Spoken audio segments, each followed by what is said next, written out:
JND CW V32 Misc 1 by Darby, John, called in his essence attributors.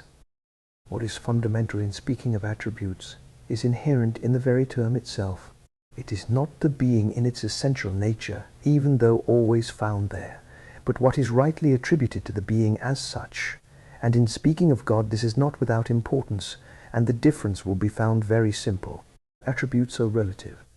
Hence God, who is absolute, cannot be spoken of as being the attribute itself. It is only a character which belongs to him. God is something in himself, but he is also something in relationship to other things when they exist, or are supposed to exist. The attributes may be a necessary consequence of what he is, and I suppose in God always are, but they are not what he is himself. Further, no attribute can be rightly appropriated to God, which removes him from his place as God in necessary and absolute supremacy. The being to whom I attribute it is gone, if I do so. God cannot be the object of judgment, or he has wholly lost his place as God. Yea, he who judges sets himself up in his place, and puts God in subjection to him.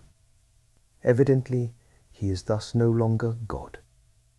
Cicero says in the De Officii, quasi material, subjecta est veritas. Now this evidently God can never be, for my mind is here supreme, and God subject to it. This is at once the pride and the folly of man.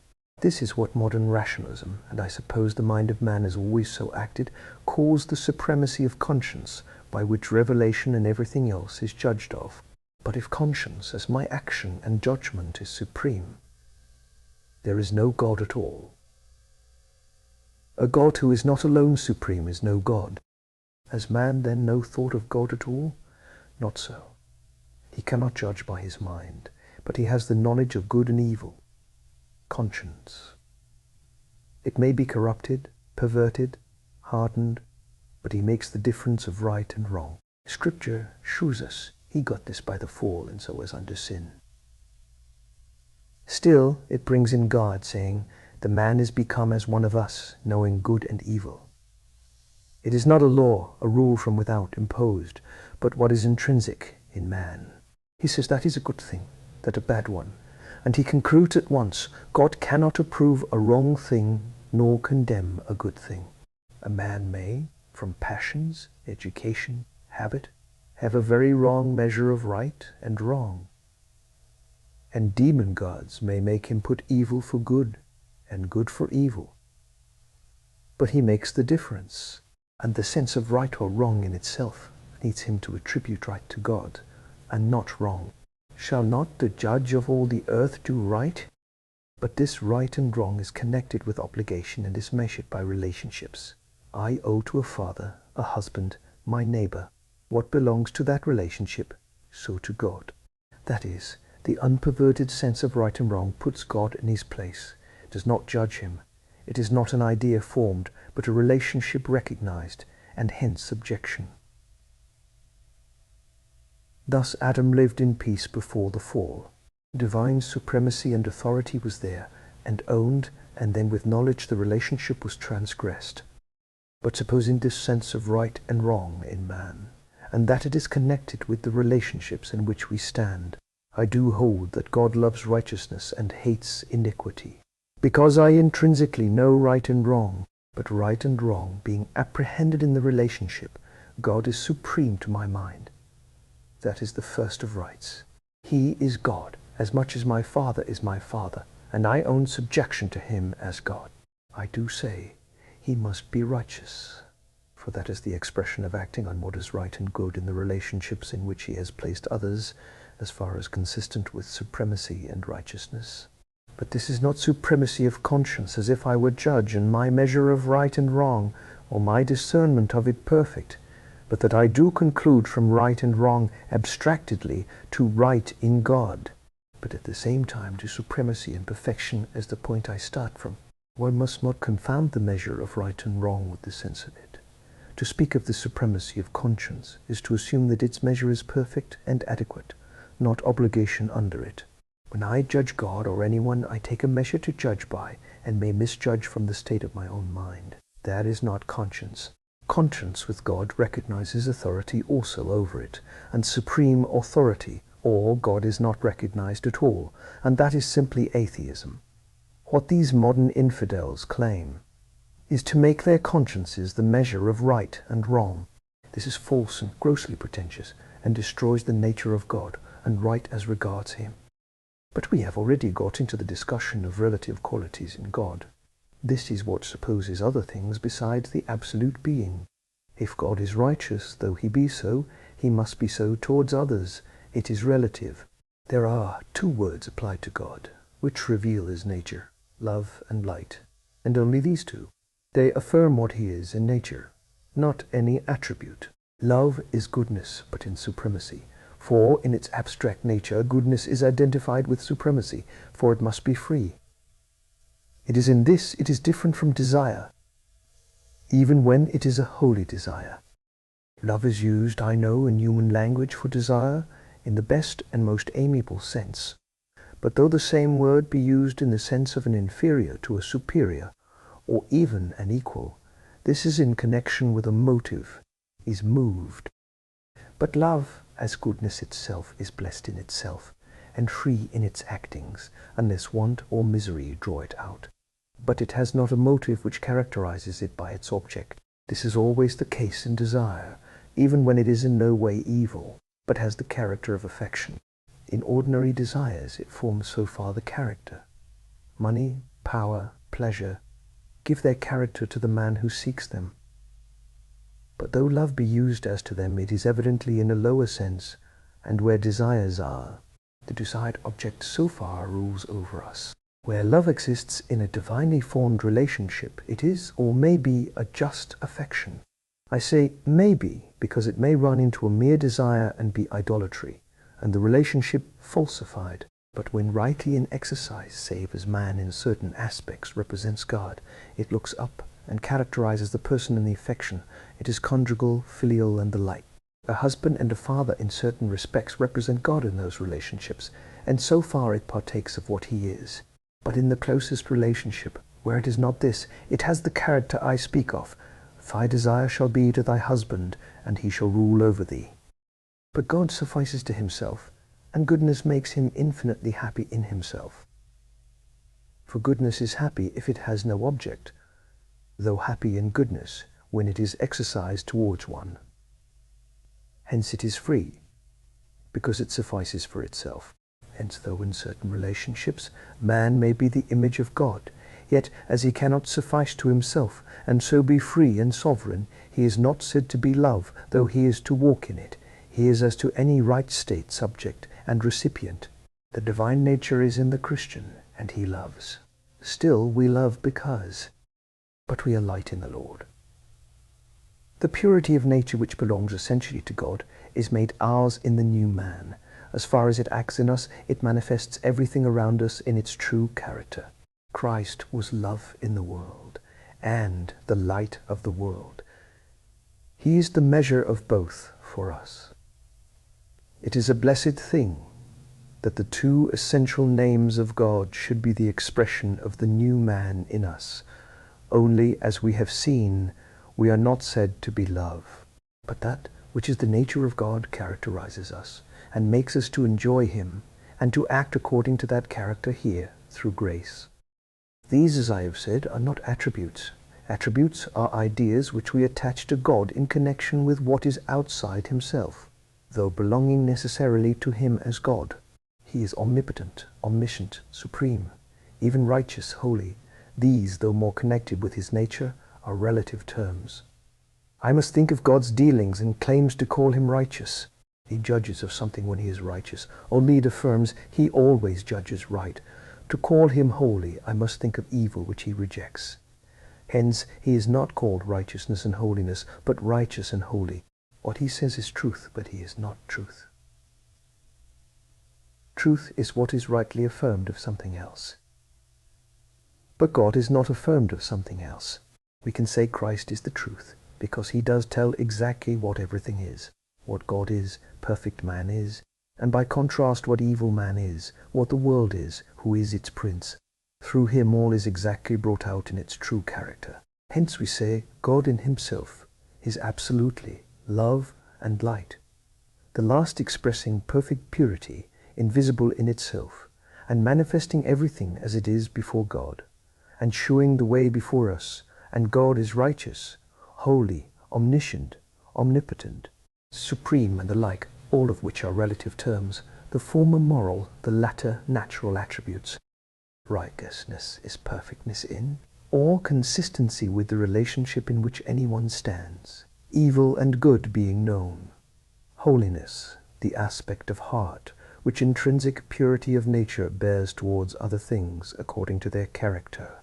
We may speak of things as holy when entirely set apart to God, and separated from all profane use, but properly it applies to persons expressing their abhorrence of evil and delight in that which is pure and good. God is holy in himself, abhorring evil and delighting in what answers to his perfect nature. The creature can only be holy as separated to God in what he is in his perfectness, because its nature can have no true and perfect object but him, and its object gives its character to a nature in a creature, and holiness is the expression of a nature, not the obligation of a relationship. We are holy as far as every movement of thought answers to the impress and character of God, having him for its object.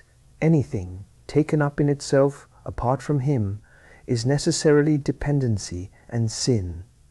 So far, God is set aside. We have no object which makes the heart right but him. Although we cannot leave God out as the author of, and as giving authority to, the relations in which we stand, yet as we are placed in certain relationships, righteousness has somewhat more extensive range, though as a sanction God must be brought in. But whenever a relationship owned of God exists, it is unrighteous not to act up to it, not to be faithful to obligation in it. Now God, as righteous, maintains judicially every obligation which any relationship imposes on us. But first and above all, relationship to himself, according to his supremacy and moral nature. This is the basis and stay of every other. Only Christianity has brought out a second and more perfect measure of this. It recognizes what is due from man according to the measure of man, his obligations in the place he is in, towards God and his neighbor. Of this the law is the perfect measure, God making allowance for ignorance of the measure. But besides this, God himself has been perfectly glorified by the blessed Lord. All that he is, where sin gave occasion to the full revelation of all that he is, has been glorified in Christ, and a new ground of relationship formed according to what he is, based on what Christ has wrought. Hence man is in the glory of God, and God's righteousness is displayed in that. Judgment is based on the actual obligations founded on the relationship in which man is. Acceptance goes much farther, and is according to the worth of the Lord's work. We are made the righteousness of God in him, but God in righteousness maintains all the relationships in which man stands according to his will. It is well also to distinguish between the righteousness of God in government and the immutable character of God, according to which we must stand before him, if in his revealed presence. His revealed requirement of righteousness forms, with long patience exercised on his part, through goodness, the basis of his righteous government, never to be fully revealed until Christ comes, partially displayed in Israel, where needed to maintain the recollection of it everywhere, and in a signal way in the flood which closed the old world. But standing before God fully revealed supposes not our obligations to him in government exercised to maintain his authority, and the natural sense or revealed rule of right or wrong, but fitness for his own presence. This is in Christ only. This is fully revealed in Christianity alone, and wrath from heaven in connection with it. Romans chapter 1, verse 1 to 20. When I speak of what is holy, it is not judicial authority as in the case of righteousness, but what purity of nature abhors and rejects or delights in. Righteous and holy are the attributes which attach themselves to the moral nature of God and his supreme authority. But there is that in God, the sense of which is with difficulty lost in man, though he be without God in the world. This has turned the sense of a being above himself, perfect in knowledge and power, a supreme being, into what is the fruit of imagination or servile dread. Mythology and fetishism, the visible powers of nature, were deified. because a god was wanting for the heart. The legends of ancient days were turned into myths of the gods. Terror told of a revengeful power, and a world of retribution loomed to an unsatisfied conscience. Man would animate planets, because they moved without him. He would have poetical lusts in superficial and self-satisfied Greece, more calculated sobriety in Egypt, a sunny south of gods, and northern immensity of giants and storms, and mountains in Scandinavia, or seek to solve the mystery of good and evil in Ahriman and Ahumazda in Ava, or revel in monstrous reveries in India. Cruelty and poetry might divide the world under the name of gods, but behind all there was everywhere Tertullian's Testimonium Animae Naturaliter Christianae, an unknown god, a Brahm, the origin of all things, a primeval source or power. In fetishism, degraded into a dread of some terrible unknown power which priests used for their own purposes. In more cultivated religions, kept as the secret mysterious knowledge belonging to them or to the initiated only, while the vulgar were kept in play with the more convenient everyday materials of popular mythology, the gods and goddesses of nature and imagination, yet still, though inconsistently, clothing them with attributes and powers which, if true, could only belong to one supreme god. And this was so true that each local mythology had this twofold character, and that even to particular cities. In India, in the sects of Vaishnavas and Saivas, and one supreme god above the rest, the idea of God and attributes of supremacy, omniscience, and omnipotence ran through all, however confused and inconsistent.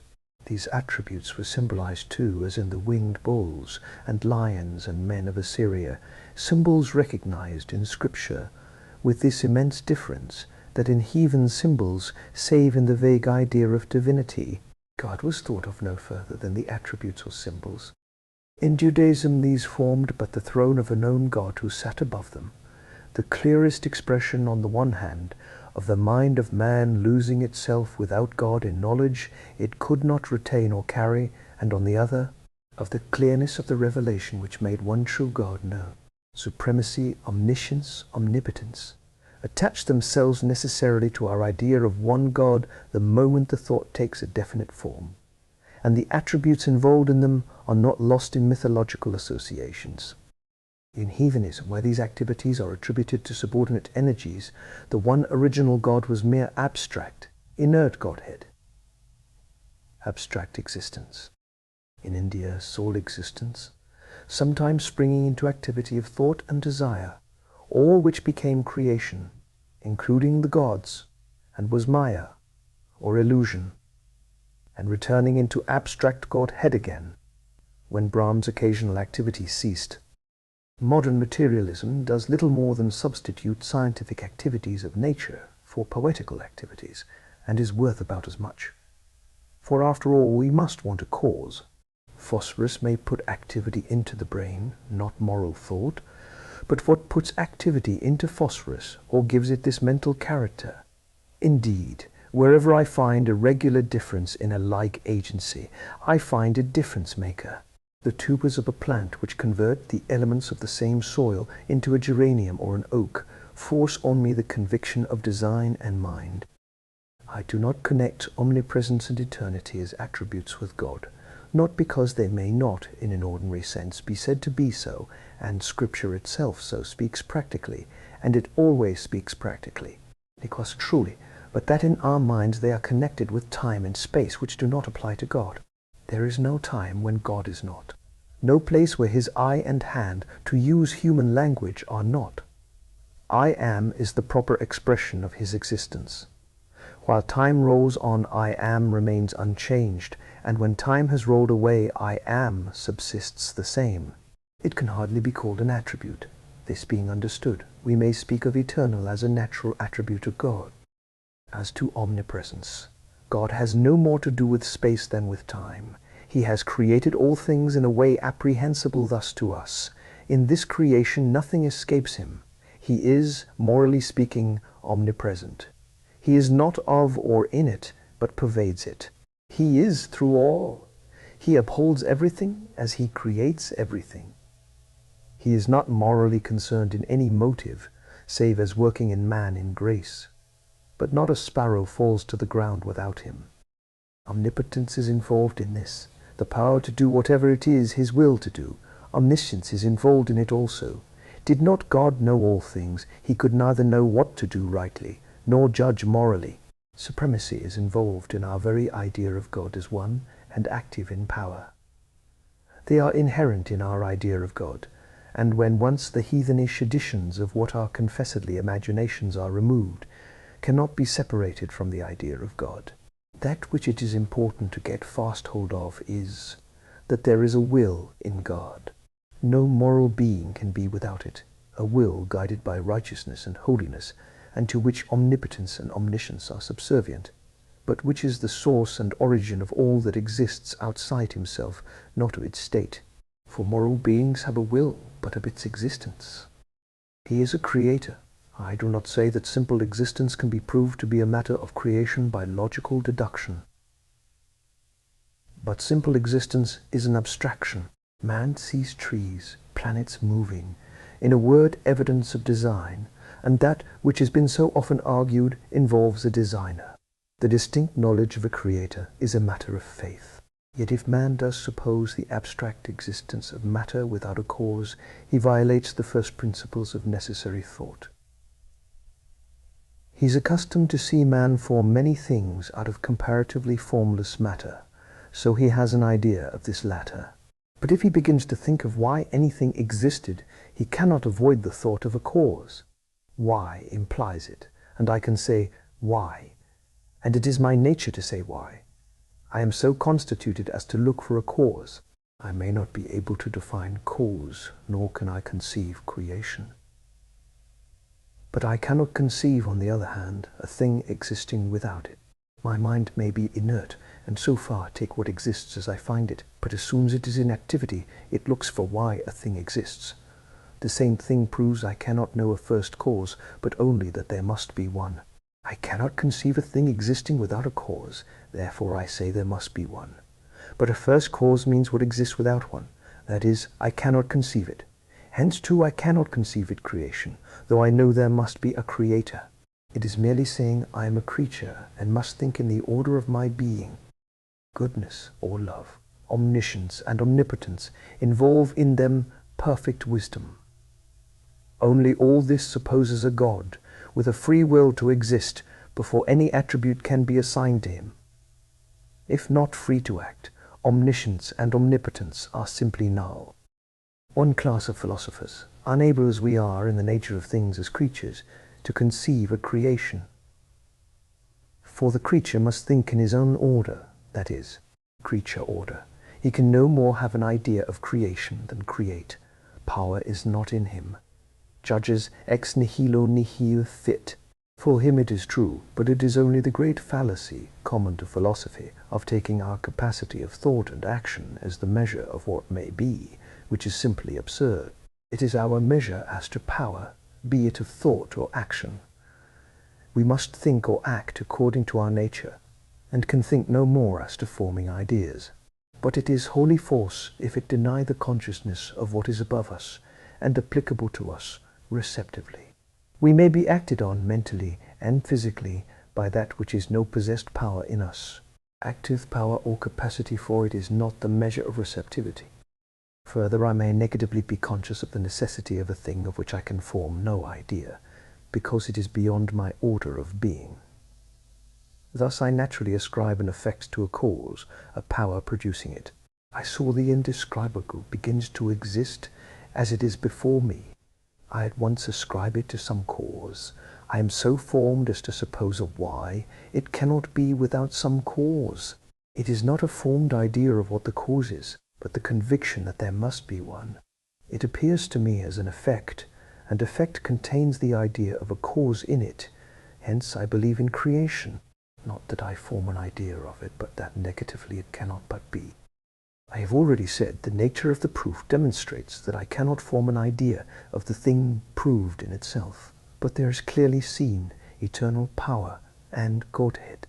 And here note that creative power involves eternal power. For all begins by creation, and all creation begins.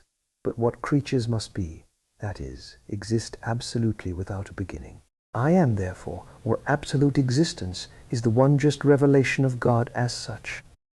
We have thus one personal God, I am, supreme, absolutely free, omniscient, omnipotent, wise, the Creator. These are, so to speak, natural attributes. Moral ones are righteous, holy, good, known to man not by ideas or thinking, which is impossible, for then man's mind would be at least the equal of God, that is, he would not be God at all, but by conscience, or the knowledge of good and evil, the proofs in the creation around us of creative power and wisdom, and in spite of the undeniable, utter degradation of man in corruption and violence, and the monstrous deities into which he had merged it, the idea of God, the abiding sense of unity, supremacy, absolute Godhead, everywhere found. If Jupiter be suckled by a goat in Crete, the idea of supremacy remains. If Krishna lives with the milkmaids, in time he is an incarnation of Vishnu, and Vishnu is Brahm. The rest, Maya, or illusion. The gods are mortal. God is not. It may be bathos, or silence, or as unknown as you please when the feeble mind of man tries to have a formed idea. But before it acts, behind the gods of imagination or lusts or fears, there is not only Godhead but one God. The Manitou of the Indian, the eternal being before Ahomazda, was active for good, or Ahuman to spoil his work. And remark here that where ideas flow from a relationship in which we exist, which belongs to our nature in its original constitution, it may be by thinking and imagination, education, habit in religious things, priestcraft be perverted, falsified, degraded, and the mind with it, or reasoned against from the inadequacy of the mind to master it as an idea. But the roots of it are in the nature. To have it falsified, there must be something to falsify. Natur mix belas fuca, tamen usque recurrit. Hence, prone as the human mind is to indulge its imagination, stop short of God whom it fears, and have gods and idols which it can manage after its own lusts and thoughts. Yet when the truth of the relationship is brought out, the soul recognizes it.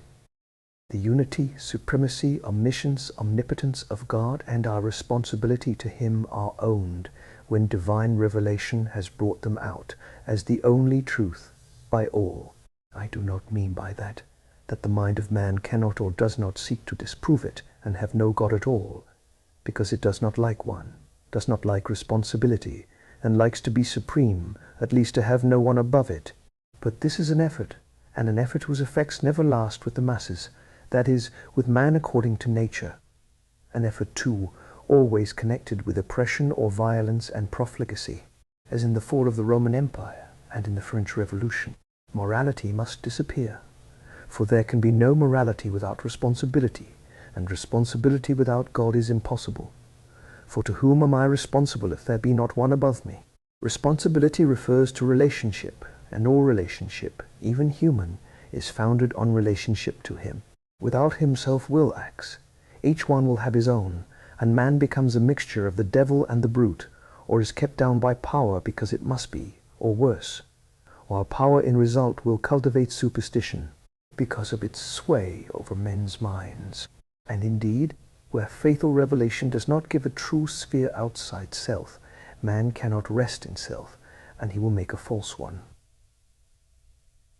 Hence, under Satan's power, the religions of the world, revelation, in making known the true God, meets not the knowledge, but the wants of the human mind.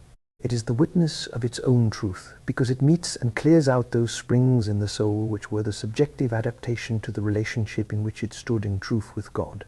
And the objective revelation perfectly meets them, fits in. And so far, God is known.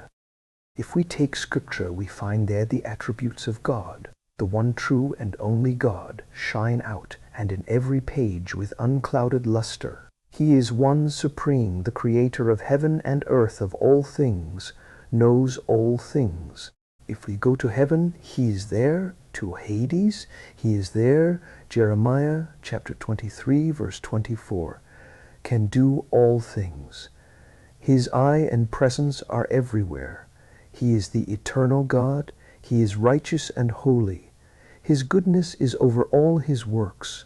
The cravings of the heart of man are met with the clearest and fullest revelation of God.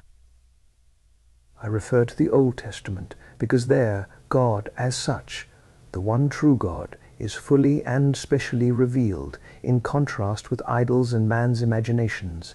It is its special direct revelation with the law of his mouth, though promises and prophecies accompany it.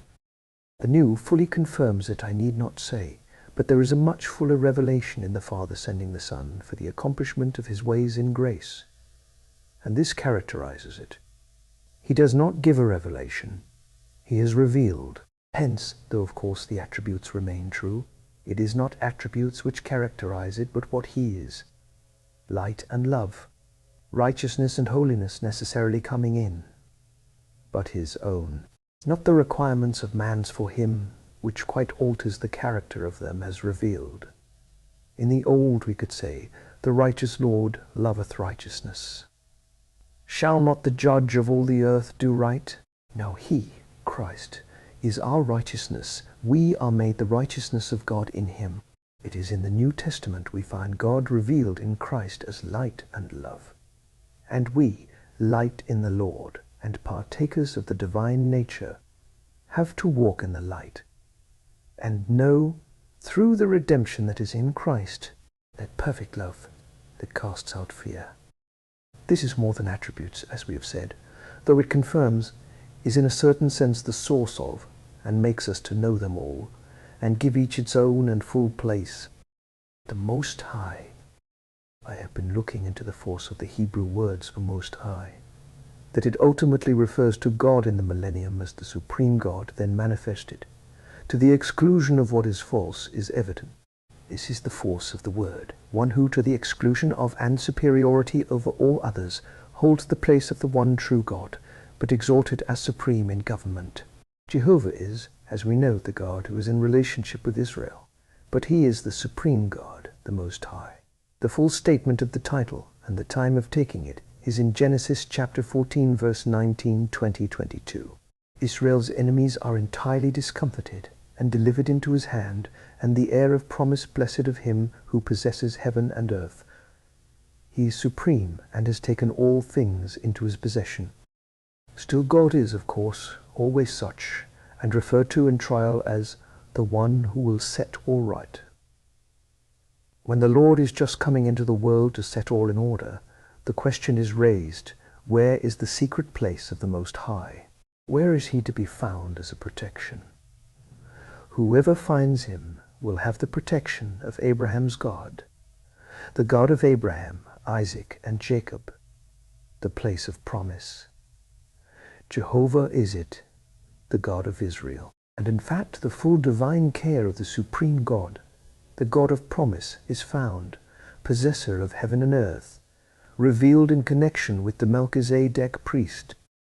Hence too, when Nebuchadnezzar is restored from a state that represents the character of the empires which began in him, he owns the Most High. Daniel chapter 4, verse 25 to 34. In the Psalms, the use of it is frequent. In Psalm chapter 21, it is connected with the royalty of Christ as the glorified man and king. His hand will find out all his enemies, and by the favor of the Most High, he will not be moved. In Psalm chapter 46, God is again in the midst of his people on Messiah's triumph. Psalm chapter 45. The tabernacles are those of the Most High. His power is fully displayed in the earth, Jehovah being with Jacob. So more fully as to the world in Psalm chapter 47. In Psalm chapter 50, Most High is connected with the judgment of God in power. In Psalms chapter 9, 10, 55, and 57, it is calling upon him in this character, by the remnant when in distress, the first of the two latter speaking of the distress, the second of the delivering supremacy over all the earth. Psalm chapter 73 is the first of the third book, and the power of the Most High despised by the adversaries, but, going into the sanctuary, their judgment is discovered. The years of the Most High are remembered in Psalm chapter 77. His way is in the sanctuary and in the sea, not looking to heart failing in man, but to Jehovah, the Supreme, who accomplishes his good pleasure. In this and the next, it is Jehovah's right to this name, as in all the history of Israel. For this is all Israel. Psalms chapter 82 and 83 are both judgment at the close, and in the fullest way to recognize that Jehovah is the Most High over all the earth. Psalm chapter 91 has been spoken of. Psalm chapter 92 is the same perishing of the enemies, and exalting the true David. Psalm chapter 97 is expressly as Jehovah reigning, and as Most High over all the earth, and exalted above the gods when he comes to judgment. In Psalm chapter 107, it is Israel regathered who celebrates God's government and his chastisement for their rebellion against Jehovah, who is the Most High. We had the Most High in Daniel chapter 7, though in most of the occurrences it is in the plural for high or heavenly places. There its connection with God's title, and making good his dominion, and this connected with Israel, is evident. Thus, though Jehovah is looked back to in self-judgment in the history of Israel, as Psalms chapter 56, 57, 73, 77, yet the force of the title is evident. A few words on the Trinity. The application of numerals to divine or any moral being is absurd. We do not mean the same thing by unity in figure and in mind. But I deny that God was, or ever could be, fully revealed as one. He is one, but he never was revealed as one. He is one, but he never was revealed as one. He was revealed to be one in contrast with the multiplicity of gods. But when revealed to be one, he was not fully revealed. He existed always in Trinity, in unity. Not that I pretend to fathom this, but I know it, because when fully revealed, he is so revealed. When he was revealed as one, he did not suffer himself to be approached. Carefully shewed this, dwelt as so made known behind the veil.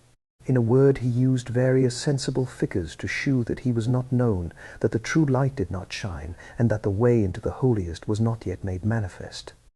But when he does reveal himself, the Son is on earth, yet in the bosom of the Father.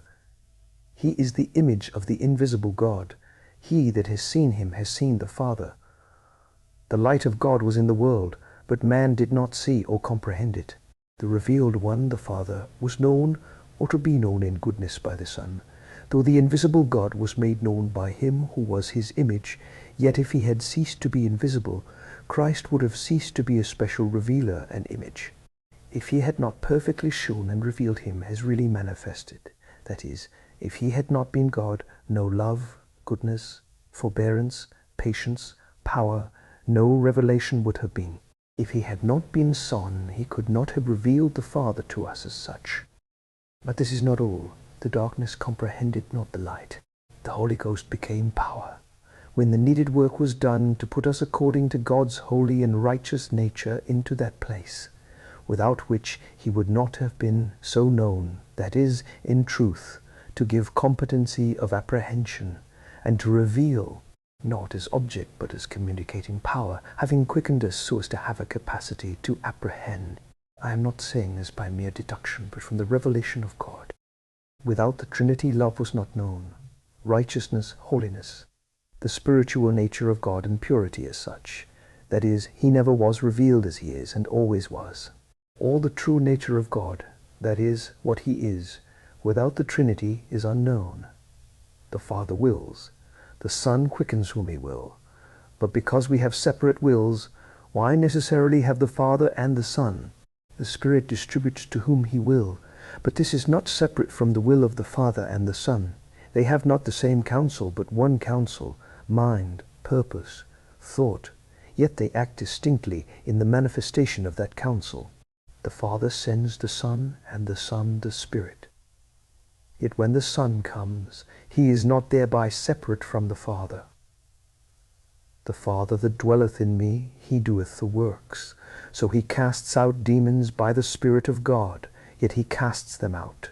There is unity in all that constitutes oneness when we speak spiritually, not unity as one by arriving at the same things, or union, or by being united, as we are by having only one Spirit dwelling in all, but by being one in eternal being, so that all else flows from that one will and counsel, yet so as that distinction in action in that will is revealed to us, not distinct will, but distinct willing. Not that I have the least pretension to fathom this divine mystery, where all are God, all one God, God all three. Yet the Father is revealed, the Son reveals, the Holy Ghost quickens and makes known. The Son who reveals is not different from the Father whom he reveals, or he would not reveal him. By the Spirit who quickens and makes known, we are born of God and know God dwelling in us. He reveals him to us by his own presence, and is in every way the power of God, active in the creature. Nor could the creature reach to God, or God would not be God. It is simply impossible, for if finite reach to infinite, there is neither finite nor infinite, and the infinite God could not, as such, reveal himself to a finite creature. Nor is this mentally true only. For if God in his glory had done so, the creature could not have existed before him. So if morally revealed, that is, as righteous and holy and simple glory, that is, in essential glory, man could not have stood before him, there was contrariety morally. Not even love would do, for what was it to man as he was? No link, no desire. And if man was a sinner, no fitness in the simple display of it. But in the Son by the Holy Ghost, by the work of Christ and the operation of the Holy Ghost, God is revealed, and in the love of the Father, righteousness and holiness are maintained and glorified, with capacity of communion in enjoyment of both the Father and the Son, and intelligence of all these ways conferred by the presence of the Holy Ghost. Hence, while John says God so loved the world, we find, whenever he speaks of grace and power bringing man into the knowledge and enjoyment of God, he speaks of the Father and the Son, adding afterwards in the words of Christ the presence and work of the Comforter. John is the one who speaks specially of the revelation of God, not of the presentation of man to God, though he does this, as Paul also speaks of the revelation of God, but specially of man's presenting to God. Thus we see that there could be no full revelation of God, but through the Son by the Spirit, and thereby of the Father.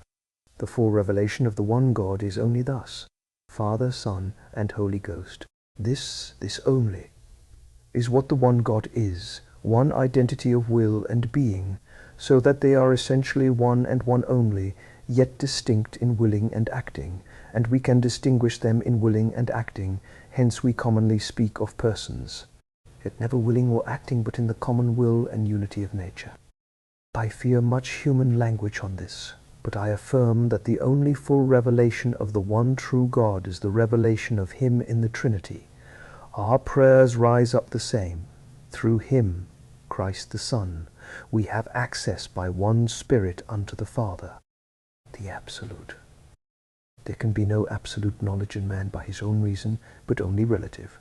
God only is absolute. All other existences can be only relative, because there is only God absolute.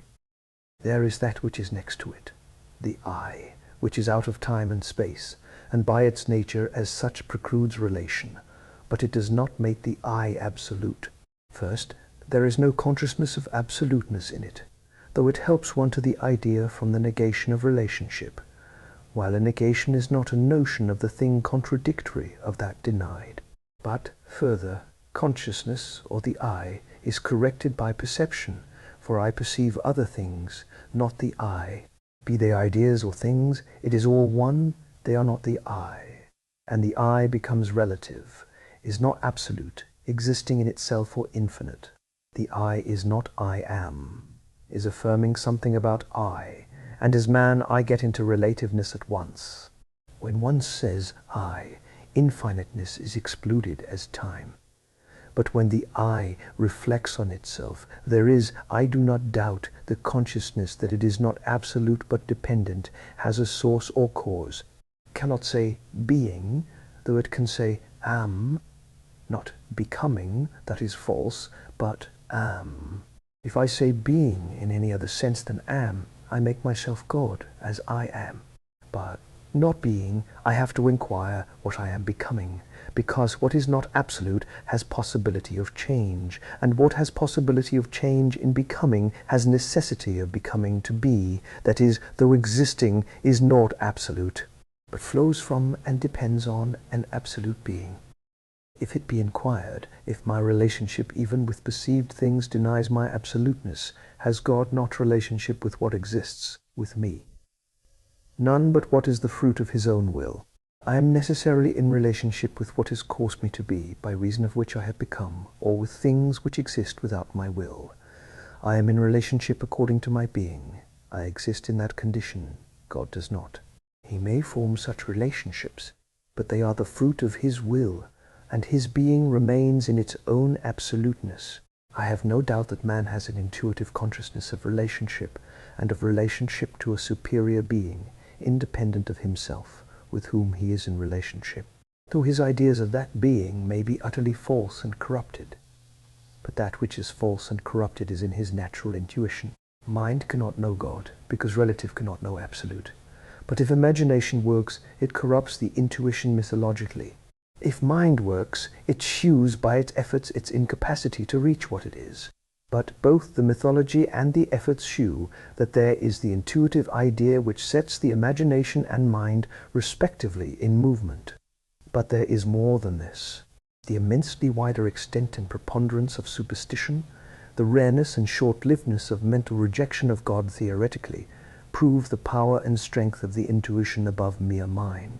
This may despise in its pretentiousness the intuition of a being above us on which we are dependent, but the intuition is master of it always. Indeed, in detail, the strongest minds are therefore grossly superstitious, because the want of the soul is not through the mind its natural pabulum. Hence Renan and Schirrer are perfectly right when they say all is relative. And perhaps even when they say all save the I is relation. Even what the I is entirely relative. But it is because they are wholly ignorant of God, who alone is absolute. That science is become history is true, because thought has run itself out to the conviction of its incompetency, and can only relate what it has been thinking with a partial point of truth in it, but not the truth, of which the mind is incapable, and owns itself such by making history of science, that this is all that can be, it is incompetent to say. It can only say, and does admit, that this is all it is competent for, because it cannot go beyond itself, and being only itself cannot say of itself that there is nothing else which is competent, or that in some other way cannot be arrived at or received. I admit and accept of its confession of incompetency. Schirrer reduces man to the lowest estimate of judgment of God and good. Le vrai n'est plus vrai en soi. The true is no more true in itself, a ridiculous sentence, because le vrai then cannot be. Le vrai, le beau, le juste même se font perpétuellement. Ils ne sont autre chose que l'esprit humain. The true, the beautiful, the just reproduce themselves perpetually. They are nothing but the mind of man. Revue d'Instrucam, February 15, 1861. Now this is a statement that no nature can be in apprehension or being above man, or else le vrai, le beau, le juste, me be vrai, beau, juste en soi. Nor is this all. As to man they are relative, because he is so. Yet if there be a superior relation to one who is absolute, there is a fixed vrai, beau, just, morally in relation to him, because he is the absolute. It is simply a total denial of God or anything beyond the changing states or apprehensions of man, and makes man the end and beginning of himself. For if there be another thing or being to which he is in relation as end or beginning, there is as regards man a fixed measure of true, beautiful, just, so that this is merely the declaration that there is no relation beyond self. For if man is the measure and changes, it is simply self. This is philosophy. Now, I admit the partial truth, with a cloud of thoughts about it in philosophizing, of which modern philosophy can only give a history, being, even as to this partial truth, past the power of conceiving truth. But progress is questionable. One man reasons from perceptions and sensation to prove God, another from final causes, another from intuitions, another from an innate perception of the absolute. All are true as a subjective, intuitive, or intellectual necessity, but they never reach objective knowledge either way. and man vacillates between all of them and arrives at, concludes, nothing. But the want and the craving do prove the truth, not of what the object is, but that there is an object, an unknown one. It is the unknown God. You cannot know, but you cannot dispersuade that there is something to know. Hunger is not food, or the knowledge of food as possessed, but it is an undeniable proof to the hungry, take it as reasoning or want, that there is food to be known. And this moral condition is because man, in whose nostrils was breathed the breath of life from God, is thus in nature formed for God, and has not God. Thus, when men have made the logos the human mind or the human reason, the impersonal reason, with a vast system of philosophy to give it a body, there is a germ of truth, for there is that spirit in man which comes from the inbreathing of God originally. In wretched pantheism there is a germ of truth, for God is above all and through all to live and move and have their being in Him. By Him all things consist. But where God is not known objectively, this centers in self. Ils ne sont autre chose que l'esprit humain, the most degraded of sentences, and centering in self is the perfection of degradation. But all these germs of truth, the Word of God, gives us a certain truth in two words without the cobweb spinning of philosophy which proves its incompetency. The mind of man vacillating between systems formed from their germs without the true object of them, for that is philosophy. But the truth does more. It gives us their true object as beginning, present fullness, and end, with the assurance of knowing as we are known, knowledge being now in part. And it takes us out of self by an object. And now see the divine wisdom with which this is done. I want the absolute but cannot have it, because I am in a relative condition. Yet if I have it not, I am reduced to what nest koumein, self-occupied with self. In Christ I have the absolute become relative, giving me the absolute goodness in coming into relation, perfect love and perfect light. But I have it more fully. I have the truth as to everything from the supreme God to sin, the world, the devil its prince, death itself, and the dust of death with triumph over it. If I can see, I have the perfect vai, beau, just, and if not, I have it relatively to me, to man. But now I have it maintained to my soul in God, in Christ's life, as perfect man relatively to God, and to the whole character of God in the atonement on the cross. I get absolute moral attributes glorified in God, at the cost of abnegation of self in man. That is, in man who was the Son of God, love, righteousness, majesty, and truth. God was glorified in him. Thus I have the absolute in qualities maintained for my mind, my moral mind in the cross, and self absolutely gone in man. I have the absolute in good become relative, so that my heart can and does know and delight in it. Could God's ways be more perfect or more wise? Wise philosophy objects to this display of God's absolute character at Christ's expense, not seeing that it is the additional beauty and moral excellence of his giving himself, the moral perfection of man, as absolute as what is relative can be, and absolute in Christ, because he could give himself. Therefore doth my Father love me, because I laid down my life, that I might take it again. Yet this, that it might be perfect in man, obedience to his Father. This commandment have I received of my Father. But how can philosophy understand this? Elles ne sont autre chose que l'esprit humain. That is, self-varied in its hopeless efforts to enlarge, but never getting out of self. We cannot but in a subordinate sense give ourselves. Because we are relative, we are not our own. For what is relative is bound to conformity to that relation. But God, having revealed himself in Christ in grace to us, the discovery of this supreme relationship and absolute claim does free us from all others and lead us to give up self in all things in which it is sought, while sanctioning the relationships in which God had originally placed man, or to which he is rightly subjected as being of God himself, such as magistracy, etc., Yet these may be given up. I mean natural relationships as connected with self by a superior motive, the divine object taking possession of the soul in active love to others. How admirable and divine the whole scheme is! The very want-suit, taking man out of self by the absolute, become relative and perfection in the relative toward God and toward man, while the absolute is maintained to our souls in every sense by the sacrifice of Christ and man's perfect abnegation of self, in the same to glorify God.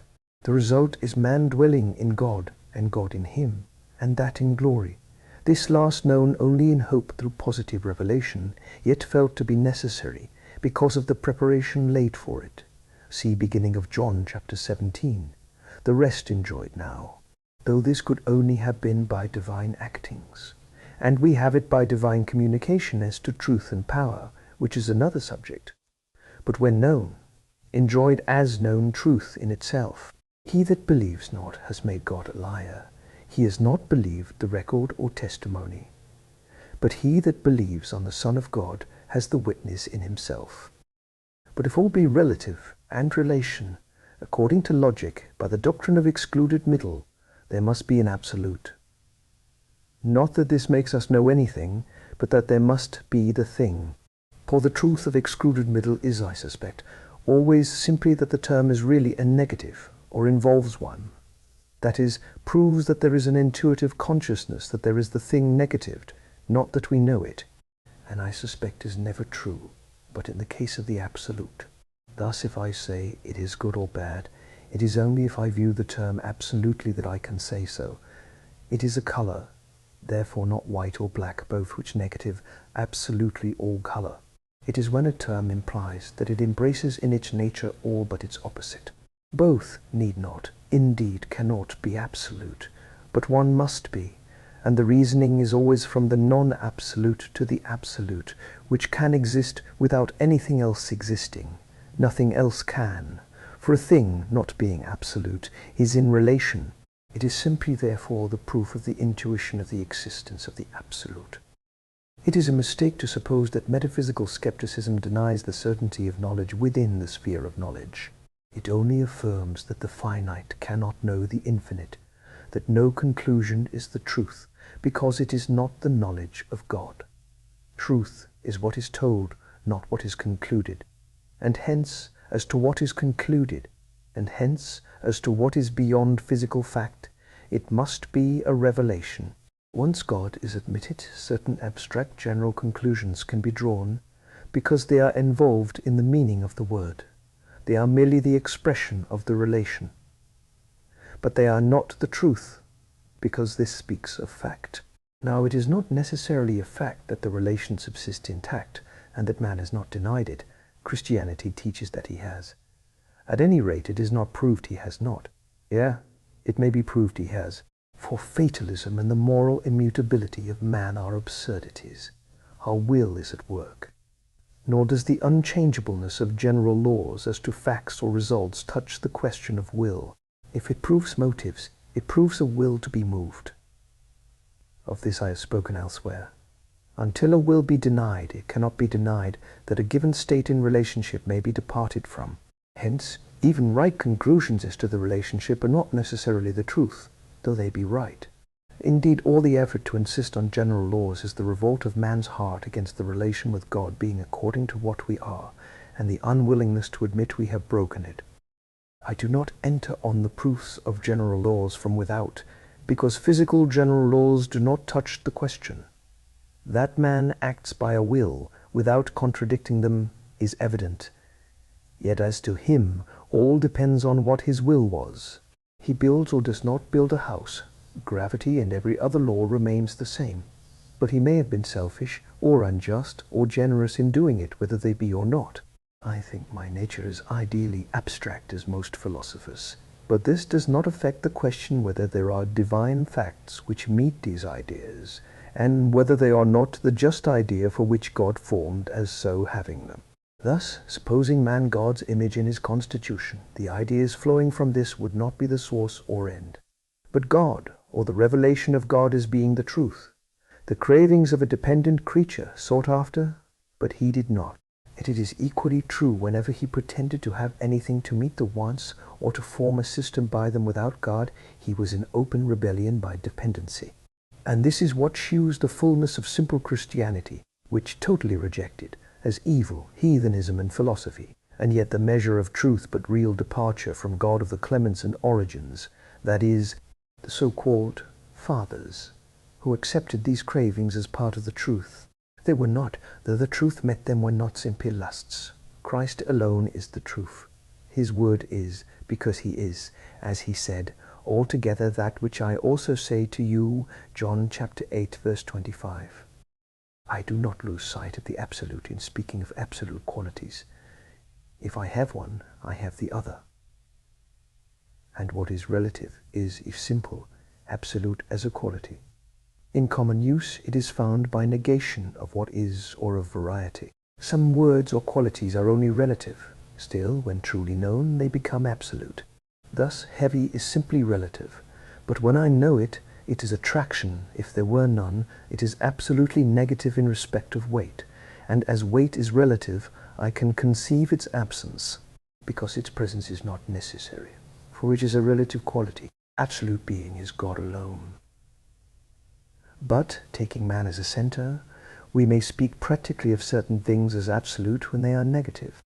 The great blunder of Schleiermacher, and the source of the worst infidelity now, is that he has taken the Holy Ghost's work in us, very likely in himself, for intuition, or specially collective Christian consciousness.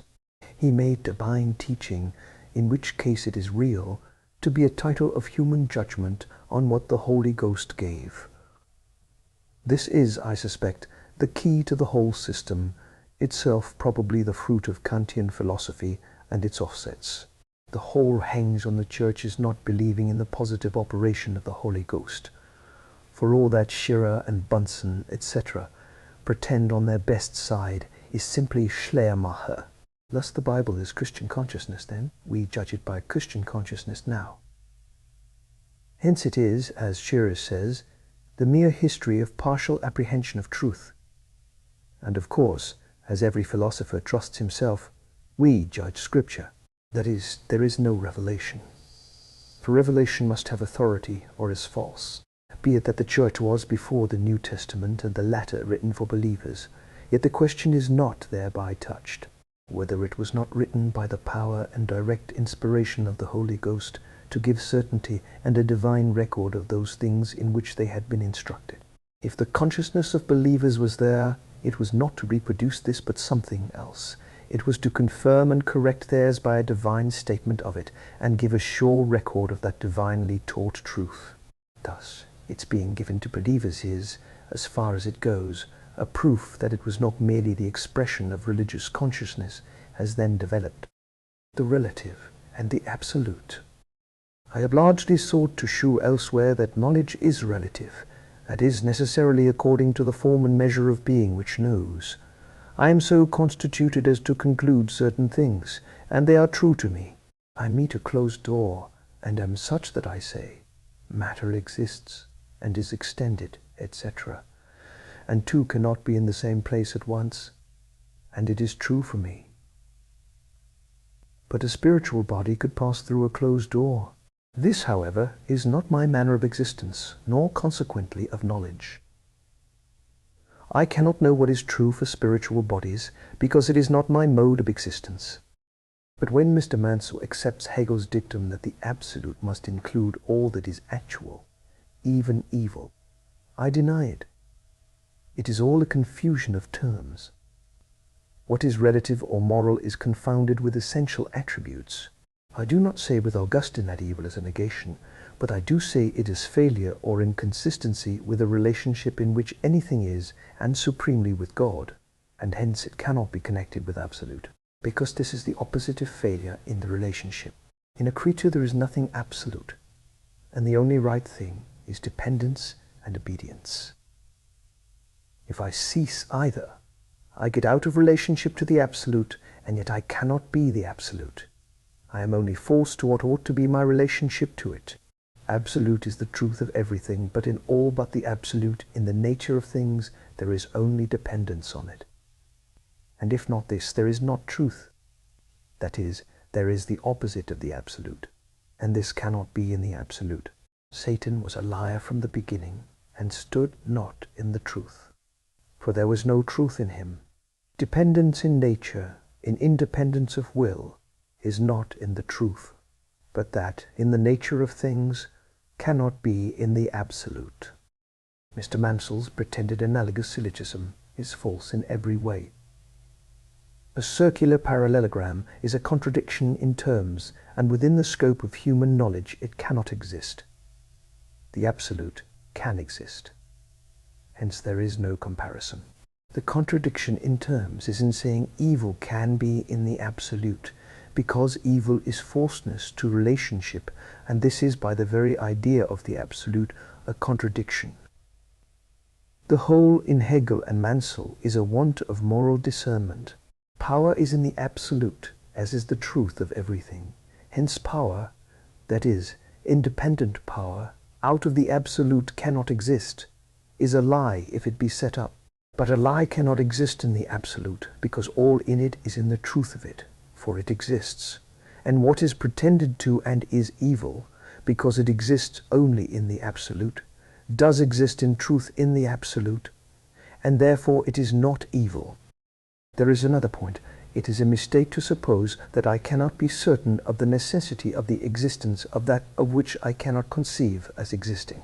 For my form of existence obliges me to recognize the existence of that which is out of the form of my existence, and which I consequently cannot conceive. If I have a relative existence, it is in relation to an absolute. For, in result, relation supposes this. But because it is relative, I cannot conceive it. Thus, in a particular instance argued on elsewhere, I am so constituted as to see that there cannot be a thing existing stamped by design without a designer. In a word, I am so constituted that I believe in causes, hence in a first cause. I feel that for what is there must be a cause. But this is just what is false as to a first cause. I am so formed as to have the sense of cause and effect, because I exist as an effect. This is my relationship. Hence I have no idea of what an existence is which has no relationship to a cause, because in my nature and necessary form of thought I exist in such relationship. Yet this very relationship forces me to see and own there is. Hence I have an idea of the absolute, but not of how it subsists. But if I set up to be without the absolute, that is, not in relation to a cause, or to be absolute, it is evil, false. But this evil is not therefore in the absolute, because that existence in him is truth, not false. The evil cannot exist in him. For the absolute is, in the nature of things, absolute truth. That is, each thing in him is the truth, is what it is in its true nature, or is not the thing. All that Hegel and Mansell say is from the want of perceiving what absolute and evil mean.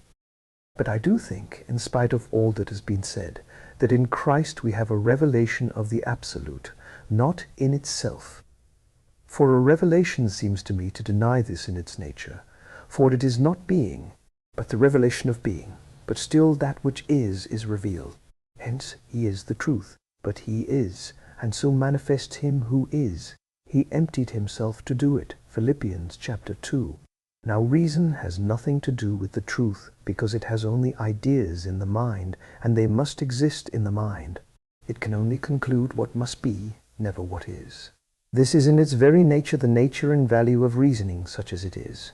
But truth is the declaration of what is. It is not what is, nor is it a conclusion of what must be, which is only a result in my mind, but it is the declaration of what is. Hence, no theology is the truth. But Christ is the declaration of what is. He declares what God is. He that has seen him has seen the Father. I have manifested thy name. He is not as truth the absolute in itself, but he is the absolute in himself. But he is the absolute in himself. All the fullness of the Godhead dwelt in him. Hence, as revealing it through a medium, as a concrete person down here, he is not the absolute, but as the Absolute is in him, and he makes himself nothing, he is, as man, a mere servant, the Absolute is perfectly revealed. And so even as to man, because man being in him an absolute and perfect servant, yet perfect in service, we have the truth of man. As to evil, it was revealed as to both its weakness and its power in man and Satan, by its relationship to him and God in him. So this was the truth. What is the Absolute? Self-existence, love, purity. I do not think there is more. If I have a feeling that is not love, I am acted on by something. That is, something is above me. I am not independent, but divine love is not moved by what is lovely, though God may delight in it when it is. And puratively light means that there is nothing inconsistent with perfect existence. Independence of all that could be or make inconsistency with love. If corruption were there, something is acted on self-being to make it what it was not, when incorrupt. Light is not hidden by anything and shews what everything is, and hence is justly called by the image, name of light. I do not call power the Absolute, though God be almighty, for its action supposes will. That is, it is not what is in its nature. The Absolute can be preceded by nothing, but is itself. Love is itself. Love is itself. Light is itself. Power is wielded by, it is but the self-being who is, has, not what he is. God, though all-wise, is not wisdom more than power, and for the same reason, I do not call righteousness or holiness the Absolute. They are the relation of power and nature to something else. Hence the written word, which is the truth, calls God, love, light, not power, nor righteousness, nor holiness. Power and wisdom belong to him. He is righteous and holy, but is a relative, particularly to two last. Hence, not what is, though they characterize. But then man has no apprehension at all of love and light by reasoning. He may have an effect of power and righteousness by seeing the effects. God reveals himself and makes us partakers of the divine nature, by which we understand it. It is not as if we were it, for as men we must be nothing, as Christ made himself to be in the truth and know God. For if we are something in ourselves, we deny the one self-being and our relationship to him. In the degree in which we are nothing by the revelation of God and the enjoyment of him in the divine nature, so far we know the Absolute. But God has outwardly, that we may be nothing, revealed his love and acted in it when we were nothing, were independent in will without self-being, and hence haters of God. This was fully brought out in the cross, where we had only sin. And thus it was pure and supreme love in God, and hence death of the old man that hates is brought in, by which it is nothing. And then the willing nothingness of the new man, we are servants, in which we enjoy the Absolute God and serve, which is love. The proof downwards that we are partakers of the divine nature. In the temptation in the wilderness, the enemy sought to take the Blessed One out of the place of God, being all and himself the servant. Mysticism and self-scrutiny, as often preached, has a right principle. But from ignorance of there being no good in us, and that it is by positive action of love and light towards us that we are made nothing of, and that God in love and light is all, it goes all astray and sets up the self it would have done with. It is by the foolishness of the cross and of preaching, by divine love wholly outside us, and our salvation accomplished wholly outside us, and grace so manifested, our sins so purged by a work of God in Christ and dealing with him. That self is made nothing of. We never know we are nothing, nor are glad to be it, till we know we are worse than nothing. But no Hegelian or Fichten spreading out of individuality into the race, or a kind of absolute of humanity, can do this, because after all, self makes a part of the whole, though largely volatilized. It is not the denial of self, because I go to make up a part of the idea. that is, self does. But God is outside myself, and I, as a Christian, am absolutely delivered from it. Christianity seems to me in this divinely wise. And the more simply it is received, the more we have its wisdom, because self is thus done with, and God glorified. On the other hand, it is true that we must be born of God. If I am not partaker of the divine nature, I cannot know him. I am light, and I love in my new nature, in the Lord and in the power of the Holy Ghost, or I could not know God, who is such. It is not knowing myself, because I am no self-being, but a partaker of this nature. But being so, I am capable of knowing the Absolute morally, though not as a self-being. And thus I am in the truth, because this dependence is my true relationship. A holy, loving nature delights in God being what we are not. In his being above us, if not, self would not be destroyed. We should be evil and not the Absolute. Cogito, ergo sum, I think. So I exist. Does not seem to me unambiguously true. If I say, I think or feel, and therefore there must be an I, that is, I must exist, it is I must exist. It is true.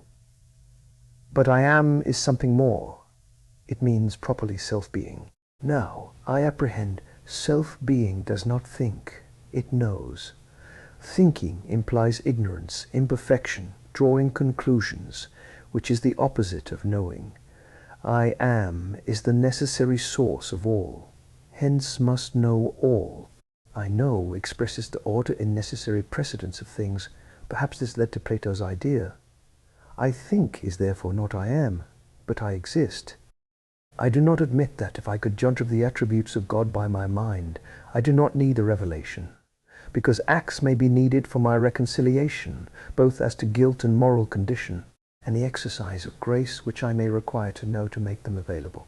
I may need, in order to the attribute being exercised, to know them from himself. The only other supposition is that I so know what God is, that I can conclude absolutely to what he will do, so as to be able to announce all he must do. But this would not reveal that it was done. It would be only a mental deduction. Nor would this be possible, because it supposes that I am as perfect as God, or I could not judge, as he, what to do. Besides, his doing may be in connection with some constitution of the Godhead which is not an attribute at all, but a fact known only by revelation. Note, as such, action of God must be in time for us, because we are in time. There is the question of its being done, and if God is love, he will shew it at some time and in some way suited to the object. If I am a sinner, and who will be mad enough to say that this world or his own heart is in its normal state? All know they are not. The whole thing is absurd, because it disables me from knowing intellectually, and the exercise of attributes must be of a special kind towards such, which a perfect man could not even conceive. He could not even understand the want. The sinner confessedly would be alike incapable of knowing, and his supposing himself an object of it would prove him unfit for it, and insensible to it. In every point of view, the supposition that a knowledge of attributes, if it existed, would preclude a revelation is wholly false. If God be love, the knowledge of this would make his own expression of it, that is, a revelation, a part of the display of that attribute, and a necessary one. It is a great blunder to think that our knowledge of qualities is all that constitutes religion, or even the basis of human affection. All this reasoning I deny. Besides, attributes are not known by man so as to form a religious basis. If they are, shew the example before Judaism or Christianity. The theology of Kant is as bad as the religion of the devil, or worse, it has not a divine affection in it.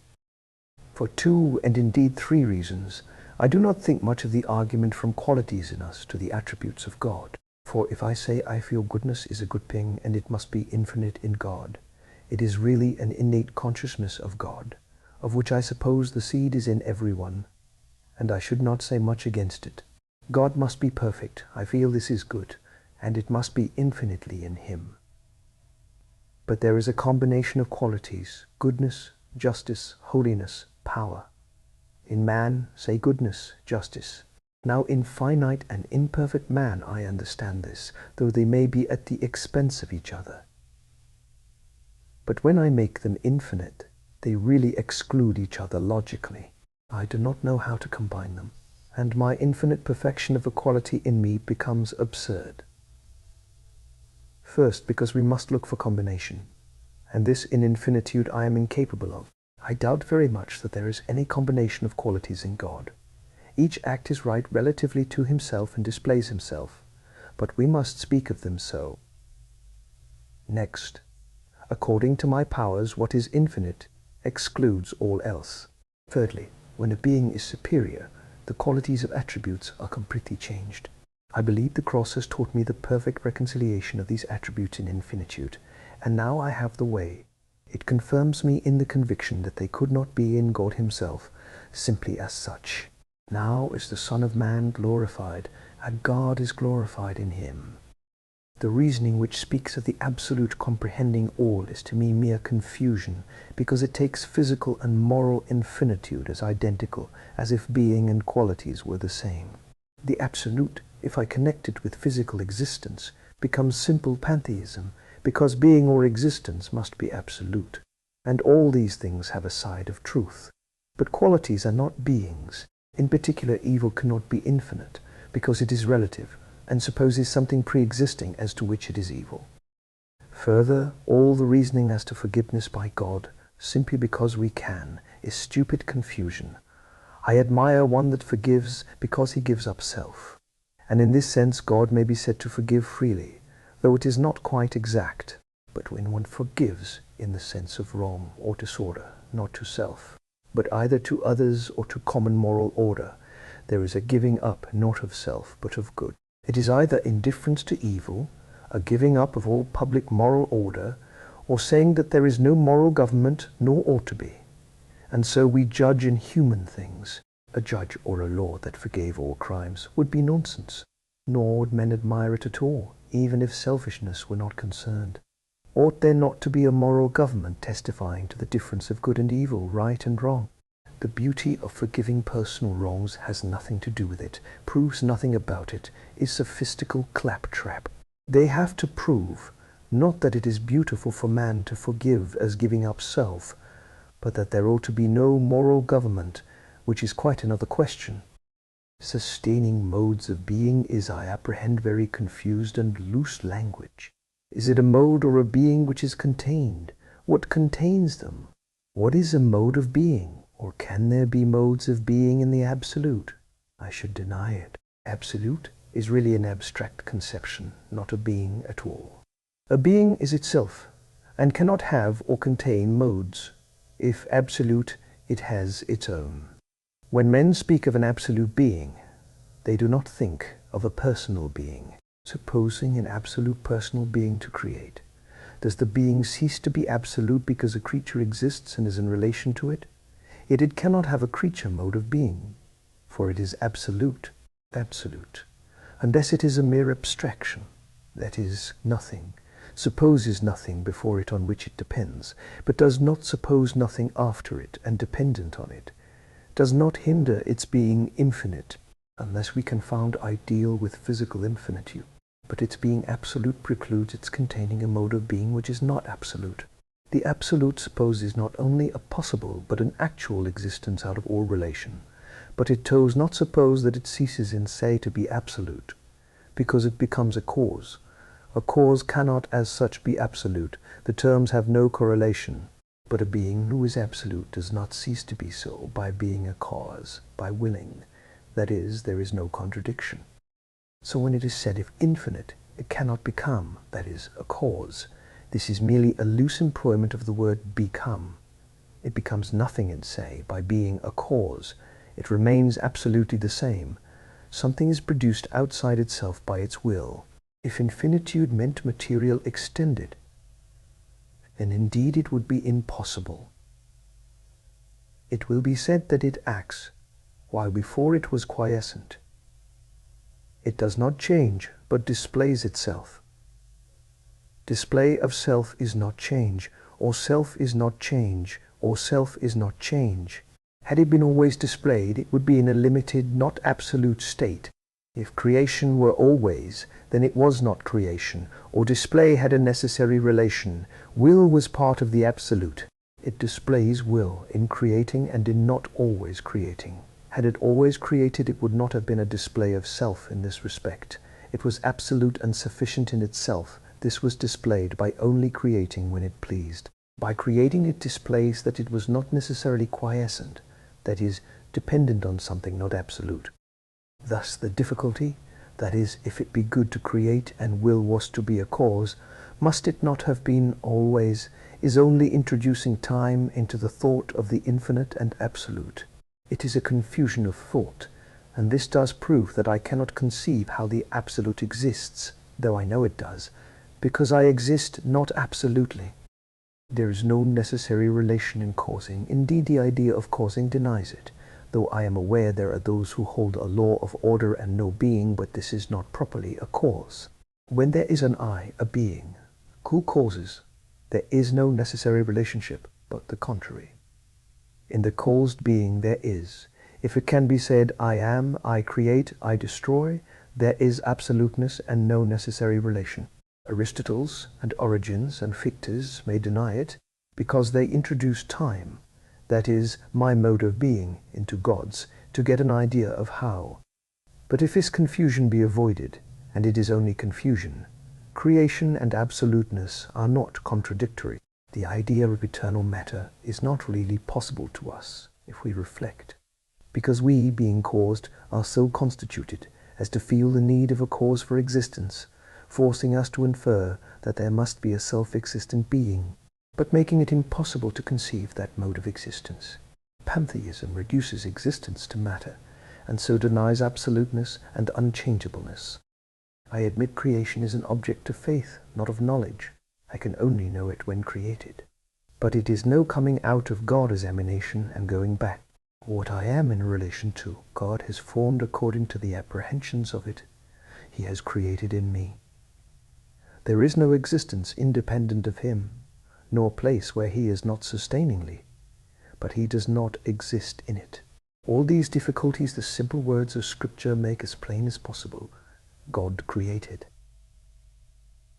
But by Him all things consist. Their difficulties arose from making pure intellect God. Then you must have the intelligent and the intelligible, that is, ideal objects in the mind at least. Self-consciousness and the infinite.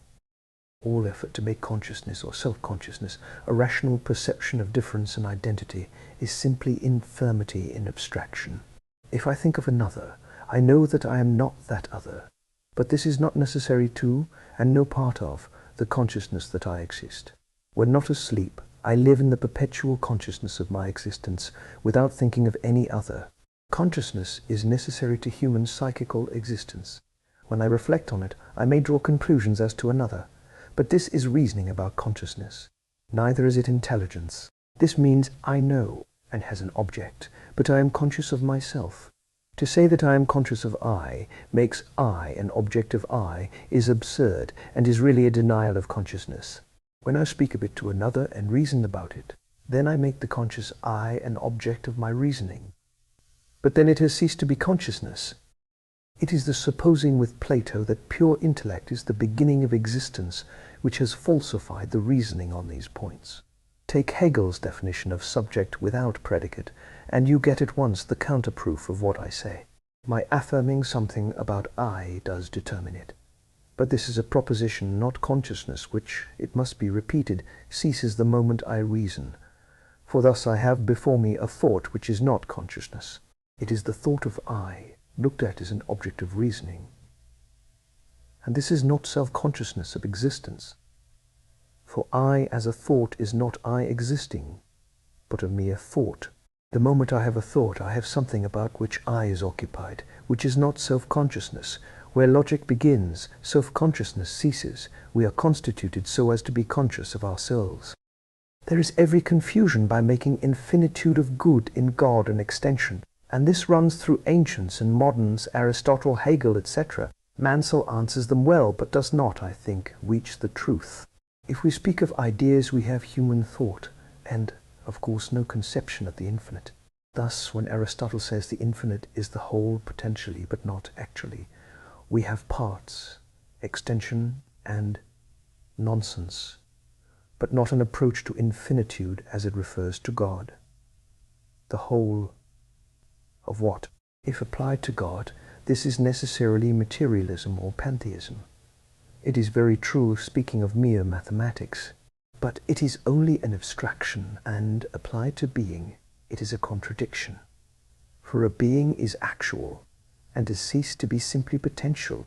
The secret of all their fallacy, into which Mansell has fallen, is this: their infinite is the infinite of matter, that is, the infinite of finite, which is infinite nonsense.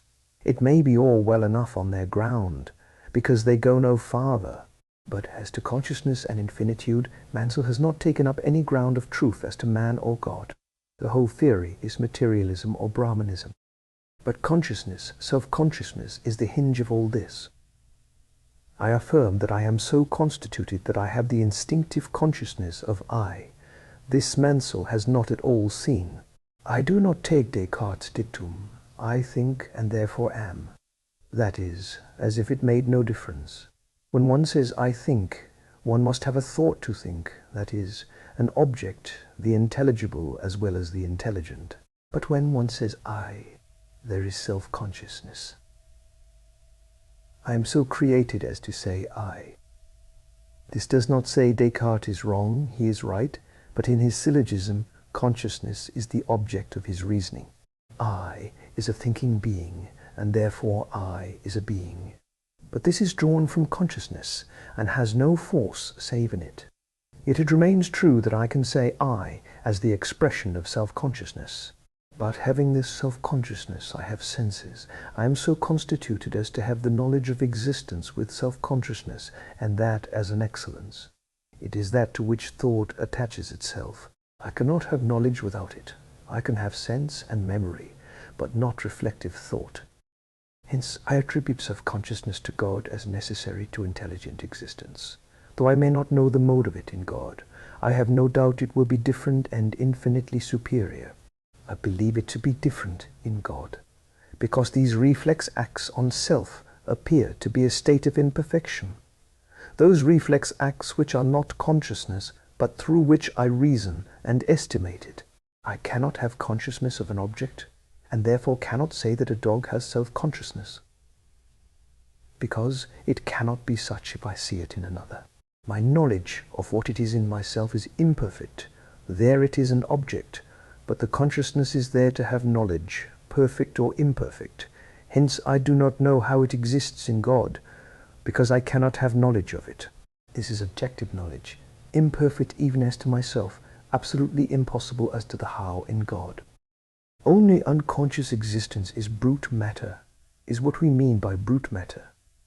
It may have power by attraction, whatever it is, but consciousness makes the difference of having a basis for reflection, hence language. The confounding moral infinitude, that is, absoluteness of perfection, with extension, which I have noticed, is a very great blunder. But then I freely own that in strictness we cannot speak of attributes in God, moral ones. It is only a human way which, speaking reverently, divides God into parts. God cannot be or do evil. To say this is a limitation of power is only a delusion. If I say that he cannot do what he pleases, for he cannot do evil, the cannot applies to what he pleases, not to the power of God. As to acts of power, he can do everything. It is morally impossible that there should be in him the contrary of what he is, that is, of good and right. But this is not limiting power or anything. It is denying a limit to goodness and saying it is absolute. Infinite goodness means merely goodness, always perfect as goodness. That this is after an imperfect thought as to God, I admit, because it takes one characteristic by itself, that is through our finite nature. For nothing in God is characteristic, that is, special and in part. It has been noticed elsewhere how thus Christ had no character, but was always what he ought to be wherever he was. Perfect goodness he was, but not goodness by itself, as we conceive it. He was firm and severe where he ought, and good in that. He was tender and affectionate where he ought, and good in that. He was seemingly hard and deaf to seed, and unchanged in goodness in that, in all love to his Father, and obedience. The divine nature in man which produced one, produced all, perfect in each place in relation because fichte's in itself. Fichte's statement as to personality is totally false. It is not what you have become acquainted with in yourself, but the you that has become acquainted. Mansel's answer is economically true, because they go on this ground, but it is inadequate. I judge the whole system false for the reason stated. That thought is confounded with consciousness. Further, all confound the knowledge of with the knowledge that I know certainly that I am. I have no real knowledge of what a soul is, or of its mode of acting, through senses and a body, whether it be separate or not. I am so constituted that when I do not think or reason, perhaps if I do, I believe in a cause of effects, and that existence in form or with anything characteristic supposes a cause, hence a first cause. But for the same reason that I know there must be, I cannot know or conceive it. That is, knowledge that is not and may prove that I cannot have knowledge of. So I may have knowledge that there is such a thing as endless, infinite, eternal, while the very words prove that I do not, cannot, conceive it. But the negative of finite is not the same as the conception of infinite, that is, as its affirmation. And I have the sense of negativing finite, though no positive conception. Further, if I think about myself, I am finite and relative. If I judge the consciousness in connection with other things, consciousness is not relative and not finite, or the contrary in itself. I do not admit that absolute must be infinite or finite. Consciousness is absolute. It has no qualities, no objective appearances, or anything else. It is I. I am something. I think, do, perceive, etc. Hence I learn that the I is finite, but consciousness is only I. Now I cannot conceive an infinite I, because I am a finite I. I can have no positive knowledge of it. But its absoluteness as consciousness in me makes me understand the possibility of the existence of another absolute consciousness which may not be finite. As I learn the finiteness of my conscious I, and can in certain respects understand it, so I learn the certain existence of an I, which must be conscious, that is, not as a stone, and that it cannot be, as I am, finite, which is absolute in its I, but relative if it pleases, because I know it has pleased. But the how or what of its consciousness or relations, that is, creation, sonship, redemption, I do not and cannot know that, because I negative the finiteness of that which is my knowledge. But I do not think a negative is the same as an affirmative, or is nothing in mind, though it be nothing positive. To say so is to say that all must be clear in my mind, or that it does not exist, which is false. I have a thinking, feeling, perceiving, judging, and, if right, adoring, if wrong, God-hating inward existence. What it is, I have not in the smallest degree a clear idea of. So I have of God, to whom I clearly deny necessary relationship, finiteness, or material infiniteness, whom I do not limit in will so as to deny relationship, yet in finite knowledge I cannot say what he is. But existence of whom I can say what he is not nothing in my mind, though I cannot say what it is, because I do know by consciousness what it is to exist, and I deny the conditions in which I exist. I cannot quite accept the denial of capacity to abstract in the human mind. That is, the estimate of a quality without a being it is attached to. It is apt to run into personification in order to get a clear idea. To say I must think of someone good to think of goodness is not true. It is merely saying that if I think of good acts, I must think of someone. But attributes, though for us a necessary conception, are a very inadequate one of God. If pushed to consequences, even false. We may speak attributively, practically, but not predicate anything of God, because then I separate the quality and get it in itself. I must make it infinite and so exclusive in my mind, and other attributes are reasoned against. Thus, if I say God is good, and therefore cannot do this or that, I have made him only this. and all is false. I deny that consciousness is in time, or has a before or after. Consciousness denies it in fact and in the nature of things. You must add was or will be, but then I have lost consciousness, which is necessarily only present, and this is not time, is not measured, nor is time thought of. Man's soul at the end of Lecture 3 happily contradicts himself. He is not exact. Thus, when he says we can conceive such attributes at the utmost only indefinitely, but we cannot conceive them as infinite, how can he make the distinction if he cannot tell what infinite is? That one word proves the fallacy of his whole statement. But infinite, I have already said, does not mean material in infinitude, and attributes, that is, predicates spoken of God, are always false when taken as the truth. To say that things may not be what their appearances are is nonsense. What is a thing? What an appearance? I know nothing of a thing save its appearance, that is, its relation to me. I have no other thing as a thing than that.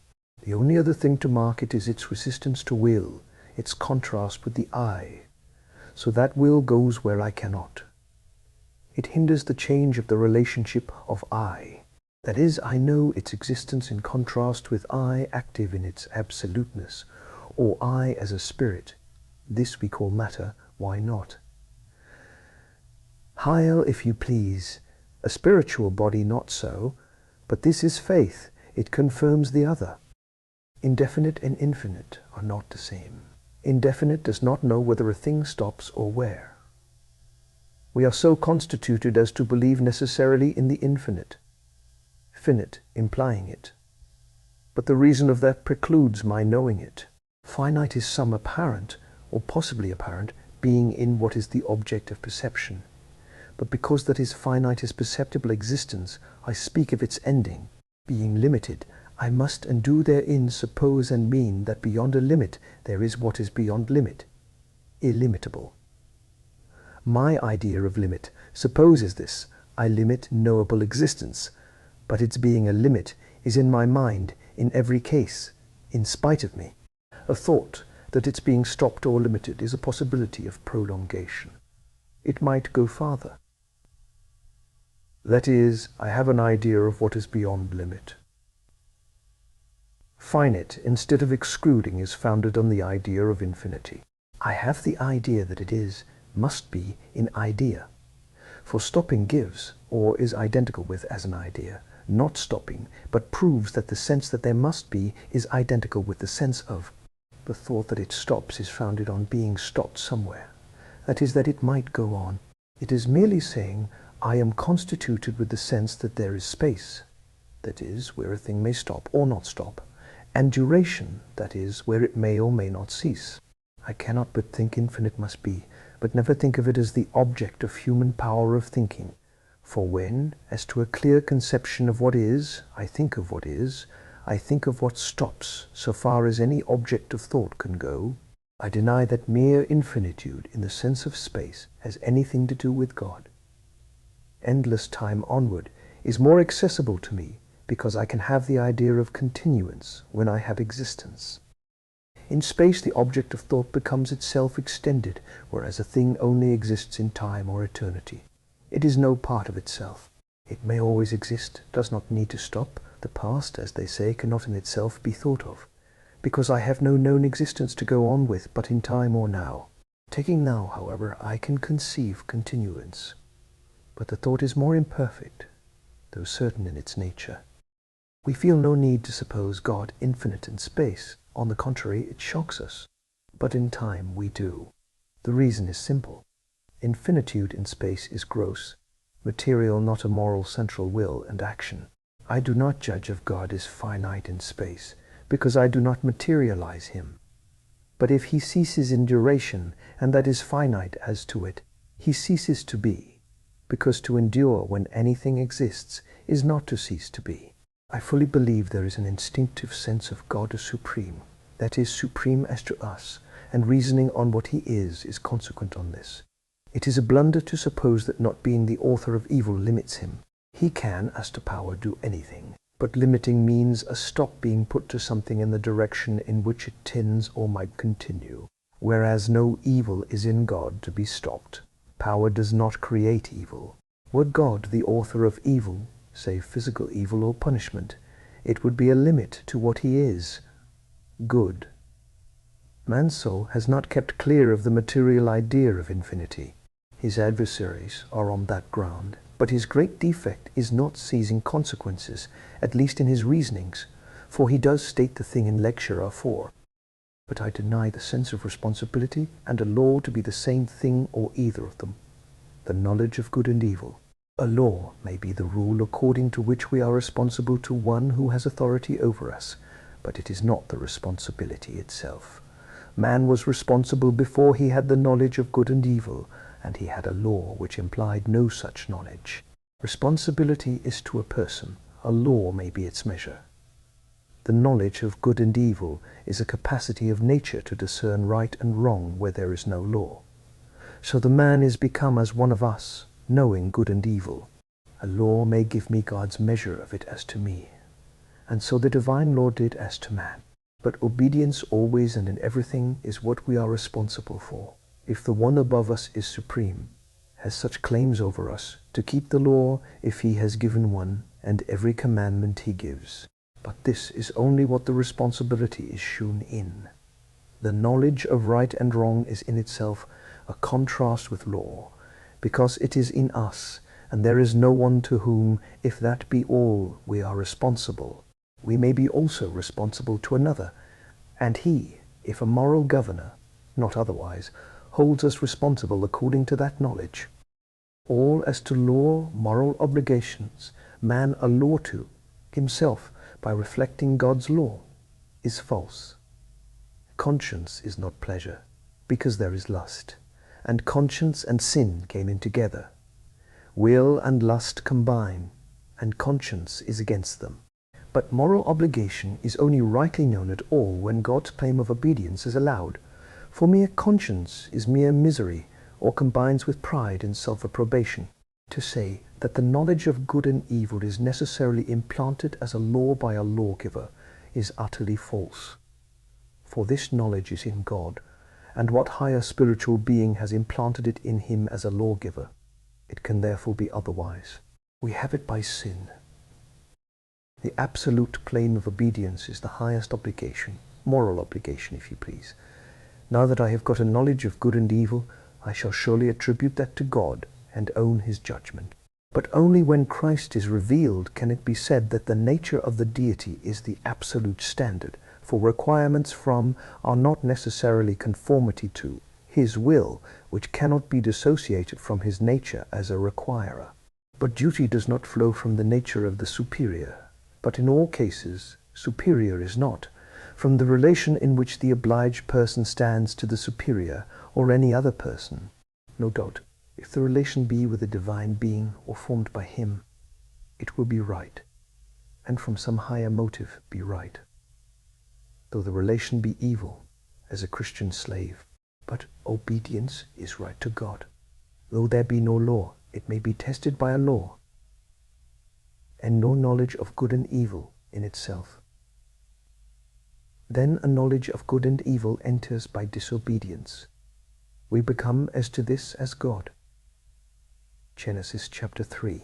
Hence there is the knowledge of right and wrong without reference to a superior, though reference may exist, and, I doubt not the least, has been perfected with it. Lastly, a law may be given, testing the obedience, not in innocence, but with a perfect measure of right and wrong, including all moral relationships. Christ is more than all this. He is the manifestation of the divine nature in man, and when we are partakers of it, becomes the model and example, as well as the source of our walk and duty. It is obedience as his was, because he was a man to his Father in the place in which he stood, and so our mold of obedience, not to a claiming law, but having no will but God's perfect in moral estimate. But it is also love as Christ's was, because it is the divine nature. Being holy too, that is, with a knowledge of good and evil, it has a horror of evil, and is separated from it. But in us it is separated to God, which alone can be the separation from evil in us, in a creature which must have an object. This gives a special character to Christ, though. He ever looked to his Father, and, as man, lived in dependence on him, and, as man too, rejoiced in the joy that was before him. Yet he was an object instead of having one. As regards personality, the conscious I is personality, though it cannot explain by reason in what it consists. But absolute dependence on God destroying personal freedom is all confusion. Dependence is equivocal. It means that I must derive existence and all here, more, have all from him, or that I feel dependent on him, look to him. All this leaves out will, as contrasted with the obligation of obedience. Most of what is called personal freedom is simply sanction of sin. I ought always to obey. Lo, I come to do thy will, was Christ's uniform and sole motive. If freedom means that God does not purpose evil or hinder good, it is quite true. But if it means a right to have a will of one's own, it is sin, atheism. A man being really set to choose between evil and good, he may be for trial to shew him what he is alike horrible and absurd, because it supposes the good and evil to be outside, and himself neither. If he is one or other in disposition, the choice is there. To have a fair choice, he must be personally indifferent, but to be in a state of indifference to good and evil is perfectly horrible. If a man has an inclination, his choice is not free. A free will is rank nonsense morally, because if he have a will, he wills something. God can will to create, but will in moral things mean either self-will, which is sin, for we ought to obey, or an inclination to something, which is really a choice made as far as will goes. In truth, it is never so. Man was set in good, though not externally forced to remain so. He first exercised his will, free will, morally speaking, in eating the forbidden fruit, and was therein and thereby lost, and since then he has been inclined to evil. Dependence lies in this. But a creature must depend on God. He does so joyfully in perfect good, and on whom it comes has the claim when he knows God. Independence in will there cannot be in fact, and disobedience, its fruit, are the condition of the old man. Dependence and obedience are the characteristics of the new man, of Christ. Save what grace works, God does leave the will free, but it tends in its nature away from God, because it is will. And the not looking to God must have an object below man. That wretched freedom man has, and perceives in it but for grace, and resists the motives of grace, because it calls to God, to dependence and obedience of heart. And will wills itself. Only one can be born of God and have a new nature, Christ as our life, and so be a new creature. Personality is evidently in self-consciousness. Reality, that is, material reality, is that which hinders in its nature my will from finding nothing. I cannot, of course, have the consciousness of another's personality or self-consciousness, but I can see that he is one who has it, and know what it is by my own self-consciousness. Is a person in a swoon? I have lost part of the evidence of what shews personality, and if personality be lost in a swoon or like state, it only shews we do not know by reason what constitutes it, the link between soul and body being momentarily suspended, but the spring from which to reason is gone has ceased, so that there can be none, I cannot say I, which begins reasoning. I have no doubt it is the soul. But if the swoon was forever, and I knew there was no self-consciousness, I could not conceive of it as a person. Yet if a soul was there, and it could be 200 years asleep with the body, I should conceive of it as a person. If I did not know it had a soul, I should say I could not tell. Mansel's notion of body is merely the scholastic notion of substance. I say there is matter because according to my constitution 2 bodies cannot be in the same place. I cannot go through a door, a spirit can. But by God's will it is such that what I meet resists my will without any will of its own. Nor do I say consciousness molds, nor that we only know phenomena as Kant, etc., though there are apparent truth in this. God has so constituted things, and me and others, that certain things produce certain effects and impressions on me. If a man with jaundice sees yellow, it is merely that he for the moment is so constituted, being in an abnormal state, but the knowledge of the constitution in both is in the same thing producing regularly the former effect. To say with Kant that the object is a phenomenon is nonsense, because the phenomenon includes the perception in me.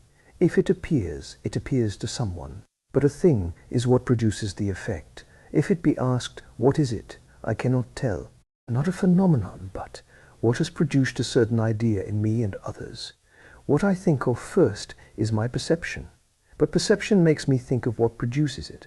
A dream only shews that memory in combination, without the conscious will, may continue in that state. That the truths as to God are only regulative is abominable and untrue.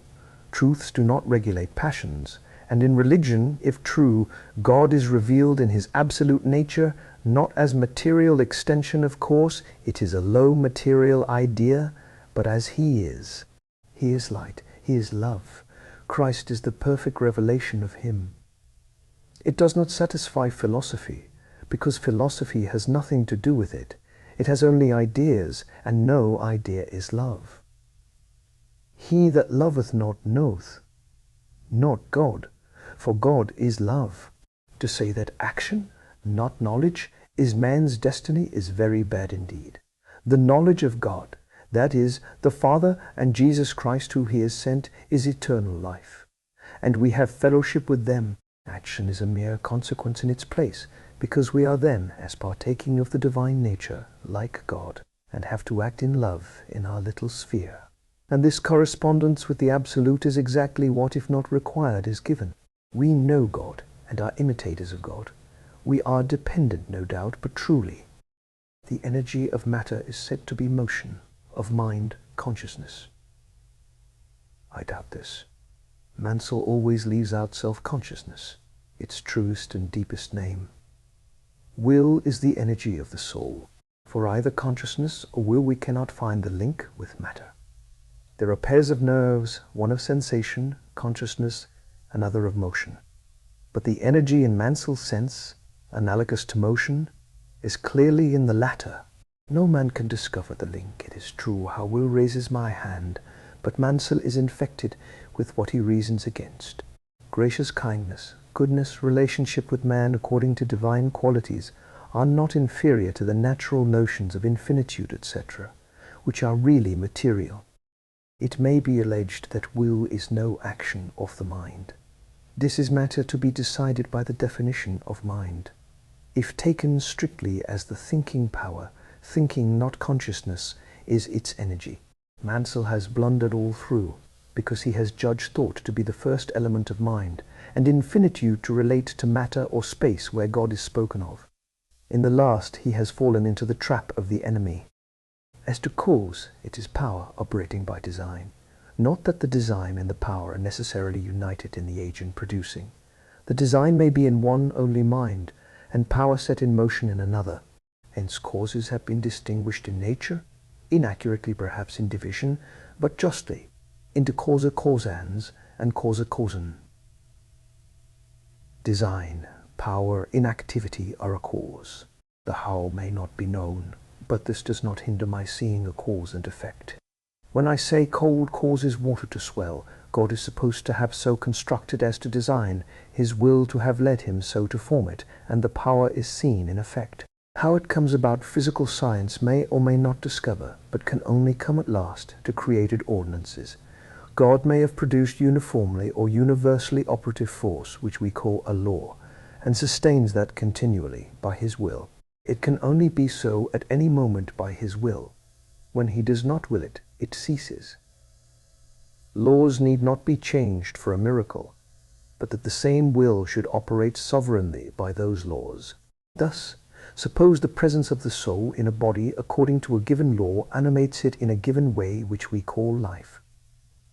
A person dies. God calls the soul back into the body to be perfect according to the given law. No law is changed, but a miracle is performed. Supposing nerves and muscles operate in a particular way where communication is established with the brain, the communication has been interrupted, never formed, by one word, that is, by his will. God, or one acting by his command, restores the communication. Now law is changed, but a miracle is performed. It is not a mere general law. It is the will which formed the law acting, not in suspending it in any case, but causing by an act of power the existence of a case in which its operation was renewed or begun where it did not before. A body specifically heavier than water sinks. The attractive power of the earth is not changed, but the body is so constructed by will and power for a time that it does not operate on it, and a man walks on the water. This does not suppose the action of the will and power of God. That is a miracle, but not a change in the laws of nature. The will of God may withdraw an individual from the power of a law without changing the law as a law at all. The exception only proves the rule. Men have said if God stopped the earth for Joshua, so as to make the sun and moon stand still for Joshua, all would have been flooded and destroyed, just as if he would not have stopped the motion of all at the same time. That is, the action of the moving power. What stopped the earth stopped all with it, my head as well as my heels. This is ridiculous. The question is, can God will? He is not God if he cannot. Can I? Mansell is on wholly false ground as to this, because while saying it is impossible by ideas, he confounds the revelation of God with ideas of him or human knowledge. He does not see here a revelation of God in Christ, with the Holy Ghost giving perception of it and dwelling in us. Hence he wants back to acknowledge the incapacity which is true of mind as absolutely true, and makes the test of truth the harmonious consent of man's faculties. If so, I have no test as to God, for they cannot know or test him. A revelation is another thing, first objectively, and then by divine capacitating power to the soul. God is light. Christ was the light of the world. God is love. Christ was love in the world. But the eyes must be open to see the light, a new nature be communicated to enjoy it. The same thing must be to estimate the love, as shewn to me a sinner, without which, in its own uncaused, unsustained character, that is as divine it is not known, and as enjoyed by a saint, perfect as putting me in the absolute enjoyment of it. For it makes us to be as Christ, see 1 John chapter 4, and that in full righteousness and holiness. See his lecture 5. How sad that any sentence should be exactly the opposite of what Christ meant.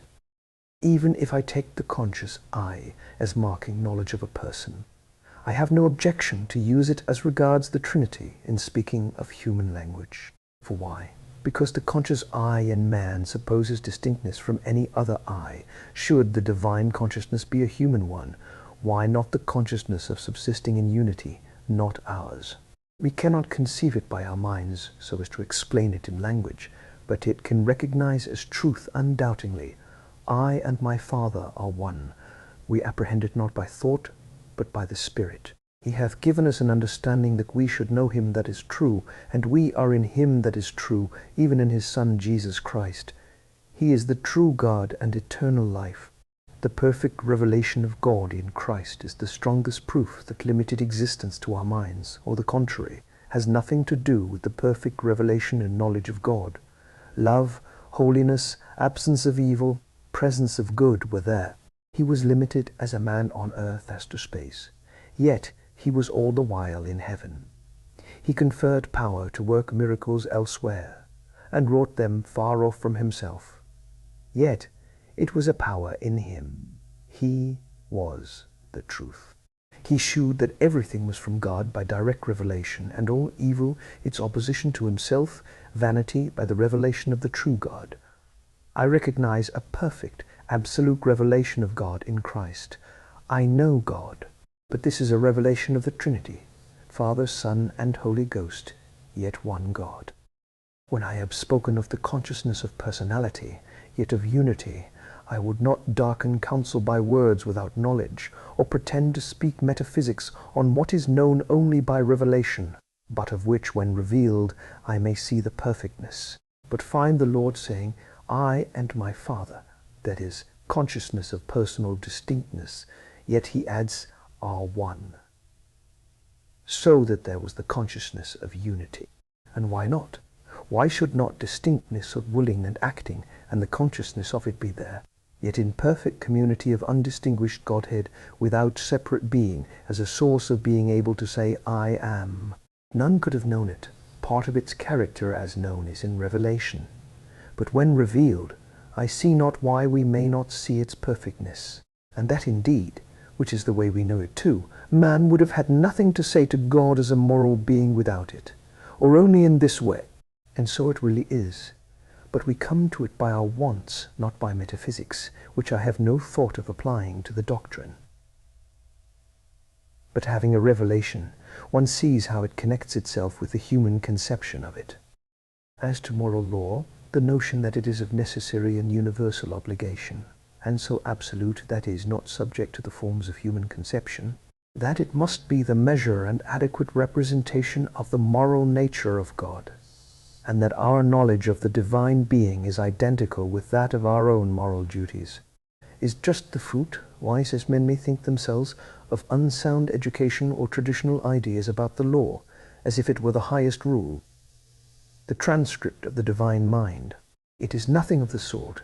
Had men only seen God's activity of love in Christ, and that it is our pattern and rule, in a word, Christ as the full revelation of God in every way, all this confusion would have been avoided.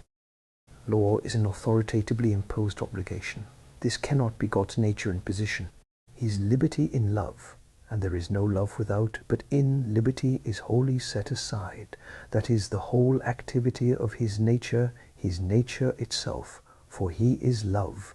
If this principle be true, to make law my nature is to make love impossible.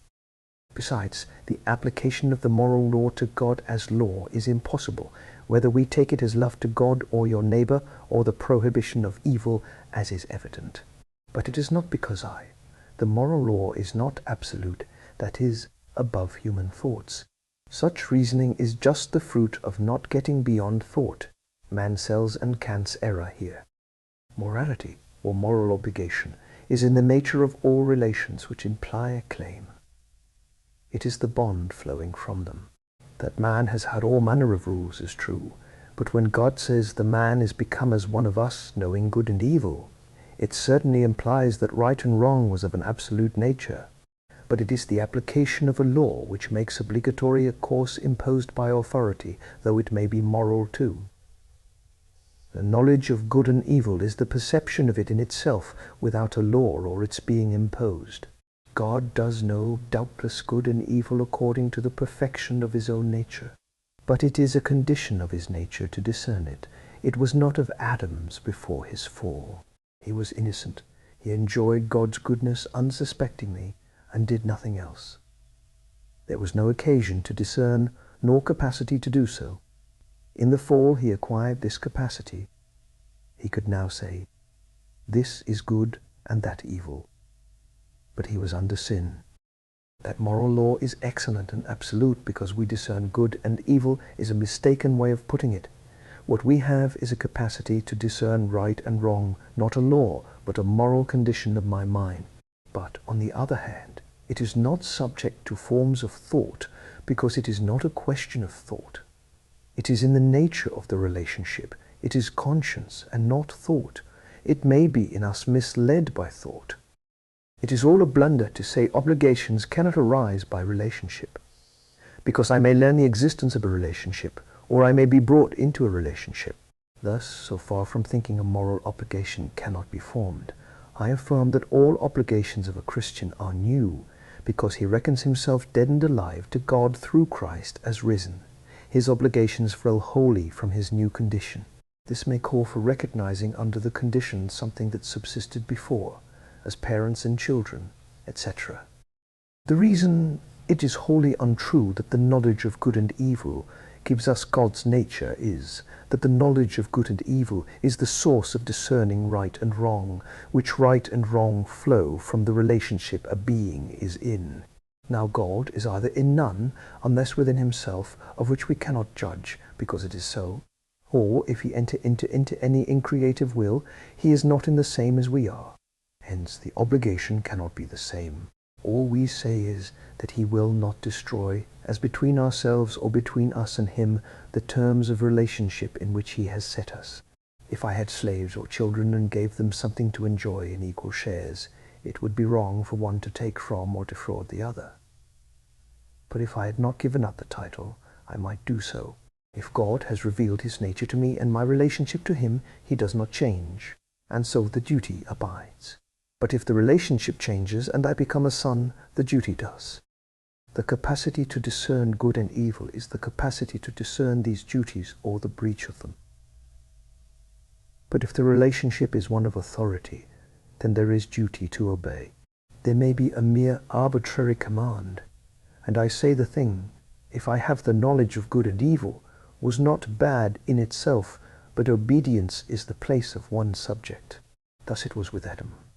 There was no evil in eating of the tree if it had not been forbidden. It was only the test of obedience. Now we have more than this. I say such a thing is wrong even if not forbidden. As to the measure of it, I may be misled. Hence God has given a prescribed measure, the law. But the faculty of such discernment is in me. I call something wrong. I have a personal faculty to discern that the act does not suit, is not conform to the relation in which the responsible being stands.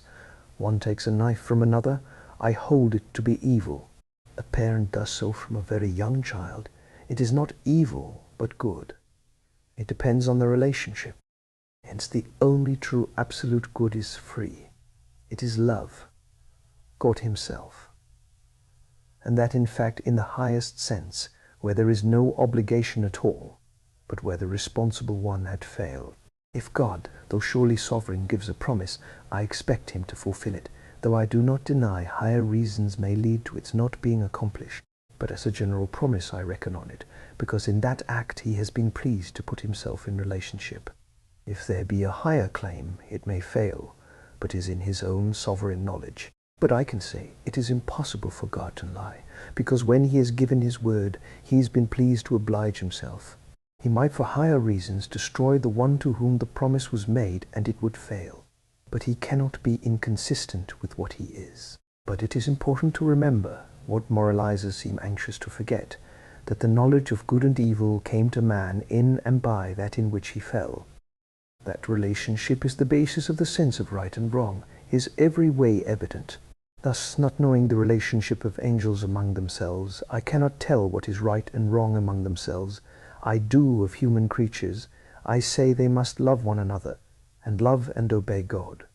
I must not worship them. They must worship God. Moral duties, then, are absolute, insofar as that they do not depend on ideas as formed by any means at all, but are the judgment of an internal capacity. They only subsist in known relationships and last as long as they. But they belong to relationships. They are the expression of one's consistency with it. And as long as I conceive it, I conceive the duty. Right and wrong did not exist for Adam in themselves, that is, without a command. It is not merely responsibility personally to God, that there was. God forbade. Man might not eat, but there was no sense of a thing wrong in itself, because inconsistent with the relationship, he being able to judge of it itself.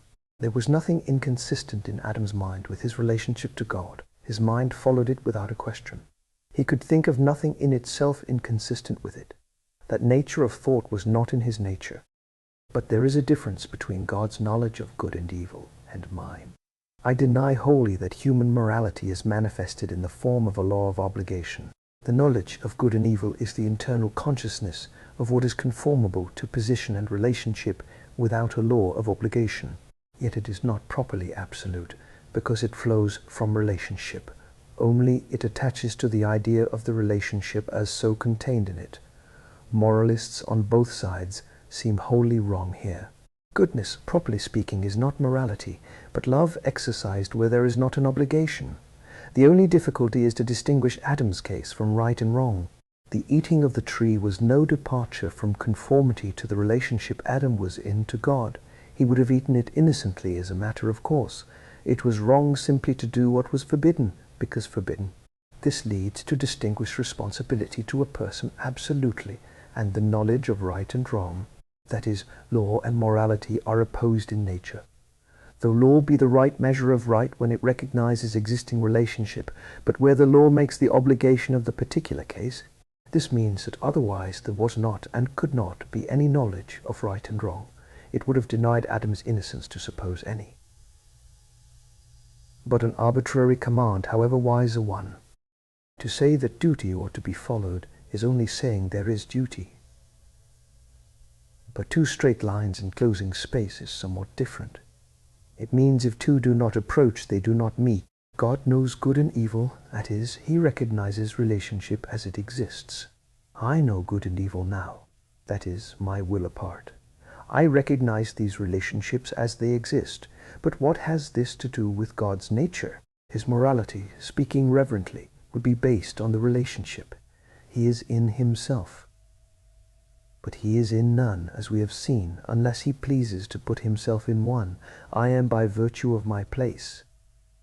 He recognizes mine and judges, but is not in it. I deny eternal morality save as an idea. It has no relation to him at all. Absolute morality is nonsense. God did not create morality, but the relationship without which there could be none. If one supposes only the absolute God, there is no morality. Morality in respect of what? I cannot suppose it. But with created responsibility, that is, creatures and consequently relationship, I am disposed to think that, such as man was, he must have fallen to get the knowledge of good and evil. He knew no good objectively, so as to prefer it in innocence. The test he was under was not preference of good to evil, or evil to good, but obedience.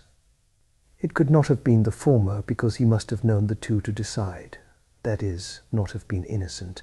But then to go right with that knowledge, he must have been a holy being, that is, a being with a spiritual nature, divine or sustained of God, which in nature delighted in good and abhorred evil, so as not to be in a state of probation, because the decision was in the nature itself, so that there was nothing to test. But if he came to know good and evil, and was not decided against evil, he was already in an evil state. Besides, he could not get into a condition to decide between good and evil, and if he had not known them before, he must decide. He has to exercise a will as free, and thus he is out of obedience, the only right state, and is in evil. A nature formed wholly and sustained of God is decided in nature, and then only obeys. God could have given such a nature to man, but then it would have been a new creation as it is now. It is a mistake to think infinite power in itself inconsistent with finite power. Two infinite independent powers cannot be, because they contradict each other. They are not infinite, for they cannot destroy each other. But power being only the faculty to do all things, not the actual doing of them, the existence of a finite subordinate power is no contradiction to God. Creation tends to give the idea of a final cause, a framing will, and hence can hardly be ascribed to a finite agent. But forming new objects on subsisting laws may well belong to such. Examination of Mill's logic. The question is a grave one, how far, when no general idea or quality is predicated of an object, but it is only said is, two objects are before the mind. But Mr. Mill is, as to this, all wrong and inaccurate. When I say the sun, I already suppose such a thing, and its existence, or I can have no object before my mind at all. A round square gives no object or idea to be, Mr. Mill's example affirmed about. What he does not see, and the whole book is in my judgment very shallow, is that what is affirmed in saying the sun exists involves unexpressed that it exists now. Time present is affirmed, but whether I say was or will be, I have an object of which the existence is before my mind, or there is no object before it. He shirks the word idea, because an idea in the mind supposes an object with which it is occupied. It may be only a poetical possibility, but its existence is assumed poetically. If I say is or exists, I affirm that it is a fact now. It may go farther, for the present supposes in its nature all times or none. It affirms a fact and leaves past and future wholly out. If I say I am, I cannot say I without a conscious object, Am adds little to any idea of it. There is no other object. I carries am with it, and the only danger is that am makes it too absolute by excluding beginning, was and will be. I involves my existence as spoken of. I thought, that is past. I will give. That supposes an I, an existing object I have in my mind. Yet I may not exist to do it, but the object is an object in the mind, and existing there as an object thought, whatever is affirmed about it. The verb substantive affirms that it is not only an ideal object, but an actually existing one. God is. If I say God, I have a thought object, an object before my mind. If there be no such thing thinkable as a round square, I am talking nonsense. It is an assumed object, and I cannot think it without thinking of it as an existence. I do not say existing, for that says now, but an existence. When I say is, I affirm actual existence now, and past and future are not in my mind. It is an existing fact, and as every present puts me in a present time, that is, has no time at all, it is an affirmation, taken by itself, of eternal existence. It is totally false that no belief can be afforded. If I say my Father, my hearer believes, if he receives what I say, that I have had or have one, and disbelieves what I say, if he does not think so. Thus, if I say Adam's father, I disbelieve the whole account in Genesis. If I say Cain's father, and another does not reject what is said, it is believing he had one, at least agreeing in it. If I say a round square, he has no object before his mind to affirm about. When it is said, affirmed of something, something is affirmed before anything is affirmed about it. The Son exists, or my Father exists, goes on to say it, or he which is exists now. And the present involves no time. That is, contemplates no duration for a time, and hence is either the simple fact of now, which has no duration, or involves eternity, a now that never ceases to be now, for now is unity, not duration. When the present is used not as now, it is a true unadjustlosenis aorist, that is, aorist of unspecified time. I dine every day. What time is that? When I say God is, I affirm no time, but existence, and, if I add nothing, eternal existence. Existence only is affirmed of him, and, if true, always true. If I say to anyone God, I call his attention to an object, which I cannot do if there be no such object. I do not say in existence now, but as an object to be thought of as existing.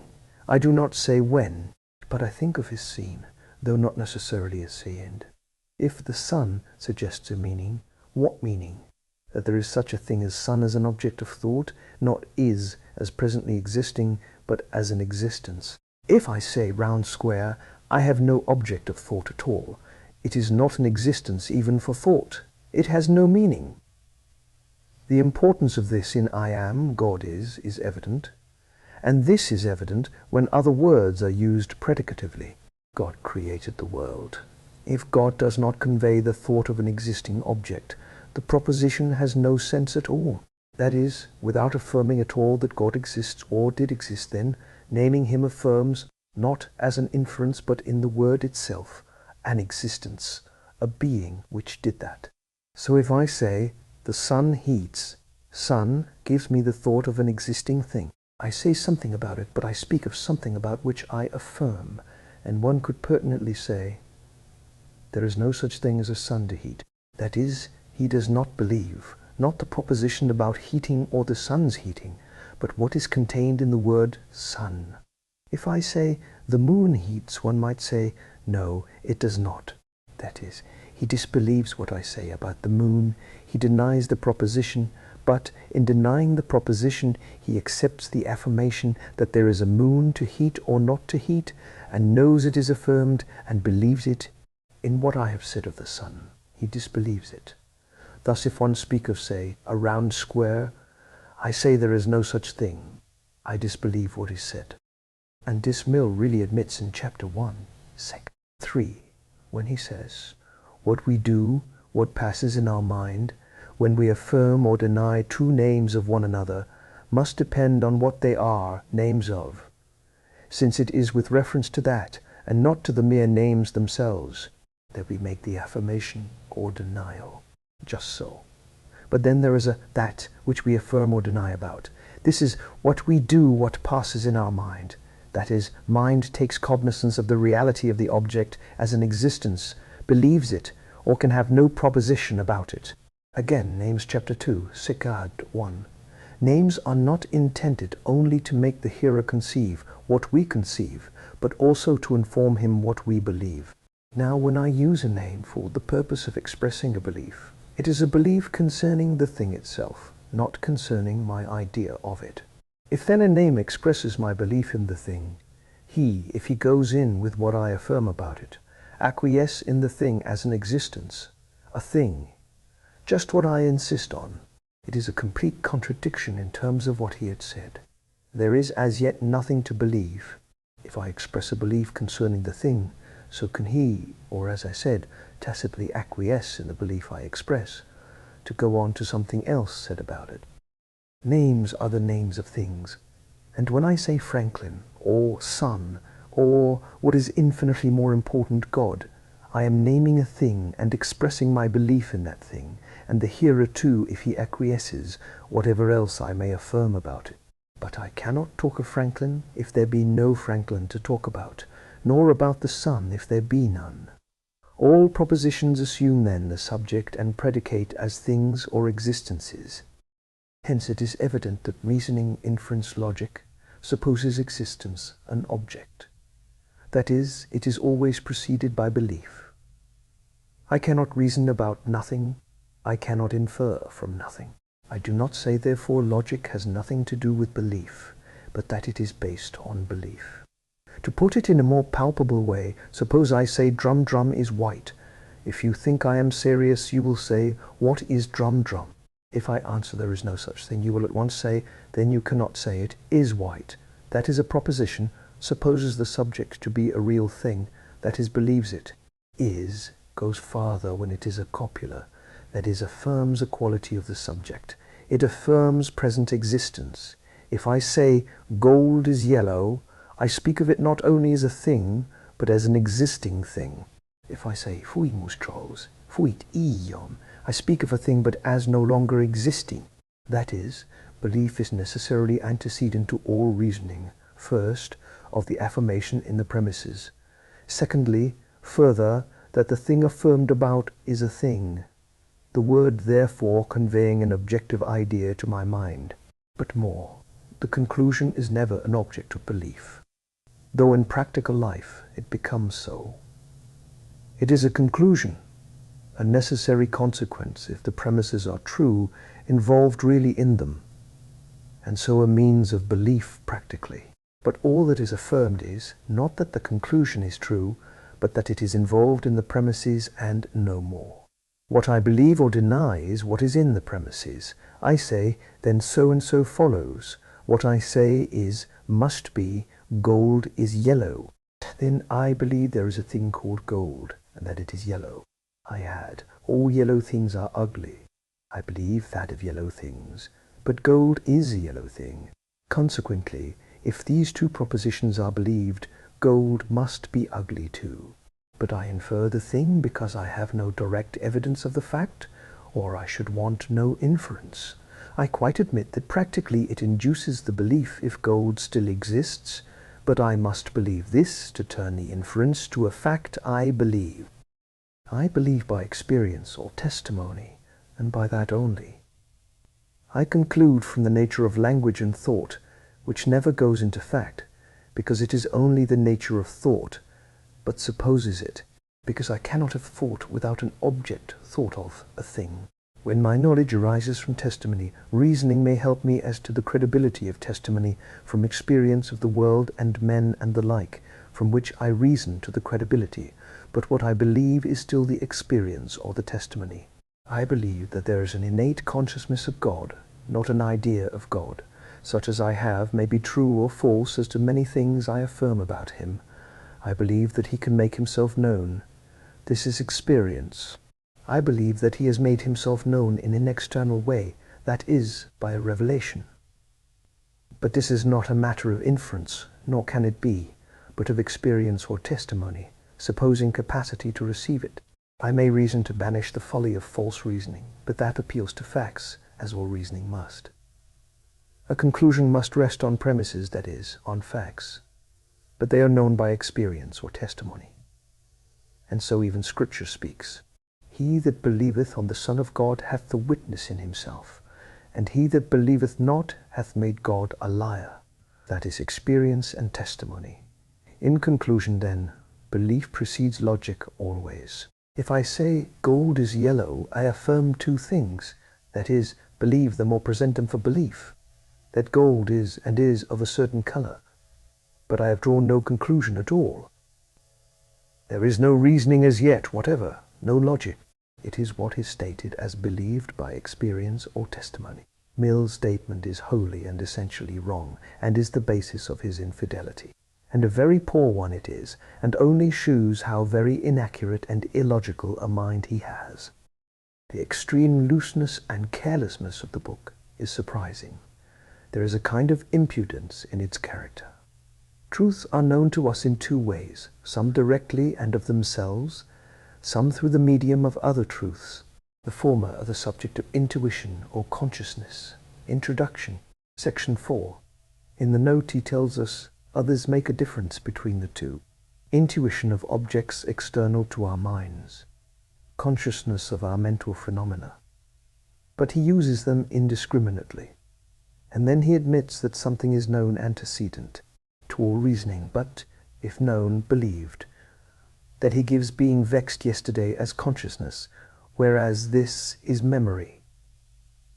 By inference only, about what took place when we were absent, the events recorded in history, or theorems of mathematics. The two former we infer from the testimony adduced, but this is not an inference at all. It is belief of the testimony, right or wrong, without any inference at all, or traces of what has happened. This may be called inference, but to put knowing what has happened by testimony, or theorems of mathematics, on the same ground of inference is nonsense or impudence, or rather both. It is to get rid of knowledge by testimony, which he states thus: whatever we are capable of knowing must belong to the one class or to the other, must be in the number of the primitive data, or of the conclusions which can be drawn from these.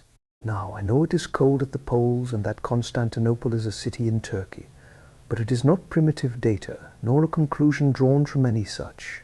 People have told me so, which is neither one nor the other. This is not honest, that is the fact, and so to state it is impudence. It is convenient for infidelity. I deny that logic judges anything but the justness of an inference, nor does it determine whether evidence has been found.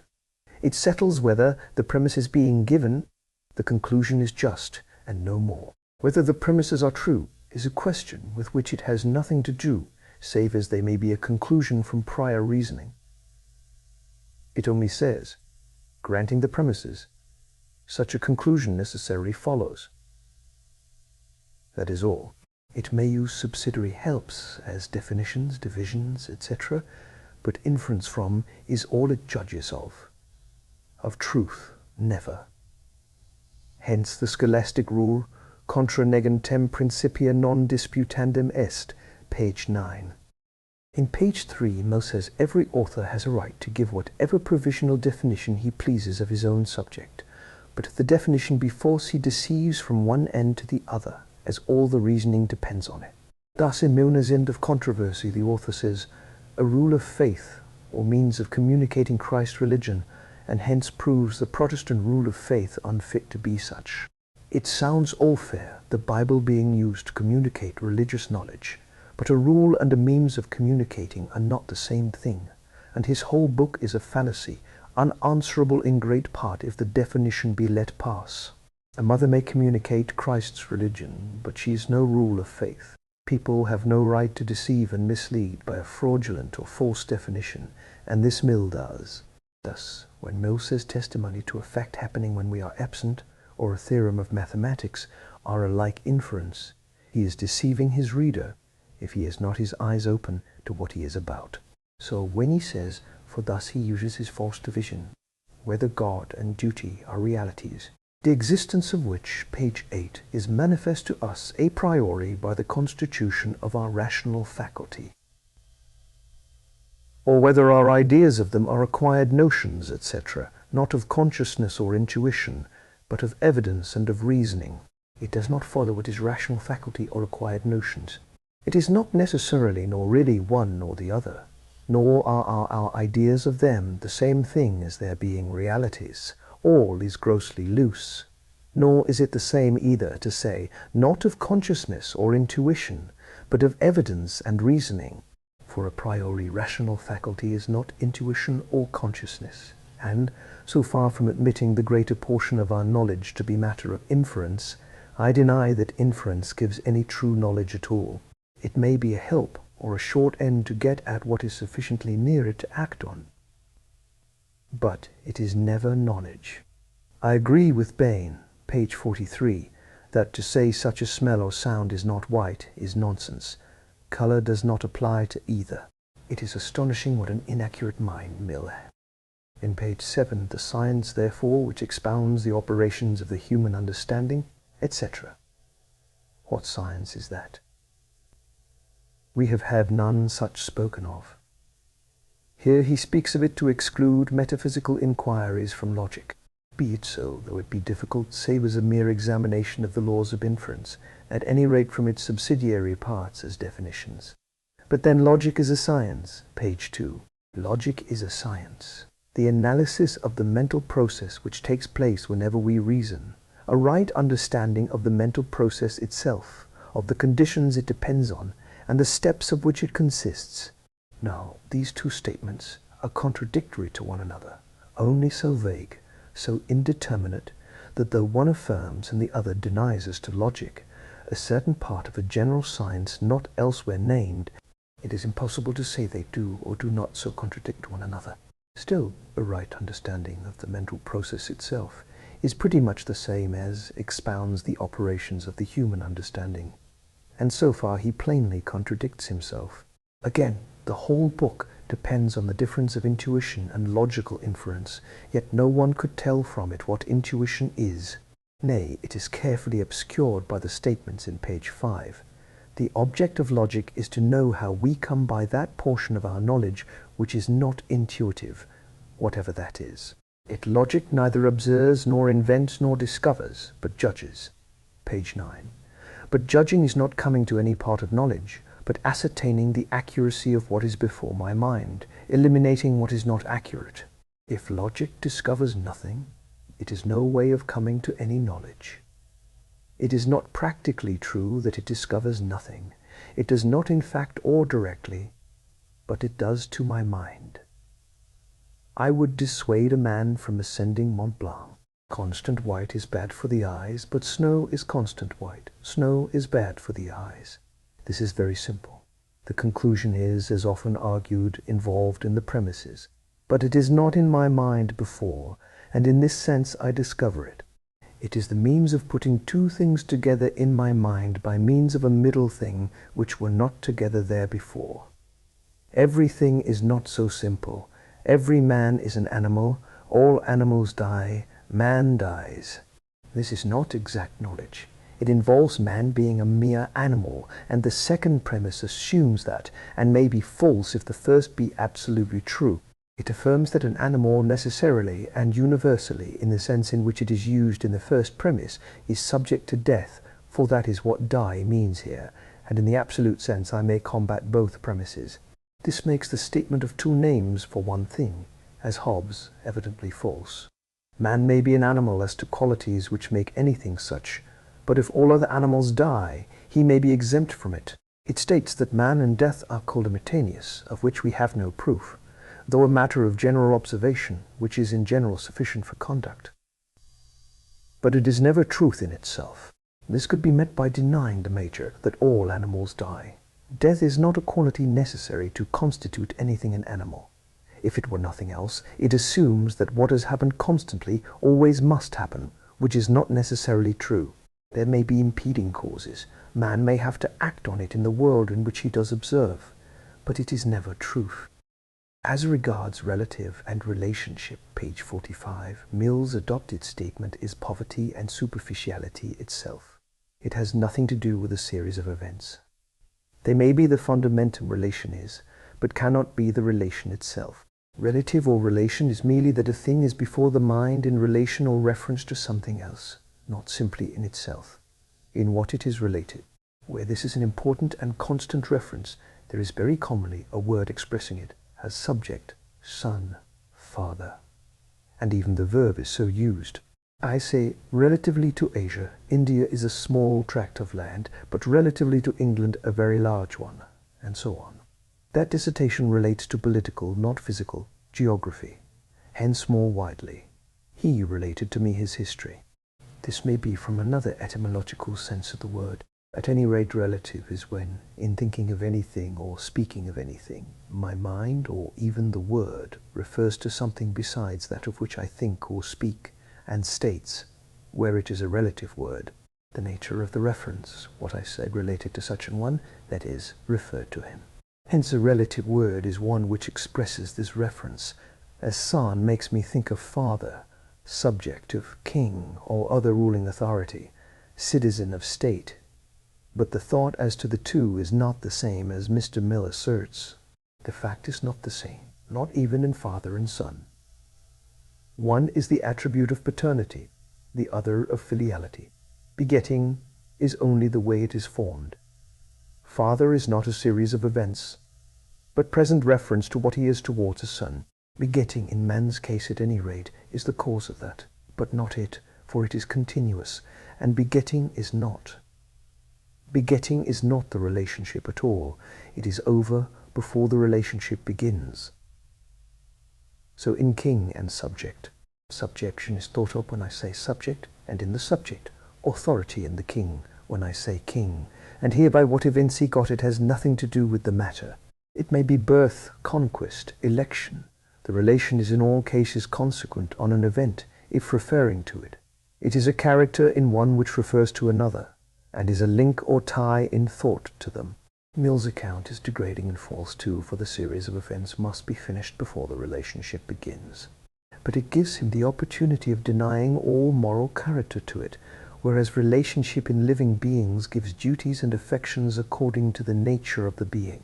There is no relationship of this kind between an apple tree sprung from a pippin and the tree the pippin came from. Aye, he kind, if according to nature may be the same, so that if I say apple, I suppose an apple tree. But there is no subsisting tie or link formed by God. In mere animals, this is merely animal, as long as the necessities of animal nature require it. But that is all? Where there is a moral nature, there is a moral relationship according to it. Husband and wife are that. It means a relationship in which the formed tie is to be maintained according to its nature. I quite admit that this is outside logic, but then all duties and right affections, all thoughts and ideas connected with the relationship are outside logic. That is, everything that man is as a moral being. Hence, no rationalist has ever found a basis of morality. Conscience, happily, is often better than logic. But one time it is general utility, another following nature, and other things. It is wholly and only living up to the relationships we are placed in. Yet Mill says, page 8, nearly the whole of human conduct is amenable to the authority of logic. Logic has nothing good or bad to do with it. Nor is it, as he says, the science of evidence. Logic has nothing to do with it. There is no science of evidence. There is observation of human nature, and the motives which govern it, which help to ascertain whether evidence is reliable. But he carefully obscures this word as he does others. I must say, to seek to defeat truth. Evidence or testimony has on the face of it nothing to do with proof by inference, see note, page 5. But he obscures this point too. A testimony is spoken of, and as to this it is said, page 9, logic does not find evidence. Then we have the evidence of consciousness. But is the testimony of another evidence, supposing it proved credible, or thought so? Find it out from Mr. Tier. If you can. It would open a door to faith on adequate testimony, without reasoning or inference, and that would be intolerable. From what I have said of constancy of link or tie, another distinction arises as to relative words and relation. There are many relative words where there is no relation. Thus, brother is a relative word. But you cannot speak of a relationship between them, nor have you a word for him who is thought of in the relative word. I say lessor, that is a subsisting relation, and I have lessee. I rather think, at any rate it is so in many cases, the relative word, where there is only one, exists where the character abides in that one, especially in the active and passive. And e. At any rate, where the relative character subsists, there is a relation in common language. Where not, there may be a relative word. Where the relative word expresses a relation, it is never an event or series of events. The assertion is merely an effort to put a pig and a man on the same level and deny subsisting relationship and duty. See page 8, sec. 4. All active words are relative, but there is generally no relationship. As regards page 49, the only thing logical proof does is to shew that the conclusion, which I have not yet admitted, is contained in the premises, which I have, though of course in reasoning I may deny them. All that is believed is what is stated in the premises, upon whatever ground it may be. Consciousness, sight, experience, or previous proof even. The statement implies and means to say that formal proof, as afforded by logic, is that which produces belief, or makes it tantamount. I believe what I am conscious of, have by intuition, which he admits is no part of logic. I would add experience of what goes on outside us, and I add testimony to facts which are not properly propositions, though as to some of course they may be so stated, but are believed not by logical proof. So that if a proposition or assertion be made of it, there is no logical proof. It is believed by sight or testimony.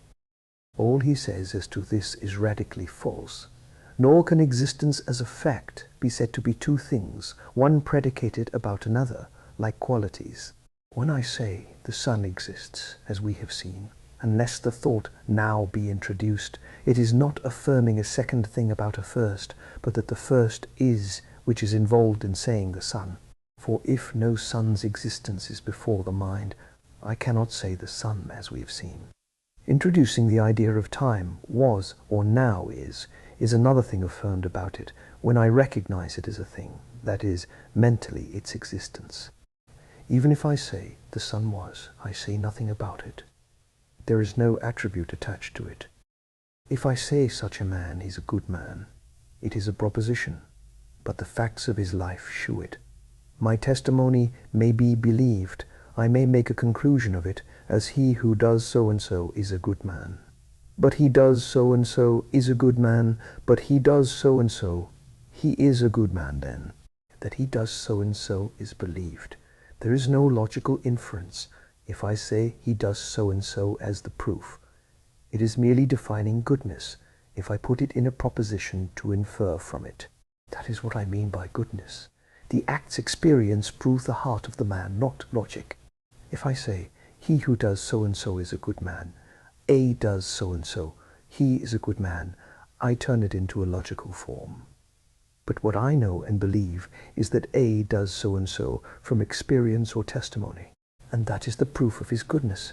The first premise is merely what I mean by goodness, or at least the testimony of what I mean by goodness experimentally to my mind. His doing so-and-so, not logic, proves goodness. The facts do, if what I mean by goodness is proved by them. But a definition is not an inference. When I say good, I mean something without any inference at all. The facts that shew it are no inference, but I believe the goodness because of them. But all this is a vital principle. The statement is tacit infidelity, as all that went before is. Belief is not by logical proof, never even. The things believed are in the premises, as I have said.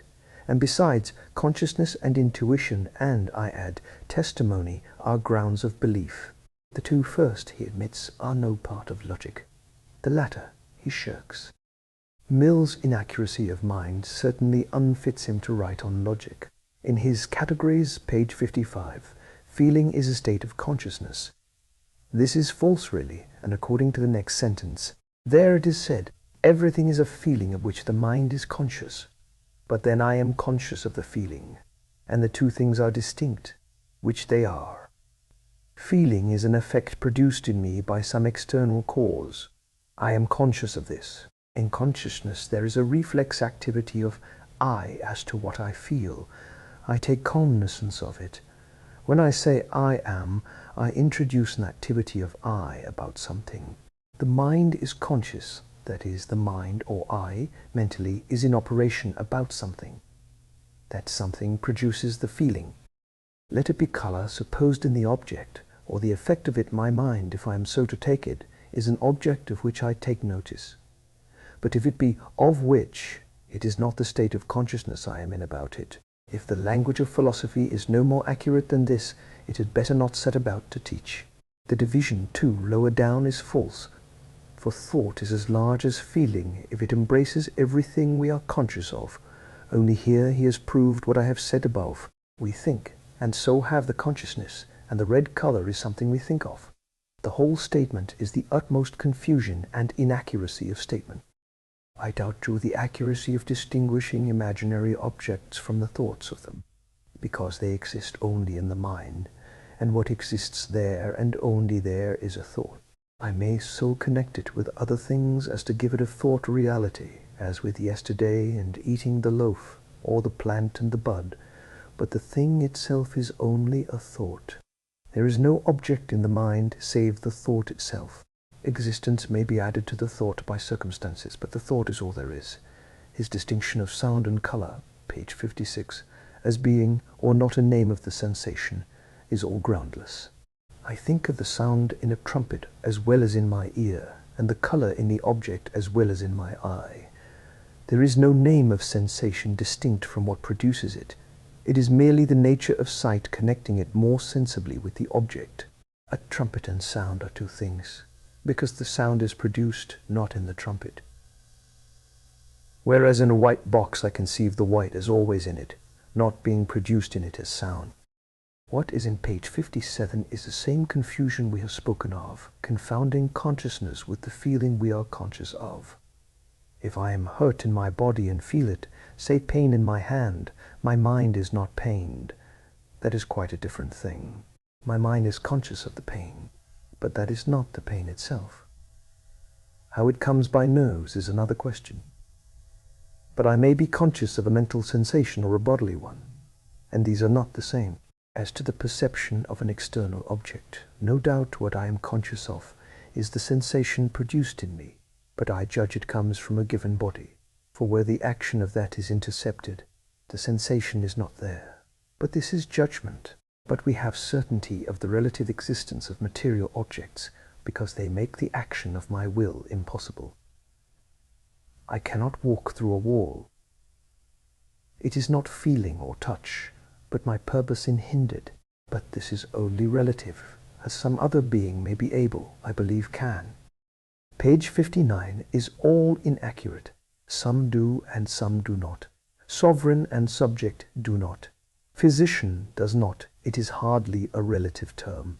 Some are a single act, as mortgagor and mortgagee, and with others suppose a title, as sovereign and no acts. All is utterly inaccurate, but mortgager and mortgager connote nothing about a court of justice. The want of accuracy of his mind is puerile. Indeed, superficiality marks the book. As to substances, I admit that what the mind takes notice of passes in it. Yet, as I have said, material resistance of matter, where my will works, proves the existence relatively to me of matter. It is not a sensation. It is a fact. Thus, when Mill on Relation speaks of the judge's dealing with a debtor as only a sensation, supposing he had the debtor put in prison, it is not merely a sensation. Prison means being shut up, so that, sensation or no sensation, you cannot get out. You are a prisoner. Your body is shut in. But further, if white be only a sensation, it may exist without saying off. I can think of whiteness without an object, and have the sensation, though more dimly perhaps, in a dream quite as vividly, which, however complex, is only sensation. Next, if I say it produces, I affirm a quantity. Let it be intuition, or habits of thought and language formed experimentally. When I say snow is white, I have as much the thought of snow as of whiteness. It is defined unexceptionably, he tells us, the external cause to which we ascribe our sensations. Well then, be it that I am so constituted as the way of explaining it, to which I do not at all accept. I have the thought in my mind of an external cause, as well as of that which is the particular sensation or attribute. The sensation in my mind gives me the thought of an external cause, as well as of whiteness or any other attribute. I can say red snow, but red or white, my thought of snow is distinct, therefore, from my thought of red or white. And I have this thought. So if I say snow is white and paper is white, objects are in my mind. Call them bodies, external cause, or what you like, as well as whiteness. When I say external cause, I speak of something, but of what is other than the effect it produces. Cause and effect are not the same. Nor is it the same thing really to say opium puts me to sleep, and to say it has soporific virtues. One affirms the fact as true, the other positively asserts, rightly or wrongly, a quality existing in opium as a universal fact about opium. Nor is it true that a man having no child, I do not call him father merely. He is not a father. This is false, and the whole comment on it is beating about the bush. I do not talk scholastically of substance and attributes. It is a mere ideal abstraction, but an external cause of a sensation and a sensation are not the same thing. And I judge rightly that if an object always produces a sensation, and in its absence it is not produced, but by an effort of mind having been received, there is what men call an external cause. I may know that it is a mere effect of the reflection of light from a given body, but there is an external cause, be that cause scientifically what it may. I knock my shin against a stone, I have the sensation of pain. Pain is not a stone. You will tell me it comes from muscles. Well, pain is not muscles, but a sensation through an effect produced by the stone on the muscles conveyed by the nerves. But whatever the cause, it is not the sensation caused. Further, I doubt the justness of the statement. To the senses nothing is apparent but the sensations. This is not correct. They produce the sensation, or rather it is produced in them, and the mind takes cognizance of it. The external cause acts on the senses, and by these causes produces the sensation, which, I readily admit, the consciousness of my mind notices. Page 63. If I know only my sensations, I cannot conceive an object but by them, nor, consequently, their non-existence.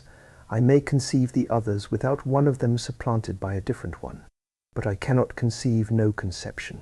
Hence the whole argument has no ground at all, and for sensation there could be no residuum when the absence of the sensations is supposed. It proves nothing but that there is no sensation when there is none. I have already noticed sensations apparent to senses as a fallacy. The proof of the existence of matter is elsewhere and untouched, excluding other matter and obstructing my will. That is, it exists relatively to me. If there is an external cause, no matter what you call it, but here also is a mistake. The materiality is not the cause of the sensations. There are external causes, commonly called qualities or attributes. Of these I can only say there is a cause of something which produces the sensation. The substratum is not, as such, the cause of them, unless it be touch, which in one aspect is the perception of matter. Nature of the thing, page 65, is too vague to have any value in reasoning. Nature of generally means qualities. The existence of matter for me is known. Its nature is to hinder progress of other matter as my body. Beyond this, nature conveys no idea at all. I can only know what affects I, so that the word has no meaning. I can only know it by I, that is, by my power of knowledge. I is necessarily the limit of I's knowledge by the power of I. Only I may be acted on by a power above or beyond I. But cousin is wrong, for if there was no sujet sentens, on ni brupadir quils a yirao, and core, there would be nothing affected, and I can suppose them physically inert. To conceive them existing, moreover, there is a conceiving power, and if by acting I mean in a being conscious of it, it involves the consciousness also, and it must be mine, or I know nothing about it. I cannot think of a consciousness I have not got. If I realize it, I have it. Hence all Cousin's argument falls through. I cannot say ageriant or trement, for I cannot conceive or trement, then I conceive, or trement, then I conceive. All this really means the powers I have cannot go beyond themselves, which is the meaning of the word power, but that I am made so as to be acted on, and in this I go no farther than I am acted on. I am conscious of it.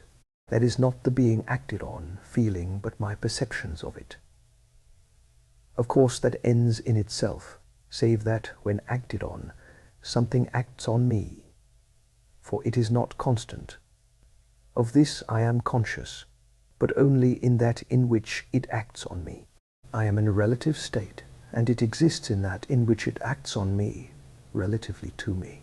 The result is really this: I am in relationship with the scene around me, and outwardly part of it, formed to act on certain sensibilities I have, with a mind which takes notice of the sensation produced, is conscious of it, by taking notice of it.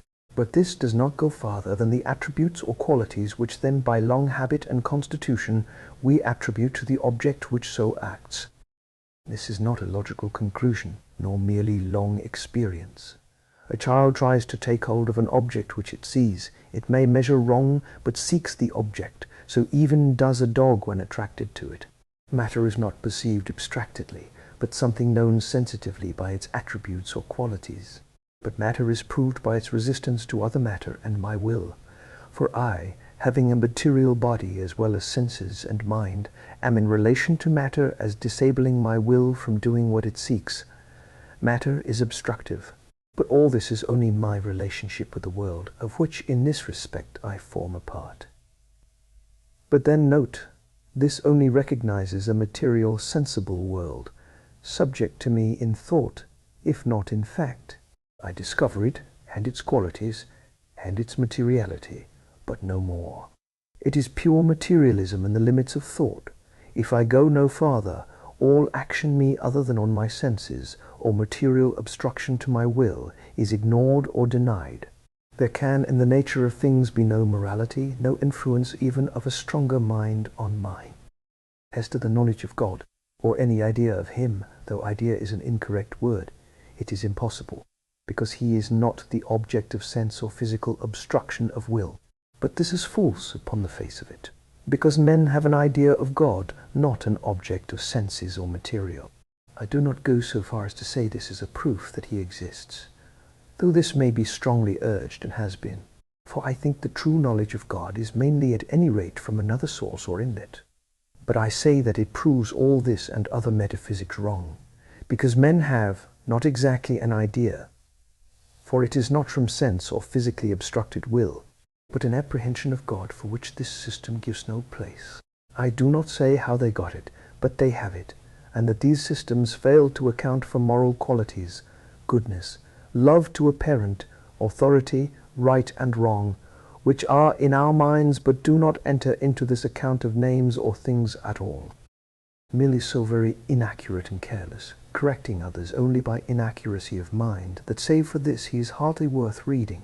He says thus, page 88, we affirm that something is not, which is absurd on the face of it, for if I can say something, I cannot say it is not.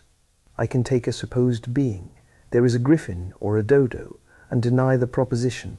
There is not, etc. A particular quality may be denied of something. We say it familiarly. The true word is, there is not anything, or no such thing. If it be merely a predicated quality, then it is a positive affirmation about the subject. Maoris are not black. This affirms something about Maoris. What? Not black. But the secret of this is, he has settled that a copula is another word than is exists. But though modified by the predicated quality, it is still the identically same is. It means not that the subject is simply, that is, exists, but that the quality exists or does not exist in that subject. But it is always affirmation or supposition of existence of something. Where naught is placed, I am quite indifferent. Again he says, we know mortality by one death as by number. This is an utter blunder. I know death as well, but not mortality, which means that men are liable to death. For men, mortality is an inference to universality from multiplied experience, where one man's death does not prove that at all. I have already said his division of feeling is wholly false, for either thought is a mere sensation, and he confounds consciousness and what we are conscious of, or it is an active exercise of mind, and not a feeling. Volition is not a feeling, unless I confound consciousness and what I am conscious of. Matter gives us no sensations, unless the pain of a blow be so called, save obstructing the will, of which he does not speak. Attributes or qualities do, so that the unknown body is not the cause of our sensations, for were it so, it would be known by them. I know white and black. The substratum is assumed to exist as sustaining these so-called inherent qualities, but it produces no sensations. As to mind, I am conscious of knowing, not merely receiving a sensation, but of activity about them. So far I know it. Saying unknown recipient, page 68, means nothing, or supposes it to be an object sensible so as to form an idea, really assuming objective materialism in it, which denies its nature, which is thinking. To say recipient is equally false, as leaving out the principal, distinctive part of it. Mind is known in its own consciousness. It knows itself not objectively but consciously, and recipiency is not its principal character. I am so constituted as to receive impressions of objects, but this is not properly mind, which begins when I begin to judge of the impression or go on farther. Mind and other capacities may be acted on by higher mind, but this is another point. I add in page 68 there is the usual looseness. Myself cannot be my mind, because my mind supposes myself distinct from mind, and mind to be something I possess. As to attributes, page 69, there are no other states of consciousness, which is the knowledge of attributes, but sensations. They may produce pleasure, but that is not knowledge of an attribute. Relation, I have already spoken of. He is all wrong. Father has nothing to do with any fact or phenomenon. You can only say, we are so constituted as to have a sense of the relationship. Of my being generated, I know nothing, and I am a child only after all that is over. I did not exist till it was. It was a relationship with one by whom I was begotten. As to present facts, the accomplishment of them all would not make a man a father, nor produce the sense of the relationship. Filiality, as in the mind, is a part of our nature, and even of animal nature as far as it goes. We are so made. In a large class of relations, the acting of a cause produces a relationship, but it is not the relationship itself. This is a state in which one is toward another, not what caused that state. Those, not such, are quantity. I have spoken of propositions. A word on their nature, page 94. I do not admit that man is mortal is the same thing as every man is mortal. The last is a fact as to every individual. The former an assertion as to his nature, which is quite a different proposition. So as to wine or food, it has nothing to do with quantity. It affirms something of the nature or quality. Food is necessary, or metal is requisite, is a thing characterized by that word. It is food, it is metal, that thing. Assent is merely that I make the proposition mine and affirm it. Muhammad is the apostle of God. My assent is merely that my mind too says so. If I say, no, he is not, I reject it, I disaffirm it. If I do not know, it is left as no proposition in my mind about it. The looseness of mill is inconceivable. In page 93, general name is used without a word of what that means. In page 97 we have these theories without any distinct theories having been mentioned. Again, a golden mountain is no proposition at all. I do not see any difficulty in seeing what the mind does in believing. I affirm the proposition. I say gold is yellow. Propositions are not assertions about true things, and this contradicts his whole previous system that attributes are never anything but our conceptions, substance or body, an external thing that causes them. When I say gold is yellow, I affirm that gold is the external cause of the sensation of yellow in my mind. When I say Muhammad is or is not the apostle of God, I affirm or deny what apostle of God represents in my mind of the person Muhammad. The predicate is always a conception of the mind, not a thing. The subject is a real or supposed object. If I say a centaur is a fiction of the poets, fiction of the poets is what I conceive as characteristic of it. But centaur is a real thing, not an animal, but I speak of a real thing. A description in the poets, and of that which does exist in that description, I affirm that it is a fiction. What I think of is not an animal, but a description, which I affirm to be a fiction. Further, my belief has not reference to things as he states. The impression made by that outward thing upon the human organs has not, save as a simple sensation in the mind, anything to do with the matter. He denies his previous teaching, and if a sensation, it is his conception of gold. The whole of this, page 97, denies what is previously taught. He does not believe a fact in saying yellow, but a conception in his mind. For nothing else, he has told us, is meant by yellow. Besides, what does he believe? A fact relative to the outward thing, gold, or to the impression made by it. Two distinct things, the former of which he has stoutly denied before. See pages 67, 69, and 70. We assert simply that we have a particular sensation, page 98. Digging is not a proposition, so that is all nonsense. When I say fire causes heat, I do say that the thing called fire causes a sensation in me. Yet I admit that logic is not concerned in belief, but in shewing that the conclusion is contained in what is believed already, namely the two premises.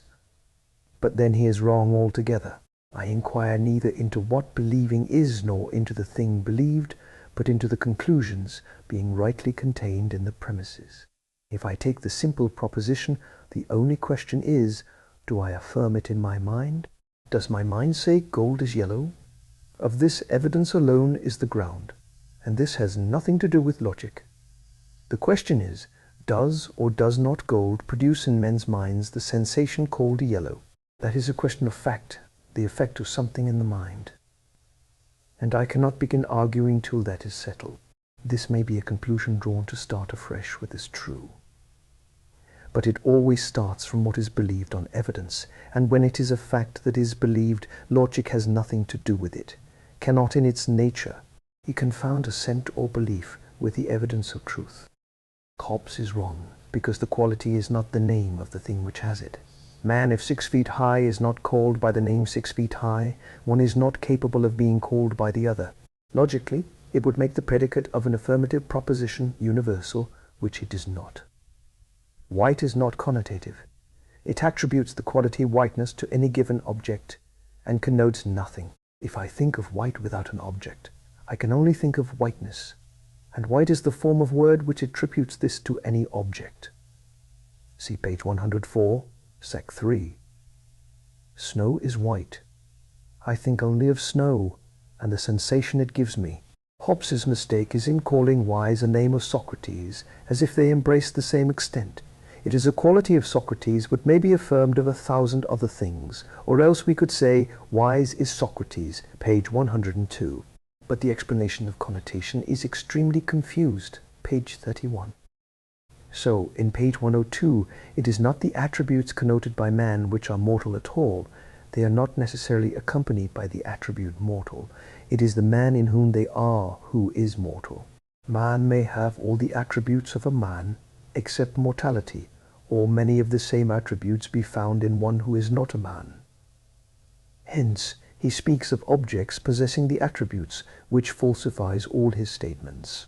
When man suggests or connotes a number of attributes which make up the idea, mortality is another attribute I add to these, but not another name for the united attributes which go to make up the name man. It is not a name of man, but of one of his attributes. The predicate is one attribute of the subject. But, if it have become the name of a class, the class is formed of all that have attribute. Plato is a philosopher, only says, Plato has the quality so predicated of him. But if men have agreed to make a class of all possessing that quality, The word puts him in that class. If I say a potato is a solanum, deadly nightshade is a solanum. Deadly nightshade is a solanum. It merely in each case attributes a quality or qualities. But men have agreed, rightly or wrongly, to classify a set of plants by having that quality or qualities. It is not the name which makes them a class, but the common possession of the quality expressed by the name. If I call a monopetalous flower possessing certain other phenomena of form a solanum, whatever has these forms is a solanum. The name only states it has. If I say a dog barks, does not mew, barking is not a class, because barking, as a fact, does not make a class.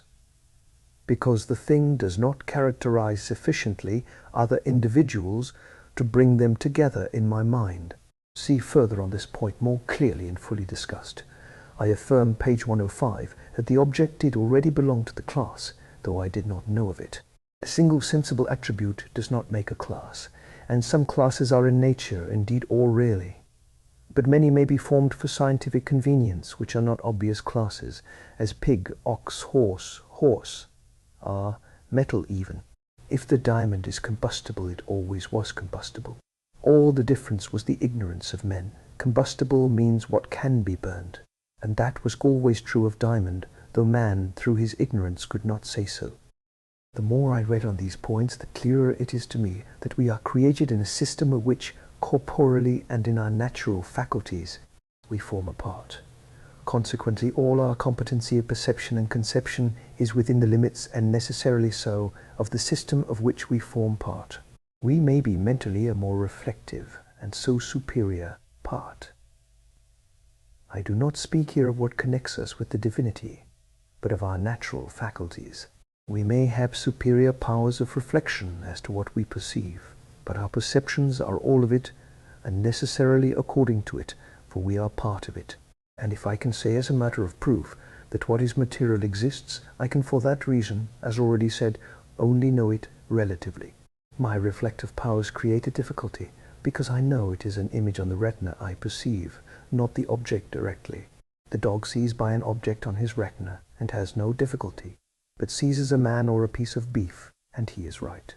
And if nothing hinders, he succeeds, and defends his master from a robber, or satisfies his hunger. So does man. But he is not quite sure it is a man or a piece of beef he sees, rather sure it is not, because he is wise. But the whole truth is that all is relatively true. Most of the accounting for it is nonsense, but we belong to a system and can only think in it. For after all, I do not see an image on the retina any more than the object which produces it. It is only an object, and the conception formed in my mind is only that I am created, or, if that offends, constituted so to perceive.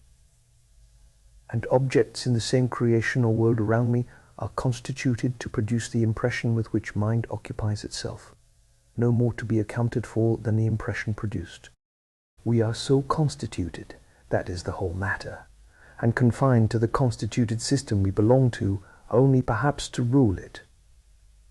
Hence language cannot get out of it, for we think and so speak according to this constitution, and these wiseacres cannot get out of it. Substance is something that causes a sensation. Is it then something or not? You only know the sensation, a point further as to your reflective powers of analysis and reasoning. But you must say something, try and do without it. Just so of attributes, only another kind of something. You have got sensations. You are so constituted. Something produces it. The system you are in is so constituted. But you have a will as well as sensations, and with the best will in the world, a man in a secure dungeon cannot get out.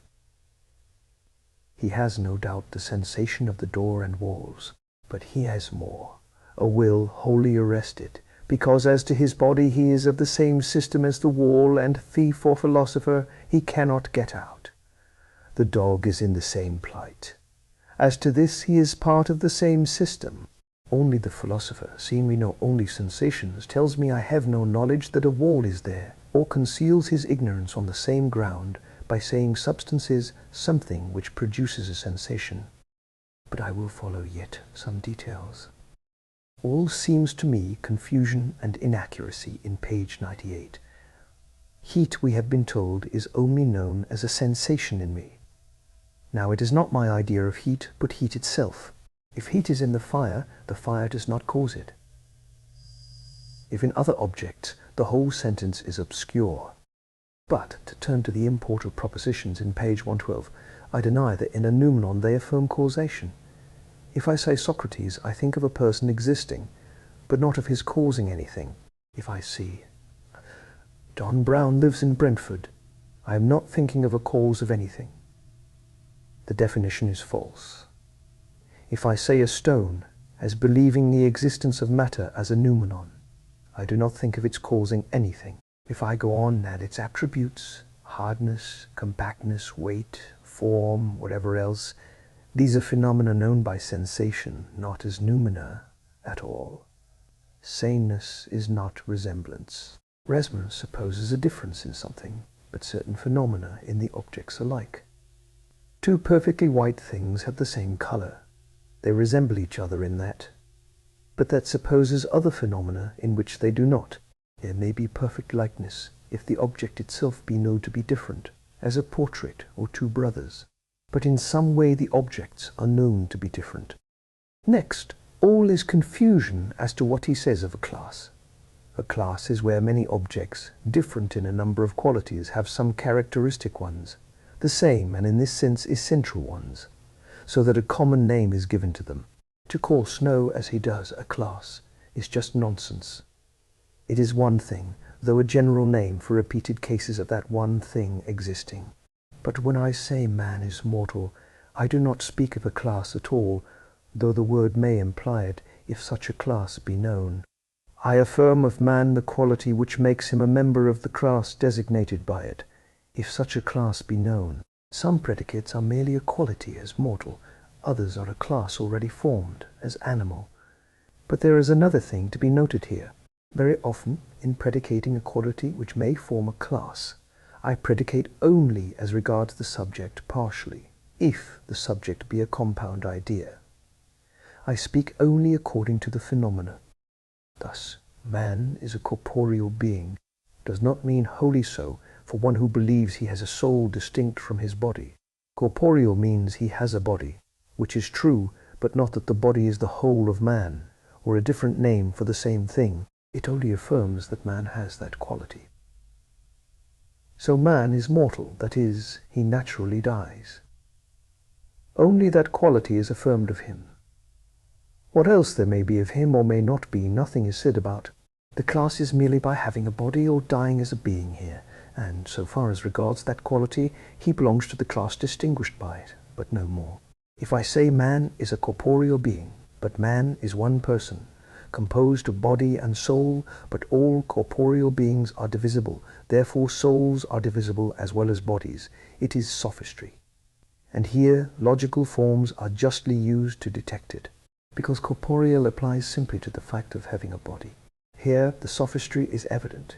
It identifies soul and body, which I have therefore expressly added, which possession of a body, though it classifies man, does not. It is not using the class, but affirming the quality of man, which, if there be such a class, puts him in it as to the point expressed in the quality. Now snow is not a class, because it is not a quality predicable of different objects which can be so qualified. Snow is an object, and is snow.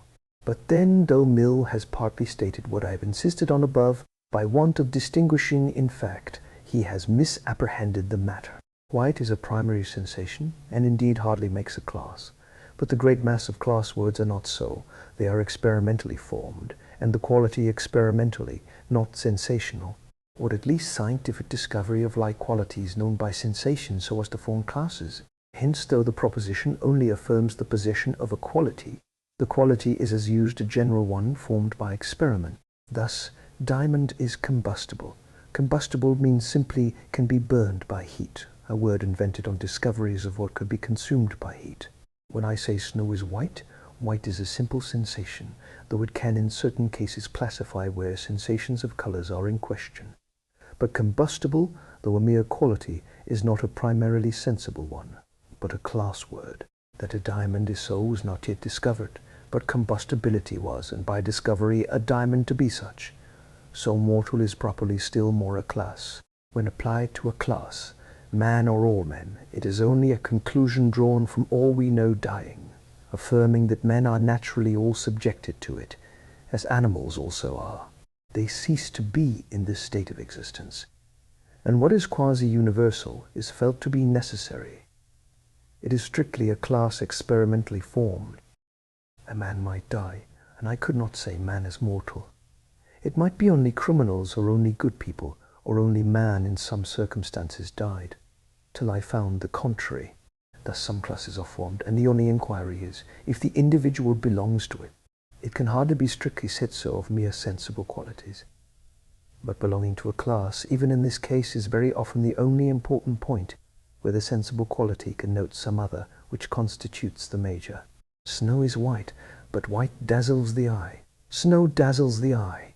But I cannot say, as he alleges, gold is a metal, if there are no others, unless certain various qualities combined are agreed to be called metal.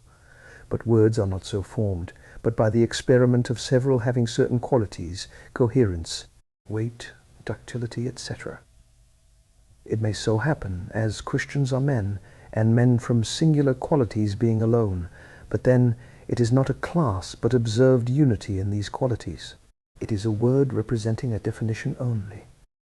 But when I say such a thing as white, page 116, it is not resemblance. When the name was first given, however this was, it meant that sensation. And when I say a thing is white, I merely say it produces that sensation.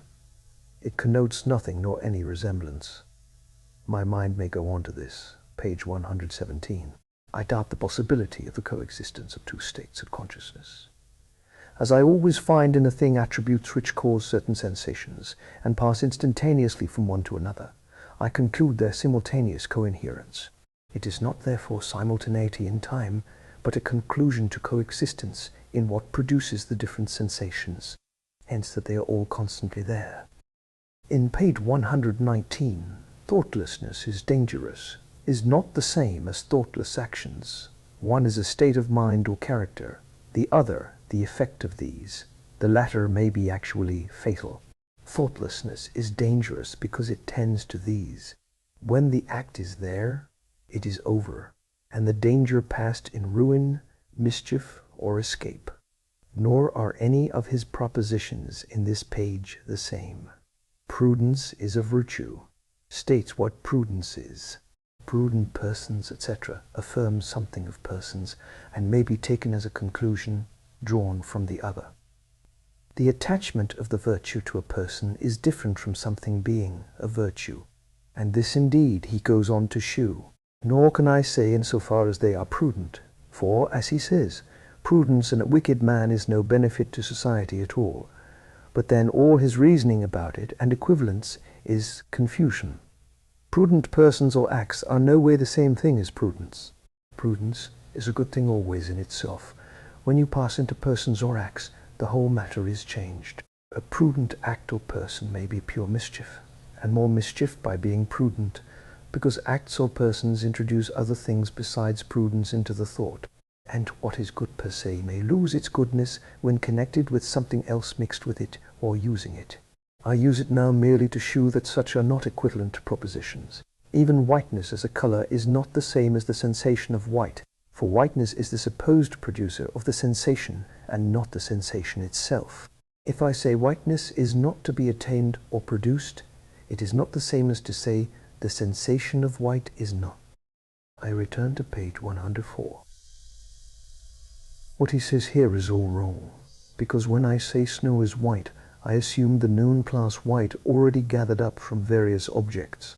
The conception of white does not follow the judgments, but white being known, I know by the conception various objects are so. Now white is a class for me, and so I use it in the proposition, because white connotes other things which I want to affirm of snow, which forms my minor. Thus snow is white, but white dazzles the eye. Snow dazzles the eye. Classes are made by attributing certain qualities to various objects common to them all, and not to other objects, as I say metal. And the objects with the line drawn round them by this word metal belong to the class, and materially speaking, form it.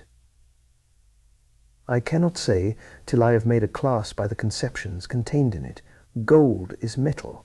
I say gold is heavy, malleable, ductile, etc., when I say so is platinum, silver, etc. I then have a name including these or other qualities, and call those having them metals as a class. It may be one attribute, as white, but one attribute hardly forms a class from its being only a single conception, and it is simply a repetition of the same conception, not a class of objects which has received a distinct common name so as to form them into a class, as metal. If I say white is pleasant, it is really whiteness, and not a class, but a single conception. If I say white flowers are beautiful, I classify them because I have a selection of objects combined into one set by themselves, and so a class. For a class is a class of some things distinguished from others, which might by certain common qualities be confounded with them, but are distinguished by others peculiar to a certain number of them. He is wrong in saying, page 103, it does not retain the same meaning. It does, but another individual is brought into the class, because it has the qualities which form the meaning of that class word. It did belong to that class, but we did not know it.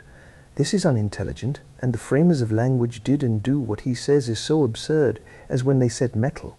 If other metals have been discovered, that is, things having the qualities embraced in the name, that alters nothing. We may, of course, from fuller knowledge of qualities, change or improve classification. Common distinguishing qualities make a class. A mere single conception of sense, to say the least, is a bad class word, because it does not combine by adequate resemblance in what is peculiar, what distinguishes things from others generally like them, so as to be confounded. Connected with other analogous things it may, nor can it be said it cannot form a class.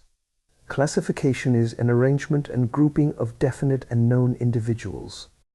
Pages 100 and 99 are also false, because when I say all men are mortal, it is true that I speak of men as known by the attributes expressed by the word. But this is only the phenomenon presented to sense or matter of evidence. Hence I can only say that the connotation is of men as phenomenal here. Hence really the subject of the proposition is taken strictly in its extension, that in all it does or make a note, all men who are the subject of my observation of men in general down here, and hence it is absolutely necessary to bring in extension strictly, for so only it is true. It is thought of only through the intention or attributes, but this only includes ordinary phenomenal man, and can only apply to those whom I know or see. That is, the proposition is true only as taken in extension. At here, the proposition is only a conclusion from a particular to a universal. For the only phenomenon I have is death, not mortality.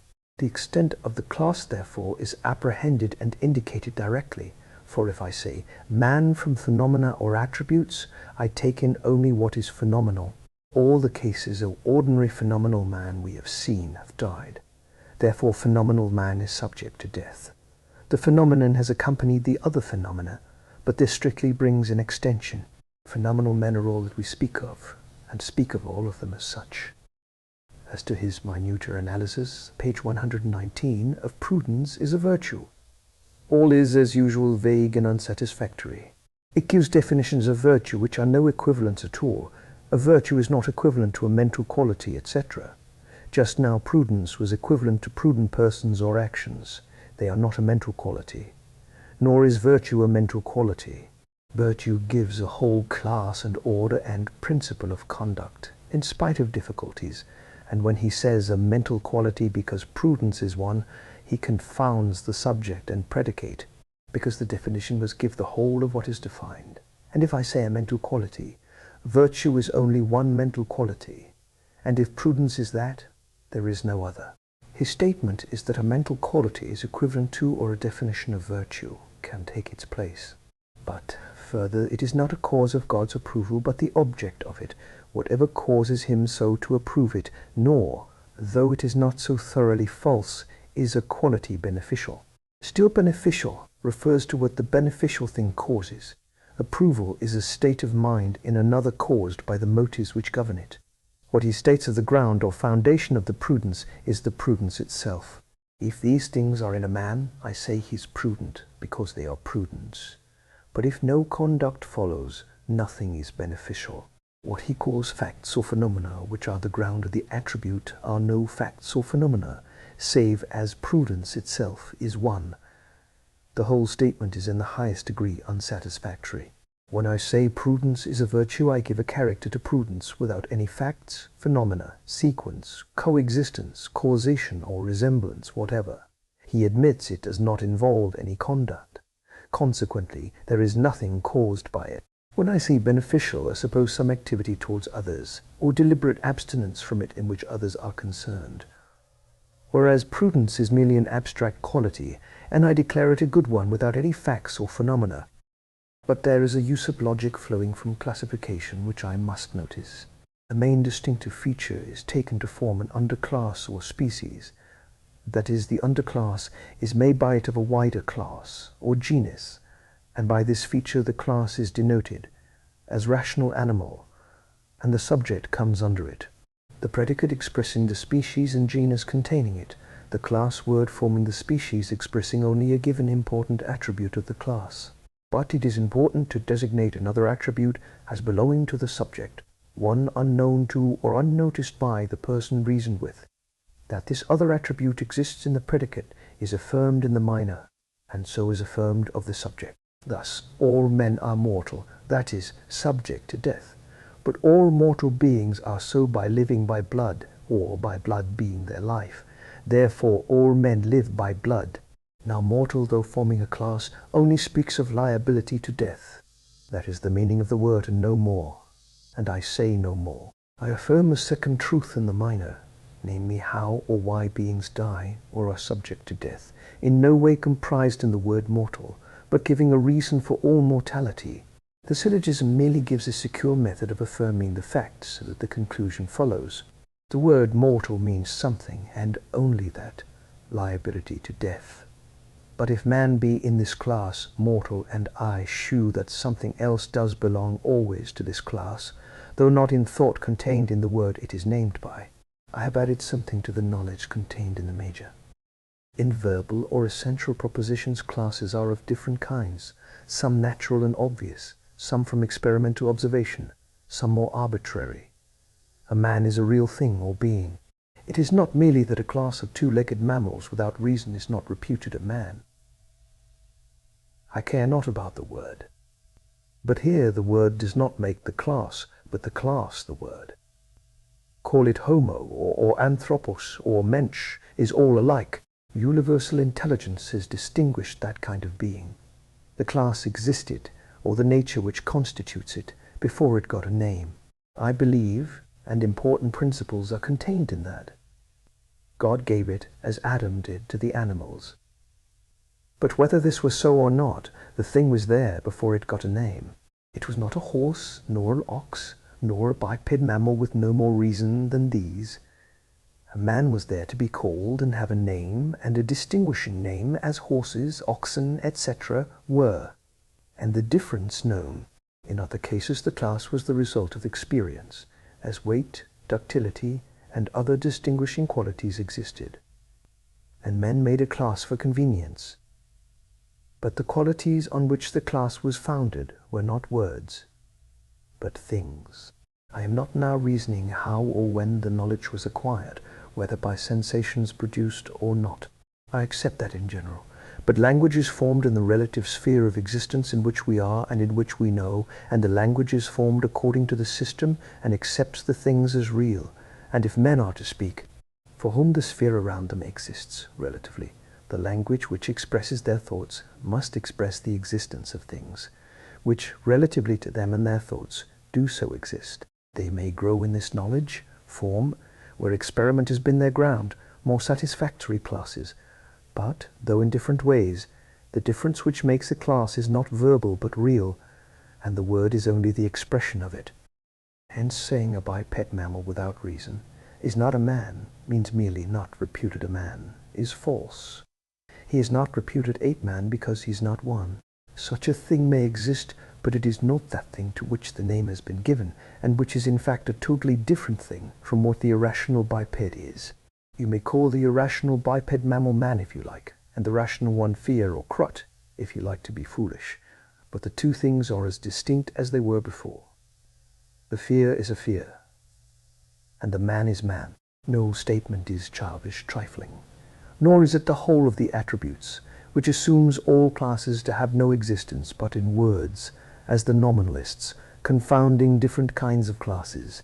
If a man was born with 1 leg or 6 fingers, he is a man still, though some of the regular physical attributes are wanting or excess.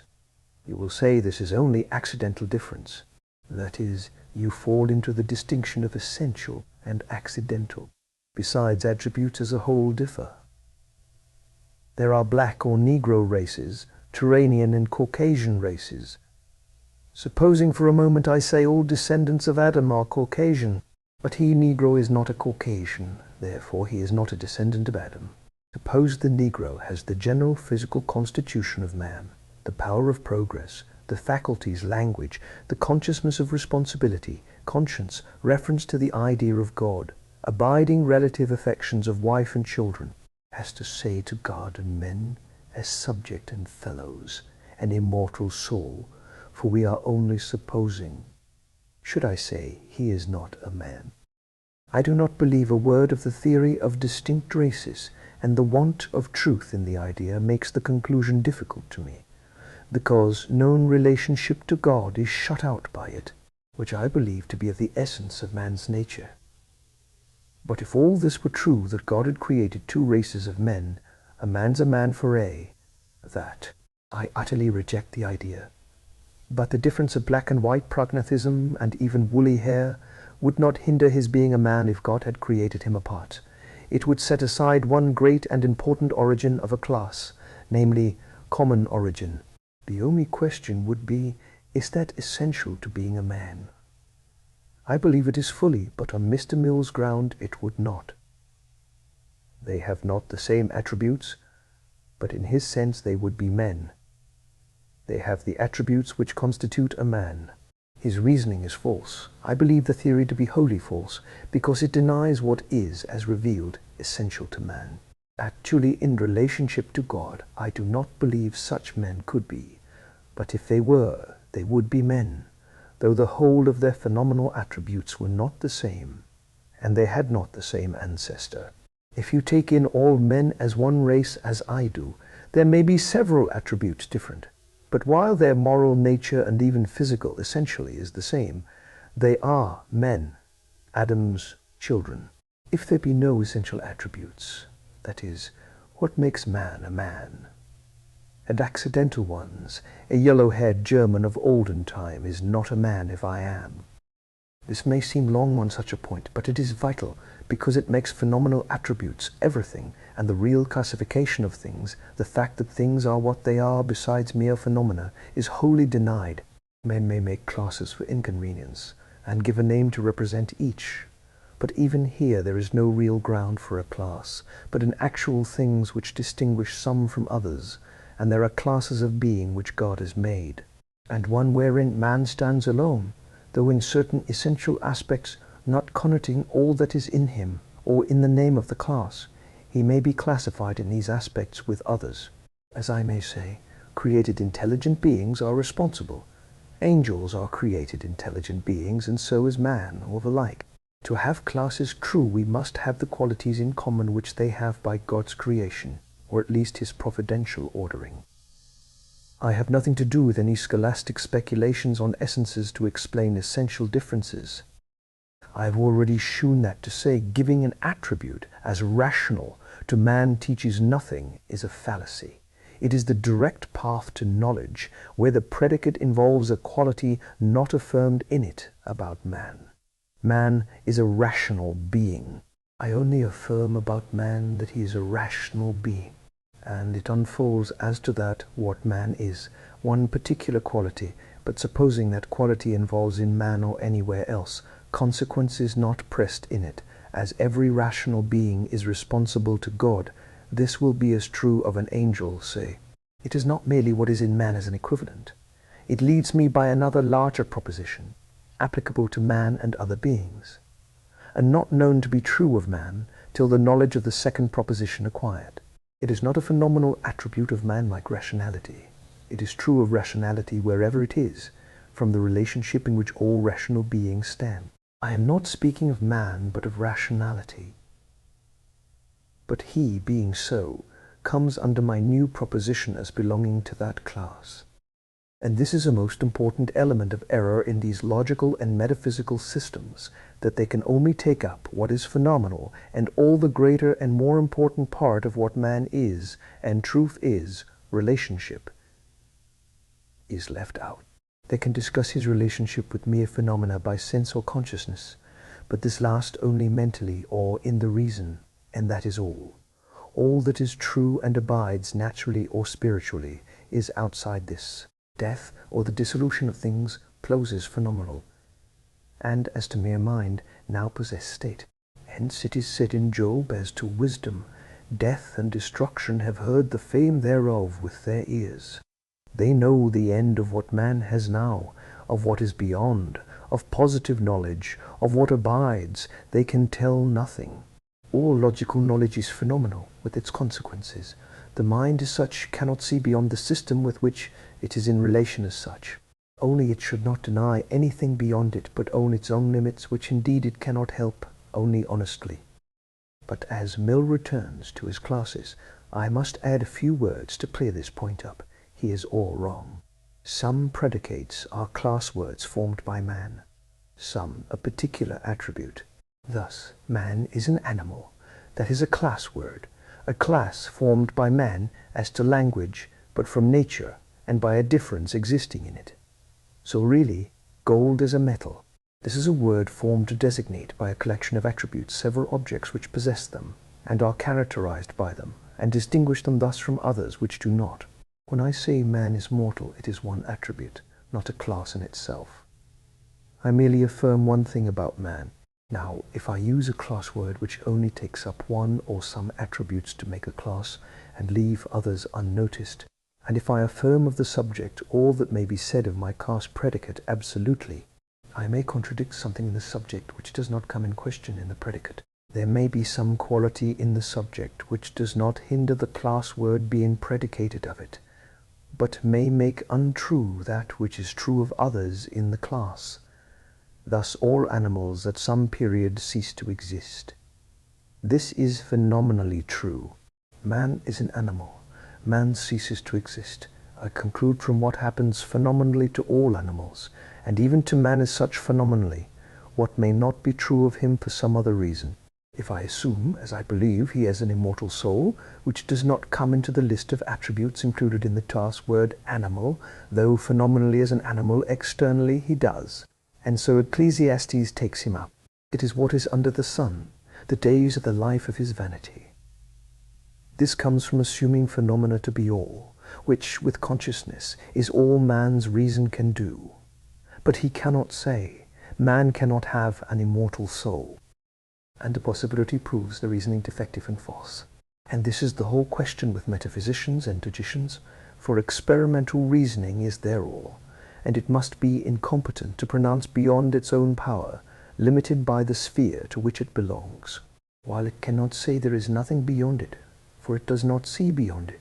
When I merely predicate one attribute, it is not quite so much so because I confine myself to the phenomenon predicated as man is mortal, only I may pursue it farther, and so run into it. But it is then not speaking from the known qualities of a class, but a positive new affirmation going beyond the predicated phenomenon. If I merely say man is mortal, I merely affirm the phenomenon that we see men die as a rule, which is true, phenomenally true, though it be not beyond the reach of preventive power if God so will, but for man's fear it is true. If I say all that is mortal ceases to exist, I go beyond the phenomenon and introduce a new proposition. It ascribes a new sense or attribute to mortal. Taken as a phenomenal class, animals do, and man too, as animals in this world. It is as a class true. It is not true that the attribute mortality contains in it ceases to exist. The statement goes beyond the phenomenon, for as to that they do cease to exist. But a word more on classes. The notion that general terms or essences of classes are only the meaning of the name, that the whole of the attributes means the essence, and that taking all classes to be of the same nature makes all the reasoning of Locke and Mill to be false. Some classes man is made for convenience of arrangement, some more from the nature of things as a metal. But some general terms are not classes. Thus when I say man, it is a being I know, not a class made by man from attributes or phenomena. I am conscious of a personal living existence. I know others through intercourse or through facts. They are a race, not a class. I know what a man is, for I am one, and find others of the same race, born as I am, and like me. I am not a dog, nor a horse, nor a pig, nor an ox, nor if there were humans who had reason, would they be men. Man is a known race. Reason is essential to man. Yet if there be an idiot born of a human father and mother, he is a man, an exceptional idiotic man. Whereas if there were a race physically just what men are without reason, I should not call them men. They are not of the same race. Races are real things. Essential differences are negative. Not having them excludes from the class, as want of reason the supposed race. Possession of them may make a class, but does not make a race, as the supposed honums. Hybrids, which some insist on, only prove this.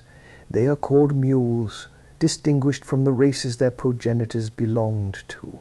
According to creation, races may approximate in their extremes as to make it difficult to classify them.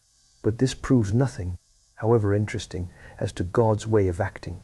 You may shew that the nucleus of a cell is the inorganic seat of life, and write a long book about protoplasm. But this does not prove a man is a pig, or a pig a man. I may have to learn the attributes of this race, or many of them, after I know it. The word man is not a collection of attributes, but a general term for that race.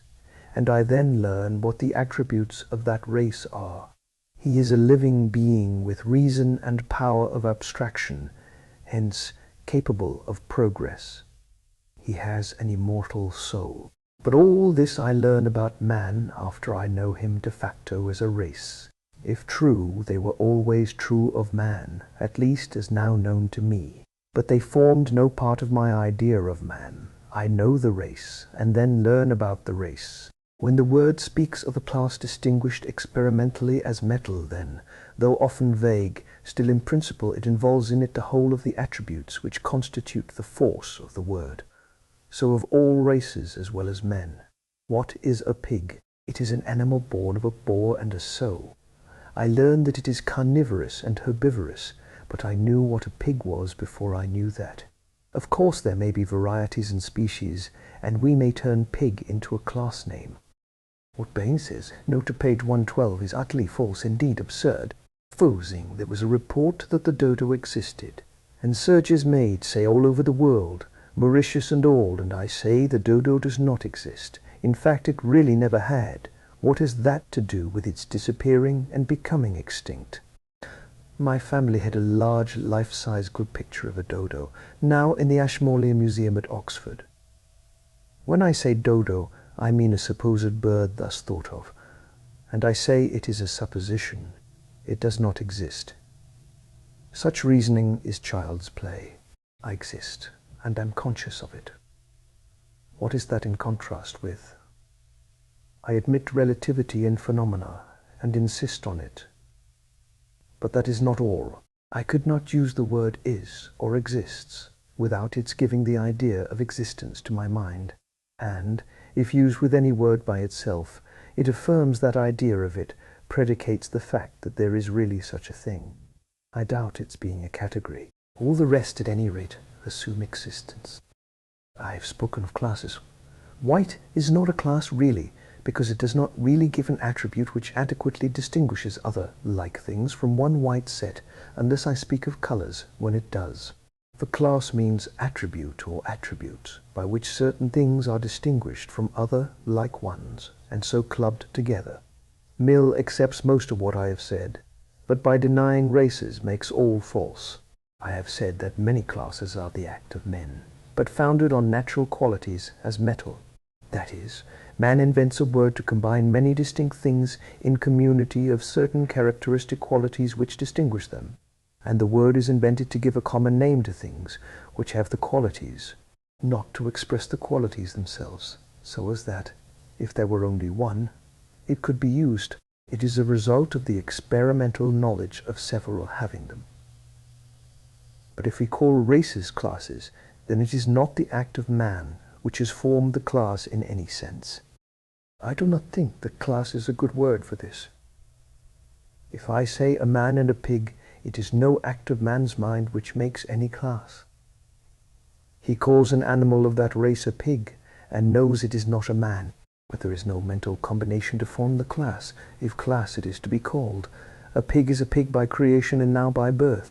Nay, so far from it being the whole of the attributes that make a class or verbal general name equivalent to one where the whole of the attributes are included in the idea, there is no class at all. For if all the individuals have them, they are the same, there is no distinction. A class is only when there are some qualities common to a certain number of objects otherwise distinct, that I classify them by a word expressing their possession of them in common, as metal, including gold, iron, copper, etc. But if each individual object had all the qualities of gold, there would be no class. All would be gold. Thus man is not a class. Animal is, because there may be and are man and brutes connected in particular qualities. But he is wholly wrong in taking the general name as being the expression of qualities, so as to make it indifferent if one object or many, and a class or not, as being the meaning of the name and a class word, indifferently or not. There are class words. Animal is, metal is, founded on qualities, no doubt, but qualifying objects by their common possession of them. If I have only a word embracing all the qualities of a being, it is not and cannot be a class. If only some, it may. Thus, God is a general term, he says, to the Christian or polytheist. But the Christian or Jew, when he says God, takes in principle all his attributes. He is one, almighty, eternal, omniscient. He is, and he only, absolutely. God takes in, at any rate, such attributes as absolutely preclude his being a class. There is no quality in common with the polytheist's God, for he has many of them, which exclude the qualities of the one. Even if I say mermaid or ghost, as in thought I take in all that they are, it cannot be a class, for all who are such are the same, wholly. Mermaid is mermaid. Where all the attributes are not taken in, it may become the name of a class, though where there is a race, and not man's combination, they will be only as woolly-haired men, accidental differences. In fanciful names it is merely a question whether the fancy has formed a class or not. There may be many dragons having certain fanciful qualities in common, others not, and so be under a common name of class. Here, of course, all is man's creation, and he may invent as he likes. His statement that every name, the signification of which is constituted by attributes, is potentially name of an indefinite number of objects, need not be of any, may be of only one, is false.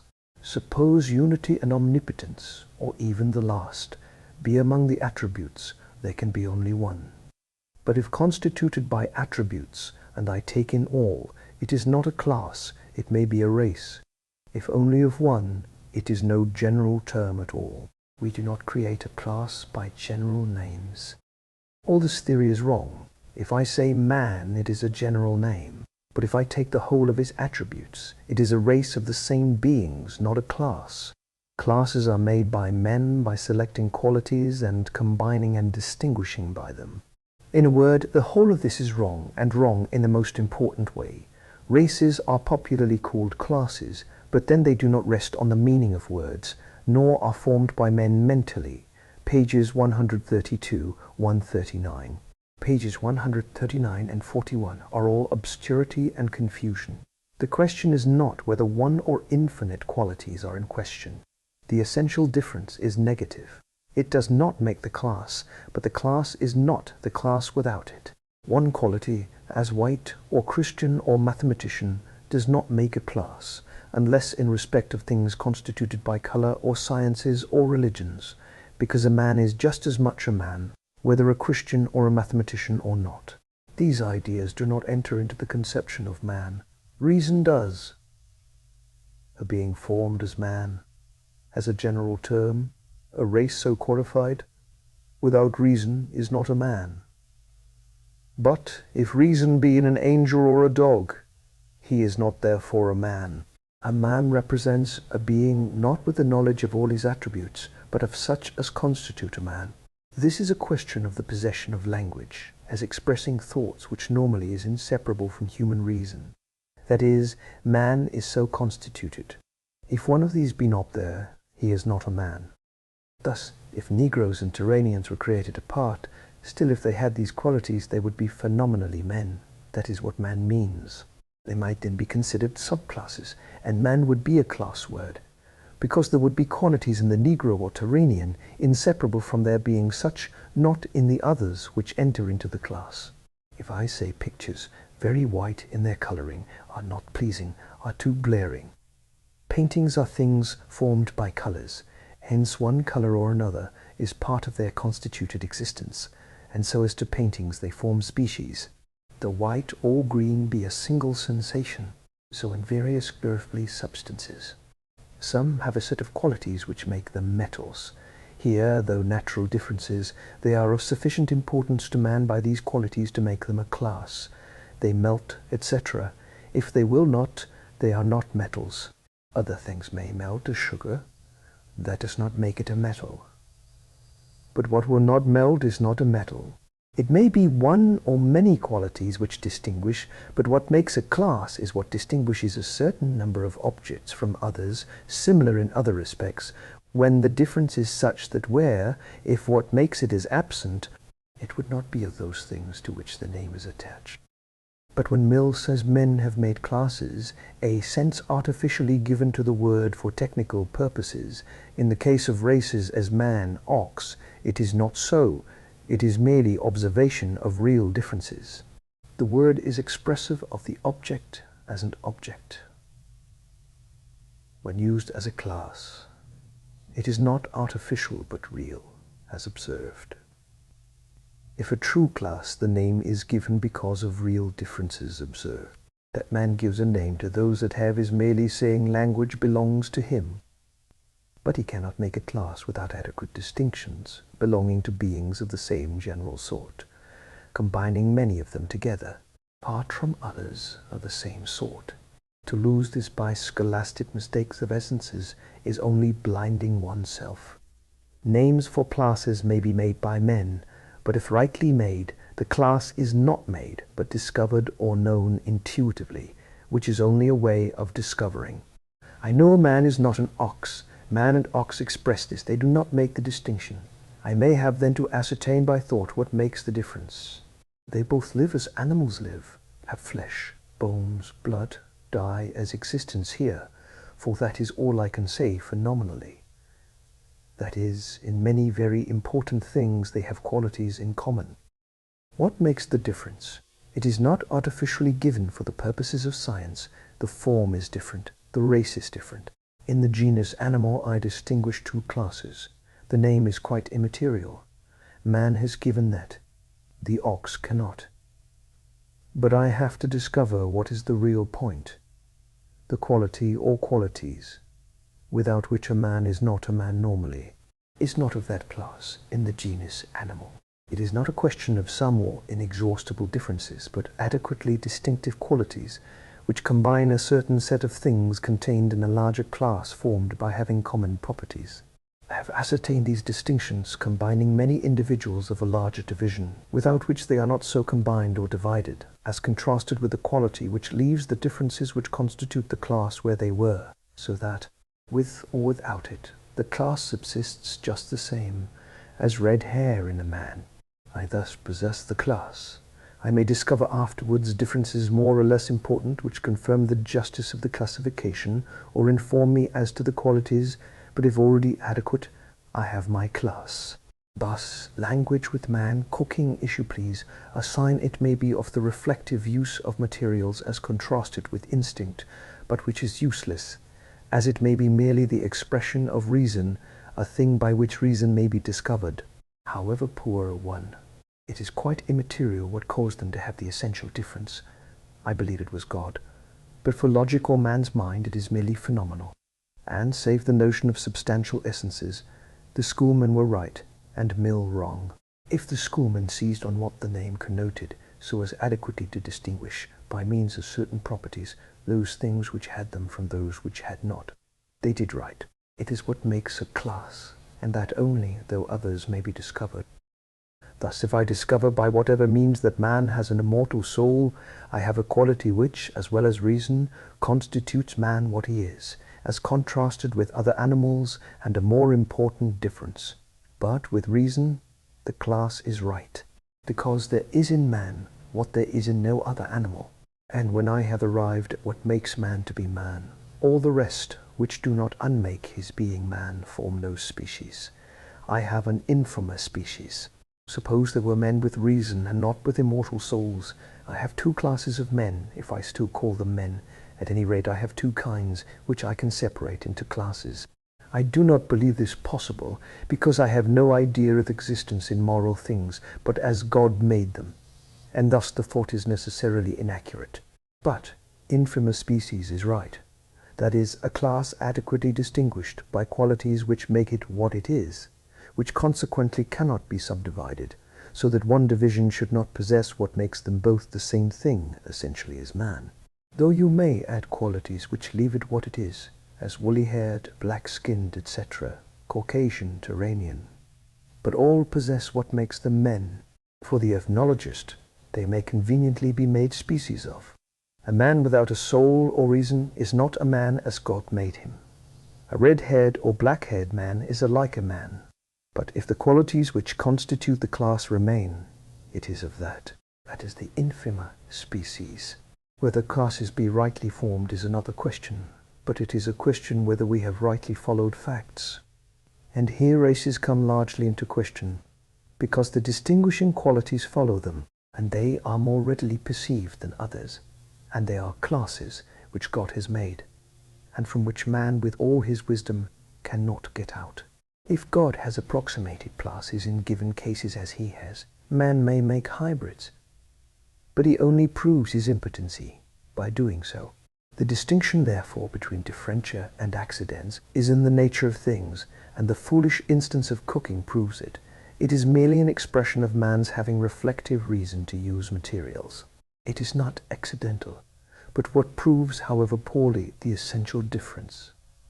What he states is making the difference of genus and species is only true phenomenally, or in the measure of man's mind as acting, not as acted on or even conscious.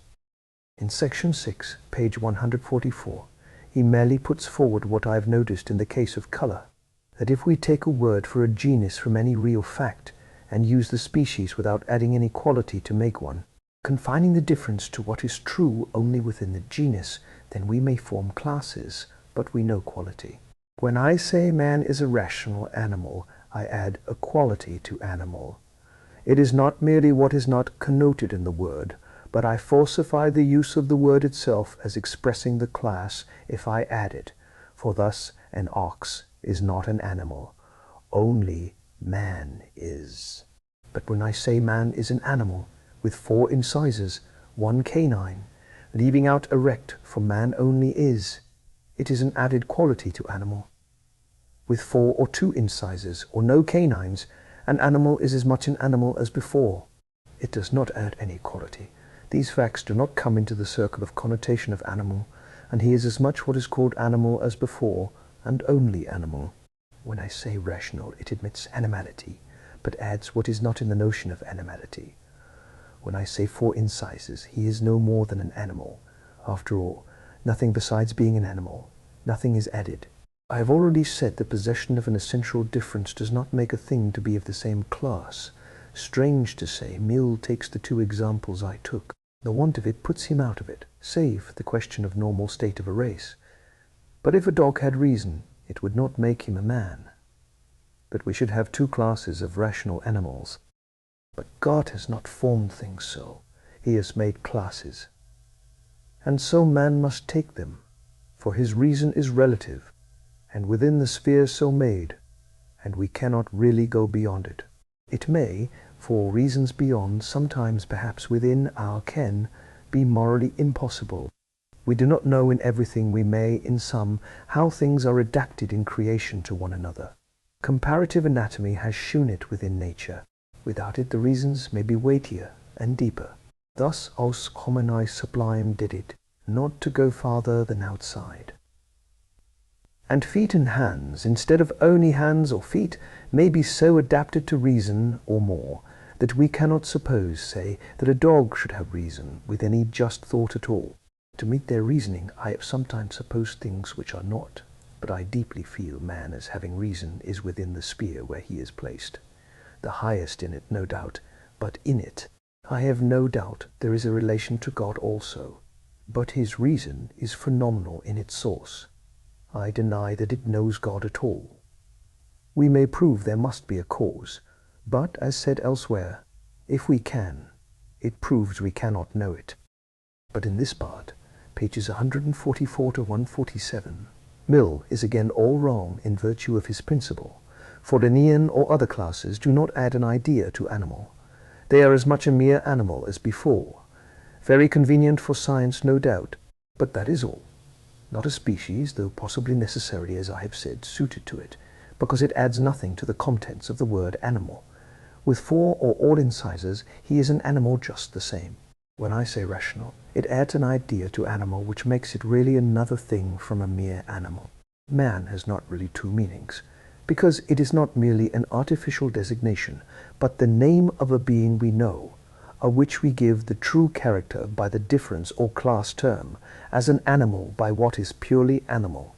Cooking is really a proprium, and proprium is merely what is caused by the essential difference. Demonstration is not another kind, but merely proving it is so, caused by or necessarily connected with the essential quality as, save organic defects, language belongs to reason, or rather to thought, in man. It may be convenient to distinguish, but it goes with what makes the species. Only some may be more obvious than others, some essential differences involve more consequences than others, but the propria are really more identified with s, diff, than with accident. The accident we have practically spoken of. It is what leaves the individual or individuals in the universality of the class they belong to. It adds nothing to what the class name connotes. A yellow-haired race of men leaves what is meant by man where it was. A rational animal does not leave what is so, where animal puts him. But if there be reality in Tarsus, and there is when justly made, a definition by genus and specific difference gives more knowledge than the sum of all the attributes. In the first place, the latter is impossible and false, because there are many which contradict each other, and have nothing to do with the real explanation of the word, as woolly-haired, red-haired prognathus, brachiocephalus, and dolichocephalus.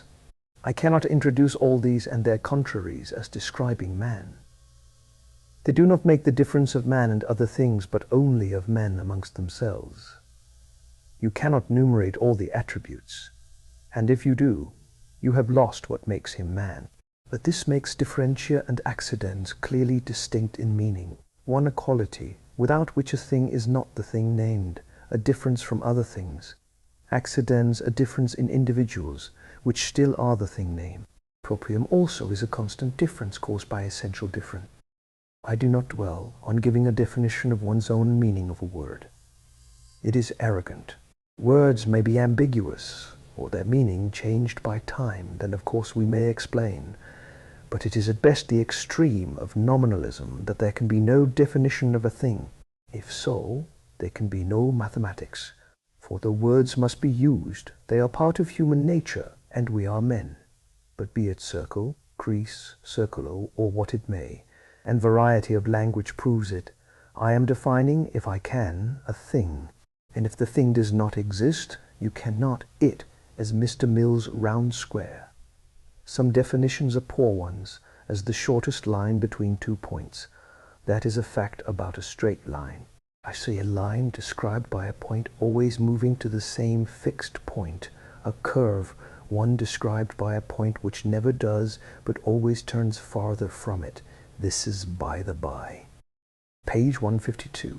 Provided the attributes are what make the difference of man, phenomenal man, and that involves adequacy and reality of difference from things not man. But if I use a class word embracing them, with the essential difference or differences, it is much more informing, because I connect it thereby with a large class in very important elements as such already formed in my mind, as a rational animal formed so-and-so, as given by Mill. You cannot define a simple sensation as white, because it is that, and that only, has no qualities but whiteness. What he says of eloquence is all false. He defines it by its effects, which may fail by the state of those addressed, and yet the eloquence be sublime. It is perfectly intelligible to say, all his eloquence, however elevated, produced no effect whatever, they were stern and unmoved. Eloquent is not the name of one attribute only. It is the power of presenting facts or thoughts in a way adapted to stir up the feelings or thoughts emotionally natural to man, or desired by the speaker or writer. A white object is quite another thing than white. Page 155. Thick free, page 155.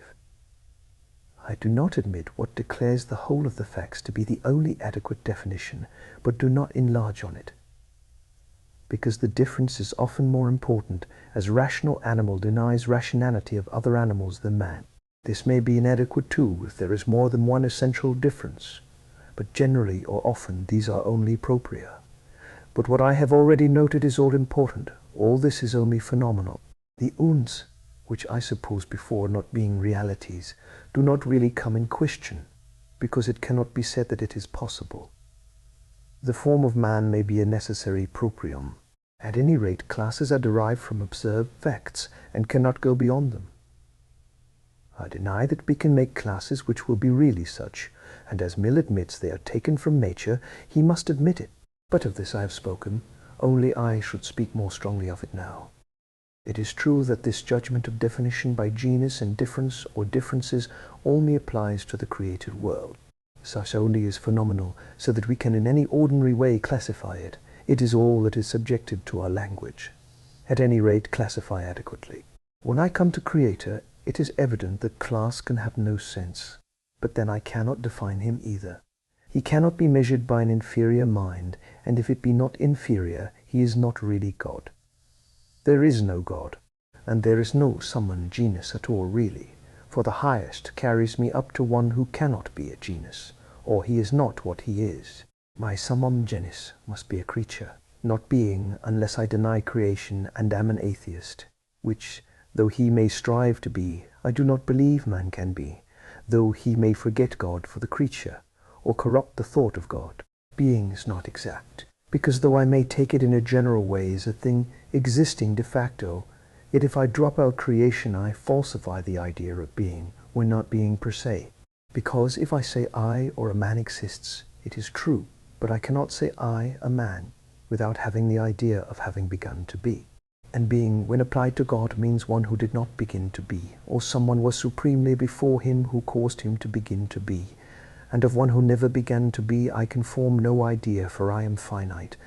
It is out of the sphere in which I exist, out of the power of mind. Human thought always and necessarily ascribes beginning as an idea. Negatively, I can speak of it. I say infinite, etc. But I cannot conceive it positively in thought, because I am finite. I exist as to my status of thought in time.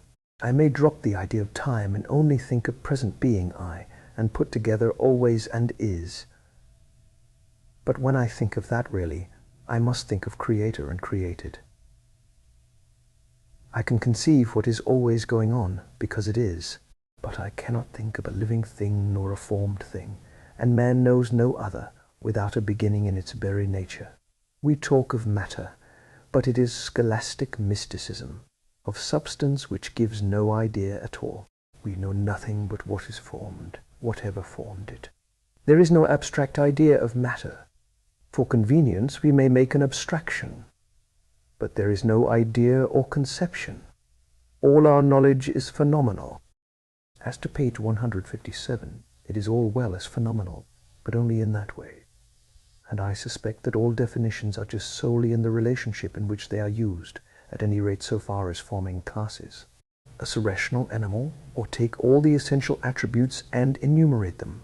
It is what man is in this visible creation of which he forms a part, corporeally in distinctive form as compared with other animals.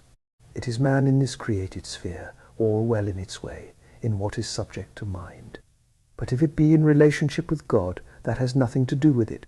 I must take in an immortal soul, conscience, responsibility, subjection, lusts, passions, love, morally to God and man, consequent guilt, and so on. Hence, as I have said, metaphysicians have no ground of morality or obligation of relationship. The very definition becomes different, though the other remains true in its own sphere, but convertible in the sphere it professes to define, only in the sphere and relationship in which it is spoken of. In another it has nothing to do with it. Always false.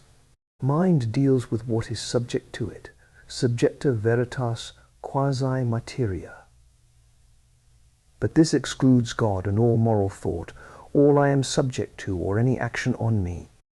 This confining of definition to particular relationships, a really material point, is proved by Cuvier's definition cited page 158. Man is a mammiferous animal, having 2 hands. I have no objection to this. It refers to his specification as an animal. That is a particular relationship in which he stands, leaving out therefore as to reason what essentially distinguishes him from other animals. It is just in the relationship he is viewed in, but leaves out, and properly, what belongs to another aspect and relationship. So with the alleged adequate enumeration of attributes, it may be true and adequate in the relationship it refers to, totally false if another relationship be in question. If I say he is only that, it cannot be said he is that in a given relationship, and that is all the justness and adequacy definition can be said to have. They belong to such a sphere and are true in it. I admit man's knowledge is phenomenal, or some inference from it as existing in the sphere he does. But the question remains, is there no other? Cuvier says, what man is qua corporeal animality, metaphysicians what he is mentally. And we may add, in connection with the world subject to him, and that is all he can mentally, that is, by the power of intellect. But is that all the relationship he is in? I wholly deny it. It will be said, prove there is another. Or how can we know it? Not by intellect, as is evident. For professedly it is outside it. But intellect never loves. Is that nothing in man? Love did not, it is true, exist in Greek. But to go down, parent, child, husband, wife. I take natural relationships on purpose. Intellect cannot deal with them at all. Have not men hated Christ, the thought of Christ? What has intellect to do with that? Do not they dislike to think of God and responsibility? What has that to do with intellect? Intellect does not hate. Why is a child to obey its parents? Will intellect tell him?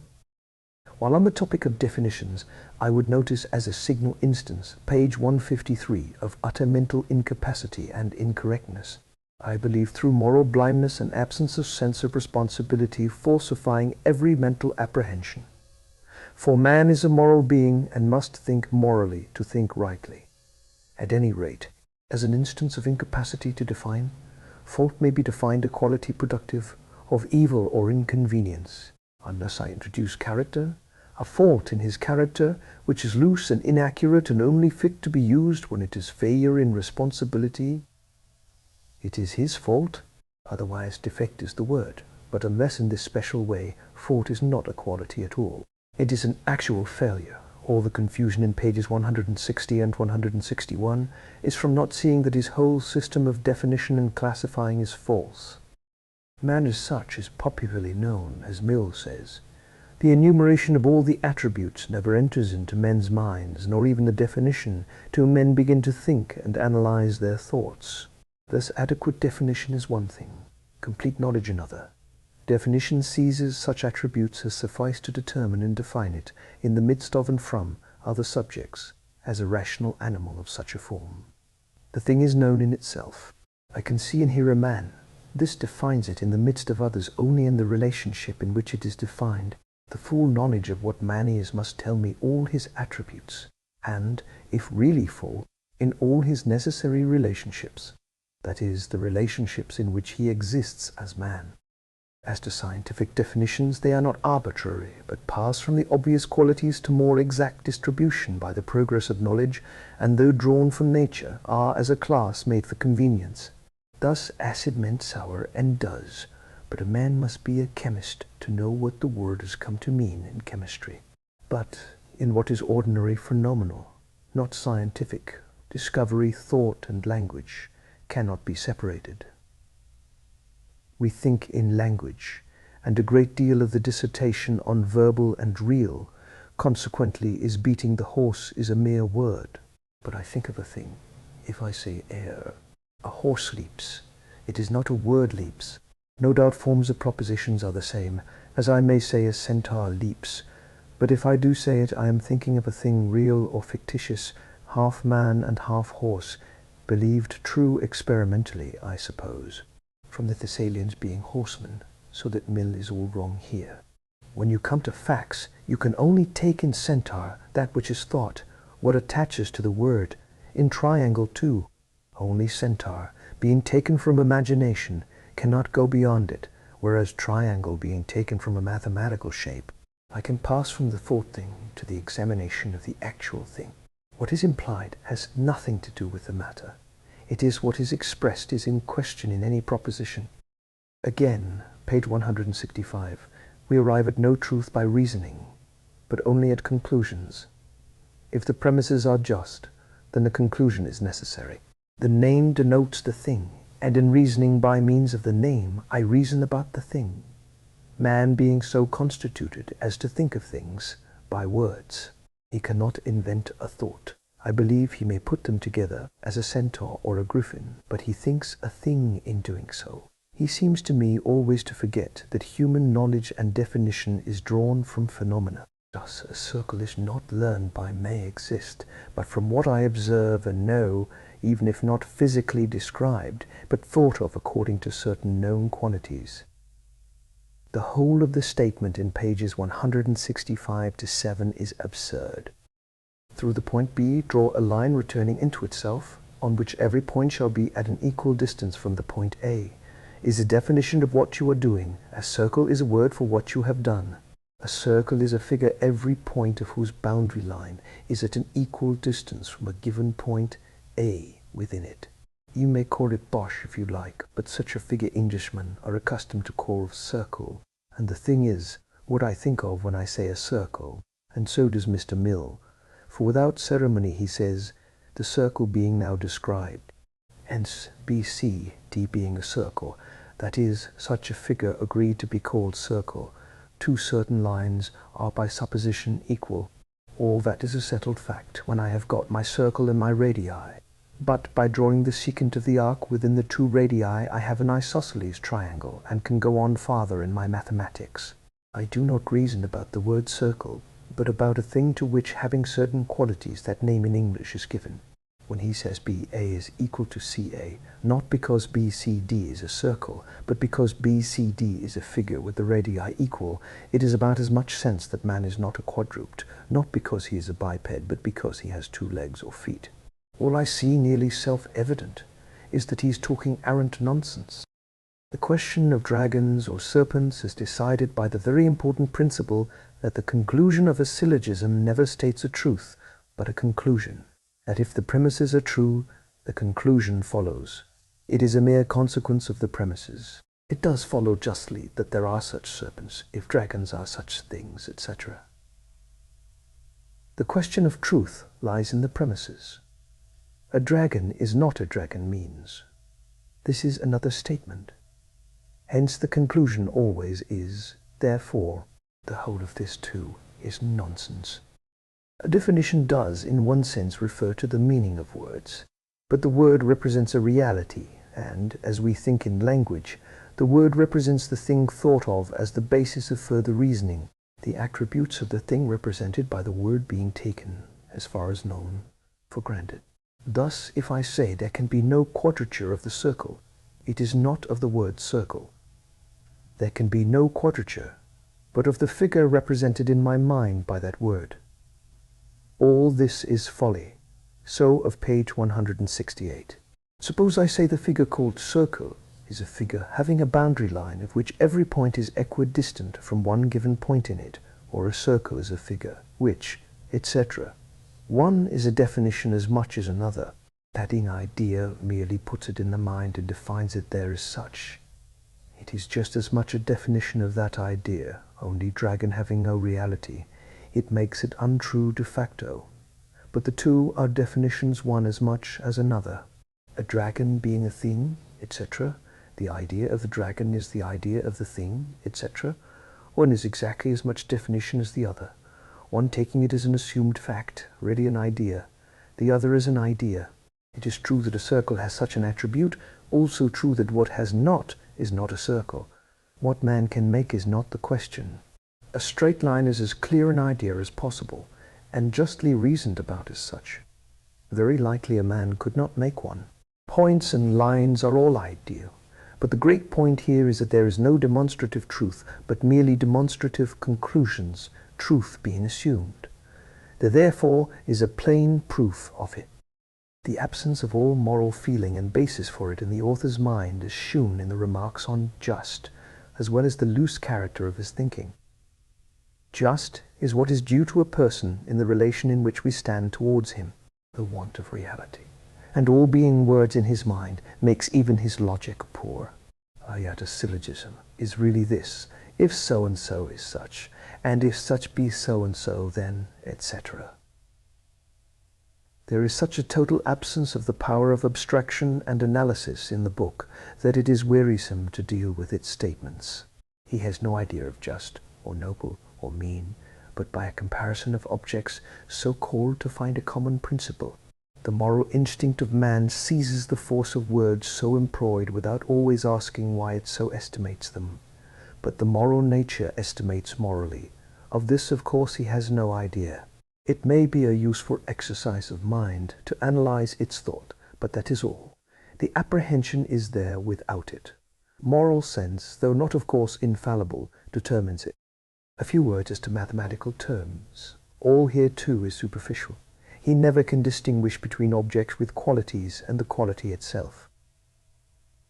Of length, he says, that is, of long objects, but the two things are quite different. In common use we are occupied with objects, but we are here defining. Now we exist in space as in time. It is our mode of existence, and both are measured and partitive. A point is nothing. It is where a thing begins, or, more strictly, a division of space or time begins. It is where a given thing begins, and its absence ceases by the existence of the thing. It is that in which the division of space begins, or to anything existing in space. Length is the distance.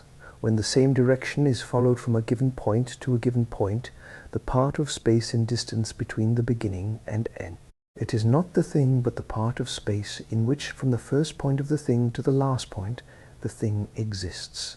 Now we do think of things in space and of space as occupied by them, the object being wholly immaterial.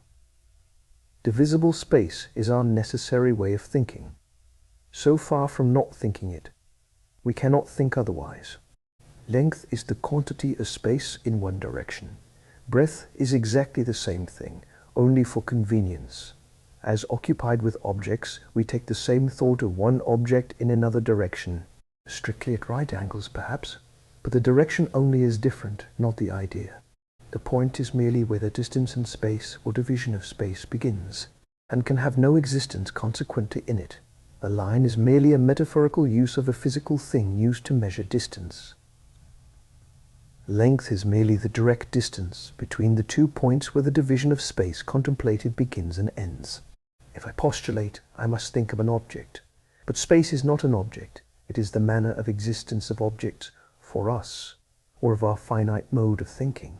Everybody knows what space means. No one can define it, because it is the mode of existence and thought for us, in which exists everything we can think of, in the sphere we exist in as thinkers. Nor is the inquiry what is just or virtuous, justice and virtue, the definition of a name merely. Because if I define the word, it is by stating what the thing is, if it denote really anything which the name speaks of. If I say, virtue is the moral energy which does what is right and just in spite of the difficulties or temptations which stand in our way, and there be such qualities or character, I state the real qualities or character of which the word stands as the sign in the remarkable instrument of thought and communication bestowed on man, called language. An infidel may think there is no such thing really as virtue, but there is. And when, if needed, I explain the word, I explain or define it by what the thing is. I can hardly conceive a lower moral state without question of religion than that of which this part of Mill gives evidence. A circle seems to me a line described by a point moving round another, given fixed one, always at exactly the same distance. It then necessarily, if carried all the way round, enters into and ends at the point started from. There is no postulate to describe it. Always at the same, or not always at the same, is as easy one as another. And to say it postulates something is to say that we must postulate describing any figure at all, to deny which is to deny the existence of mathematics. Circle is merely a word which, for the convenience of language, represents such a figure. Take a fixed pivot and move a steel line attached to it round, and you have it as to the means of objective thought. And so far from it being a postulate that such a line or a circle can be drawn or may exist, I do not believe it can be drawn. And so Mr. Mill states, whether it may exist I know nothing of, but in both cases I know what I want to draw, and do it as nearly as I can, assuming its perfection, which is in its definition and nowhere else, and from that I reason. Though of course there are equivalent propositions which prove nothing, many are not so. And I reject, as I have done, the sum of attributes being a definition. Objects are really known as a man, and then defined by what distinguishes them to the mind, and the words stand for the object known, and the distinctive quality may be discovered to involve truths not present to the mind in the object. And so further knowledge be acquired. I reject also, if it is what follows, its being a truth, as he says, page 188. It is not a truth as so following, but a proved consequence. If the premises are true and no more, logic has nothing to do with truth. Truth rests on testimony. As an instance of the looseness and inaccuracy of Mill's mind, I notice page 181, incapable of reason, which is nonsense of reasoning perhaps, nor do I accept his list of predicables. The making the definition of a word the sum of its attributes falsifies the effect of the syllogism, as does his inaccuracy. I have already stated that what makes a being a man to me is not the sum of his attributes. I am ignorant of the half of them. But he is a man to me, and to a savage, and rightly so, yea, even to an animal. Hence, if the minor applies a quality from the admitted predicate of the major, not in my idea of man, I increase my knowledge. Supposing I know nothing of life being in the blood, and it is discovered as to animals, and I admit man is an animal, I have to conclude he so dies. I have already said truth and belief are only in the premises. Of course all that is true was always true in the system I am of, but my growth in knowledge is by discovery, and I may by general terms of acquired knowledge learn particular things by just conclusions as to what is included in the general term. But, further, death is not mortality. There is an inference that because so many have died, all do, but this has nothing to do with the syllogism, save as the believed premise. The kind of syllogism is not a fair test, because the subject of the minor is only an individual of that of the major. Whereas, as said above, a class word justly predicated may contain or involve an attribute not included in the mental idea of the subject of the major. Whereas, by the rule de omni et nullo, in the instance given, it is on the face of it not true when it is an individual of the class. But no observation has made me know even here that the Duke of Wellington dies. It is a direct and mere inference from the premises that all men do. However, I had learned that. Unless I had heard of God's sentence, I could not have told it, that I know of, for Adam's lifetime. It might have been a puzzle for centuries. The syllogism never proves the fact, but the consequence. All men are mortal is not the cause that the Duke of Wellington dies. It assumes it, if he be a man. But it proves it to me because I cannot deny either of the premises. Logic has nothing to do with facts, but with mental consequences. It is this, as often said, that makes all Mill's reasoning false. It proves he must die, not a fact, but a consequence. For here the fact is not so. The Duke of Wellington is not dead, but as men are mortal and he a man, he must die, at least is mortal. Testimony is the only proof of truth or fact, save personal experience. Nor was mortality known, because death was identified here with Mill's usual inaccuracy. But the whole idea of Mill as to syllogistic reasoning is wrong.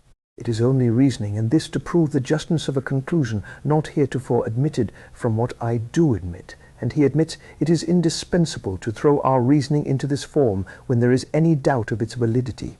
This is all it is meant for.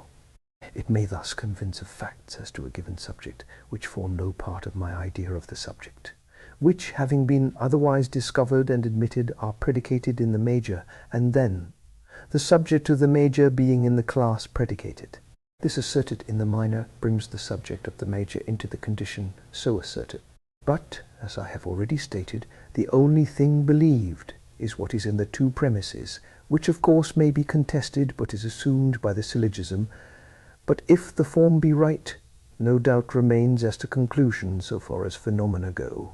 A syllogism is only if so and so, then if then, and this it does perfectly in the sphere of man's knowledge, what is subject to sense and experience. But the statement that the inference is in the premises, as I have said, has nothing to do with the matter. They are assumed truths, and the syllogism has nothing to do with how acquired. They may be by observation or consciousness. They may be, if I believe it, by revelation or by any other way. The syllogism, assuming their truth, says that excessive brightness dazzles the eye. I say to one who has never seen snow, but snow in sunshine is excessively bright, which he believes are my testimony. Therefore snow in sunshine dazzles the eye. The syllogistic conclusion is just, there is no difference at all in the premises. He knows by experience what dazzling the eye means, by testimony what snow is. The conclusion is certain. He knows what snow is. The conclusion is certain. He knows what snow does, which he did not know before. But all Mill's ground is false. In reasoning from particulars to particulars, the fact may be true, but it is false reasoning, and not what thoughtful men do. His instance only shews his inaccuracy. A burnt child dreads the fire, is not reasoning, it is instinctive fear. And if a thing looks like fire, it is equally afraid of it, an instinct mercifully put in animal life even, but not reasoning. Its reasoning value is found in another proverb, the scalded dog fears cold water. The man must have had an extraordinary opinion of himself, with such a mind, to undertake to write on logic, Pace, Sir J. Herschel, Archbishop Whately, and Mr. Bailey. But it is also all false that if John and Thomas die, etc., the Duke of Wellington will die. I suppose before Adam died, Enoch went up to heaven. Should I rightly say Adam will? If 10 had done so, not more truly. When Cain killed Abel, I had seen death. Man was capable then of being put to death. But would he die if let alone? I had seen him live 600 or 700 years, and nobody died. Then I should have concluded he could not. He was not in se mortal. But when I have seen or known everybody die for thousands of years, I conclude that man, this being, this race, is mortal. That is, dies as left to the natural phenomenal course of his race. It is not that particular men have died. Man is mortal, or even all men are mortal, is quite a different proposition. There has been an induction as to the nature of the race, Enoch and Elijah being accepted as happening by the intervention of extrinsic power. Consequently, I say the Duke of Wellington certainly, if no such power intervenes, will die. For he is a man, and such is the fate of his race. I can say, as a conclusion phenomenally considered, the Duke of Wellington must die, etc. It is a perfectly correct conclusion, supposing I believe in revelation.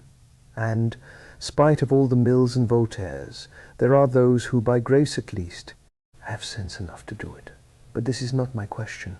Supposing I believe that the sentence of death lies on man, I say man is mortal, save by intervention of extrinsic power.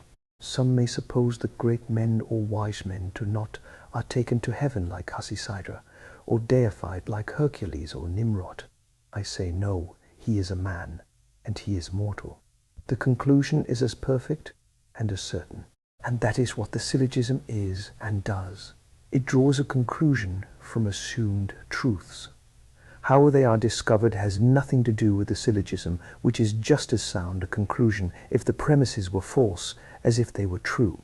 The premises being true has nothing to do with the justness of the conclusion, nor has the way the truth of them has been discovered. It is not necessarily by inference at all. The discovery, be it of Sir W. Hamilton, Mill, or Berkeley, is a mare's nest, pages 209–240. The form merely assures accuracy in drawing the conclusion.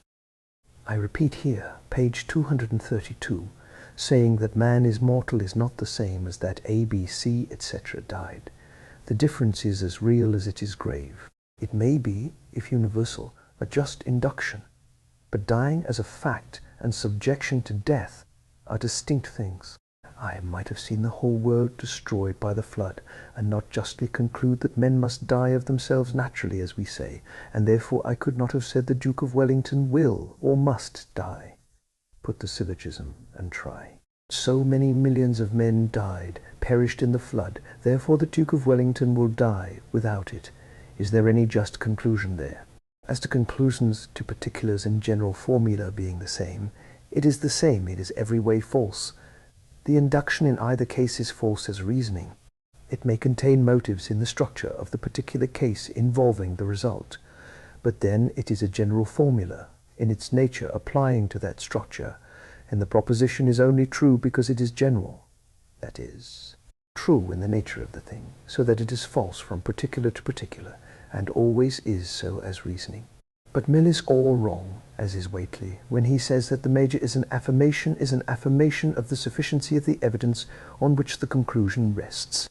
It states the proposition, but says nothing of the evidence one way or another, nor of the induction on which it is founded, nor is it necessarily founded on an induction. It is the basis of assumed fact, on which the syllogistic reasoning is founded. In the common disputations they denied the major or the minor as facts, or distinguished, or the conclusion, which last alone referred to the syllogistic process. Page 235. All his reasoning here shews nothing but the grossest mental incapacity. No one doubts we infer from particulars very often, as that Tenterden steeple was the cause of Goodwin Sands, but it is never sound as reasoning, save as above when it involves a general proposition which sagacity often instinctively sees, so that Mill is wholly wrong, does not see how it becomes a general proposition, which alone makes the conclusion just. Some men die, therefore others do, is never just as reasoning. All men do, therefore such and such will is. Though I may call in question the truth of the general proposition, and though all men include the one, the reasoning is just because it does. The question is, if Thomas will die. I say all men do, and he is one of the all, therefore he will. Not that he dies because of it, but that I know he will because he is. He dies because he is mortal. The conclusion is not generally necessarily, but to the truth as to some, from what is true as to all. And the conclusion as to some from others, some is no just conclusion at all, never is. Why should I die because Socrates does? But if I have justly arrived at the subjection to death of all, with which induction the syllogism has nothing to do but assumes it, it is true of Socrates or anyone else. That is, the general proposition is essential to the conclusion. If not, the dying of all other men would prove nothing as to all. Man is mortal, such as he is. It is his nature. Man is mortal, that is, the general proposition which is everything. The conditions of legitimate induction, page 236, cannot be realized as to the Duke of Wellington at all without the general proposition, however arrived at. Mill does not even see what he is reasoning about. I admit that the general conclusion is never legitimate, unless the particular one would be so too. That is, as to the fact. If it were not, the general one would not be true, but that is arguing from the general to the particular, which is exactly the conclusion of the syllogism, by means of a middle term. The question is, can we arrive at the conclusion as to the particular one without the general one being true first? That is, can we justly say ABC died, therefore the Duke of Wellington is mortal? That is Mill's logic. His statement is quite true, being the principle of syllogism, and refutes, if it were needed, his whole system. That we take the trouble of stating the general proposition has nothing to do with the matter, but it is an indispensable condition of the validity of the inference. Thus, if I say AB will die, for he is a man, this truth assumes that all men do. For clear inference, the latter is stated as the major premise. If all men do not die, I cannot say the Duke of Wellington will. He may be of those who do not. I have, singularly enough, anticipated in my notes nearly every question Mill has raised. Here, page 224, he confutes himself completely. There is no contradiction in supposing that all these persons have died, and that the Duke of Wellington may, notwithstanding, live forever. Just so. That is, you cannot argue syllogistically, or really from particulars to particulars, which is what he says you can. If 999,900,000 had died, and 100,000 not, there is no proof at all that AB will die. It may be 99999 to 1 he will, but there is no proof of anything. You must have a general proposition for proof. The way, as I have said, I acquire the general proposition has nothing at all to do with the proof in the syllogism, which assumes and starts from the general one. Liable, of course, to be contested by the adverse disputant. If I had lived in Adam's time, and no one had shewn mortality, not death merely, and I believed Scripture, I should have said all men are mortal.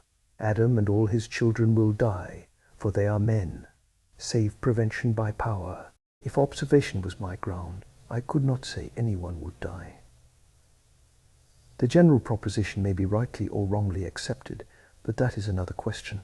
But, as he says, there would be a contradiction if the general principle be assumed, not if only particular cases. That is, a syllogism is sound reasoning because it lays the basis in a general proposition, and Mill talks nonsense in his reasoning about it. But I repeat, with the reasoning of the syllogism, the actual truth of the premises has nothing to do. It is a contradiction not to admit the conclusion, assuming the premises. That the premises may be obvious or require proof is evident, and may be partially true, as I have said as to animals. Animals cease to exist. Man is an animal.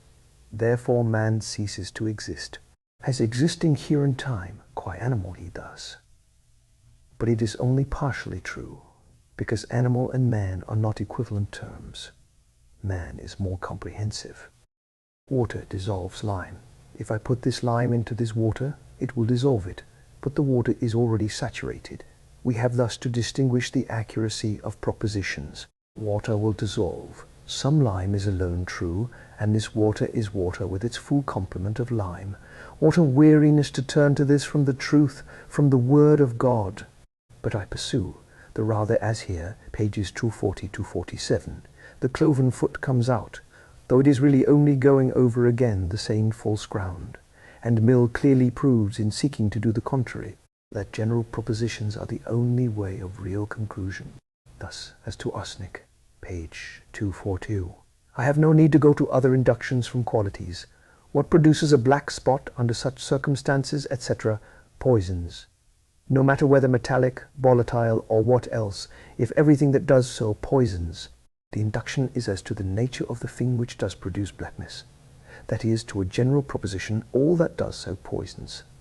Supposing all that does so does not poison, I can draw no conclusion from such a spot. That is, the general proposition which states the nature of what does is absolutely necessary to the argument. If only some articles alike in this do, I may add, a spot-producing article, if also metallic, volatile, etc. Does these qualities are necessary to make it universal, that is, determine its nature as poisonous. But I have my general proposition. Everything that produces such spot, being also metallic, volatile, etc., poisons, has that nature destructive of physical life in man. I learn it in every known instance, and when I have any exception being from an extraneous cause, I say every. I have a general proposition as to its nature, and hence only applied to every case because it is its nature, and so always such. The justness of the induction has of course to be settled. That is, my major premise may be contested, But with the conclusion this has nothing to do, that is based on its being true, and, if true, the conclusion is simply certain. And this he admits in the government case. No government, that general proposition is the foundation of all, a generalization from history. The similarity is not the question. Another false principle of his. It is in this the same, it desires the good of its subjects, the nature and principle which governs the point is ascertained. This government acts in the same way. It certainly is not likely to be overthrown, for likeness is the point to be proved here. Then comes question as to the fact. Now this is not a question of inference at all, but of testimony. Is it a fact that I believe the testimony or not? If I do, I say with certainty. Supposing 20 instances of disinterested, intelligent witnesses had occurred. This may or may not be true, and may or may not be believed to be true. To draw my conclusion, the government must be the same in this. If I believe the testimony, I say it is the same, as no government, etc. This is not likely to be overthrown. This is an inference justly drawn, and the inference certain according to the premises, but may be believed to be true, gives no inference as to fact at all, as to this government. The witness of intelligent, disinterested witnesses affords no ground of inference. It may be all necessary and right for common human life, but has nothing to do with logical inference. I may be a bad judge of the witnesses or ill-informed as to them, and other witnesses being true does not prove them to be so. Moral probabilities are very important, but they have nothing to do with logical inference. I can say, if these say true, this government is not likely a certain inference on a hypothetical truth, and so far logical. But what depends on the moral estimate of my mind as to the personal qualities of witnesses has nothing to do with logical inference. It only proves incapacity to judge of reasoning to say it does. The resembling other cases is no part of what I believe on testimony at all even, but the fact of that in which they are the same. Nor is it reasoning from particulars. His starting point was no government, and supposing this true only of some, the possibility of overthrow even, if so not its unlikeliness, would be proved. The whole argument is trash, save as it clearly proves he is all wrong. Being asserted to do so by intelligent, etc., was no mark that it did so in its nature or qualities, but merely a question, do these de facto speak truth as to its qualities, of which their testimony is no mark at all as an attribute in the government. But all this is to get rid of evidence, and subject the matter to logical inference that nothing might be believed, and always rest in this may be believed to be true, and nothing be believed at all. Now, reasoning or syllogistic conclusion is certain, if the premises be true, and evidence may be morally or absolutely certain too. This makes all uncertain in logic and in testimony. I do not a moment admit that every step in the deduction is still an induction. The deduction does not begin till the general proposition or nature of the subject expressed in the predicate is, through induction or other means, assumed to be true. In the deduction there is no induction at all.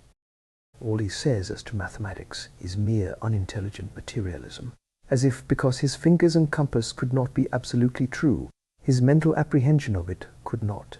His head is no wiser than his fingers. The certainty is no illusion. He supposes that mere materialism is all we have.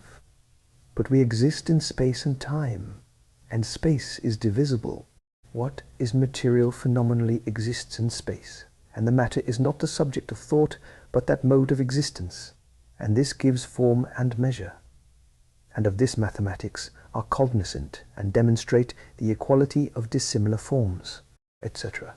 But his idea of a point, etc., is not only false, but wholly inapprehensive of the truth. A line is that at which divided space begins and ends, the limits of any such division, or of two which meet. And if I enter on existing matter, or the space it is in, I am not at the limit at all. Hence a line properly is a non-existent thing, as the limit of a thing, or of two spaces which meet must be. But I necessarily so think from my nature. A point is the starting point, or end of the line, or any point where the mind divides it. A straight line is that whose direction is invariably to a fixed point. So surface is that where matter ceases or begins. If I pass into an existing thing, I am not on its surface. When we make lines physically, they are sufficient to represent them to the eye for the mind, but this is all. If I take what is physically marked, I have lost the idea of line. And we, as finite, living according to space and time, necessarily think in it. If the radii are not equal, it is that the circle is not a true one. Not that equal radii are not true of any circle. If not, it is not a circle at all. And so far from a right angle never being true, it is necessarily true, and I cannot help thinking of an exact one if I think of it. Supposing a line so conceived as above, and for practical use any line drawn, let one cross another at any angle. Let one move round in the direction to enlarge the smaller of the two angles. I necessarily pass through all angles till the lines are identical, and at a given point a right angle. I must do it. The physical exactitude is a mere question of physical skill. In the case of a line, one cannot form a mental picture of a line, for its essence is not to be a material existence at all, but the mode of existence of that of which I can form such a picture, that is, existence in divisible space, and it is his reducing all thought to mere objects, so as to apply the phenomenal facts as to that to all thought in the mind, which makes all his system false. Geometers just define it for practical use, but Mill never thinks nor gets beyond what he picks up to comment on. All human reasoning is built on hypothesis necessarily. The only difference of geometry is that, occupied with what actually exists in nature, the hypothesis is incontrovertible. Mere definition or axiomatic assertion may be well or ill-founded, but the relations of space, quantity, inequality exist in the necessity of our thought, and geometry has only to discover what they are, and, as in all true deductive reasoning, the conclusion is necessary. Some mathematical definitions are very stupid. A straight line is the shortest line between 2 points. This may be, and doubtless is true, but is no definition not what a straight line is, but a quality of it. Straight is whatever never swerves from one direction towards a point fixed as regards the point from which it starts. Every basis of deduction is an assumed truth, and as to the nature of what is spoken of, only mathematics dealing with the forms and measures of space deal with that which exists as true in the nature we belong to. Man is mortal, or man is a rational animal, may give rise to 1,000 questions other than such as belong immutably to the nature of space, the sphere, or time, the condition in which we now exist. His change as to equal magnitudes, page 264, makes the whole thing false. There are equal magnitudes which cannot be so applied to one another as to coincide, though those which do are upon the face of it equal. I suppose magnitudes equal to the same to be a delusion in terms, even if convenient for practice. The magnitudes here are the same. I think the proposition that 2 straight lines cannot enclose a space may be demonstrated, for let them start from 2 separate points and these are not united by them. Let them start from the same point. Either they are identical, only one line really, or perpetually diverge. The true definition of a straight line, one which never diverges from direction to one fixed point, makes all this simple. I dare say geometry may be more convenient as we have it, but what we want in it logically is to give right force to terms, and so to definitions. What we have said of straight lines is not, page 266, an induction from the evidence of our senses, rather nonsense by the by, but is necessarily demonstrated from the meaning of straight. And this introduces another fallacy of Mill's, founded on his assertion of general propositions and ignorance of their nature. Of course they may be contested, but in all deductive reasoning are assumed. But as reasoning from particulars, Mill's theory is clearly false on the face of it, and no reasoning at all, that is, no legitimate inference of any kind. So the universality of a general proposition is not all. That all men are mortal is a fact. They have been so in all known cases. But the induction goes farther, and involves, perhaps, is even tacitly based on another, man is mortal, which affirms something of the nature of man which is other and more than the fact that all are involved in it. And this is the meaning of what is universal is necessary, that is, certainly must happen according to the nature. Straight is a line of a particular nature, one which never deviates in its direction. If it does, it is not straight. So a circle. It means a boundary line enclosing space whose distance from a point within is always equal. Now, Mr. Mill's reasoning that it comes from observation is false upon the face of it, for he says there never was a perfect circle nor line seen, nor can there be, he declares. Hence it cannot be observation which has given me the idea of a perfect line or circle, for there is no such thing to be observed. It will be said, I correct its aberrations in my mind. Correct it by what? By the idea I have of it. That is, I have an idea to correct it by, not an idea in the sense of a mental image. I know what equal means. This I may have learned experimentally, but knowing what equal means, I know what circle means, without seeing it or forming any image of it in my mind. Saying, too, I cannot reason about non-entities is false. For modes of existence as time and space are not entities, and I can, though with perhaps more difficulty, reason about them. And here the part which language takes is forgotten. I may have learned what equal is by observation, not by inference and inferring nothing from it. But I exist in space, and divisible space in time, and I know what number is, and I think in this order, and equal becomes an abstraction from the things I may have learned it by. I apply it to entities, but it is not an entity at all, yet it is a perfectly intelligible word.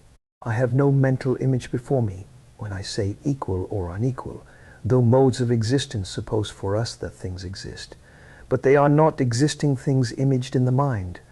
This materialism has rendered all Mill's reasoning false. I have an idea of straight and circle, lines or forms, with certain qualities which exclude from them all lines and forms which have them not. And if nature or art does not, as Mill says, furnish such, then I say a true circle does not exist in nature and art cannot make one, though what it makes is meant for it, and answers practically for deductive reasoning because it is meant for it, and supposed to be it. I do not take Euclid's axioms, because they are taken as sufficient for mathematical purposes, not meant to have the precision necessary for logical discussion. Let us bear in mind that all syllogistic reasoning is on the assumption of the truth of premises, that is, hypothetical, and if true, the conclusion is always must be, never really is, never truth affirmed in itself, but a conclusion, though always a necessary one. That two lines cannot include space is demonstrable, and no real axiom, but a necessary consequence of their nature, the meaning of straight being assumed, of which, whether I have ever seen an exactly straight thing or not, I have a perfectly clear thought.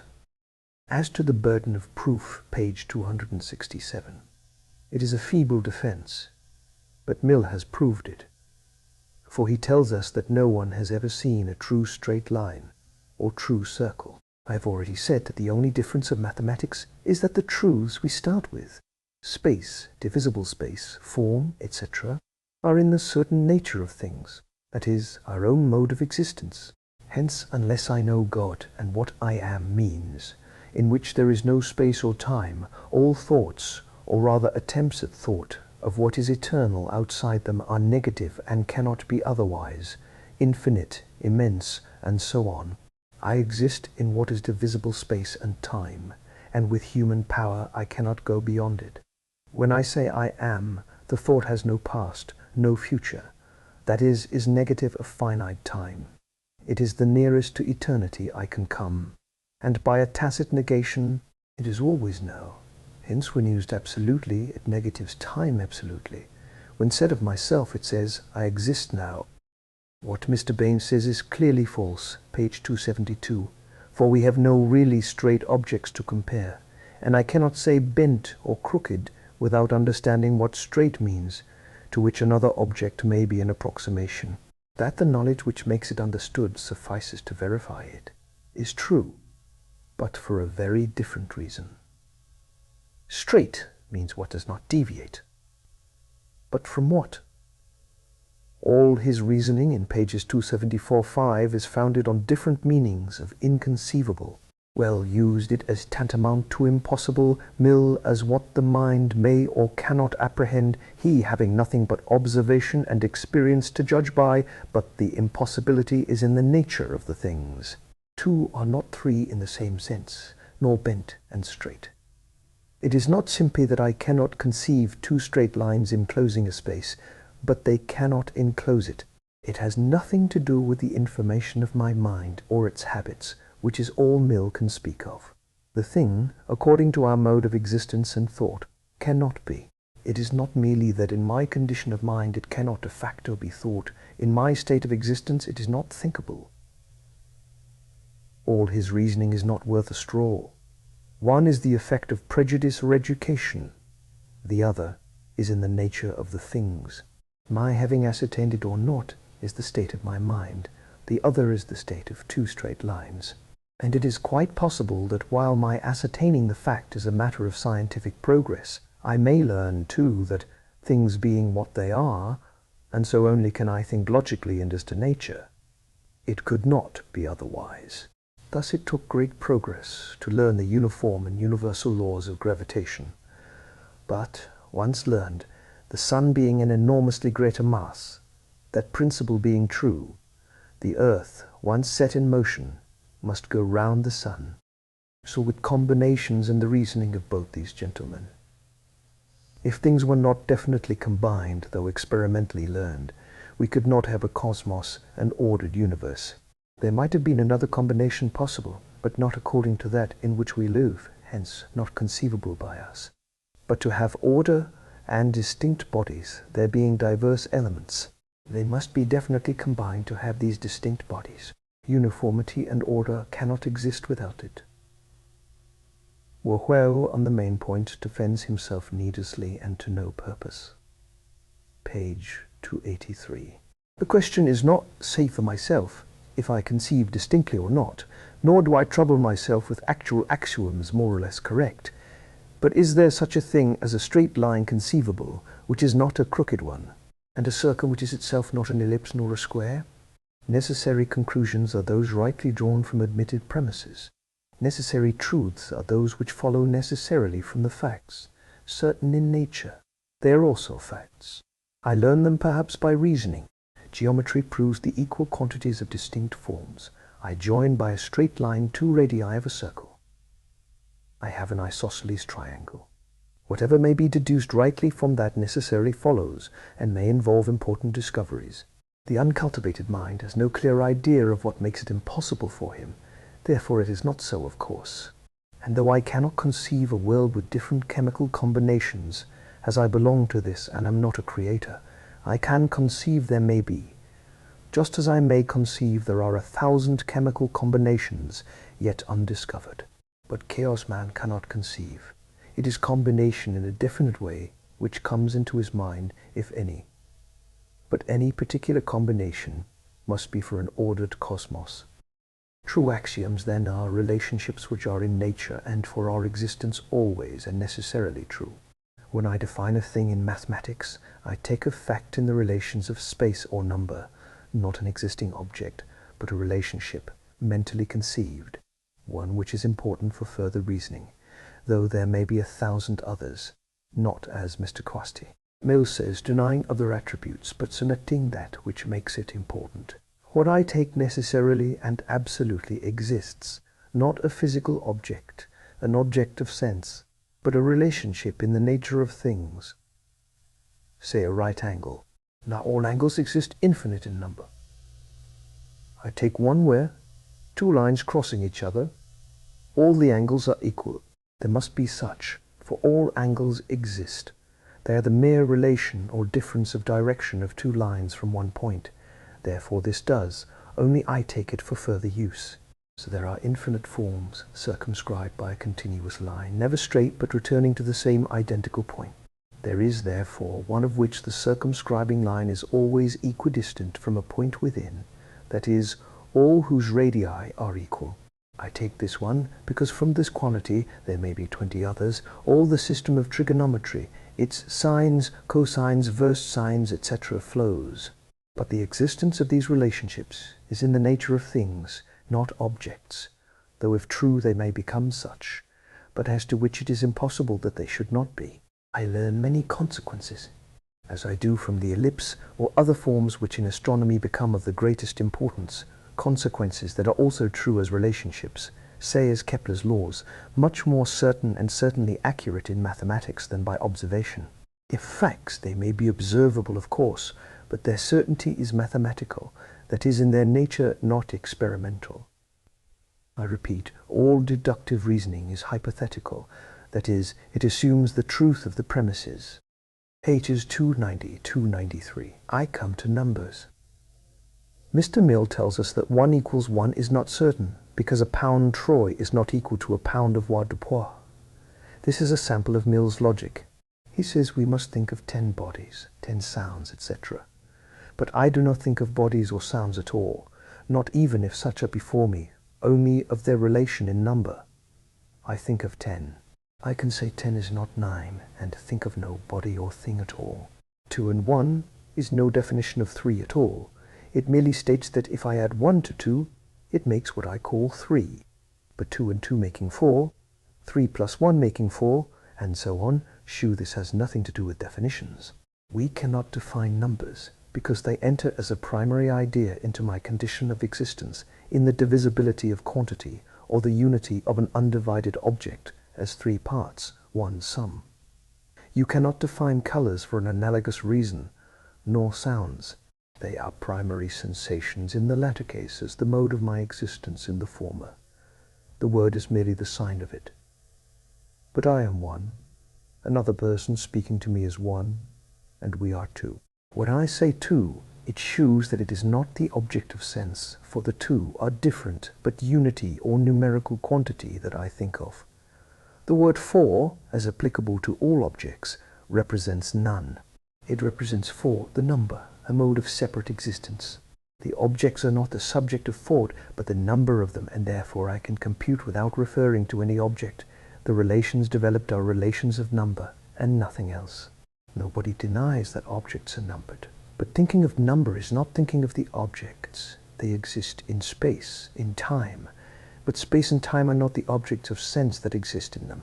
To confound reasoning of 1 and 1 pound as if it were the same thing shews an incapacity of mind which may not be impossible, but it is certainly inconceivable in one pretending to teach reasoning or logic. The difference is in the pounds, not in the one. But mathematical arguments as to quantity are just as certain. What have quantities, as man has combined them in commerce, to do with abstract relations of quantity? This is all child's play and logic. I need not enter at any length into the question between Mr. Mill and Mr. Spencer. Both base their reasoning on exact experience, and both are all wrong. If, as Mr. Spencer says, I feel I am cold, and cannot conceive I am not, this is not past experience, nor is it necessary to talk of the opposite being inconceivable. A present positive feeling is for him who has it certain. Mr. Paul Mill's answer is simplest nonsense. He says, I can conceive not being cold, but Mr. S. evidently means that when I feel cold I cannot conceive being not cold then. But they are, in order to make experience the sole test of truth, making my conception of a thing the only question, not the thing itself. If I have a toothache, the pain is something, though of course I conceive it, and in the cases we have been considering, circles, numbers, etc., my conceiving it has nothing to do with it. The thing has the qualities, the form or number is what it is. There are numbers which convey no idea to the mind, but I can calculate them with as much certainty as if it were 2 or 3. The certainty is in the numerical relation, not in any conception. And be the circle big or little, the relations of sines, cosines, etc. are just the same. Conceiving depends on the conceiving power, not on the truth of the thing. That what is inconceivable cannot be true is as false as can possibly be, for conceivable depends on the capacity of the conceiver, not on truth or not.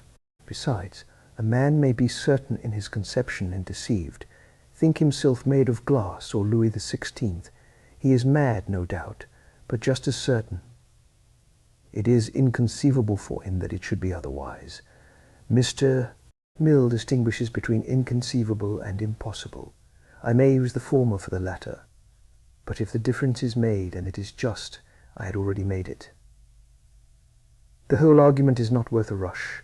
What is impossible cannot have been a matter of experience, and rests on the nature of the thing, not on conception or experience at all. And a thing may be impossible and yet supposed, or so far conceived, as that the square of the hypotenuse is not equal to the squares of the two sides. This is impossible to be true from the relation of the quantities. I may have to discover it, but it is in the nature of the thing always so. As to contradiction, or an excluded middle, I must add, used in the same sense. Thus, snow is white, snow is not white. If snow is not white, if snow is white, what is not white is not snow. What is red snow? It is in all its essential qualities what makes it snow, but it has been colored in some way. And contradiction is simply such negatives, that is, says the affirmation is not true, consequently the negative cannot be true if it is. But this supposes the term used in the same sense. A man is one single I, but there are body, soul, and spirit which may be separated. But what Mill says is, as usual, wrong, page 321. For an unmeaning proposition is none at all, is not true nor false, not as a proposition, but because it is not one at all. He is wrong too as to matter. What is infinitely divisible cannot be said to be not infinitely divisible. Whether matter exists or not has nothing to do with the question. The existence of matter is another proposition, the truth of which is assumed in the one we are treating of, as is always the case mentally.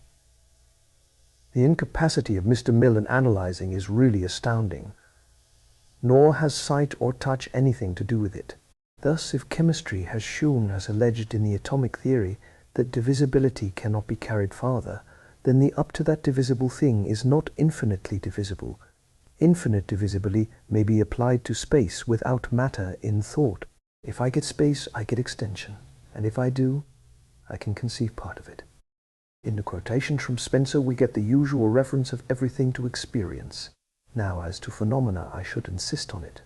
But reasoning has nothing to do with it. I know without any phenomenon that when I say a thing is not, I do not mean that it is, but to contradict it, that I am saying that the proposition is not true. If it is true, it is not true to say it is not.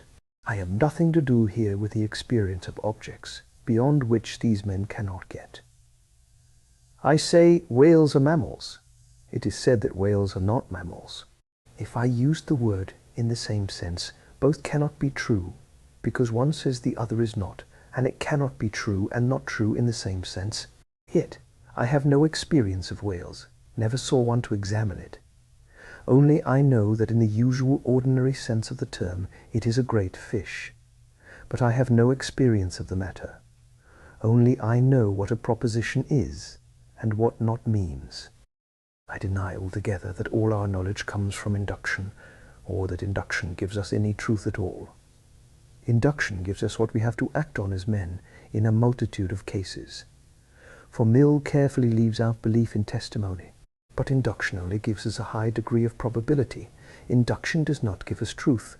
Testimony alone gives us truth. But he admits that what induction does is to discover and prove general propositions.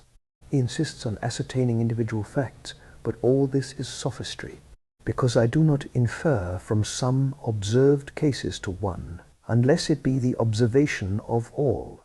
For if not, you can draw no inference.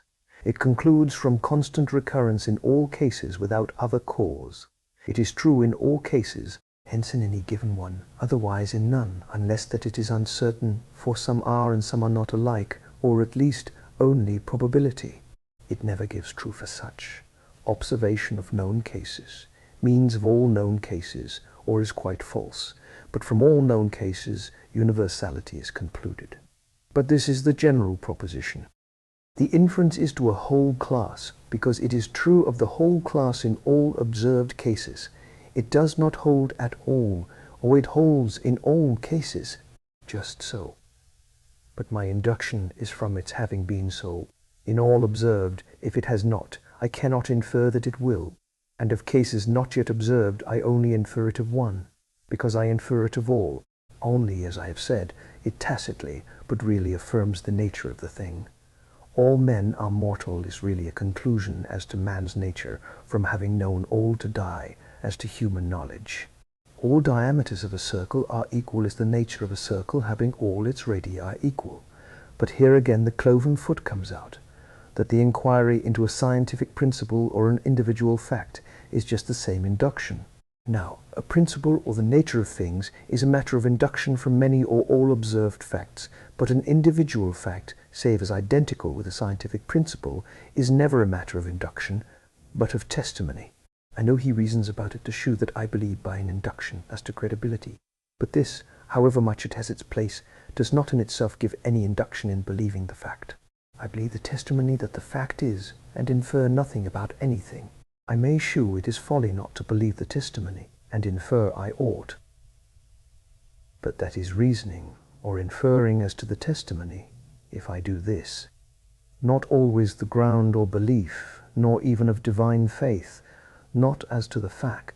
I believe on testimony, which is no induction at all, and this in the next pages he does not deny. Page 309. The senses, or testimony, must decide on the individual fact. Inductions may, of course, then be made, but what he says about the syllogism is all false, as before. It is always and only deduction, and not induction. Even in practical affairs, the inference to a particular case would not be just, unless true of all such cases, for if not, this one may be a similar exception. And so he admits in the first sentence in the next chapter. It is really wearisome to pursue such absence of all exactness of mind. This definition of induction, page 333, says all I have insisted on, as to the whole class or general proposition being its true character. But syllogism is not induction, but deduction. It does not give probability however high, which is all induction can do, and therefore nothing certain, but a necessary and certain conclusion if the premises be true. The case Mr. Mill puts is induction, and of it syllogism says, Agamentum particulari ad universalem nil vale, and for a deduction, certain in its nature, that must be. It is an induction from given cases to a class which may or may not be well founded. It is an induction. There is a conclusion, namely, that every A is B. Whether it be fairly conclusive depends on circumstances. If this and that A are sufficiently numerous and none contradictory are known, then it is a fair induction such as men have to act on. But it is not a syllogism, must be if the premises are. Of the use of syllogism I have spoken. It connects with certainty, by means of a middle term, ideas or an idea not connected or contained in the subject as announced, and which is called in question. Every man is an animal. Every animal lives, as such, by blood. Therefore man lives by blood. The middle term animal connects life by blood with man, which is supposed to be in dispute. He is wrong in saying ascertained as to every individual in it. That is not it. It is ascertained as to every individual that has come under observation, and so I conclude as to one which has not. That is induction, the nature being really always introduced, though the process be not analyzed in our minds. And this view of induction he admits to be true in pages 334, 334. But syllogism is wholly distinct in its nature, and gives on admitted premises a certain conclusion from them. The induction, if it be sufficient to prove the nature, is practically sufficient so far as phenomena go, but never in certainty. But this point of the nature of things is of great importance, though it simplifies things much. I need not follow the mass of useless verbiage in the controversy between Mill and Dr. Will. Mill sums it up in one sentence as to Kepler, but shews himself wrong therein, for, as is evident, Kepler's law was an induction, only one ready-made for him in the necessary rules of an ellipse. Having found a number of places and movements of Mars, he inferred all the rest, only the inference was ready-made for him. But as to the question of nature itself, what is in Mill ground of induction, and Whately is vague and unsatisfactory, though there is a general presentiment of truth in it. Nature and its uniformity come up in three distinct ways. First, uniformity of relative existence, that is, of what is always true in nature as it subsists, as space and form mathematical induction, which is really merely discovery of what is constantly so. Secondly, the effects of power in nature, which may or may not operate constantly, as gravitation or certain chemical affinities or effects. Thirdly, subjection to some law or power which operates universally. The second is probably the law of nature. I do not conclude because John and Peter have died, that all will. Abel's death by violence, and all men's, save 8, by the flood, could not have proved it, because it was not the course of nature that all would have died by nature. But I conclude that John and Peter will die because all have. My reason is that the universality of it, without other external cause, makes it a law of man's nature. But as it is not in the subject itself apparently, but subjection to a law of necessity, I must shew its universality in the natural course of things, which practically proves its necessity in every cause. Yet it is not proof, that is certainty, though quasi-certainty. He who believes Scripture knows we shall not all die. It is what in a person or being in his normal state is contrary to his nature, for he lives, he is subjected to it, he may be even violently. Hence I can only conclude while that subjection continues. But in chemical affinities or gravitation, it is in its normal state that it so acts. It is its nature. Seeing this, namely, it is its nature, the law of it, if you please, I reckon on its doing so in all cases, because it is its nature. This may be both learned and confirmed by observation and, no doubt, possibly, the generalization induced, but from one clear adequate instance or many I have its nature. In geometrical induction it is, as I said, discovery of the nature or essential qualities of one form, and these never vary, they are the qualities of that form. What he says of only proving that that circle is only so-and-so is a mistake. It is what a circle, any circle, is. Colors do not give just ground for induction. They are not what the thing is, its nature. Black swans, however, were known. Rara avis in terris, nigroque similima signo. What he says of abstraction is wrong. It abstracts a quality from all it may be found in, as whiteness, or a thing's a nature abstractedly from all in which the nature is found, as a man or man, a circle, etc. It is not connecting known facts by common characters, but taking the characters apart from the facts. Man is so-and-so, whiteness dazzles. It is the quality of being in its nature, apart from the objects in which a quality is, or individual instances of a being or an act, as reading much tries the mind. Living by warm blood is the property of all beings who breathe through lungs. It is really that the nature of the thing has been discovered. In all cases it is, so far as one instance shews, the nature of the thing that the induction is sure. For mathematics is a discovered fact of relation of quantity, when it is only from all known instances, though adequately for human conclusions, and the nature of the thing not shewn, it is not, properly speaking, certain, as mortality is not the nature of man, that is, a living being, but subjection to something which produces it. But there is another kind of inference, not from cases, or all cases, to the one not observed, but to the cause of the case itself. This may be from other similar cases, but not necessarily. Thus, if, having gone round part of an island, I find in a strait I have not surveyed the tide setting in strong through it, I conclude it is open at the other end, for the current could not so set through it under given circumstances if it were not. This is a legitimate induction to the cause of the phenomenon, and then to the state of things which allows the cause to operate and is its formal occasion. But I deny wholly that belief in oracles, or Wakeley's popular superstition, is induction from experience. They may try and justify their opinion by experience. It is evidently the power of unseen things on the human mind. Its cause is not experience. What invented it? What set it up? I do not admit any proof in induction. Page 352. When one man has died, the conception of being mortal is not arrived at all, nor is it properly a conception. I conceive death. Mortality is a moral judgment as to the condition of the living where that conception has no place. Nor is abstraction description. But I do not dwell on these points. But if generalization from experience be induction, it cannot be proof. In material facts of the course of nature it may, but that is not really an induction from instances, but the discovery of the uniform law of the course of nature in which we exist. It does not assume the uniformity of the laws of nature, but discovers, and in that sense proves, it in the cases where it is so.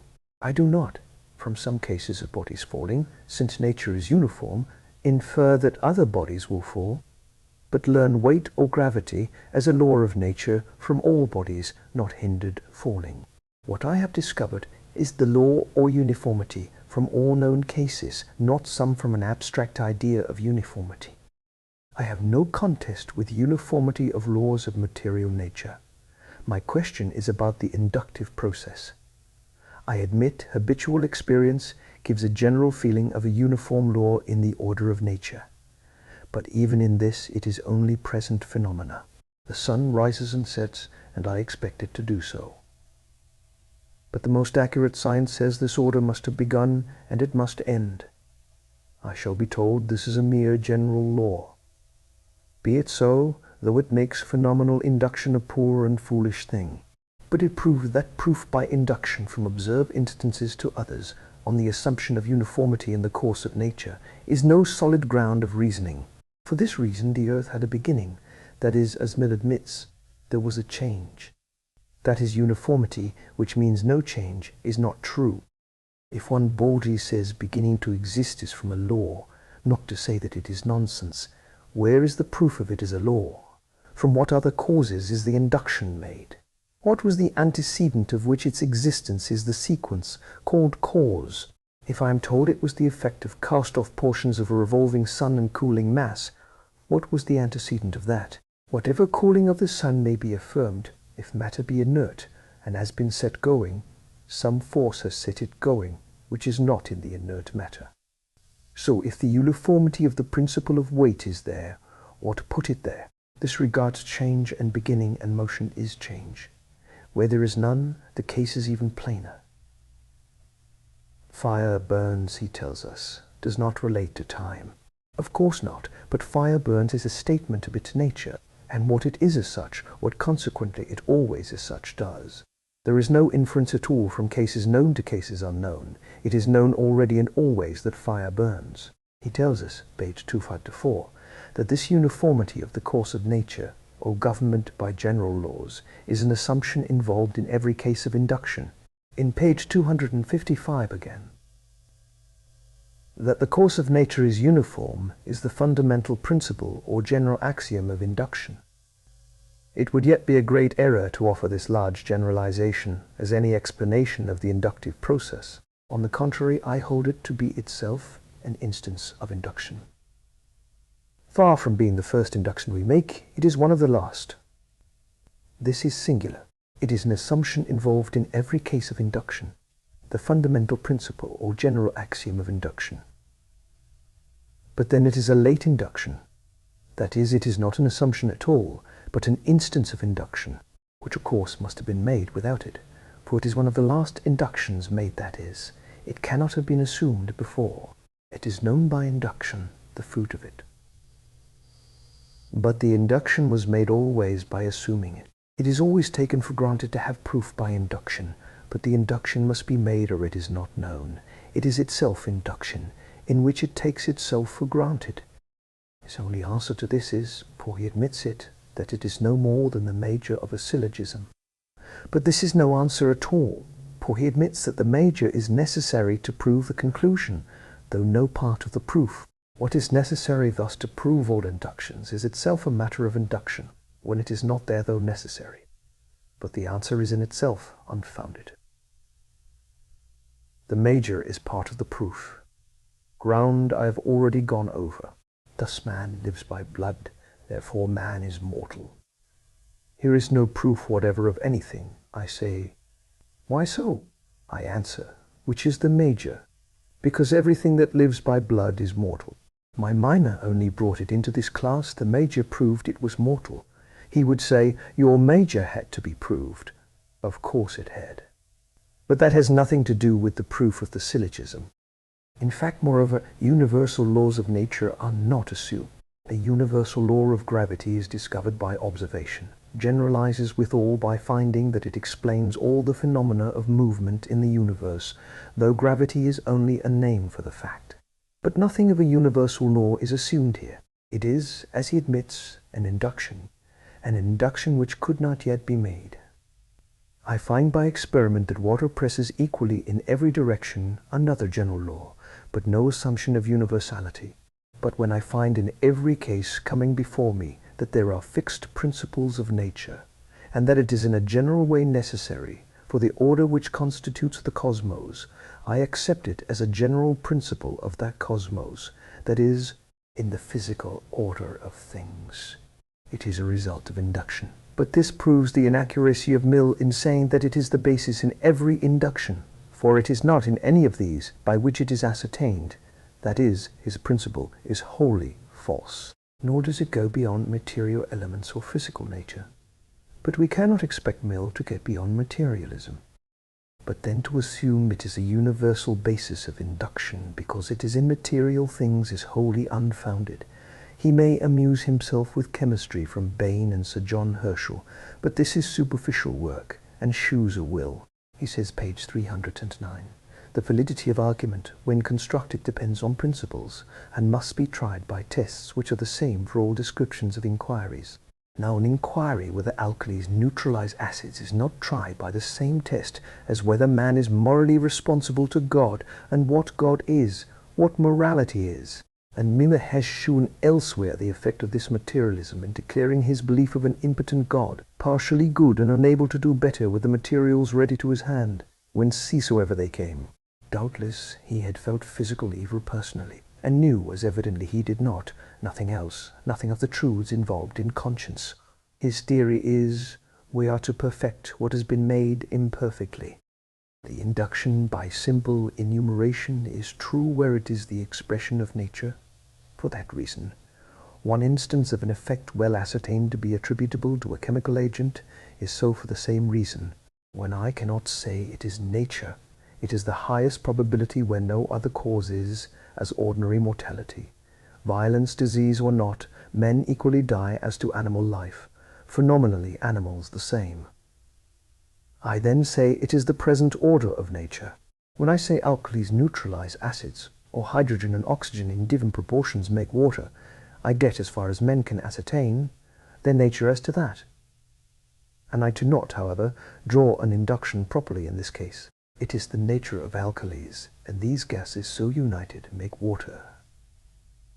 I do not predict, save to the ignorant. They do not resemble, as Mill would say. They are the same, not in corporate unity, which has nothing to do with the matter, in action. Alkalis do that not have done, nor will, though each be true. They do it. When I conclude from instances to instances, it may be more or less likely, because, if tolerably many, there is probably a common cause, but it is no proof of anything, but if I ascertain the nature of the thing. That is an induction, and so far practical proof. But this only applies to material nature, not to a law binding everything with a phenomenal cosmos. Consequences prove antecedents, but only where it is the nature of the thing. Sequence in itself has nothing to do with it. He admits the fact, but if it does not in one instance, it is no proof in any. Day follows night, that is, light darkness. But it is not of the nature of darkness to give light, or to cause it, and the sequence has nothing to do with causation, laws of nature, or induction. That is, propter, quia post. Where a thing produces anything, then I pronounce on its nature, and it is always itself when not hindered. His chemical instances may be all very well as trivial illustrations of means to discover producing causes, though he never travels beyond materialism. Very pretty experiments borrowed from others, which not only are confined to material things, but do not analyze the true principles even of them. They are mere means of scientific discovery, beyond which his mind cannot go. He does not see the difference I have noted. The black or white swan or grey crow says nothing as to nature. It is a mere fact, and swan or crow is merely a class made ill or well, and all the white swans in the world would not prove there was not a black one. Has nothing to do with it. The only important principle evolved here is that he is obliged to rest all on testimony, as in all questions of fact we must. Most of the laws of nature are simply facts, and there is no induction whatever, but adequate ascertainment of a fact, as that hydrogen and oxygen make water. Only in the details we must see that other causes do not come in to produce or have hindered. As to cleverness in experiment, his cases may be all very well, but have nothing to do with the logic of causes. I cannot see any induction in ascertaining the laws of nature, though clever induction may shorten the work in guessing or probability, not proper invention. The fact is there, and the fact is learned. A clever mind may think of means to ascertain whether the fact is such. A well-informed mind knows what may eliminate, what would confuse. But if hydrogen and oxygen always make water, there is no induction. If a third element be there which hinders it, I have to ascertain where the true law or uniform fact is. But all this is mere ascertainment of facts by observation. As to the result, that is the fact. You have nothing to do with following them. I quite admit cleverness and knowledge in the use of facts. When Leverrier or Adams discovered that Uranus's motions could not be accounted for, all the difference was that they could not see what caused it. The law of gravity was known. It was an instance of it. The irregular movement proved the presence of the object, just the same as sight would. The cause and result were identified. The reason why testimony that there were black swans could be received was that color does not alter the nature at all. Wearing heads under arms clearly ran counter to the natural structure of a man.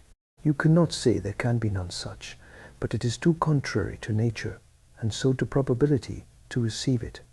Experience would not help us with the swans. If color had to do with nature, as the black spot from arsenic, it would at once affect our judgment.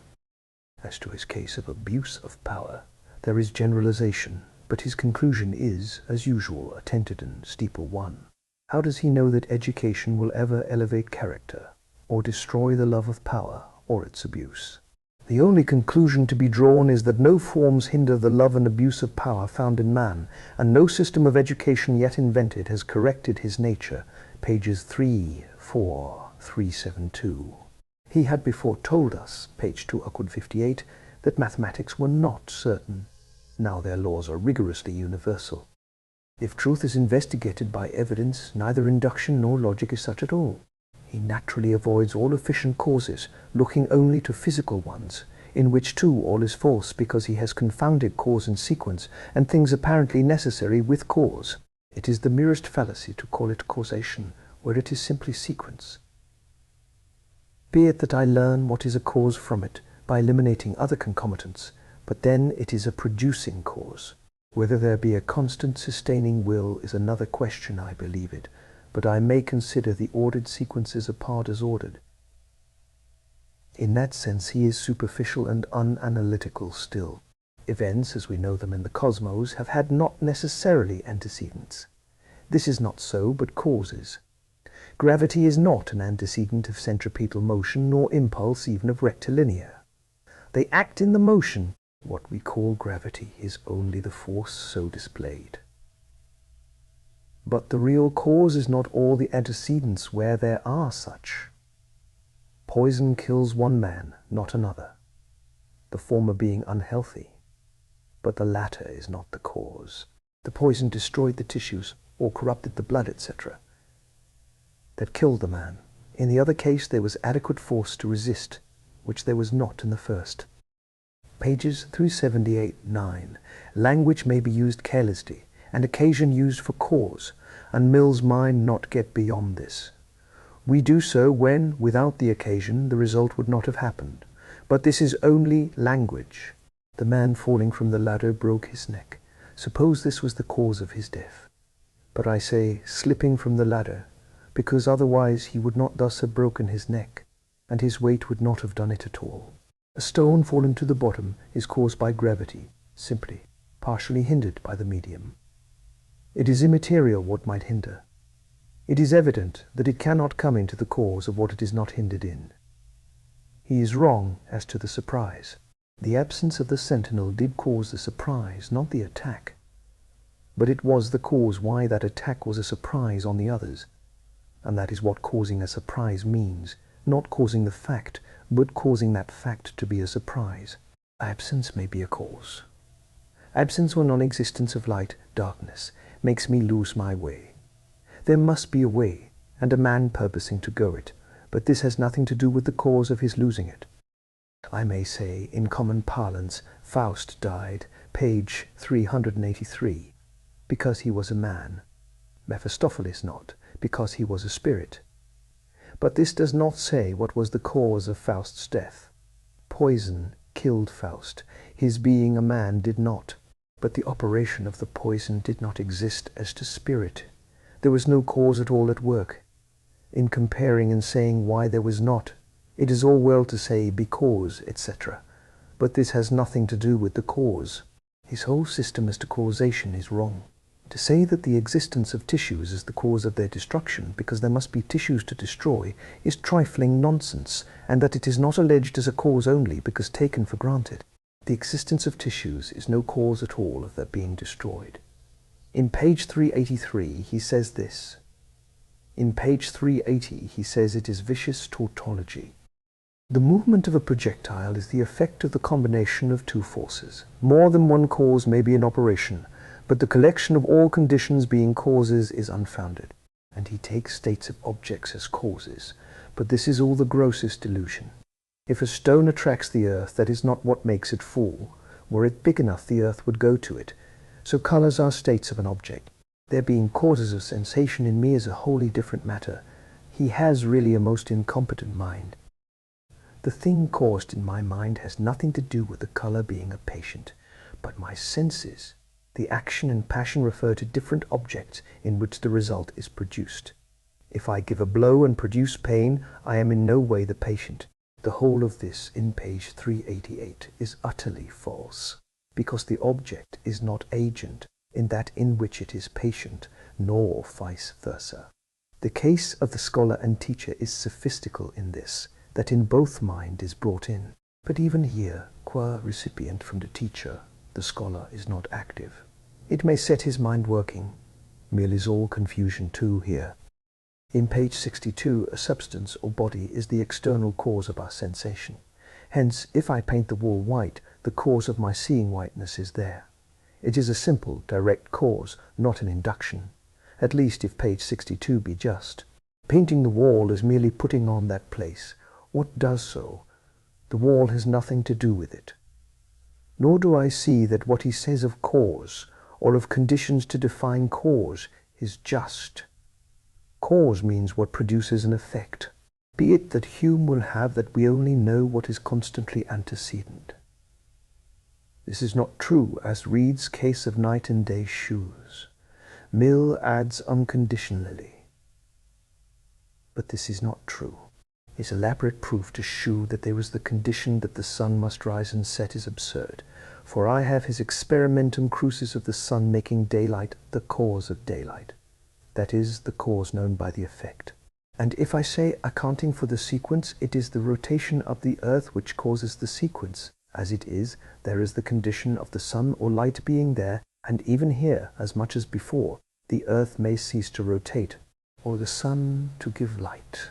But the rotation is none the less de facto the cause of the sequence.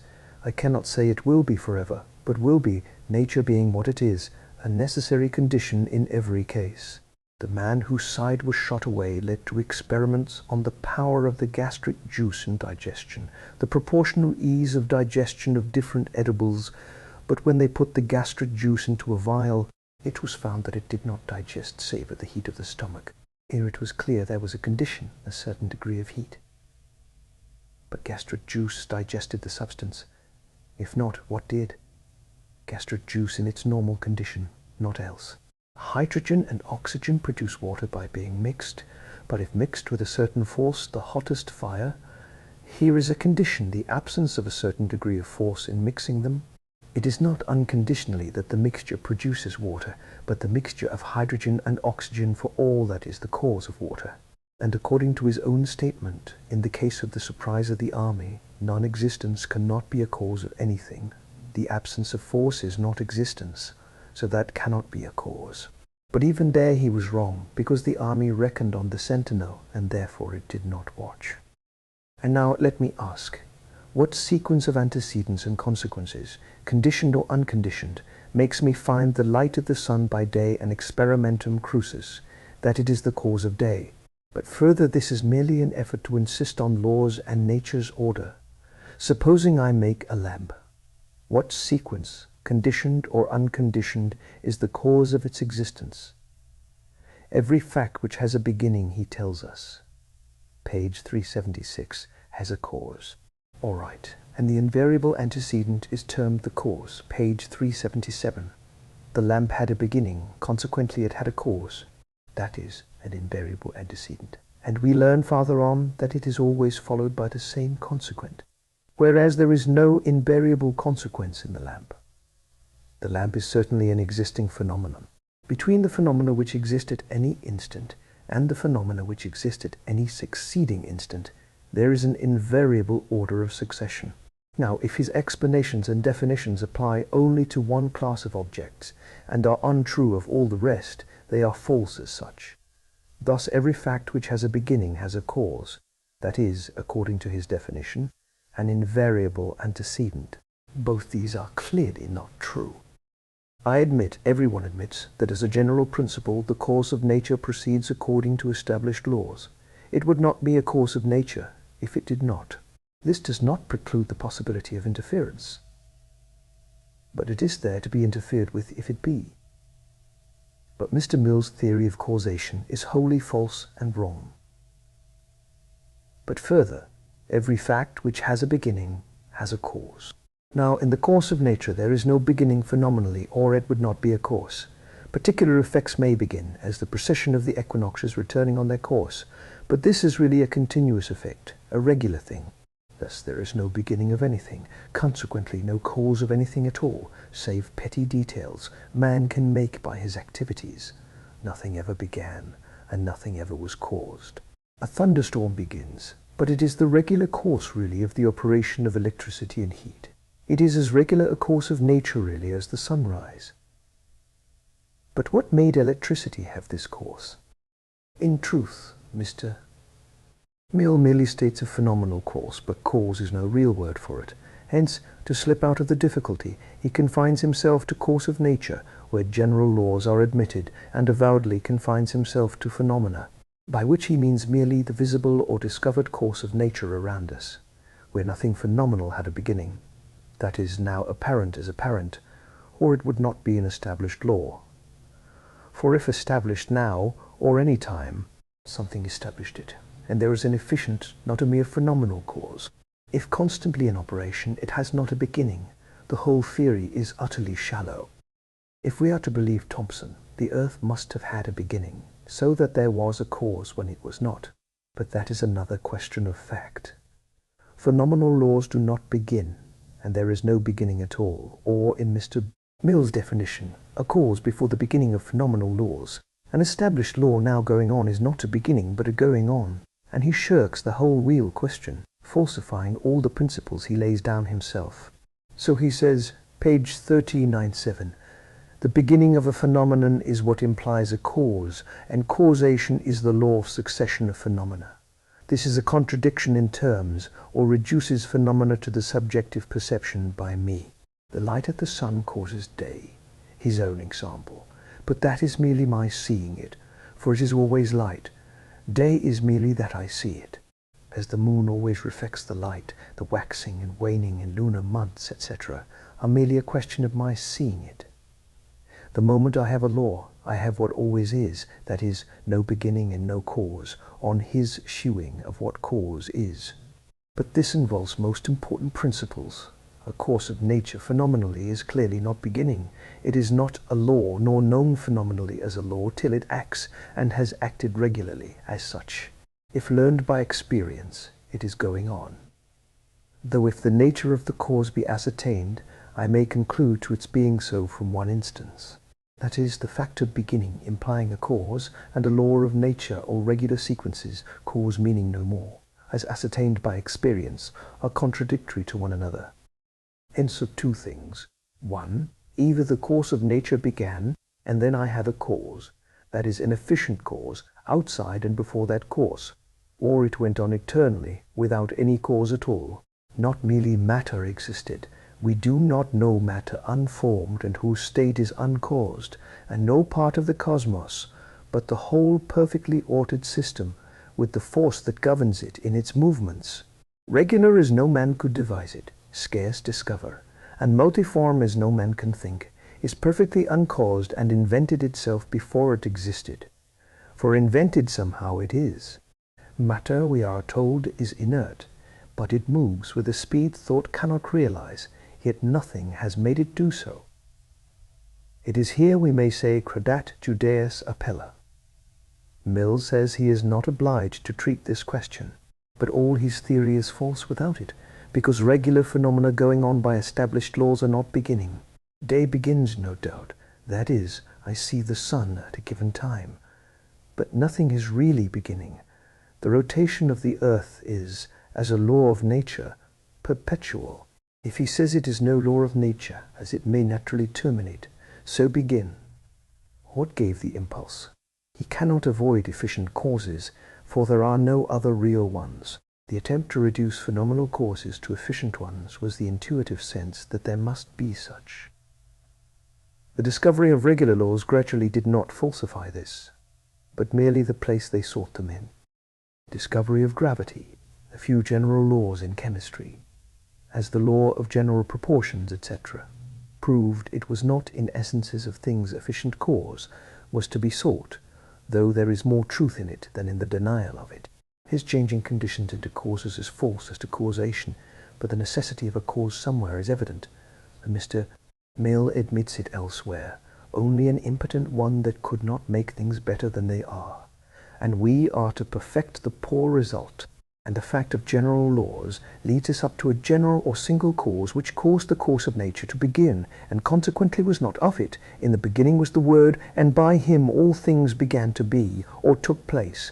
Das Wort war, Andurk in alles Wort. But this then was by a will. Hence they can only continue by a will, the same that formed and gave the impulse. If the impulse was necessary to move originally, that only could cause the movement, and that will only can cause it to be now. By him all things consist. This is the only possible conclusion. Descartes may have gone wrong so far as not allowing secondary wills as man's, which in their allowed spheres may be causes. All Sir W. Hamilton's reasoning, page 417, is just nil. Is the steam not the cause of propulsion, because there are cranks and condensers, etc.? The intermediate instrumentality has nothing to do with the cause or efficient power which produces the effect. All Mill's statement refers, with his usual want of sagacity, not to the point itself, but to the means of ascertaining it. Supposing I learn it by experience. A dog, without learning anything, or using any reflex action of mind at all, moves his foot as much and as well as, or better than, I do. The cause of his action or moving is the same as mine. Foolish man may reason as to matter, not acting on matter, or mine not acting on matter. But I and the dog do will, and do move our legs because we do will it. The case of paralysis proves nothing. It only shews that the machinery is out of order, which communicates to a certain, say as they do, distant lump of matter. Does it shew that steam is not a motive power if the crank be broken? The ascription of life by savages to sun and moon, because they had motion marking a plan, was a mistake as to the fact. But supposing it caused, as Mill and Reid say, which is only partially true, it was at the utmost a wrong deduction from too widely generalizing a true fact, and this is their account of the matter. That is, they had always experienced that will in themselves gave rise to motion when so will. Mill, page 410, says volition is a physical cause, that is, an antecedent invariably producing a given consequent, which is absurd on the face of it, for thus it is not will. I may say, in 3 minutes I will strike the table. There is no consequent at all when this will exists. In 3 minutes I strike it when the will is positively active. Will cannot be physical even if thought may be. Motives may produce will, conscience restrain it, but will is not subjective feeling, though this may tend to produce it. As if a man irritates me, I should like to strike, not his talk, but him. It is not a consciousness of effort, but a consciousness of intention. Effort brings in the machinery, intention not. If they say, and it is all they say, I don't know how will sets the machinery in motion, I agree entirely. I insist on it. I have an intention and a will, and by nerves and muscles and a pen, I write these lines, each word being what my intention makes it, if I am careful and wide awake. Can they tell how? Of course not. Is that a reason for saying, if I intend so to write, that I then have an active will to do it, which puts these means in motion and produces the effect? The instruments have nothing to do with it. I must have a pen and ink. What then? They are as necessary conditions as nerves, and, say, electricity, if so it be. I speak to my friend, he understands and receives the deepest truths, say the nature of God. All I do is to modify the movement of the air by my lungs and throat and lips. Other spiritual power may be necessary, but this would only additionally prove that the animal economy through which the action passes has nothing to do with the cause. Conscious of power may be incorrect, because that may include the instruments of a body so wonderfully constructed to follow will, but conscious of will as that which somehow, when in practice acting, for it may be there when it is not, causes the effect to follow. Paralysis has nothing to do with this. It refers to the machinery the motive power sets in activity. How, none can say. He can carry up the machinery to the nearest point where it receives the impulse, but that link no human mind can find. In no case can he. But however it acts, or however we learn it, active will, when the machinery is in order, does produce effects. Nothing can be without it, and no human mind can tell us the links between matter and mind and will. Mill has no idea of anything but theories of others and natural laws. Page 419. The truth that lies behind he avowedly avoids, and when he touches it collaterally, he goes all wrong by the help of others. Pages 411. 413. In pages 393 to 426, I only find shirking the truth, feebleness of mind, and want sagacity. The chapter on the composition of causes is all to no purpose. There is no analogy between the cases. The composition of forces is one and the same case, motive power, or attraction acting on a distinct object. Chemical composition is one thing acting on another, or rather two things acting on each other, so as to produce a result within themselves, combining elements which when together form a third thing. One is mere force on an inert mass, the other, the combination of elements within themselves. The total absence of all moral sense and responsibility, and the degrading character of his philosophy are shewn in the way he speaks, page 432, of the laws of life. The way gastric juice produces chyle, or gastric juice is formed, perhaps that is within his sphere of vision, and no one doubts there is a chemical action in the development of animal life. But beyond that his thought cannot reach. What a son is to a father, a man to God, this never crosses his path. I shall be told it is no part of logic. In a direct way I fully admit it, but neither is chemistry, which is his constant hobby. And the life has nothing really to do with chemistry, save in its external causes and sustainment. It is proved now that there is no production of life from matter of itself, and that life precedes organization and produces it. That much is hid from man. Nay, all these things I fully admit, but all his laws of life are only the form of operation when life is there. Matter does act on mind, as a knock on the head or a bad cold makes me senseless, mad, or stupid. And mind acts on matter, for I move in spite of all the Cartesians, though in substance I agree with Leibniz in the world. Bow I cannot say. Muscles, nerves, perhaps magnetism. Only bring me to more subtle matter, and the question is untouched. Of this I have spoken. The effect of progressive heat, page 434, may be merely increased power of separating the particles. But this is no matter. It is fatiguing, is never getting beyond the nearest materialism, and we must ever remember that laws leave the question of real cause wholly untouched, as I have said. To say that social and political phenomena are the effects of the laws of mind is simple nonsense. It is the effect of passions, prejudices, unknown impulses, with which mind has nothing to do. Motives, and men have to be governed by motives, are not mind. And whatever utopia he may conceive, he cannot get rid of them or govern others, nor has he by any possibility a standard of result or principle which conforms society. He may easily say, the good of all. But what is that good? If reason governs each individual, is each individual competent to discern the best good of all, and to act upon it without caring for self? Love governing where it is, I understand. But reason and laws of mind never made a world happy, nor have they anything to do with it. Cold never thawed the hard earth, nor reason's selfishness in man. As to induction, page 444, I deny that its object is to ascertain what causes are connected with what effects. It is to ascertain what things are. No doubt it may be used for the other. But every major premise of a syllogism, when believed by induction, is not the statement of the effect of a cause. Every man is an animal's is fact derived from observation, and has nothing to do with cause and effect. This is merely the blinding effect of being engrossed by laws of nature, and incapacity to get out of the material rut in which his very narrow mind moves.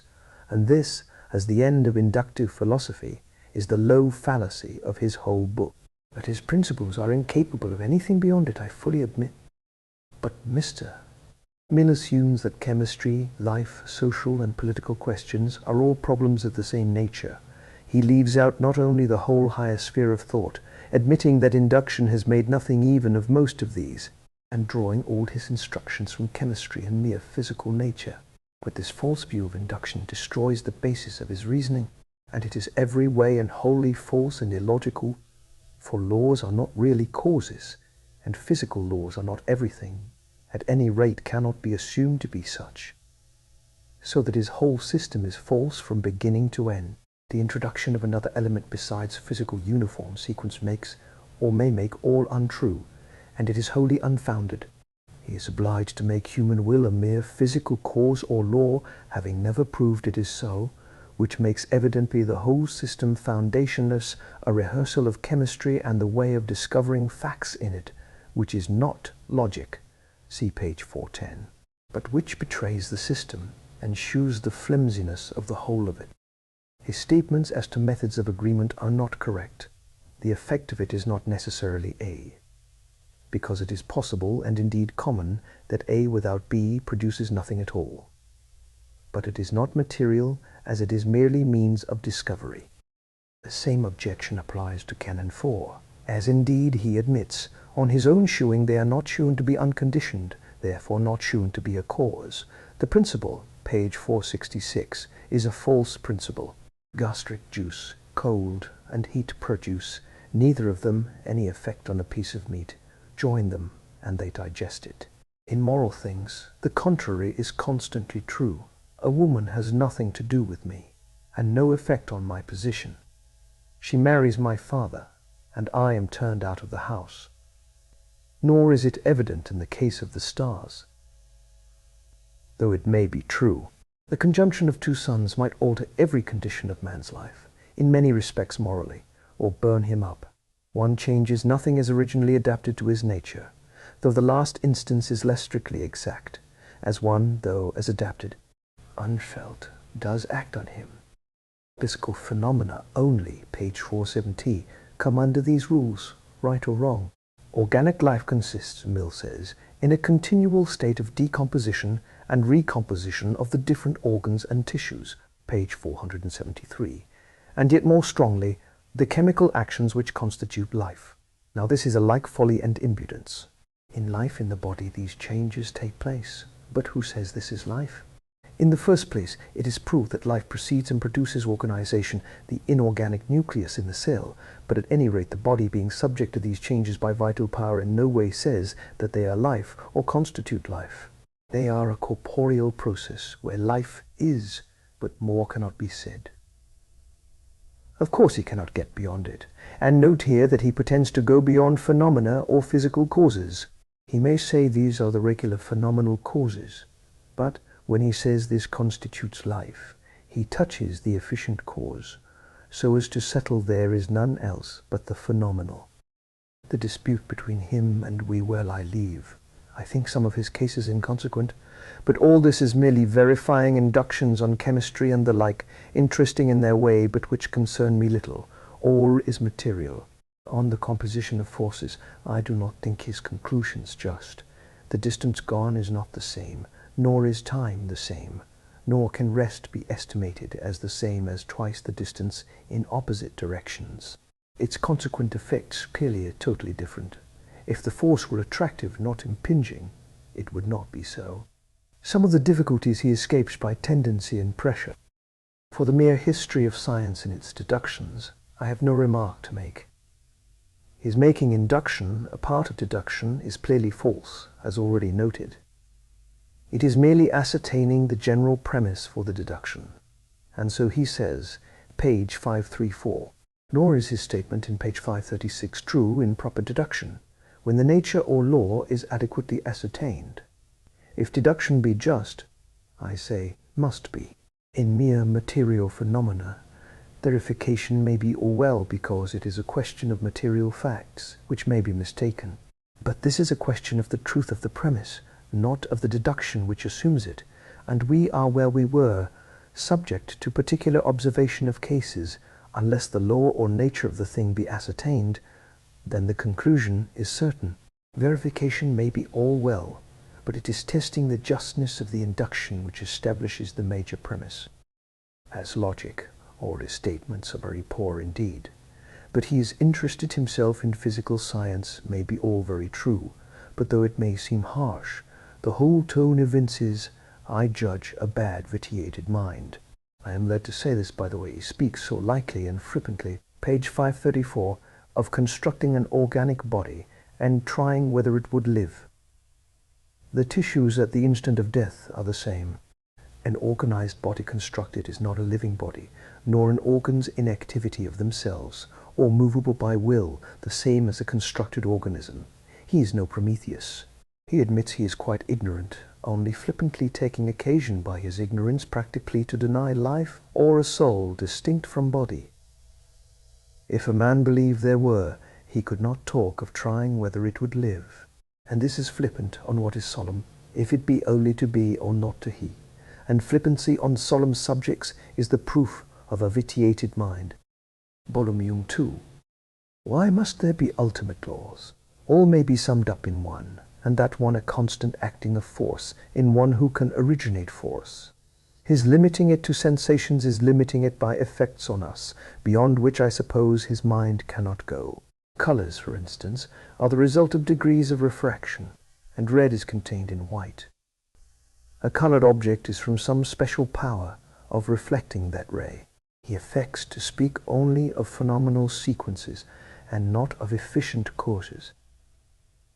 But if the reader be attentive, he will soon find Mill speaks of them as efficient. Kaza kazata perhaps, but this he will not have, because it leads to a kaza kazans, which no human mind can escape or conceive. Bain's statement, page 7, is merely that we cannot now give an ultimate cause, or one nearer to it, to two phenomena. Sameness is constantly treated as similarity or resemblance, which is a misleading blunder, failing in abstraction. Page 11. Induction has nothing to do with deduction, nor has verification, which is merely a means of testing its justness. It is clear that I cannot verify till the deduction is completely made, and verification also is in particular cases, and the conclusion might be true in them, yet the deduction unsound as a general one. All is superficial here, and a mere recital of material means of scientific research. Hypothesis is the shortcut of genius versed in general relations and power of memory as to them, merely concluding it must be so. If proved that other circular forms did not produce equal spaces, then the proof was complete. Practically it was that, supposing no cause did. As to causes being causes, see page 15, second paragraph. I have not much to remark in this part of the book, only notice the careless fallacies of Mill, page 57. The effect might not be produced if A were alone. In the calculation of chances, he changes probable into probable to us. But this changes the whole idea and makes the probability depend not on the calculation of the chances based on the fact, but on my knowledge, different it may be in all, so that there is no calculation of chance. He does not believe in the Jesuits' middle knowledge. What means certain here?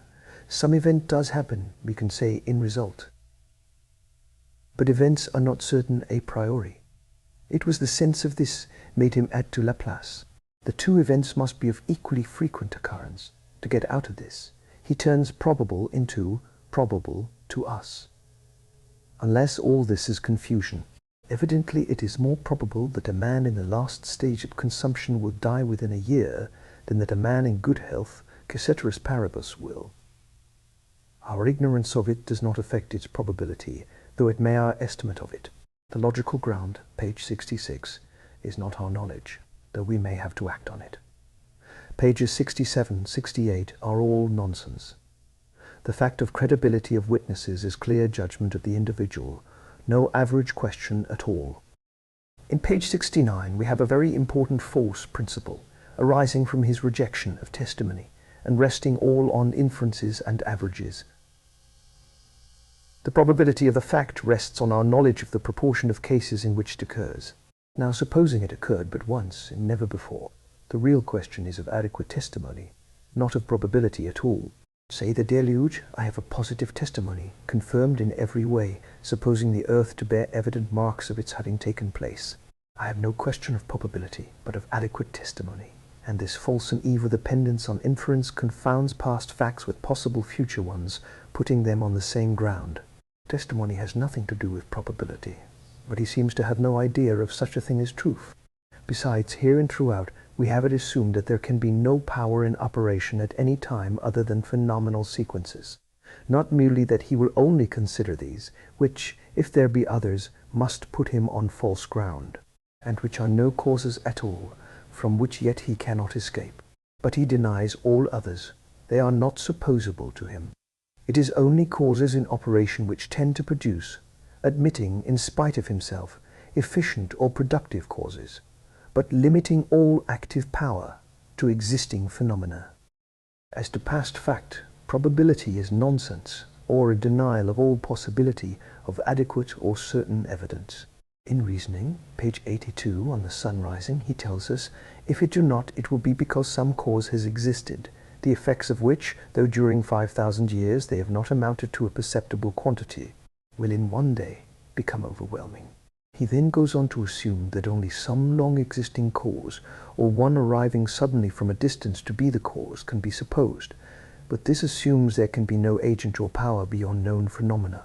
I believe in constant agency of divine power, and that this is the ultimate law. But he has no right to assume that there can be no intervention of power beyond observed phenomena. We know that it is the infidelity of the last days, but it is an arbitrary and ignorant assumption. Page 95. It does not prove A to be the cause, but only a necessary condition. Thus, the universality of causation as a general proposition is not what is believed, but when I find a formed thing, I believe there was a former. So, if anything occurs, I believe something has made it occur.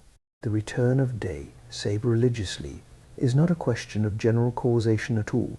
The peasant expects the sun to rise, because it always has, by simple enumeration, and when he sees his cart he believes somebody made it without any generalization, and he would think you mad, or perhaps a philosopher if you doubted it. Thus the mental principle in these cases is quite different. But in neither case is there belief of universality of causation, nor is universality of causation the truth we cannot help believing, that is, an abstract proposition. But having an effect, we cannot but think there is a cause. Nor is he right in saying belief is nowhere without proof at all, nor is it the truth of a fact in external nature which I believe here. The cart is the fact, and with it comes the belief that it was made. Man does believe that effects, as the word intimates, have a cause. Reason never believes anything. It may test the credibility of evidence, but it is not its function to believe, but to reason. Nor does it follow that if I cannot help believing that there is a cause for an effect, that is, that it is of necessity I do so, my belief may be of what is not true, For if there be such an instinct, it may be, and is, a truthful instinct. It is not that any particular thing is the cause, but that there is one. This assertion of Mill is from the primary fallacy that there is no ground of truth but reason, which I wholly deny. And what he says, page 99, shews the fallacy he labours under. Man cannot conceive chaos, because he is part of an order or system, nor events in it without a cause, because he belongs to a caused system, and there can be events in chaos only by action on it. If I have a notion of events in chaos, I have the notion of cause and effect, and effects are still the proof of a cause. The belief in human will does not affect in the least the general principle of fixed laws. It is bound by them in its activity. Cause and effect remain in nature where they were. Arbitrary intervention, even where there is almighty power, leaves them where they were as a fixed rule and supposes them. What was not known was the universality, which is an abstraction quite distinct from the facts on which it is founded, and all his reasoning fails. Because, if his discovery of the law uncontradicted is only simple argument and simple enumeration, all subsequent reasoning is no stronger than the basis, and this is founded on each particular case. It is merely a measure of probability, and the allegation that the measure is no part of the proof, because it may have been previously proved by induction, is a fallacy already exposed. All men are mortal is a proof that Lord Page is mortal, if he be a man. And all he can make is a material improvement in a fallible process, page 101. But the ground was not rigorous induction, page 102. All this is very lame. The belief in a cause has nothing to do with uniform sequence. This is the effect of labored investigation, and gives that persistence of causes in their effects, which makes an ordered system and fixed laws, and applies only to the sphere in which they are observed, whereas the belief that what occurs has a cause is instinctive part of my nature, and hence, as far as my capacity goes, applies to all that occurs anywhere. Be it true or false, it is a wholly different thing. For we must not think that the law of causation is the same thing as the fact of an event or effect flowing from a cause. The former is simply the uniformity of sequence, page 108, in phenomena. Consequence connects the two ideas, but an effect flowing from a cause is really its producing it. In spite of himself, saying he will not speak of efficient causes, Mill speaks of one thing producing another. He says not efficient, but says effects of different causes, in his other books constantly. Thus pages 246, 247, 243, so 160, the effects of causes, the effects which these causes produce. All this is mental dishonesty. What is an effect of a cause not efficient? I have no objection to recognize the operation of supernatural power in some miracles as a case of the law of universal causation, that is, the existence of a cause. But it clearly is not a case of invariable sequence, for the cause is set in motion by special intervention, yet invariable sequence is all he owns as cause from observation of nature. This is quite clear, however he may muddle it together. He admits, moreover, the instinctive action of mind by a law of our nature, page 110. But on this I need not comment. His answer in page 111 to McCosh is null, for the law of causation is the uniformity of the course of nature. The uniformity of the course of nature has not any exceptions that I know of, nor do events succeed one another without fixed laws. But it does not thence follow that there are events which do not depend on causes, but if there are such which are not according to fixed laws of nature, there are causes which are not the fixed laws of nature. His tacit denial of God, and of all efficient causes in order to that, plunges him into incessant illogical statements. So ultimate coexistences force him up page 113 to eat his words by admitting either things without a cause, or a cause found by ascending to the origin of all things. And he cannot deny the fact. He is obliged to come, where all open honest minds come, to a causa causans for the ultimate coexisting properties from which uniform effects follow. There is no uniform sequence, or they are not ultimate, when he says, if the properties do not depend on causes but are ultimate properties. Could there be a stronger evidence of will to deny a first cause? For an ultimate property is not an invariable sequence, and how did it come to exist? See page 15 at the end. The rest of that chapter is all talk to little purpose about kinds. Note his only idea of moral inquiry, page 130, the chance of human actions so as to predict them. All his reasoning as to existence is false, because when he says the Emperor of China exists means that I should see him at Peking if there, he confounds cause and effect. He has defined qualities to be something which produces a sensation. The existence of the something, then, is necessary to the sensation. Existence is not its being perceived, page 142. It is that which is the occasion of the sensation. I may have the sensation even without the existence of the thing. I can dream or remember, but the object of what follows is to deny the force of testimony. It is an inductive law of succession or coexistence. It is neither. When I am told by a credible witness, by one I believe, the Emperor of China exists, there is no proof of its connection by succession or coexistence with any other thing. When the outermost planet was discovered by its disturbing Uranus in its orbit, it was no conviction that with more power it might be seen. That followed, of course, but a certain power of gravity was there, as the course of Uranus shewed. As to resemblance, all is a mistake. When mathematical quantities are alike, they do not resemble one another, they are the same. Figures resemble each other, because in that they are the same. Two things equal to the same are equal to one another. Convenient for Euclid means nothing. It is one and the same quantity in all three. As I have said, mathematics are identity of quantity in different forms. If I have a foot rule, it is only that. As to quantity, all three are one and the same. When it is said two straight lines which have once intersected one another continue to diverge, it is no matter of induction or observation. A straight line is one which always follows the same direction. Hence, if they diverge in starting by supposition, for once intersecting one another means that they always diverge or they are not straight at all. That is, they do not follow the same direction. Other facts are matters of observation empirically, or may be traced to causes.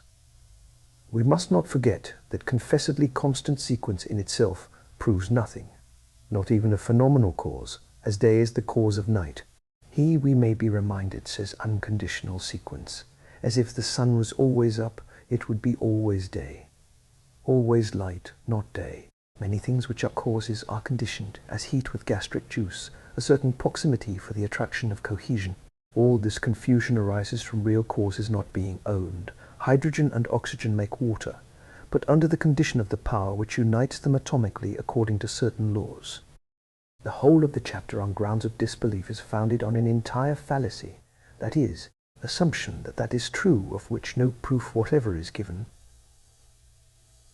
Just what I said at the beginning as to using a word with his own definition of it, as if it was the truth.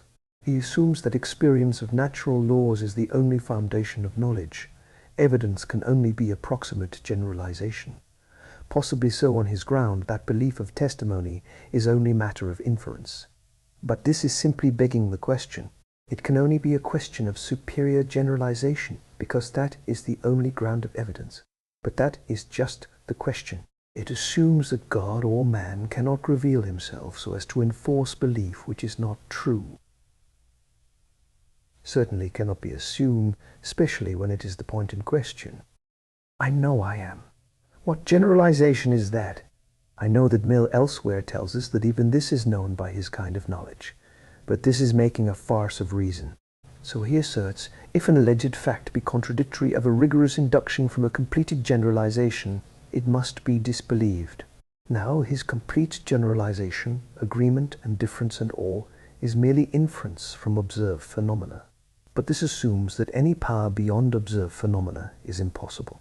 But this he cannot assume, and if he does, it is merely a begging of the question and is contrary to truth and to what he is forced to admit, that ultimate properties must have had a cause. For we have then assented to the origin of all things, but this must have been antecedent to the laws these properties act by. One could not have a more complete proof of the fallacy of his system than this chapter.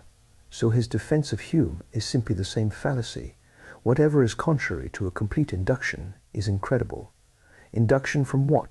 This merely says there can be no cause but what we see of fixed laws, which even Mill admits there must be. Nor is it merely, page 166, that B did not follow A. This assumes only the negative of existing causes or laws.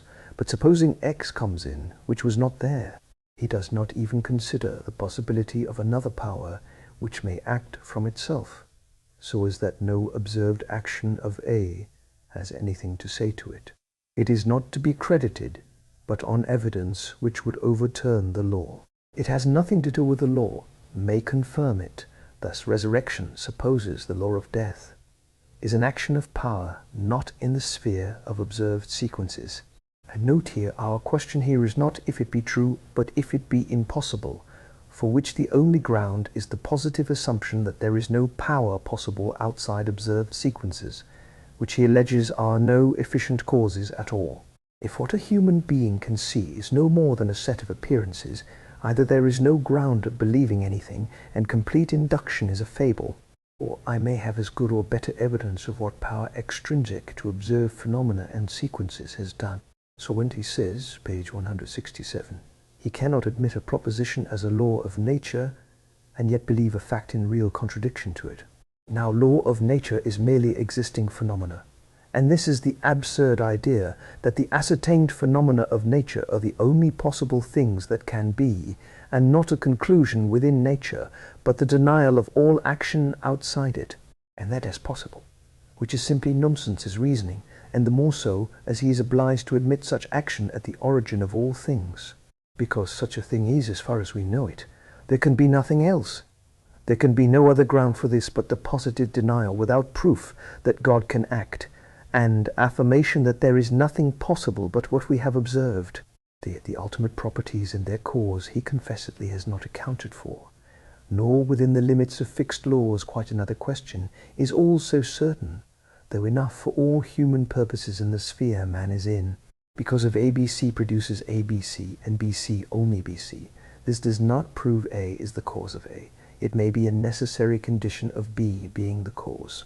I must have ABC produce ABC, always BC not produce A, and A by itself produce A concatenation of proof hardly ever to be found. And this supposes I know all possible causes which could produce A, and all to be absent. See page 168. The question of miracles is not, page 167, of any cause defeated, but generally of positive power producing an effect of its own, as health restored, the dead raised, sight given, natural laws remaining just what they were. There are the cases of frustrating the action of poisons, but there is the power of evil defeated and all power in good operative. The moral character is as strong a part of the evidence as the power, and there is even power to communicate power. I deny that belief of a supernatural being is necessary first in order to believe miracles, because the exercise of a power wholly above nature is the proof of supernatural power. It is on the face of it that power. If the dead be raised, that is not a sequence of nature. As to believing oneself capable of judging what the supreme God ought to do, it is above all things presumptuous in one who has no foundation of morality at all, though Christ's miracles are the supremacy of all good in power where evil was, of others sometimes judgment in its place. Supreme power and perfect goodness used to lead men to trust God, as leading to a yet higher good when they were in misery, is not unworthy of God. A word giving sight, the lame from birth walking, the dead raised, goodness in power meeting every case in sight of hundreds, is not possibly the case of natural causes. They do not operate so. There is no experience of it. The wish is farther to the thought, and he admits the facts may be proved. The whole of this argument mocks at reason, and his other ground is the character of duty as they conceive it, in which the conceiver may be judged rather than God. One who can see no beauty in the uniform patient exercise of power, in goodness to lead man's heart to trust it, may find others will know his state more than he is aware of. No one desires to deny that on the whole the government of the universe is carried on by general laws. But this is no presumption at all against miracles, that is, the intervention of divine power, when man is in misery to recall him to God, and give the ground of confidence in goodness in power. With the weak, scarcely benevolent God doing the best he could, and that very bad as Mr. Mill holds. There is no need to believe anything about it. Man, he thinks, is to do better if he can. It is a disgrace to Oxford to allow such a book. But he contradicts himself here. Practically, he admits such acts of power may be satisfactorily certified, page 168. Now, supposing resurrection from the dead is, and I repeat, it is not a question of a counteracting cause defeating an effect, but of power acting when the effect is produced, acting by its own energy. It may set ordinary laws in motion again, as in many cases it did, but did its own work independent of them. There was no counteracting anything generally, and if the fact be certified, it is no question of probability or improbability. Supposing one rising really from the dead who stank after 4 days in the grave, what probable sequence of nature is there in that? There is no mental honesty here, and that there is deliverance from death and misery by goodness and power is worthy of God, but not to take man out of his present place of responsibility till full accomplishment be come. He tells us, page 171, that the law of causation, number and extension are the only cases of absolute incredibility of any exception. But what does extension apply to but to matter? Consequently, there is no such thing as spirit at all. As to number, eternity, I am, is an exception. It is the stupidest limiting of everything to observed matter. To the whole class of moral motives in man even, number and extension cannot apply. What is the number and extension of a mother's love, of a child's attachment? It is brutish, his system, and if there be a cause for everything, which I believe there is for this creation, and that cause is God, belief in a fact, not exactly contrary to, but independent of some recognized law of nature, has nothing to do with shaking conviction of the truth of the law, page 175, as I have said. Resurrection does not make me doubt of death as a law of nature in us now. Quite the contrary. As to his throws of dice, I leave them to him and D'Alembert. We have now to come to the great question of motive, human will, and fixed laws. Whatever reasoning may make of it, the responsibility of man remains untouched, because he does act by motives which determine him. But all in Mill is so loose and unanalyzed that it is difficult to deal with. Thus a motive. What is it? Is it a motive when it does not move the will at all? If it is that which has determined the will, then it is mere tautology to say he is governed by motives, for it is only a motive when it does determine or govern it. Yet is there a will when nothing is willed at all? If I will a thing, the determination is made, morally the act is complete.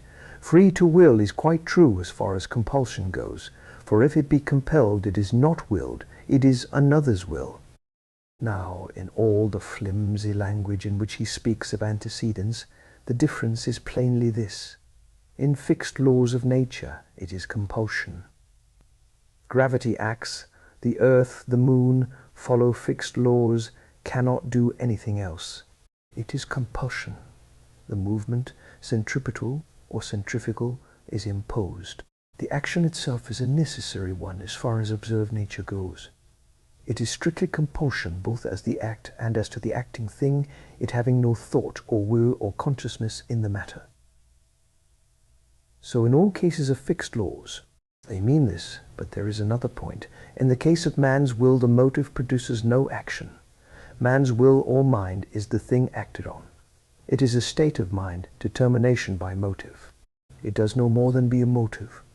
Consequently, a man may act, or be hindered acting, or defer to act when the will is there, and only when he acts comes the analogy with physical effects.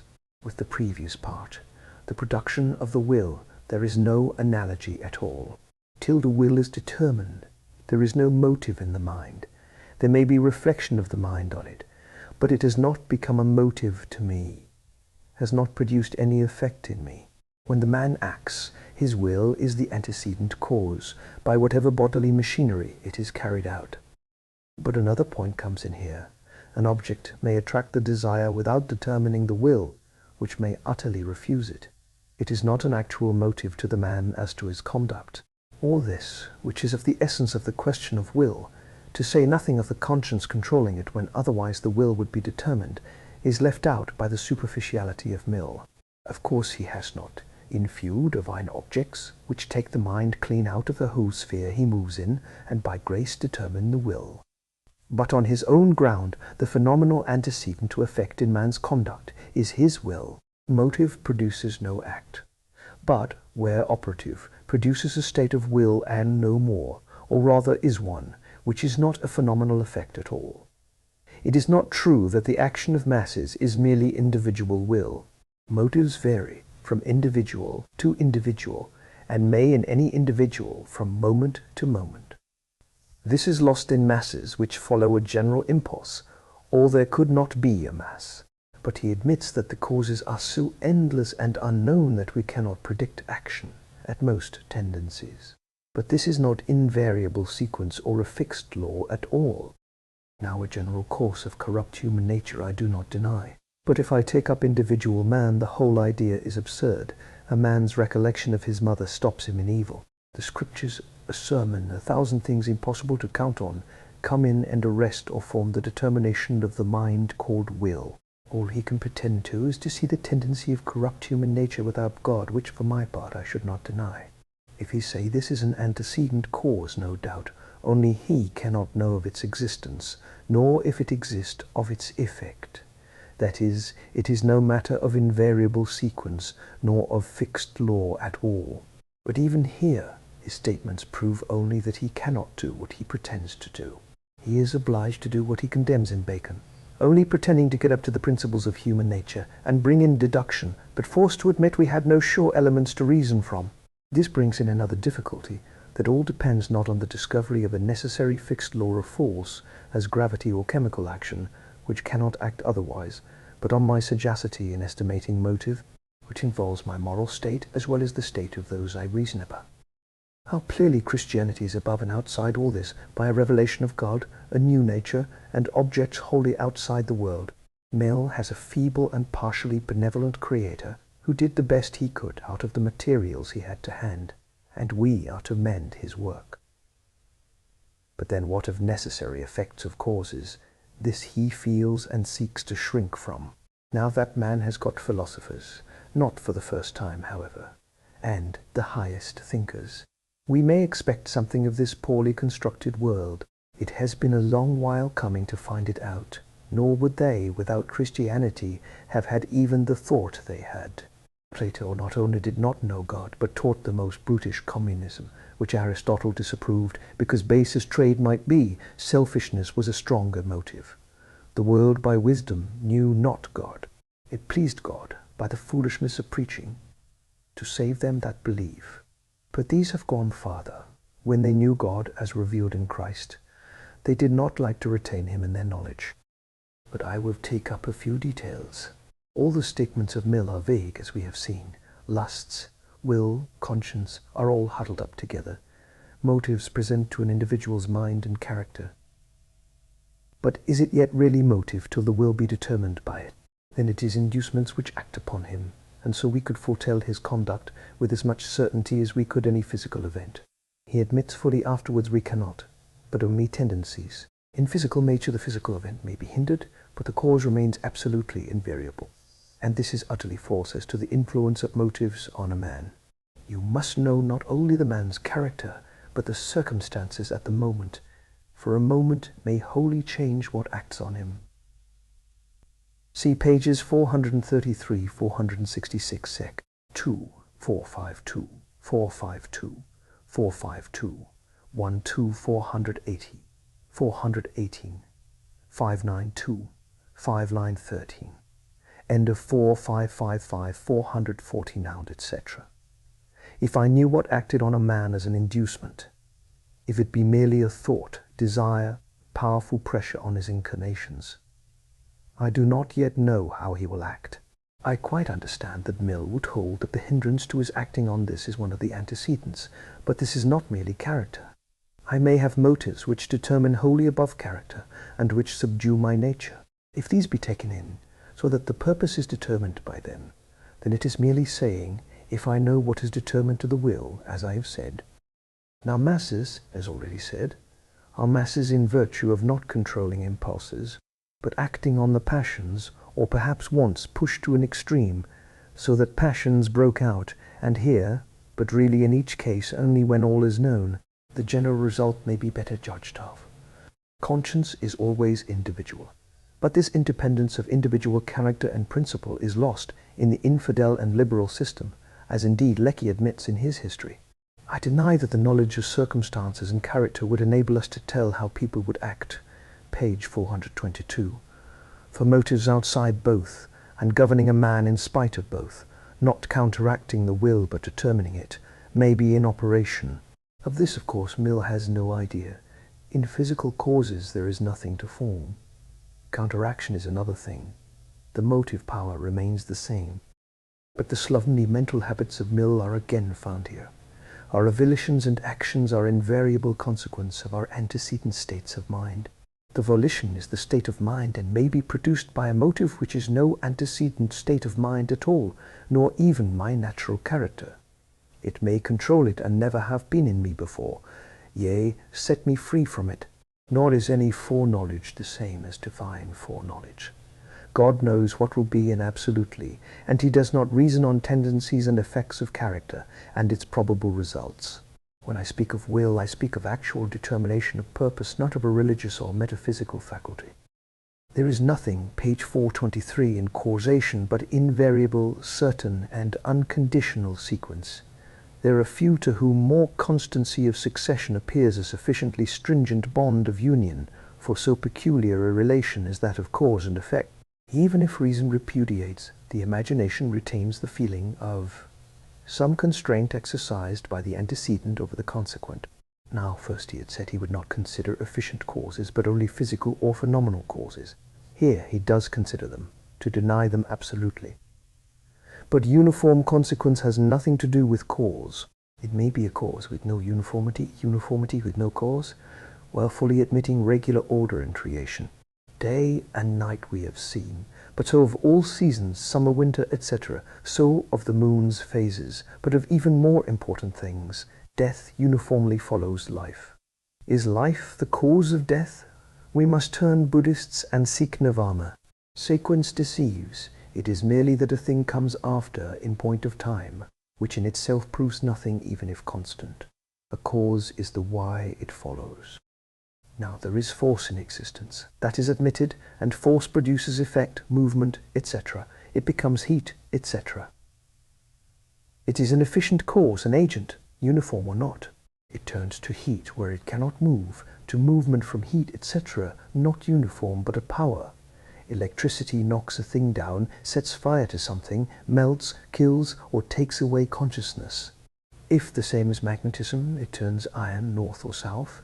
It operates with power not uniformly. It strips a strip of bark from a tree from top to bottom, leaving the tree as it was. It twists another into small fibers in all its growth. Here I have force in this shape. Power operating gives light and makes a cock go. This is not mere uniform sequence, but operative force, an efficient cause. But as I have said, ascending to ultimate properties and the origin of all things, you have clearly and avowedly no sequence, uniform or other, but operative power, a cause. If I only take present order, I may stop at a constant law without seeking the cause, and this is what he professed to do, but does not do, but denies any such. It is not mysterious compulsion, as if there was a will, but ordained effect, an effect produced as he is forced, unconscious of self-contradiction, to say. And necessity it is in this sense as to matter, that according to its ordered nature it cannot be otherwise. It is compelled by the original orderer so to be.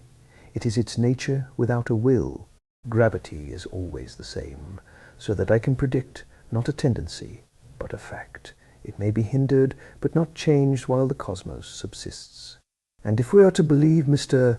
Mill, page 433, it need scarcely be stated that nothing approaching to this can be done in the case of mind. See pages 424 fifth, I5 also. If I can change or conquer my character, can he do this as regards the ordering of the spheres by gravity? His discussion on pleasure, pain, and habit is empty. We still continue to desire the action, but I do not go further into it. In page 434 he admits motives in large masses which cannot be so accounted in individuals, again contradicting himself. And I admit taking the run of masses of men, if sufficiently sagacious, we can judge of the motives which will govern them, though after all very inadequately, from 1,000 causes. Still, there may be a general estimate of the working of motives in uncontrolled man. Only most do not believe how bad he is when uncontrolled. They are, however, the lowest kind of empirical laws, and they must be connected deductively with the laws of nature from which they result. This then requires a sure knowledge of the nature of man. And here is a field of inquiry and moral judgment. One believes he is good, another that no good thing dwells in him in the flesh. What is to be done here? Mill, that the world is such a miserable world that an impotent half-benevolent God must have made it out of the materials he had to hand. Only man, being, I suppose, better than he, is to try and perfect it. What are the universal laws of human nature? Page 435. How ascertained but by the empirical laws observation affords of the lowest kind, unless we believe in revelation. Of the mind's own nature, page 436, he will keep clear. The laws of mind are for him mental phenomena, but this is empirical. Nature has another meaning than in human nature, which is disposition and motive. Here nature properly, mind, if it means anything, he tells us, page 436, means that which feels, does not reason or think. Pages 436 and 437 directly contradict each other as to what laws of mind are. In page 437 one kind are called laws of body, in contrast with mind, but it is no matter, save to shew the slovenly superficiality of Mill. What he calls confusion in page 436, he lays down in page 437. Nor is sensation really a state of mind. It is the point of mysterious union between mind and body, of which the mind takes or may take notice, reflecting. But note further, though body and other states of mind may produce a state of mind, he excludes absolutely all action on the mind by mind or power, extrinsic to itself, which is as important as it is absurdly false. It is to make its law like matter, the laws according to which one mental state succeeds another. But suppose a state of mind began by an influence extrinsic to it, the commonest thing possible. For this he has no place, so that all his statement is false as a system. In page 441 he is all wrong. When white is there, there are no various colors. They have ceased. They are not white, but white is before my eye. The rest I deny and believe. Belief may come from habit of the idea in the mind, but there are other sources as testimony of that, as to which I have no habit. To make moral reprobation consist in association with a disgusting idea is worthy of Mill and disgust. It is curious to see how carefully he excludes testimony. One thing is recognized by the mind as evidence of another thing. Page 449. The statement as to old and young has very little or no foundation. The formation of character has of course certain truth in it, but it is not by the laws which form it that the whole of the phenomena are produced. As to the action of circumstances on man, I must know what character is actually formed to judge of that. All this is in the air, besides all special action on man being ignored. So all on to page 456 is nothing but his fancies, and groundless too, denying not only higher principles, but natural characteristic differences of race, as of sex too. It is not true, page 458t, that bodily strength tends to make men courageous. It may make men bullies over weakness if not courageous, but this all is excessively superficial and worthless. I admit page 459 we must know, as I have stated, the nature of a thing to have a proposition, but Mill cannot deny that all his mental laws are from empirical laws only, for even character is that. See pages 454-54 as the result. If they are laws of formation of character, this is clearly empirical. It supposes a character must be formed to judge. But then laws of human nature abstractedly have no place, because a formed character is what I have to discover. The whole system is superficial and arbitrary. See page 451, first paragraph. So page 451, impossibility of establishing any but approximate empirical laws of effects. Laws of matter, in their nature, we have as gravity. It cannot be otherwise. But when I come to character and circumstances, this is not the case. Though there may be empirical laws making conduct probable, but this is what he admits is not science at all, and such formation of character must be. That is, it is no science at all, besides leaving out other deeper principles. Indeed, he contradicts himself, for if psychology, that is the nature of man, be the science, then formation of character is not. Yet here psychology is the science studied, page 461. This formation of character follows, which is by circumstances, and then comes the action in circumstances. As far as this is mere knowledge of human nature or mankind, no one would deny it. It excludes all but circumstances and human tendencies as they exist, no action on the soul being admitted. All moral considerations are of course excluded, all basis of moral obligation. Congenital predispositions are not so far, page 462, to seek, and will never be found when man's being evil is rejected as a starting point. It is not a law of man's nature to lie, but what makes him lie? Selfishness. Hence, lying is nearly universal when certain external circumstances exist universally, page 449. But I do not dwell on all this part. The statement, page 469, that the actions and passions of machines are obedient to the laws of individual human nature is utterly false. Page 466 is not true. He always forgets the power of an objective end of action. The law of the individual as to this is selfishness or his own interests. Of a society, it is the supposed interests of the society, and more or less the individual is sacrificed to it. Nothing can be more utterly futile and empty than all this part of the book. He takes up the principle already laid down, that having empirical general laws, he hypothetically puts great general principles of the nature of mind, laws of mind, thence deduces consequences as to forming character in given circumstances. And so how men will act, only admitting that we can only have tendencies and never conclude to facts. And what are these few and simplest laws of mind? Few but not simple, and running into one another, page 489. Memory, imagination, association of ideas. Now I suppose nobody denies these three things, but can anything be more absurd? Where are the passions and objects of man, his affections, and the positive influences exercised upon him? Mill admits that we must know what they are before a child can speak, the circumstances of ancestors, and what not. He admits our mental states and capacities are modified for a time, or permanently, by everything that happens to us in life. But this is experimental. Page 451, the generalizations which result will be considered as scientific propositions by no one at all familiar with scientific investigation. Page 452. Are the laws of the formation of character susceptible of a satisfactory investigation by the method of experimentation? Evidently not. Page 452. These laws are to be obtained by deducing them from the general laws of mind, by supposing any given set of circumstances, and then considering their influence in forming character. Page 457. These laws, or the principal ones, being memory, imagination, and association of ideas, the result to be verified by observation. It being impossible to obtain really accurate propositions respecting the formation of character from observation and experiment alone, page 456. And so, knowing memory, etc., we possess psychology, the laws of mind, and draw corollaries from them, which is the new science of ethology, not yet created.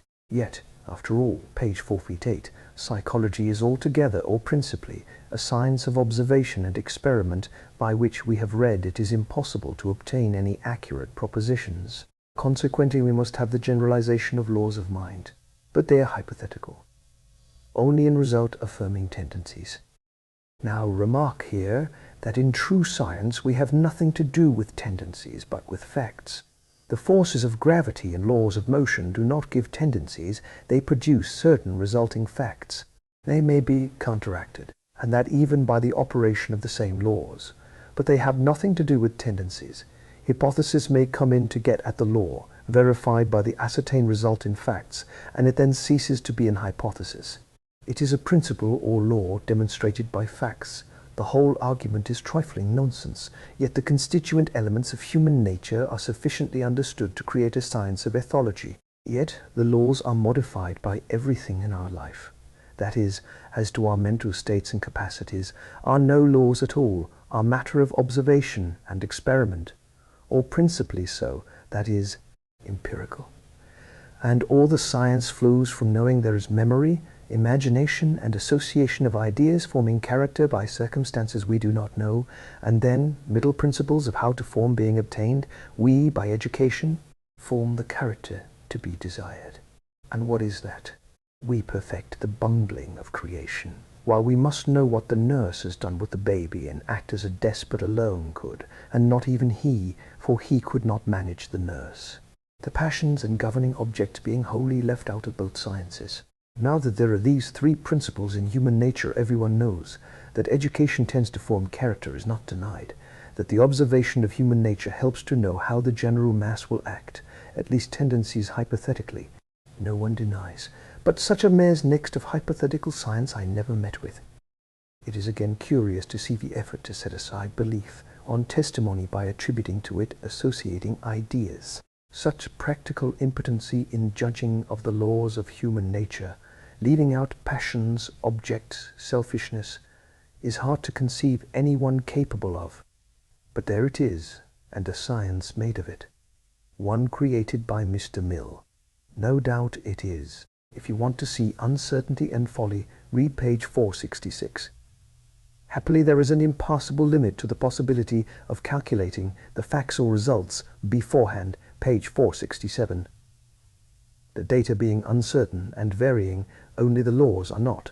Now that certain principles govern human society as a general rule, no one can doubt. But the discovery of the result depends on data so complex that we cannot calculate on it. Just so, we are left where we were after the exact science of psychology, ethology, and all. Only the last science has not been created yet. Is that the case with the results of the law of gravity? I do not admit that the sequences and coexistences result from the law of the separate elements, so that the effects amount precisely to the sum of the effects of the circumstances taken singly, page 488. Men acting in a mass are quite different from the individuals taken singly. Confederacies of men are in a moral state and have a sense of power which takes them out of what controls individuals. And even conscience is necessarily individual. Logical deduction has not to be verified, and hypothetical generalization, which is not deduction, has, page 490. It results at best, page 491, in what is useful for guidance, but insufficient for prediction, and that is an exact science. But even with respect to tendencies, it would be an error to suppose we could arrive at any great number of propositions which will be true in all societies without exception. No doubt, all the propositions are in the strictest sense hypothetical, page 493, and cannot be verified, of course, till it is too late, because there is no constancy or uniformity of data, as there is in exact science. Our conclusions are soon deprived of all value by accumulating error, page 494. So much so that the more the science of ethology is cultivated, and the better the diversities of individual and national character are understood, the smaller, probably, will the number of propositions become which it will be considered safe to build on as universal principles of human nature. That is encouraging. See again page 53. The confessed fact is that, while there are assuredly principles which actuate human nature, the path as to the masses of mankind is so modified by circumstances that we must know the effect of circumstances on human nature, and the practical effect on men, and this is always changing. The properties are changeable. That is, however controlled the inquiry may be by the general laws of human nature, yet we have to know, if we can, its circumstantial condition, and how one state of society produces another, and that itself in given circumstances, for violence may come in, and one state not be a simple sequence of another, and of these we cannot judge even empirically. Of a few tendencies we may perhaps, if nothing intervene, as increase of wealth, commerce, etc. But one thing is wholly left out here, even in the inquiry: what is the end society tends to? What is the good and goal to be sought? it will be flippantly said the good of the whole. What is that? Who is the judge of it? I do not attach importance to his discussion on society, but though it is difficult from his want of precision to compare what he says, yet I make a few remarks. The succession of states of the human mind and of human society cannot have a law of its own. It must depend on the psychological and ethological laws, etc. It is conceivable that these might be such as to determine the successive transformation of man in society. Page 512. But I do not think anyone will contend that it could have been possible, setting out from the principle of human nature, to determine a priori the order in which human development would take place. Page 513. There is an end of hypothesis and deduction from psychological laws. What we now are and do is in a very small degree the result of the universal circumstances of the human race, or even of our own circumstances, acting through the original qualities of our species. There is an end to psychological science, but mainly of the qualities produced in us by the whole previous history of humanity. This series of action and reaction of man and circumstances could not possibly be computed. All is therefore uncertain and empirical. There is no science from psychological generalization, while it is an imperative rule never to introduce any generalization from history into the social science unless sufficient grounds can be pointed out for it in human nature. Then he goes on to say what I have quoted, that the result is in a very small degree that of the original qualities of our species. As to progress, which he yet admits may not be improvement, page 511, it is all a fable. Not that there may not be progress in civilization, not morally. Yet is there progress in the Copts, in Assyria, Persia, in the barbarian inroads. In mere physical arts and sciences there is in modern Europe, but not even there in fine arts. What is the progressiveness of the human race, which is the foundation of philosophizing? Christianity has elevated the standard of conscience, bringing in withal the knowledge and reference to one true God. But outside its influence, where is the progress? But in this progress, often, we cannot even shew that what did take place was probable a priori, but only that it was possible, and this from psychological laws. And this is an exact science like the invariable effects of gravity. Nothing is more probable than that a wrong empirical law will emerge instead of a right one. Page 555. See pages 523, 523. Here we must know the laws according to which social states generate one another. But page 512, the succession of the states of the human mind and of human society cannot have an independent law of its own. It must depend on the psychological and ethological laws. Here, little progress can be made in establishing the filiation directly from laws of human nature, without having first ascertained the immediate or derivative laws according to which social states generate one another. Only unhappily they have no independent ones at all, cannot. The vapid infidelity of page 527 I leave. We have to take into consideration the whole of past time from the first recorded condition of the human race. Recorded where? What was that condition and in what place? History, moreover, is too broken and interrupted to have a course of progress, whatever the superior minds may think of themselves. No doubt they are the men, and wisdom will die with them. See the self-complacency of page 530.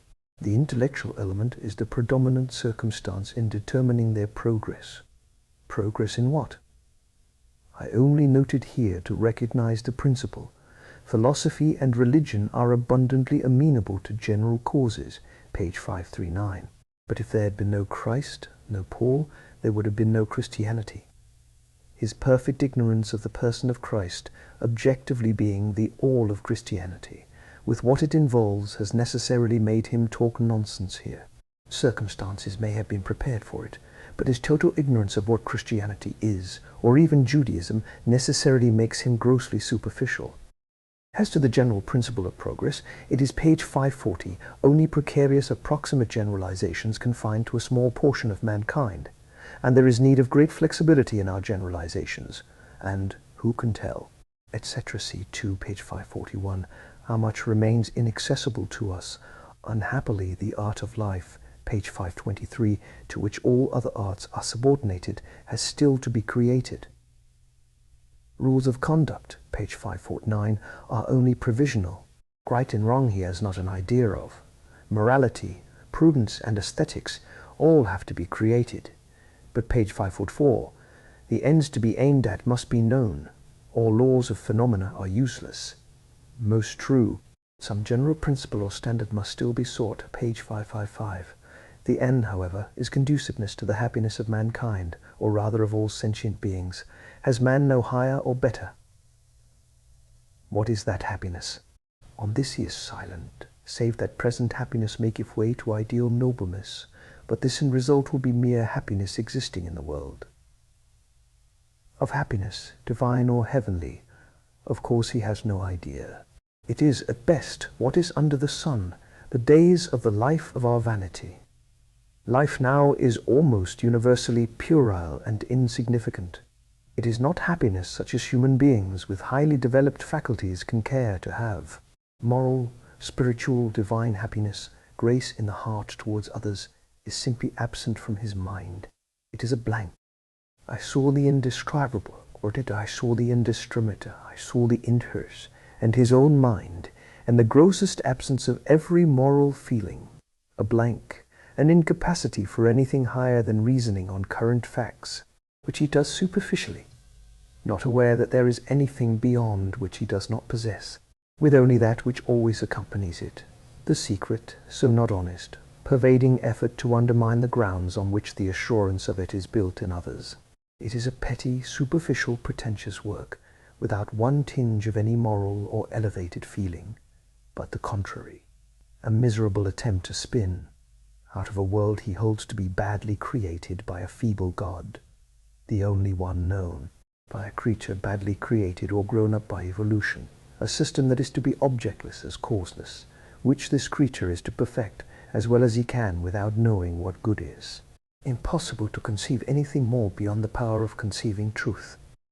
The fact is, it is simply positivism borrowed from Comte, which knows nothing but what is presented to the senses, with perhaps some inferences, and leaves every moral and divine idea wholly out, and covers absurdities and rejection of what is intuitively known by what is illogical and contradictory too.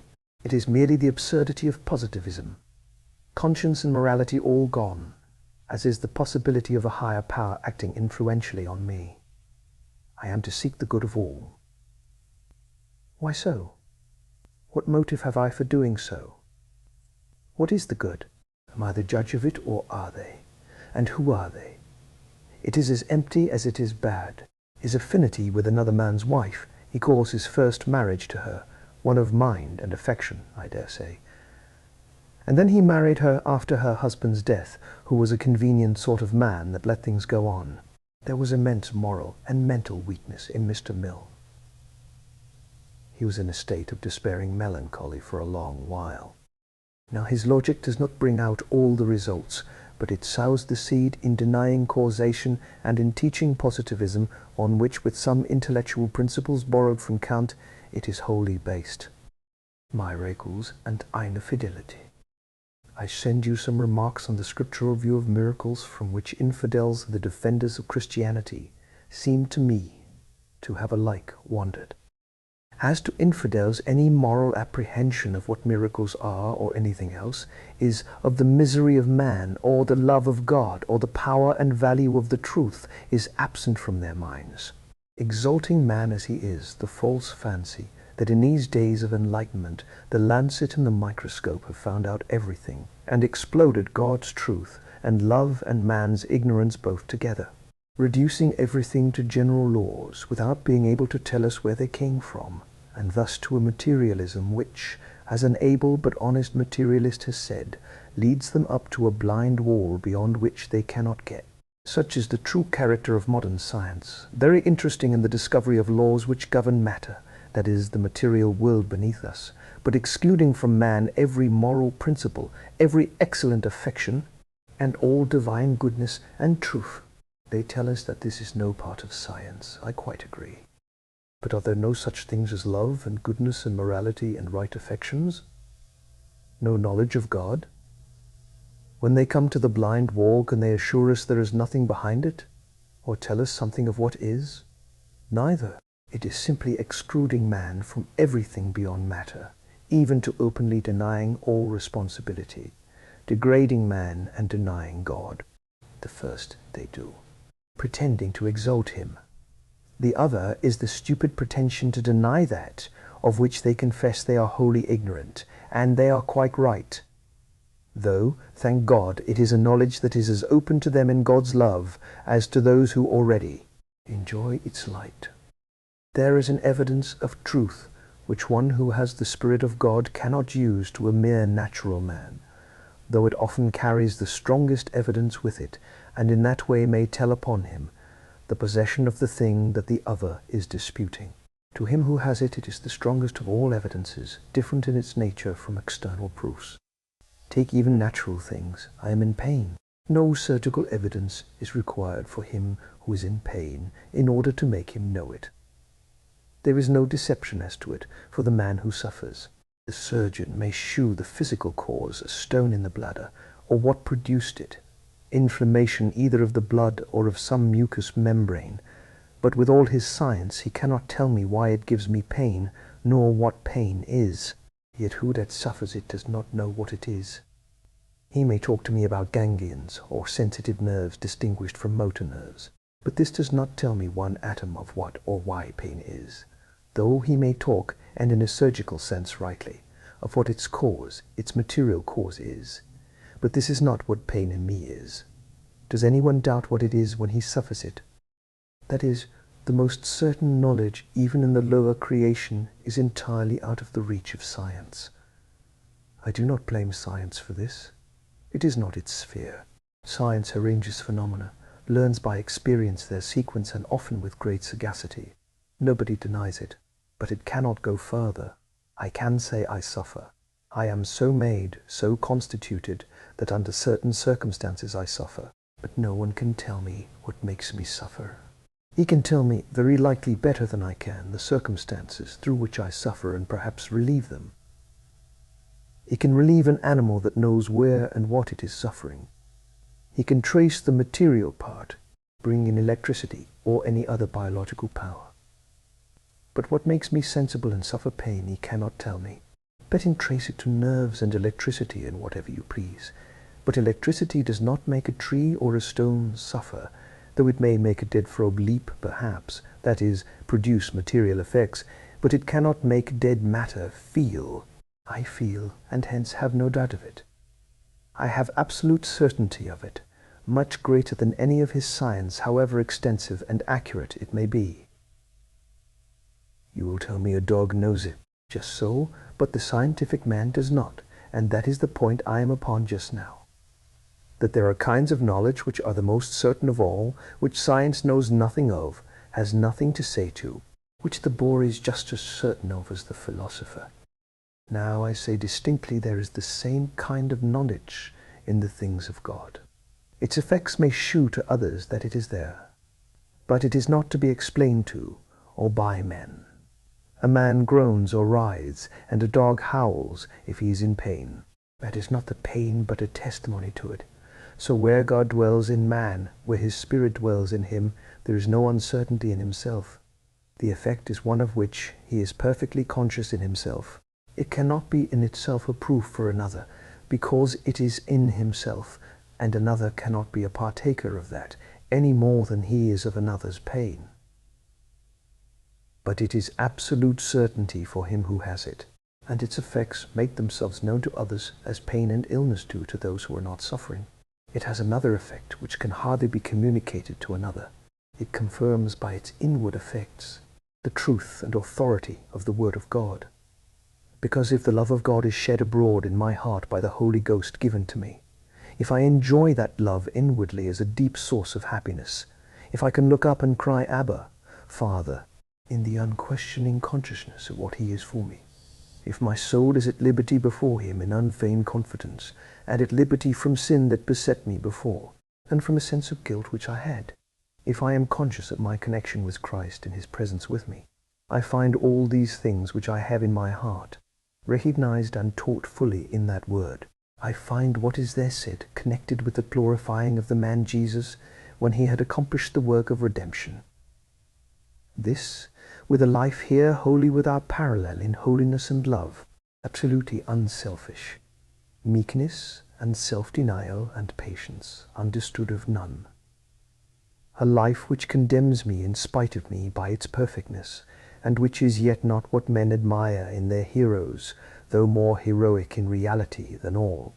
This, with the statement that this man that none was like, save indeed in a distant measure as following him, was the Word, that is, God, become flesh. I find, that is to say, my own everyday new but actual and known happiness, proved to others by the change they see in me, connected with an immense system of truth unfolded in the Word, but which I find experimentally verified in my own soul, though the source of it be hidden from sense and science can go no farther than inference from sense. But what that Word declares to be the effect in me, by which the unseen is known, and the revelation of what is divine is made to my soul, is in fact produced there, so that what is unseen is known, and what is divine revealed, not a history, but what God is now, though revealed in that history in its outward facts.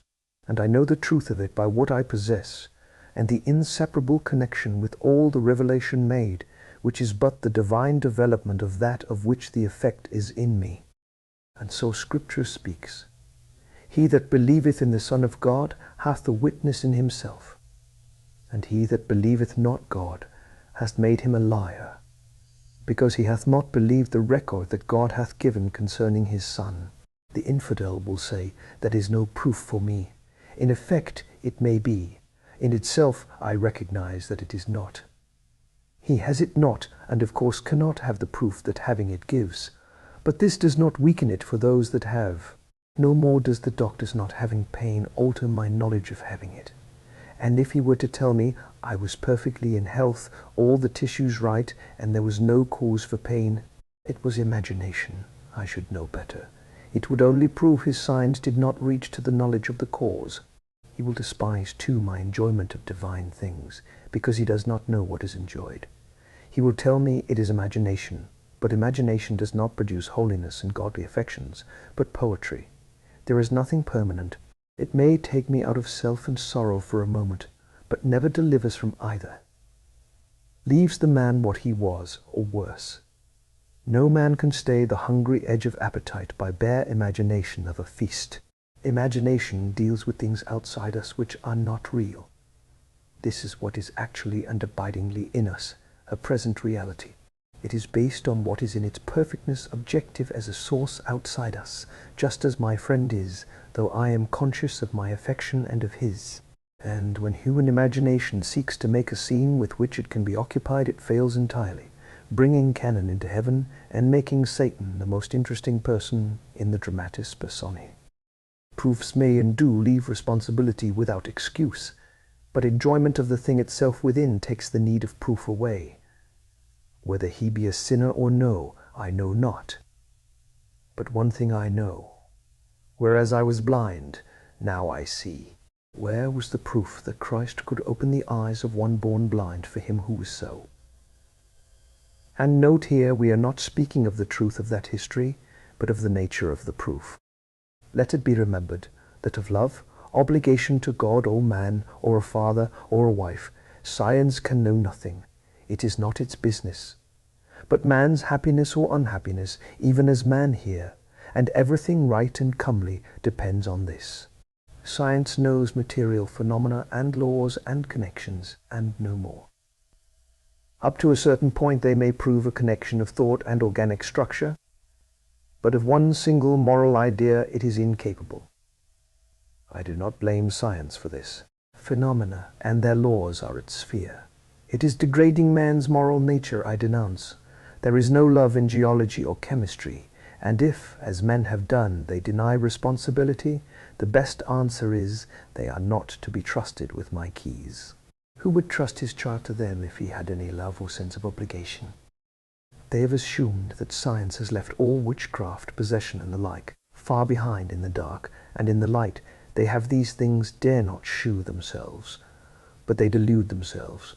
that if men are completely infidels, trusting their puny reason, there is no need of superstition to dazzle them with what is false, is true, because they are stone blind already.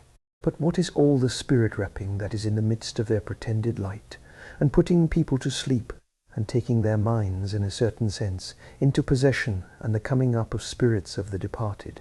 The identical necromancy of which we read in Scripture? That there is a vast deal of deception, I have no doubt, but they have not explained and cannot explain the half of it. Witchcraft is not gone. You may find half the housewives in parts of England stop hemorrhage instantly with a few muttered words. You may give them the number of your warts one day and have none the next. To this day there are in France stones with certain marks upon them, to which women who desire to have husbands or children go, and which they worship, and which have jovial celebrations attached to them. They are similar to others consecrated to Mahadeva, Siva, in India, whose symbol is the linga, and worshipped by women in the same way, a little more grossly. They come with a dead child in them to revive it. They are probably also connected with the worship of the dead or fairies. See Métaireach pour l'histoire de l'homme, 1878, 6 livres.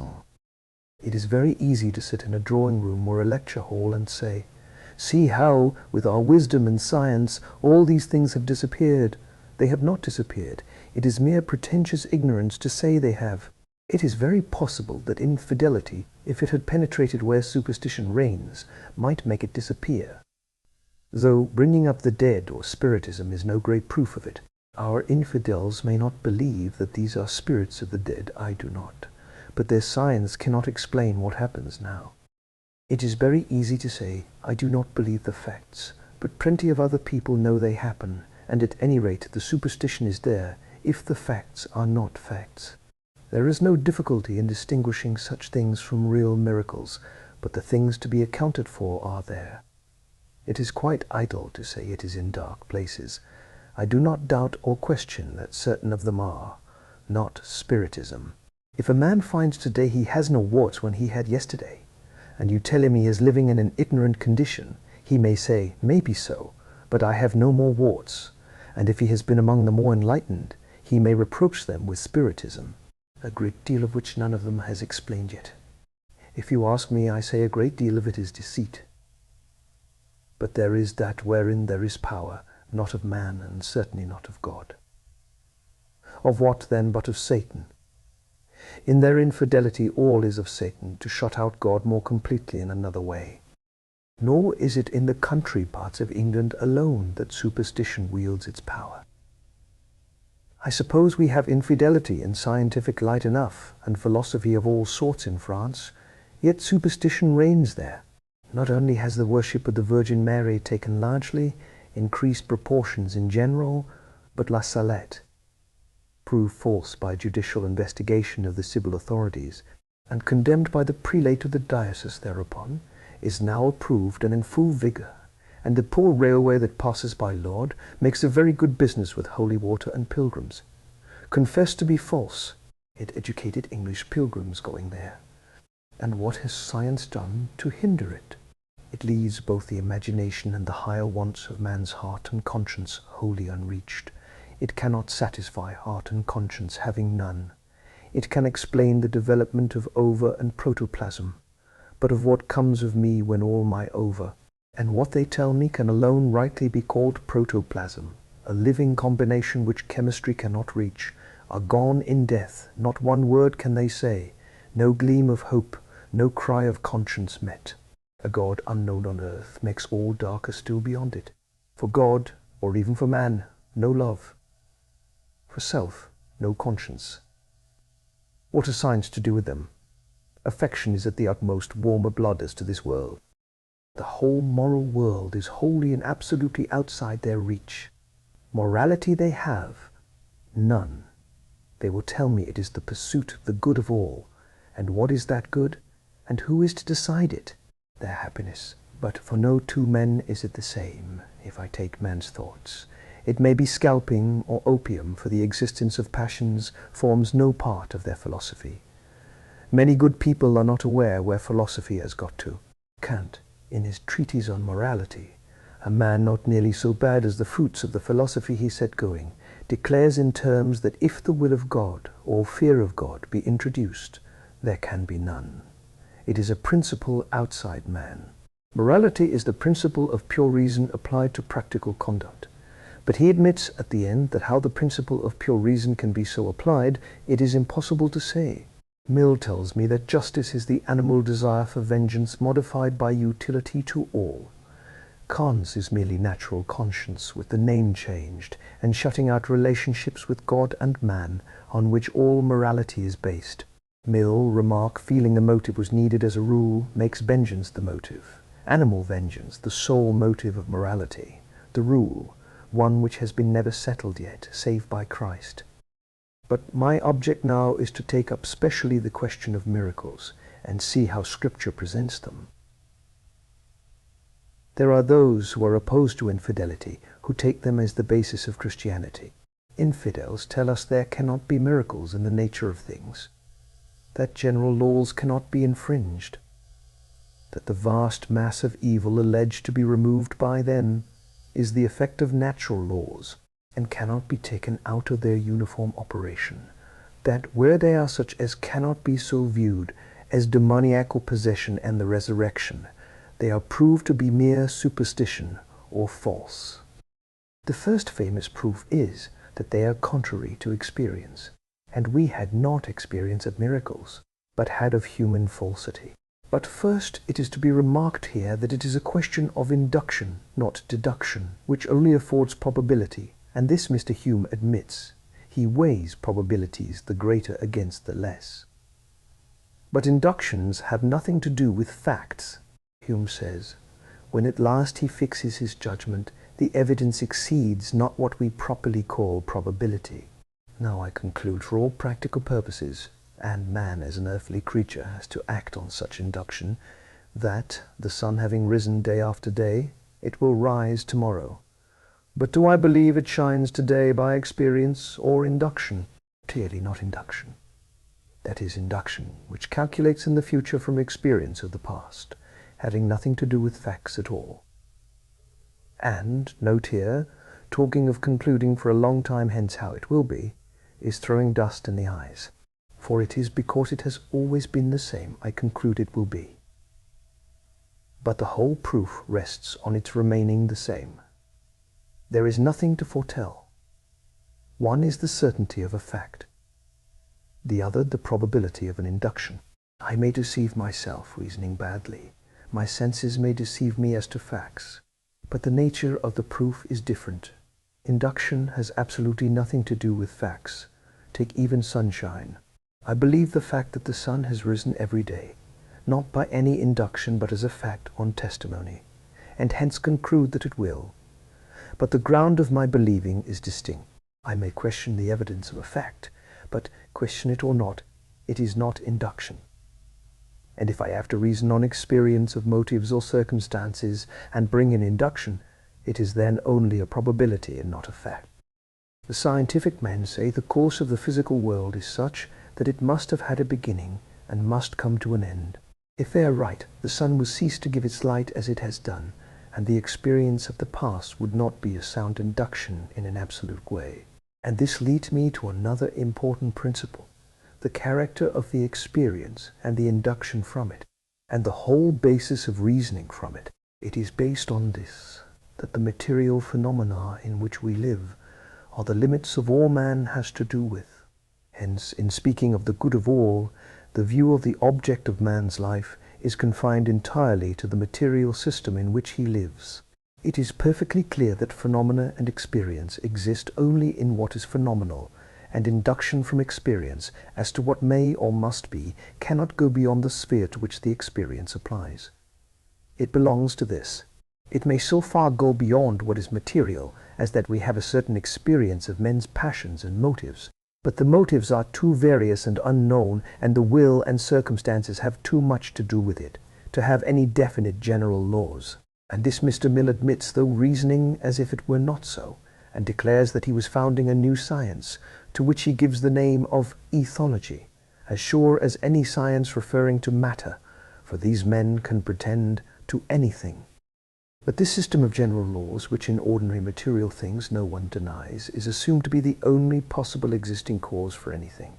Yet no one can go one step beyond observed facts with which reason has nothing to do, save classifying and binding them together by experience as cause and effect, from which man has an instinctive habit of thought that they will continue. But it is only what is observed, and continuously observed. Take such a thing as death. It was only after centuries, if the patriarchal ages are true, many long centuries, that death could be taken to be a law of nature. Seeing a man die, or a world destroyed, would not prove it, as Mill so illogically states. Man must have seen what was practically all die to make it a general law. Till then, life was the general state, and death might be casual. Thus the conclusion as to anything could be only after a regularly consecutive experience of facts not known by reason at all, but by sight or testimony. Facts which, in its very nature, as I have said, and it is all important to observe, reasoning never gives. It gives conclusions, or the natural tendency to think that what is, as a general law, will go on as it has, because it has hitherto, which, while sufficient to act on, and no doubt meant to be acted on, yet can only give probability, which is never a fact but necessary if the principles are true. That is, reasoning never can, in any case, give us a fact or truth, but a conclusion by deduction, or by induction, or mere probability. That is, have it fixed in our minds. No facts are known by reason. Thus the fact of Christ's existence in the world, or his miracles, cannot be the subject of reasoning, but of sense or testimony. All the conclusions of reasoning, or the induction of man's mind, are founded on facts which are known without those, and form the basis on which they are grounded. But, further, experience does not touch the origin of that of which observation takes notice. The experience being of phenomena cannot go beyond phenomena.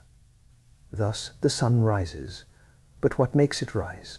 We may find successive sequences, and come to where we can go no farther, as well as immediate ones. But this alters nothing.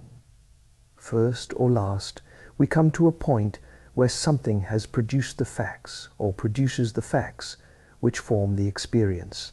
With that something science has nothing to do. Science does not go beyond the phenomena and conclusions drawn from it.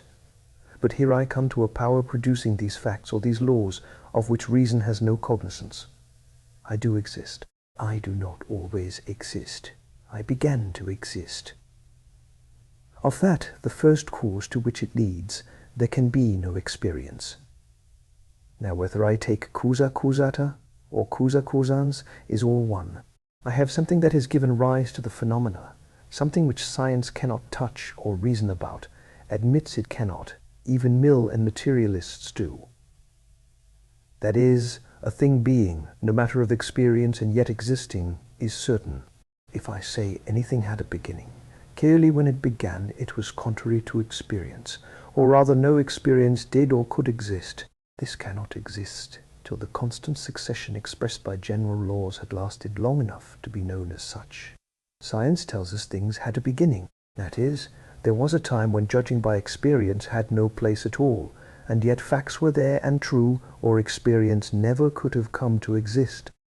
I quote one passage from Mill.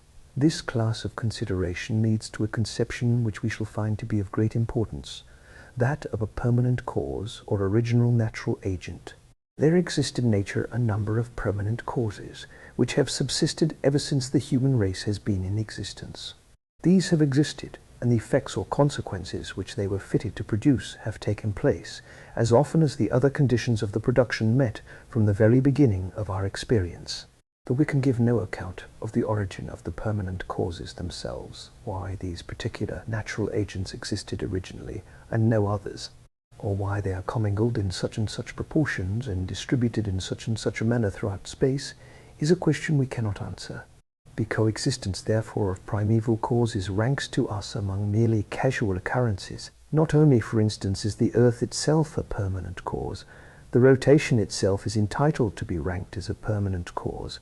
It is, however, only the origin of the rotation which is mysterious to us. This last I may touch on, but do not pursue here. He then states that no event happens in the known universe which does not depend on some preceding one. The necessary, or in other words, the unconditional, consequence of some former collocation of the permanent causes. He admits that these effects, though invariable while these causes coexist, would, if the coexistence terminates, terminate along with it. We can only calculate on finding these sequences or coexistences where we know by direct evidence that the natural agents, on the properties of which they ultimately depend, are distributed in the requisite manner. Logic. Ed. 8, pages 398-400. But all this, at least unless some new condition of a power capable of constructing the universe should supervene. Page 400. Another able materialist, but who declares himself at the same time a Christian, arrives at the same result after quoting indeed part of what is quoted above from Mill. The method of science is thus essentially skeptical, and continually leads to reject all interference of casual powers not themselves phenomena, till we reach a point where analysis can go no farther, and we are compelled to admit a primordial cause or causes, of whose nature logic and science can tell us nothing. Thus we are conducted to a blank wall by a method which is wholly powerless to penetrate the mystery which lies behind. The only thing it conducts to is not really what these authors say. The last says what we may term logical or negative atheism. The former, who could not, being melancholy almost to madness for several years, but see the misery and degradation in which men were, and even creation itself, and not believing in the fall of man, concluded that a God of very feeble power, but in the main benevolent, had made the best he was able out of the materials he had at hand. The simple and only true history of the matter is this: man is so constituted that he cannot conceive a thing which has a form or individual existence without a cause. He sees something so existing it came into existence by a cause. Hence he goes on to a primordial cause, because he cannot conceive anything existing without one. But this is exactly what a first cause does. It exists without one. That is, he cannot conceive it. He knows it must be. What it is, he cannot conceive. What it is, he cannot conceive. That is where man's mind ends. So that such is the result of science. It conducts us to a blank wall by a method which is wholly powerless to penetrate the mystery which lies behind. Poor comfort to those led by it. Or, to use a larger work, and say with Mr. Mill, we can give no account of the origin of the permanent causes themselves. Why these particular natural agents existed originally and no others, or why, etc., is a question we cannot answer. Now, in these statements, the substantive truth of which cannot be denied, we have the proof that the whole a priori argument against miracles entirely fails. Science, based on experience, reaches no farther than the actual sensible course of things already set in motion within the present limits of our senses or experimental discovery. Now, within that course, and science knows nothing but that, as science we have, of course, no reason to expect a change so far as we reason from that, and this is all we can do. It is indeed tautology. It would not be a course of things else, but it does do something more. It leads us to the blind wall, to its own end, but to what discloses that there is something of which it knows nothing, for it proves that everything we know comes from something that preceded it. This is a fixed principle, then. There are primeval causes of which we know nothing but that they exist, save that they must have a cause of which science is simply and wholly ignorant, cannot touch, as beyond its kind and sphere of knowledge. Things exist of which to science the origin is not known. What the men of science know is only the actual course they follow when they exist. Of their origin, of the force which gave them that course, what imposed on them the form of operations we find them to have, of everything that is constituent, science is ignorant. The constituted it can inquire into. Not only this, but it must, for its conclusion, have the circumstances, the collocations of existing things, their conditions of existence, just the same, or else all conclusions fail, indeed are false, have no basis, for they are drawn from what exists. Hence the condition is inserted by Mr. Mill, and very justly, unless there is a counteracting cause. One step farther, Mr. Mill tells us that anyone who knew all the agents, their collocations in space, the laws of their agency, could predict the whole subsequent history of the universe. at least unless some new volition capable of constructing the universe should supervene. Now, there is not much science in this, which merely says that a state of things going a regular course would continue what it is unless something changed it, a proposition which I suppose no one would contradict, save by reason of another possibility that the course is a changing one, as is said to be the case, so as to come to an end. Further, I must add that it is not necessary to change the universe. A power which could originate anything could do that without changing an atom, anything whatever, of the regular course of things, though it might introduce something new which was not of that course. Thus, a man might rise from the dead and go to heaven, or an angel come down from heaven and lead the course actually known to science untouched. I am not saying any such thing ever happened, but a power which can originate does not necessarily change anything in that beyond which science cannot go. Man may go on eating, drinking, dying, and an angel come down, or a man may be raised, without anything of experienced phenomenal order being changed. This might go on as usual, and, physically speaking, its course be predicted just as before. When the man died, science came to its absolute end, to the blind wall, as much as in primeval causes at the other end, and the angel go away again, and no one care whether he had been there or not. Science can know nothing but the existing course of sensible phenomena, and presume its continuance as it is, if nothing interfere. If it attempts to go farther, it must say, I cannot answer, or knock its head against a blind wall. But then, mark, we have this positively recognized, that there is a primeval cause, perhaps causes, for they do not like to own one. It would be too near God, though Mr. Mill in the most wretched way did, whose origin is wholly unaccounted for. Science has its sole task to investigate their course when they are at work, but their origin, and the origin of the laws which govern their course, must be ascribed to a source of which science is ignorant. The course they follow is the whole it can inquire into. Their existence is a casual circumstance, stands by itself, is no part of the general law which science can discover when it is in operation. The conservation of force, now insisted on, alters this in nothing.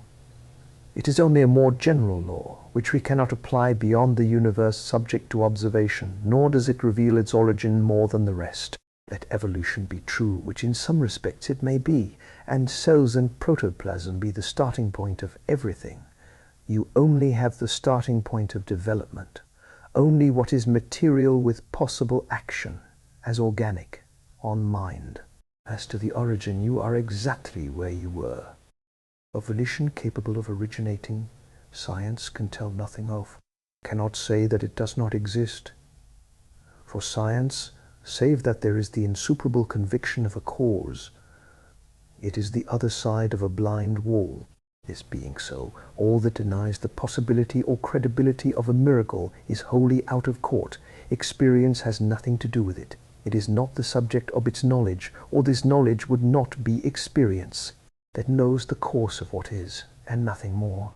But the origin of all that is, and of the force that acts in the uniform operations which they call a general law, is out of their reach, but must be, for these things so governed exist, and it may, of course, operate independently now, as it did in the origin, when it could not be a matter of science, for the knowledge of a general law was only when they had existed long enough, and been so operated on as to be able to predicate a course. Of these courses, or cause, there never was knowledge in science. They were there when the ground of science was laid. They had an origin, and what originated them may originate a miracle, a casual circumstance, for what were originated were only casual circumstances at first. Science can tell us nothing about those casual circumstances. Such are altogether out of its sphere. No experience applies here, and so of miracles. I do not say this proves any particular miracles to be true, but it proves the reasoning as to their credibility and possibility utterly foundationless and false. Whatever power produced, or was the origin of the first, may be of the other, and is just as active in one as in the other. All the appeal to experience is only to say that the continued action of general laws, which they can explain as a mere fact, is not the same as the power that originated them, which they cannot explain at all. And even this, which in a certain sense may be admitted, so far as that it is a different kind of exercise of it, they cannot say. For my own part, I am satisfied that the force or power which created and set the universe in movement is a power which keeps it in movement. The material world would not move itself unless it was moved, and the power and will which started it must always operate to continue it, or it could not continue. This is the true conservation of force, the perpetual operation of divine will, just as it operated at the beginning in setting what appear now as general laws a-going. It is always exactly the same thing. This force was acted by and followed a certain order in starting, by will and power, and it continues by the same power and will every instant. It has never been proved that the power which sustains is not the same power which at first originated. Science knows no more of one than the other. It only knows phenomena and the recognition of general laws by which they are governed, that is, the fact of constant sequence or uniform effects when all is already there, the whole of which is, as to its existence, confessed to be a casual circumstance, just as a miracle is. Both are known by sense or testimony, and by no other mean. The infidel argument is utterly illogical. It is this: we cannot admit a proposition as a law of nature, and yet believe a fact in real contradiction of it. We must either disbelieve the real fact, or believe we were mistaken in admitting the supposed law. But this is merely saying there is no possible power in existence but the law of nature, which is not only not proved, but the contrary is admitted. We have seen that it is admitted that there are primeval causes, of which science knows nothing. That it were contrary to experience. The effect B, they say, must follow from A, as it has always done, unless there be some counteracting cause.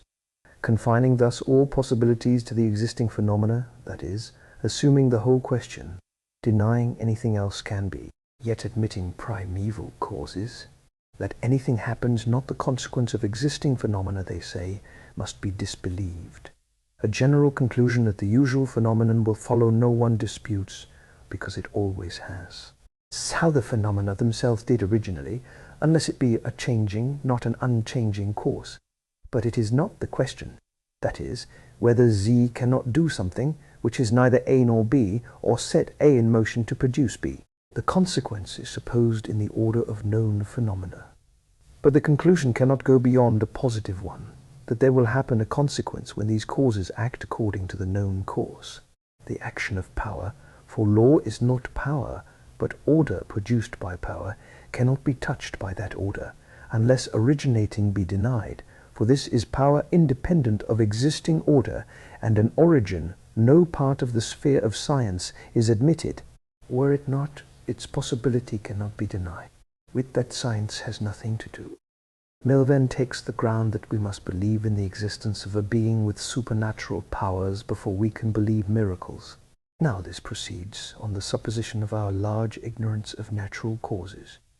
A pretty plea for men of science who profess so to know nature, that the course of it is so fixed that we cannot believe anything which contradicts that course, nay, which is not part of it. Now, when there is the consciousness that they cannot be denied, there must be previously the belief of supernatural power. But supposing we did so believe, which it is clear to me that we may and must without any miracles at all, this would not help us on a bit, because on their own shewing it may be from some unknown cause. Nay, they say that he who formed the course could not interrupt it. But this previous belief is not necessary. I may now assume miracles, for the question is their cause. Events happen which no known cause ever yet produced. They happen not of themselves. There is no antecedent natural cause discoverable. They happen only by the intervention of particular persons, and do not exist when these are not there. A man walks on the sea, stops the earth going round, raises a dead man who was buried and passing into corruption. All outward evil disappears before a given individual. A word suffices even when he is not there. No sorrow or evil withstands his word. The facts happen before hundreds of thousands and to thousands, and nobody is able to call them in question. They cannot deny it. You say, but I do not believe what really would be miracles, as Joshua's stopping the sun's course, or Lazarus's resurrection, etc. I quite understand you, but you do not, because they would prove the supernatural power if admitted. Now, that is our present question. and you contradict your own statement, and I say that a man who could deny that miracles cannot prove miraculous or supernatural powers, as they might be attributed to causes unknown to boasting science, ought not to write on logic or pretend to analyze the true character of induction. Thy wish was father, Harry, to that thought. The truth of alleged miracles may, of course, be disputed, their character be investigated. But to say that miracles, if true, cannot prove supernatural power, but that this must be first assumed, is in every sense absurd, and worthy only of infidelity and men of science, who cannot get beyond phenomena and the petty investigations of the general laws which govern them. Very entertaining, I admit, but which in no possible case lead to a right affection or to the sense of moral obligation. And this is the proposition of the Humes and Mills, and of the anonymous author of Supernatural Religion. But Mr. Mill makes one or two remarks of great importance here. The miracle, as an extraordinary fact, may be satisfactorily certified by our senses or testimony, but then there is a power which can interrupt the course of general laws and act by its will so as to produce casual circumstances. Mr. Mill will say there is no miracle, but a previously unknown law. I only admit an extraordinary fact, but I have a fact that is not accounted for by any known law or cause. Adequate evidence is admitted of facts, and that there is no way to account for the fact. Suppose the fact to occur at the command of an individual, and repeatedly, and to be contrary to every known law, as walking on the sea. We have clearly what is not the effect of general laws, but contrary to them, and attached to an individual and those empowered by him. That there may be evidence of it is admitted. To deny it is merely returning not to evidence or science, but to the assumption that there cannot be, which is just a begging of the question, which before he did his best to deny practically, but now, pleading the ignorance of science, he seeks to throw necessary uncertainty on its being supernatural. We find, if adequately certified, they always happen by the intervention of given individuals, never without them, that they never happened before at any time by any natural cause known or unknown. They belong to no general laws, and they always happened when the will of these gifted persons interfered. The other remark is that an important element of the question will be the conformity of the results to the laws. Read characters, for with laws given to others, save as sanctions they had nothing to do, of the supposed agent. I have said that the statement that a miracle can be certified by observation or testimony is important, as it was sought to be proved impossible. This may be easily understood by the statement, if an alleged fact be in contradiction, not to any number of approximate generalizations, but to a completed generalization grounded on a vigorous induction, it is said to be impossible, and to be disbelieved totally. Knowles Logic, 8th edition, chapter 2, page 115.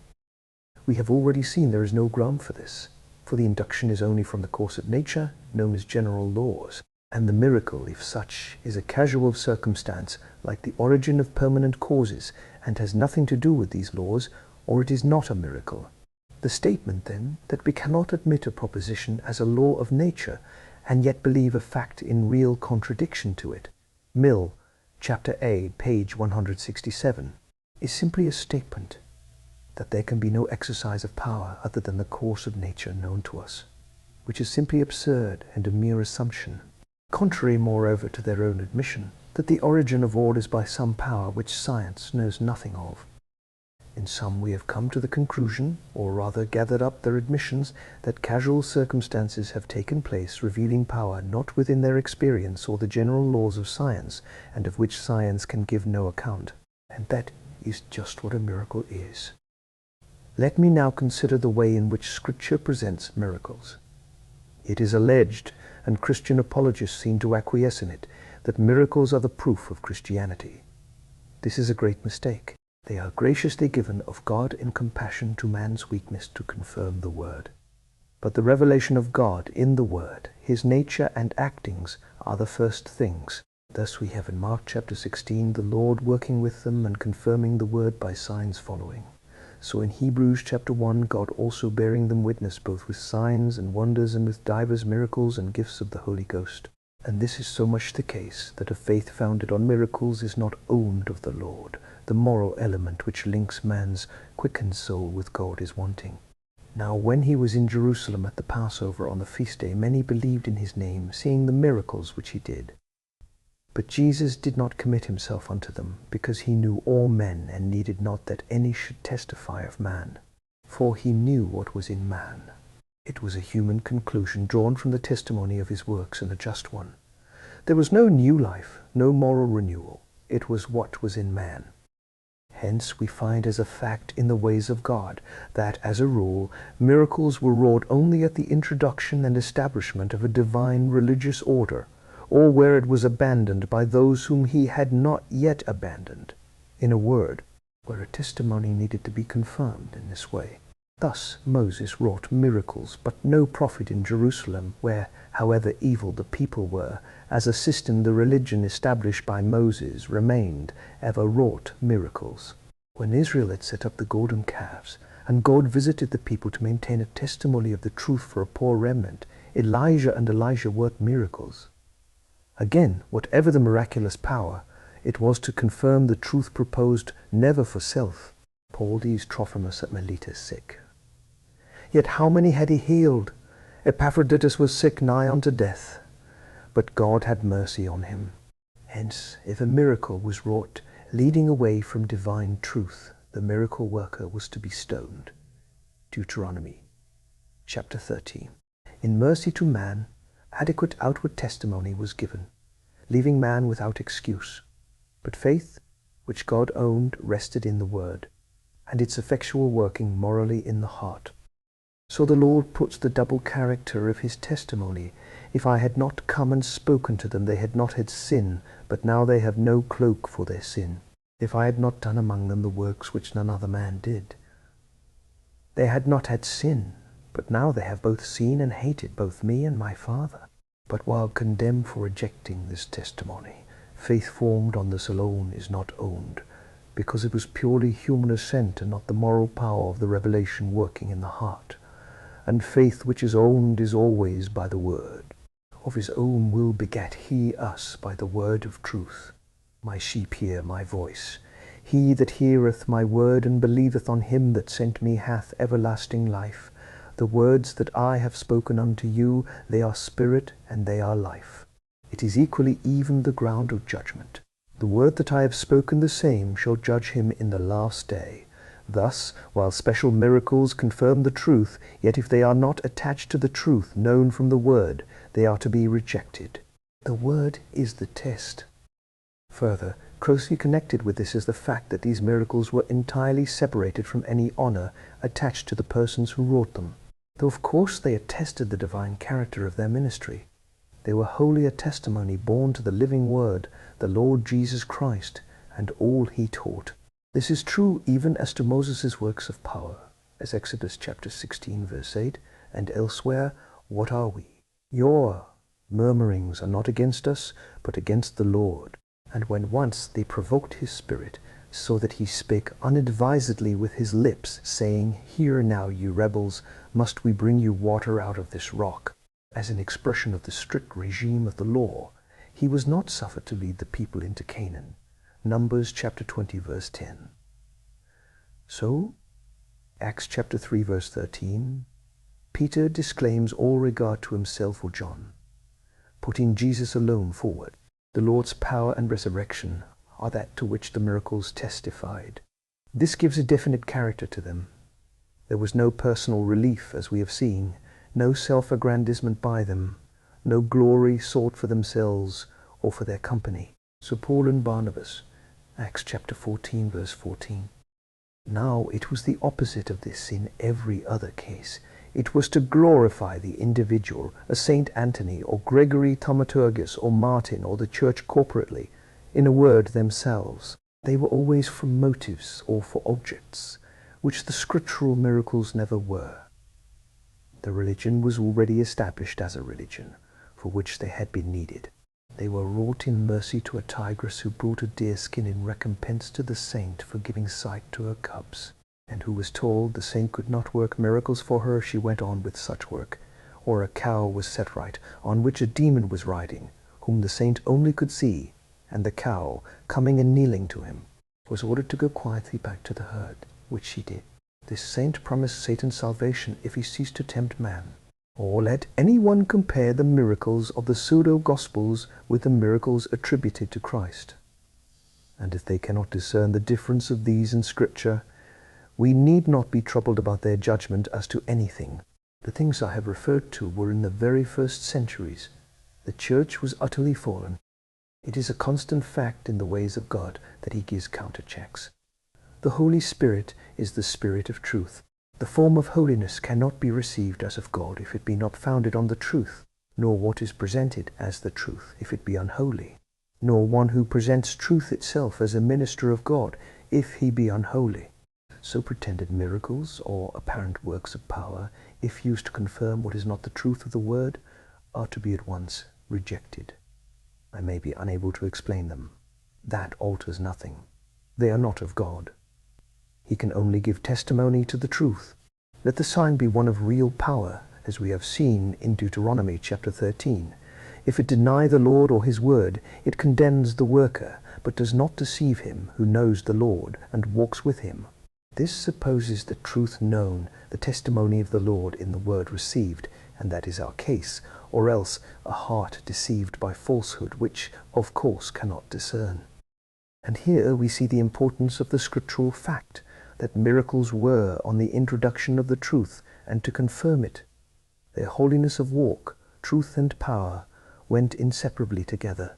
It was not a record of past miracles, nor, on the other hand, when truth was there, a means to judge pretended ones by, but the truth introduced with the accompanying testimony, which none could deny.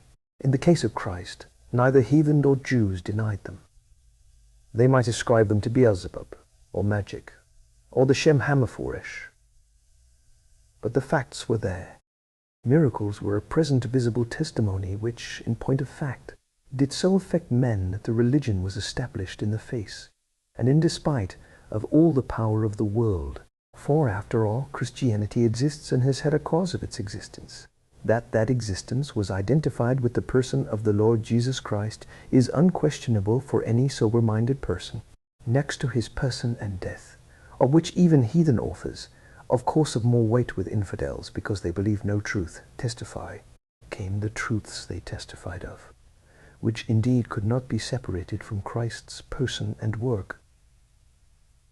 But with these, both in the case of Christ himself and those he sent out, miracles accompanied the testimony to confirm it. And the testimony was believed, and the religion was founded, in the midst, doubtless, of violent opposition and persecution. But the testimony and the miracles were before the eyes of those who did believe. The account is that they saw persons who had been dead and buried, alive again, and conversant with men, all sickness at once healed, lunatics and those held to be possessed, for the difference is clearly made, instantly healed and delivered.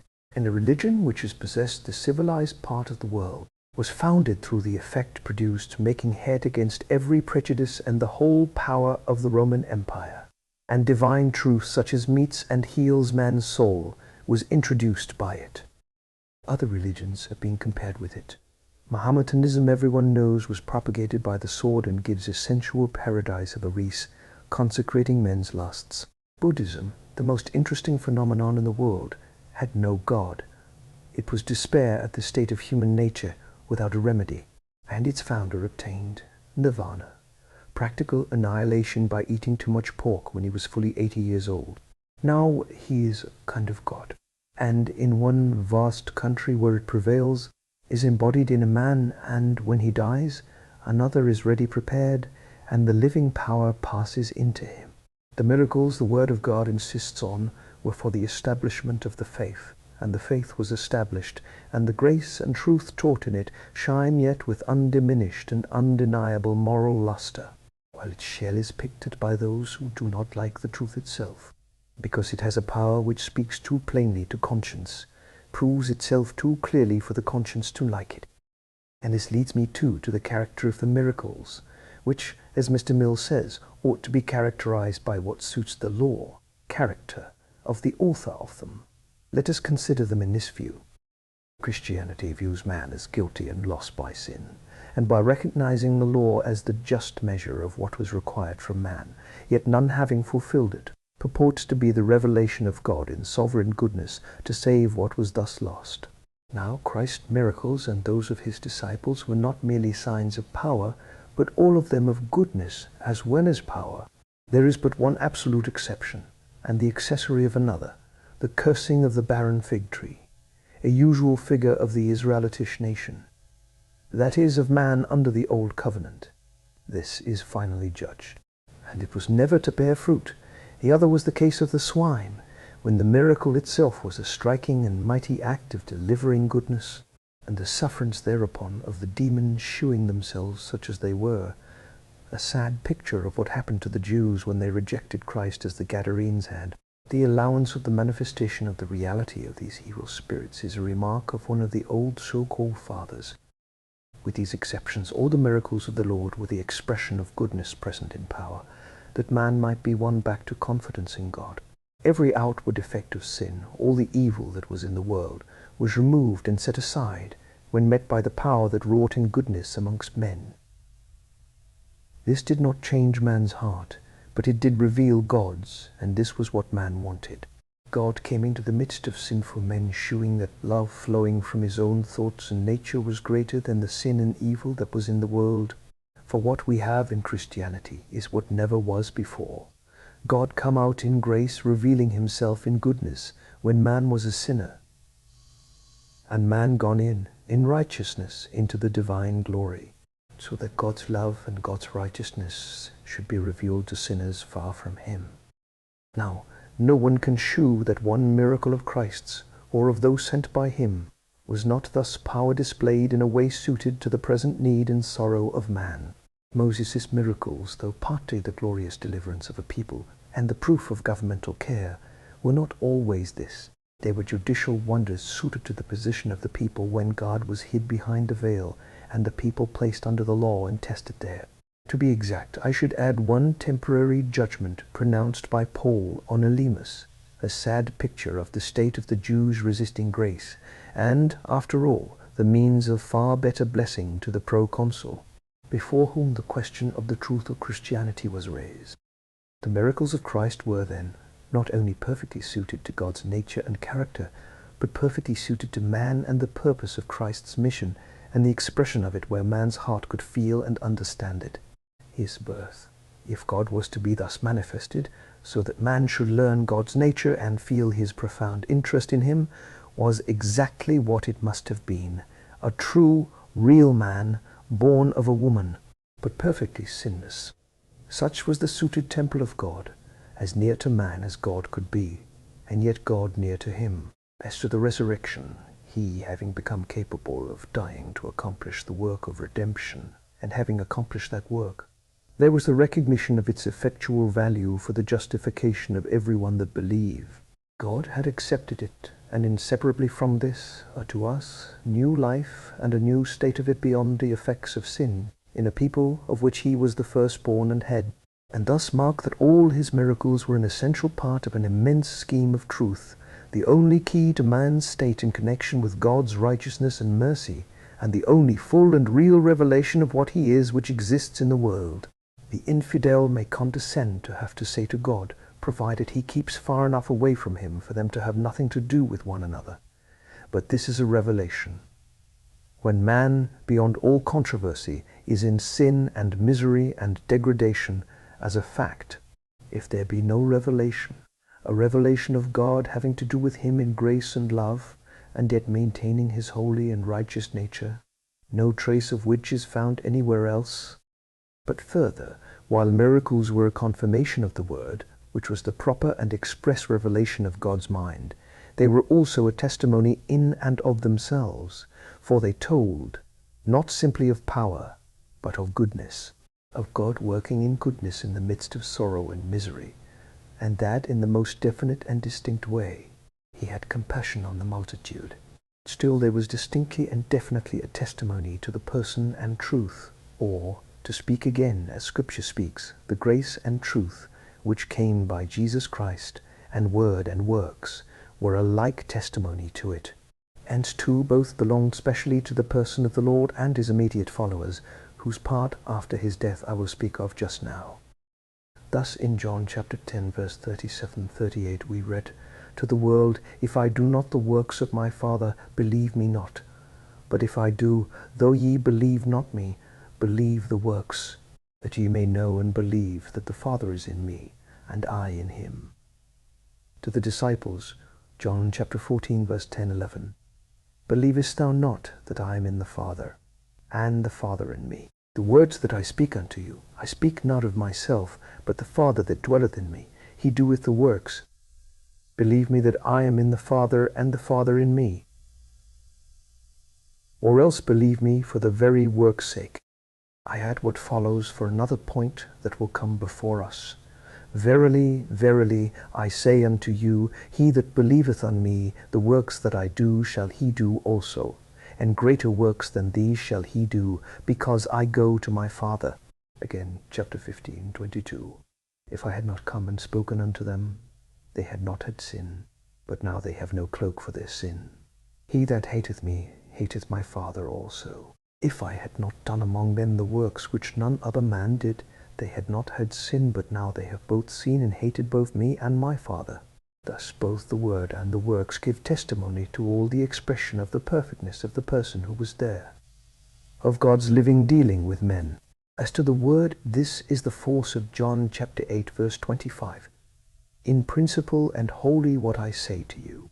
His words were the expression of himself. He was the truth, and the truth thus expressed was the revelation of himself, and so of the Father. This gives a distinct character to his words and miracles, and the difference between his and all others. None could be in themselves a similar testimony.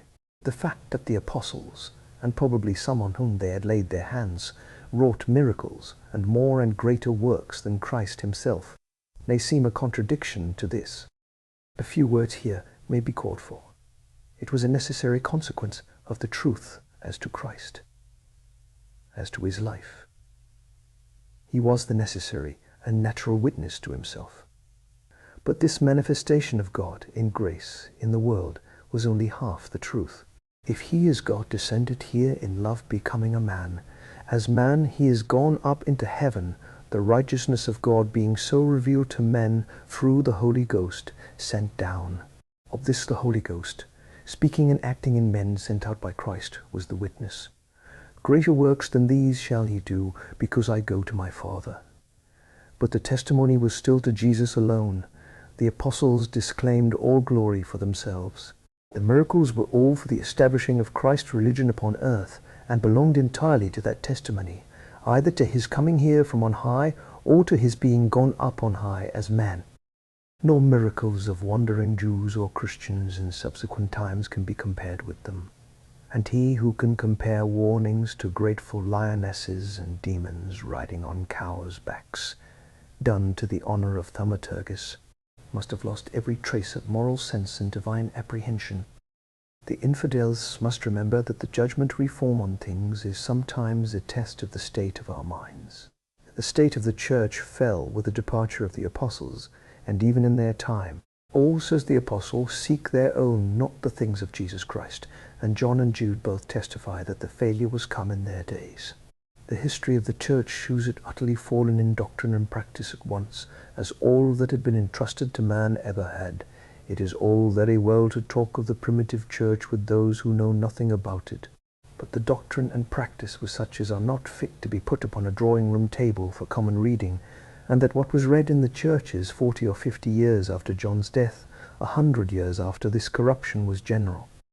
That superstition and spiritual ignorance governed the fathers' minds, there is not the smallest doubt. Milner in his church history admits that not one ever held the fundamental doctrine of justification by faith. I should go farther, but let that suffice. It became quite early the practice to get drunk in the churches in honor of the saints, whose memorial had taken the place of that of the demigod on the same site. In Africa, Augustine tried to put a stop to it, and was merely stoned for his pains.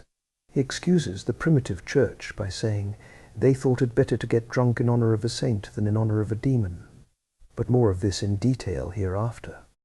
The disposition of the Jews to believe all sorts of signs and wonders is insisted on by infidels, as in the book Supernatural Religion.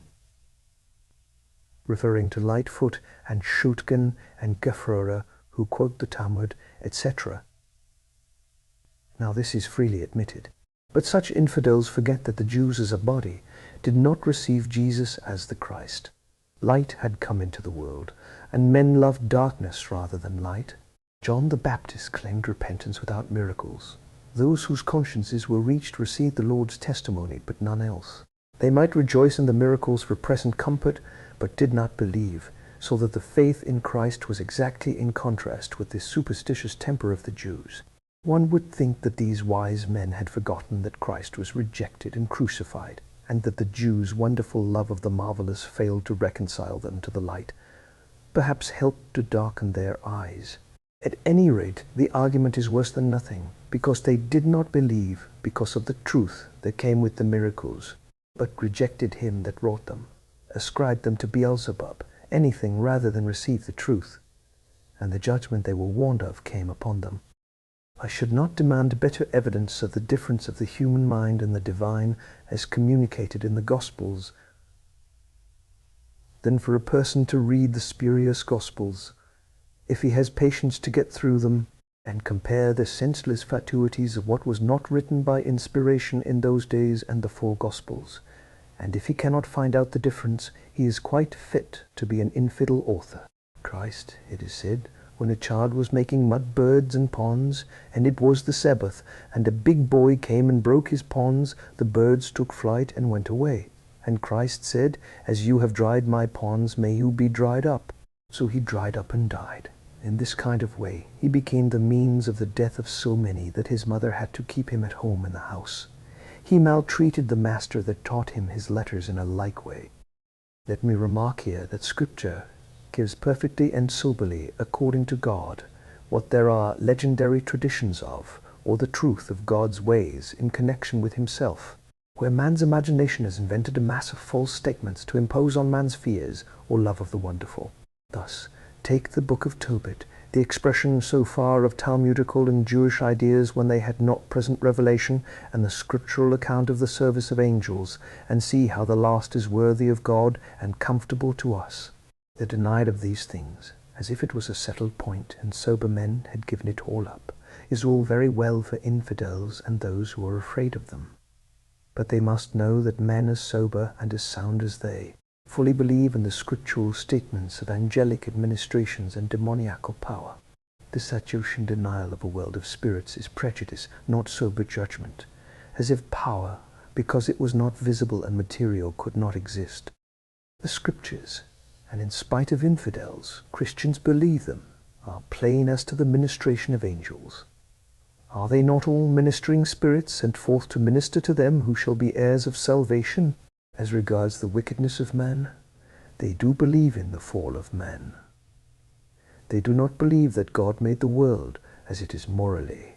They see man degraded in abominable idolatries where Christianity has nothing to do with it, where in the highest state of civilization they worshipped and do worship objects that mark the lowest possible degradation, and indulge, even the wild Indians, in the careful practice of nameless degradation themselves. They know that in the center of modern civilization man is let loose and boastingly casting off Christianity and God, indulging in horrors too horrible to repeat. They know that where there are not such outbreaks, and where there is a great profession of religion, sin and vileness prevail and scarce hide their face, and they do not believe that God made the world in this state. They leave that to infidels. They believe, knowing God to be holy and good, that man is a fallen being. The evil state is a fact. They will excuse its violence as rising up against oppression. There is a measure of truth as to certain parts of this, but they are only deeper in the mire. Where did the intolerable oppression come from? And is violence, glutting in blood and debauchery the only remedy they have? Further, God's remedy they reject, and are helping people to reject, to their own destruction. Gwen is referred to in Supernatural Religion as a very able book, with sufficient contradiction to make their judgment of little worth. All these rationalists are in substance on the same ground. The Pentateuch is not a really historical book at all, but a compilation from a few old documents, partly made in the time of Judges, partly in David's or Solomon's reign, partly after the exile. There, at any rate, it received its priestly form. Every divine element is completely excluded. Of course, therefore, no prophecy. Hence, when events later than the professed date of the writing are found, it was written after these events. Jav was the national god, but monotheism was only that into which they gradually grew up, through a Semitic tendency. Some think Jahveh, Jehovah, a Canaanitish god. At any rate, it was one party, and a small one, who held to his exclusive worship, other gods being equally recognized even in the Pentateuch and by the best kings. One party would have fellowship with the Canaanites, another drive them wholly out. I may mention 2 cases as specimens of their systems, as it is rejected as historically true, and what professes to be of Moses invented or legends. They try and compose a system, putting things together by the probabilities drawn from man's motives, rejecting all thought of any revelation of God. Of course, all prophecy and any mind of God in the matter. The whole is put together and compiled finally after the exile, with the object of exalting the priests and the authority of Jav. But I must give in my specimens. Abimelech was disposed to unite Canaanites and followers of Jav, and did get power thus. Gaal was a Javist according to the system. Genesis chapter 49 was written in the time of the judges. But what is to be made of verses 5 to 7, the judgment on Simeon and Levi? According to them, the then state of Simeon and Levi led the poet of Genesis chapter 49 to put into Jacob's mouth this judgment of the tribes. That comes, says Dr. Carr, ought from Genesis chapter 34, written at that time. For we know of no other inducement for the invention of this story than the covenant made between the cities of Shechem. But it is not certain that we should know the inducement, says Cohen. And chapter 34 was written long after. Ort himself had a difficulty, the statement in verse 13 that they dealt deceitfully. That is easily met, it is interpolated. No, says Cohen. It is a confused reminiscence of the time of the judges, long after Gideon and Abimelech. It is well that those interested should know the principles of Dr. Cohen, so lauded by the author of Supernatural Religion. At the beginning of his book, speaking of the standpoint of his history, he tells us it is one of a number of monographs of the principal religions. The idea of including the Israelitish and the Christian among the principal religions deserves approbation and applause only if there exists no difference between these two and all the other forms of religions. The idea of a special divine revelation, he says, would place too deep a gulf between them and others to count these among them. And at the end he adopts the statement of Mr. Ravel that, if liberal Judaism prevails, for they have their rationalists, it will closely approach liberal Christianity, which, by its openly avowed Unitarianism, will not excite the same repugnance as orthodoxy. A fusion is hardly probable, but if all religious sects laid down their weapons, religious sentiment would only gain by it. Of course, if a man believes nothing, though there are principal religions, there is nothing to fight for. Divine revelation does not exist. And then, whether Genesis chapter 34 be an existing fiction of the time of Abimelech, or a much later writing of confused reminiscences of that time, is very little matter, and may be left to Dr. Zeri, Ort and Twin, who would hail a fusion of Judaism and Christianity on the ground of there being nothing divine in either. The other specimen I would cite is that the prediction of Genesis chapter 49 verse 16-17 is a clear proof that the chapter was written in the time of the judges, more precisely of Samson. For then Dan rose up with some vigor. Such are the speculations we are to have instead of the word of God, publicly accredited by the Lord Jesus and the apostles. These are merely instances that occur to me, or rest in my memory. The whole system is composed of such. I have entered more into it elsewhere. I have read Cohen, Ewald, Bleek, Graf, and looked at others. But, as I have said, they are, though the one upsets the other in detail so as to destroy their proofs, just the same in substance. Supernatural Religion is a catalogue raisonne of all the infidel German books, an advocate's special pleading against revelation. But while I avow I have not read the half of those he quotes, I cannot say he is fair in those I am acquainted with. I do not charge the author with false quotation, but with leading the reader, as to what he quotes, to the opposite conclusion to that the quoted book would, if the context be read. I quite agree with Dr. Trench that possession means possession. The case of Legion leaves no manner of doubt, but whatever Maid and others may say, these cases are expressly distinguished from lunacy, as in Matthew chapter 4 verse 24, and not only do the evangelists speak of devils coming out, but the Lord expressly desires them to come out, and the case of Legion seems given expressly to shew it is really so, as one of the fathers remarks. Even now, with all their boasting, in cases of epilepsy the doctors on post-mortem examinations fail generally to find any adequate trace of disease. Scientific men have to learn that they are not all the world, and Christians who are afraid through their pretensions and yield to semi-rationalism are the most contemptible of all writers. Milman says our Lord adopted the current language of the day because unbelief in spiritual agency was one of the characteristic tenets of the unpopular sect of the Sadducees.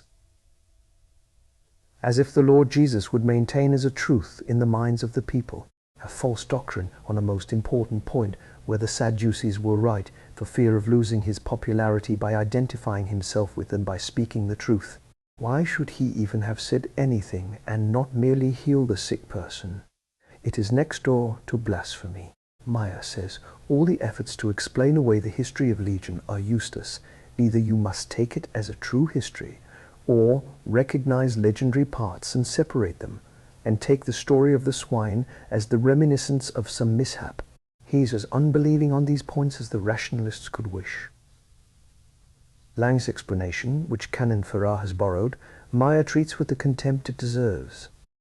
The existence of good spirits and bad, the very dread expressed by them of judgment as yet before the time, and the operation of divine power in miracles, are too interwoven with the whole structure of the Gospels to take them out without destroying its whole texture.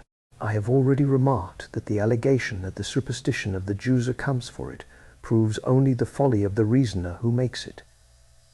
For they were not believed in by the Jews at all, that there are many inexplicable facts, false miracles also, and wonders done by evil power is recognized in Scripture. But we are tested in such cases by them. They would deceive, we read, if it were possible, the very elect. And the power of spiritual discrimination, or the want of it, is shewn, and all that the author of supernatural religion does is to confound them all together, shewing his own incapacity to discern. Real miracles, such as those of the Old Testament, are not at all the same as the New Testament. Divine power was of course shewn, and in grace to a people owned of God to found or guard a testimony. But the whole scene of the Lord's ministry was the expression of power in goodness, in a living person there, or in a still mightier testimony to his name and redemption when he was gone.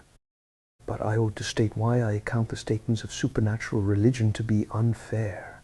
I just remark that the statement as to the Book of Enoch, though very common, is entirely unfounded. The doctrine of Jude and that of this book are quite different as to the passage alleged to be borrowed. I do not call this unfair. It is too common. There was a tradition probably as to this prophecy, and the author of the Book of Enoch uses it for his own objects, and in Jude the Holy Ghost gives us it according to the truth of it. It is to me pretty clear that the Book of Enoch was written by a great partisan of the Jews and enemy of Christians, and not long after the destruction of Jerusalem. He sees up to the destruction of his tower, but then can see no farther, but is full of all promises to those faithful to Judaism. Enoch, chapter 88, 22-23, refers pretty clearly to the destruction of the temple by the Romans, and he could not perceive whether they afterwards entered the house. In chapter 92 we have the final judgment. Lawrence gives the passage in question thus from Enoch: "Behold, he cometh with 10,000 of his saints, to execute judgment upon them, and to destroy the wicked, and reprove all the carnal for everything which the sinful and ungodly have done and committed against him." Now there is in Jude a prophecy in general analogous, but copied they are not. In the book of Enoch the saints are judged, and the wicked destroyed. Judgment on the saints is unknown to Jude. it is the doctrine of the book of Enoch, because he holds the Jews to be God's people.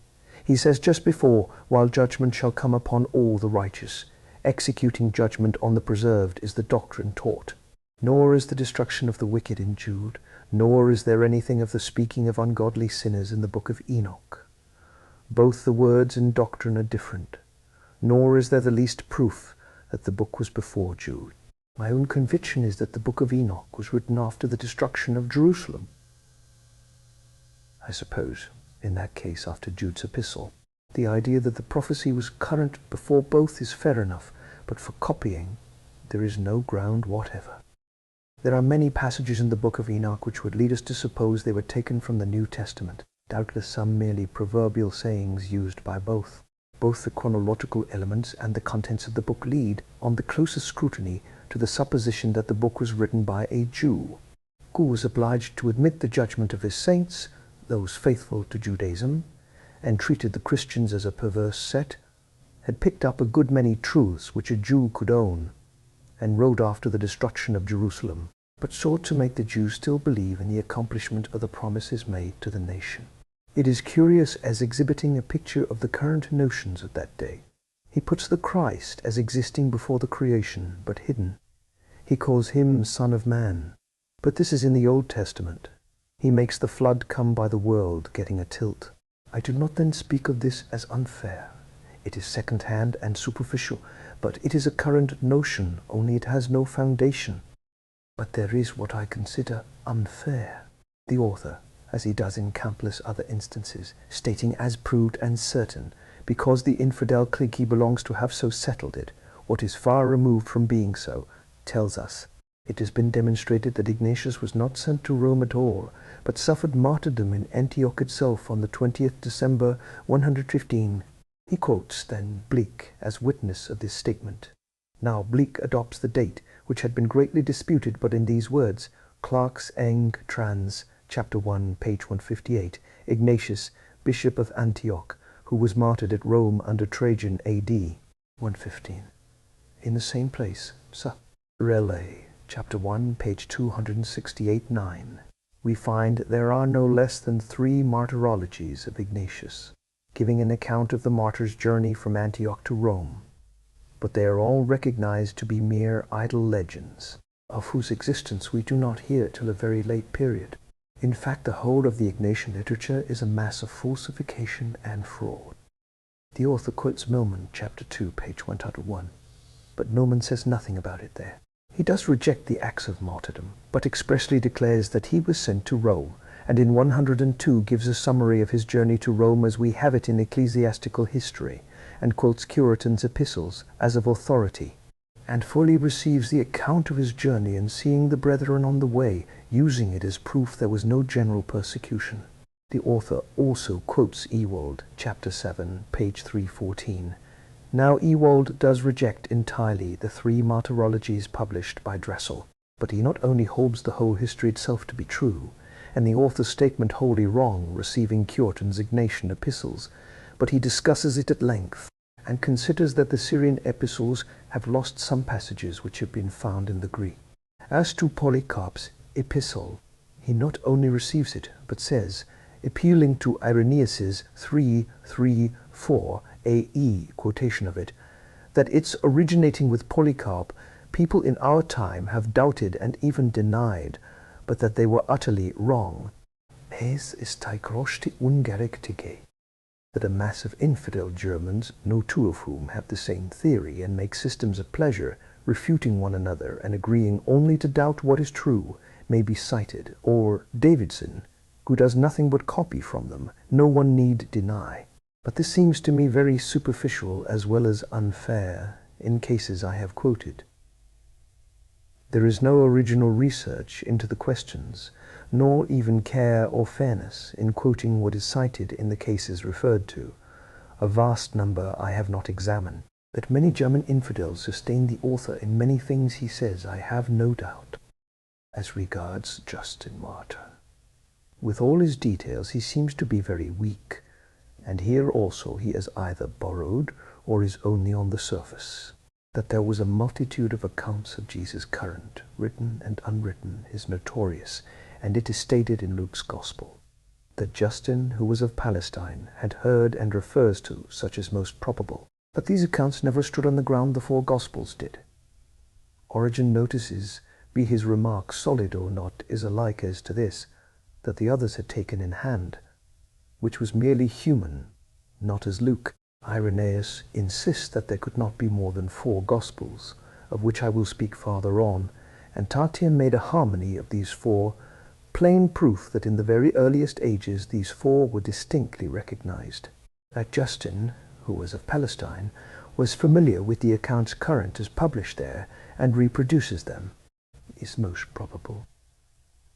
But no one can read even what is cited by the author of Supernatural Religion without seeing that Justin was fully acquainted with and recalls what he has read in the canonical Gospels.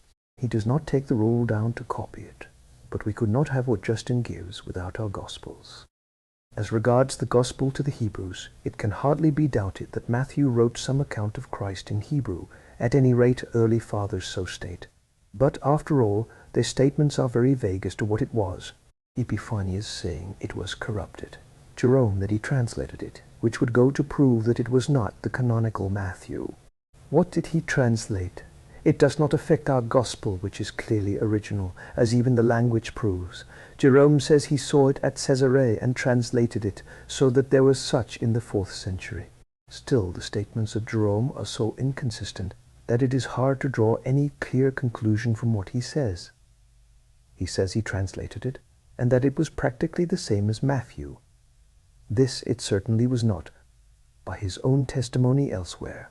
The writers of introductions, Bleek, De Witt, etc., say he gave up afterwards this thought, and I suppose did not like saying plainly he had been wrong, but it seems to me the dates do not bear this out. I do not think he is much to be trusted in the matter. Papias, a man's forger, a mikros noun, assumes there was such a Hebrew Gospel by Matthew, but there were afterwards seemingly two differing editions. A few of the fathers accepted it, but Origen, disposed to receive everything, says everyone was free to use it if he thought it genuine, only not as authority. But it was in Aramaean, and there is no proof that Justin, a Greek, understood the tongue. He was a Greek, and though living in Palestine, it was in the Roman town Flavia Neapolis. Further, though he preferred being put to death rather than deny Christ, when, as is said, brought to martyrdom through a jealous philosopher Crescens, yet he never gave up his philosopher's cloak, was a Platonist, and unsound in fundamental doctrines, and, though we cannot doubt his sincerity, was on the surface of Christianity.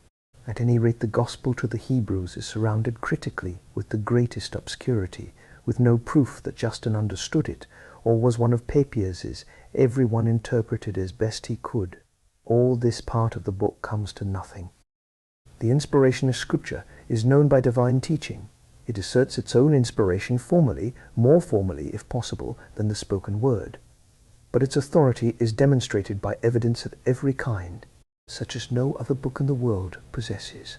The author quotes the writers of the Bau or Tübingen school in Numbers, which is merely part of a progressive effort not simply to undermine the authority of the New Testament history, but to do so by the invention of a system already seen through and refuted as alike historically unfounded and absurd, and which has now not merely lost its weight outside a few partisans, but has demonstrated the animus of the inventors and their untrustworthiness in every respect.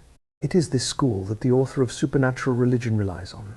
We have seen that his quotations from others, themselves rationalist enough, cannot really be trusted. There has been little real research into the character of the Gospels. The fathers say Matthew wrote in order, chronologically in fact. Mark, on the contrary, no one knew how, supposed as he heard it from Peter, this from the foolish notion that an apostle must be the author, from not really believing in inspiration. Now it is exactly the contrary.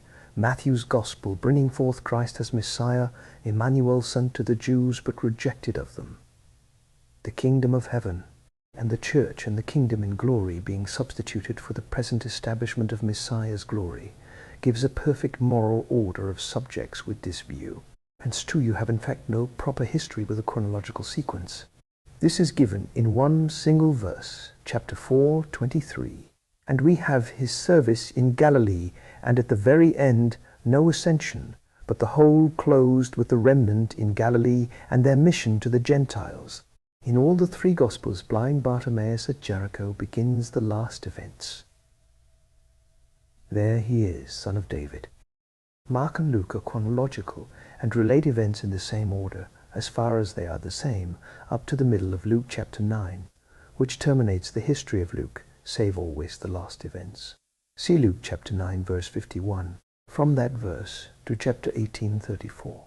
It is in general his last journey up to Jerusalem, introducing various discourses by the way, and adding others to the same purpose, without note of time.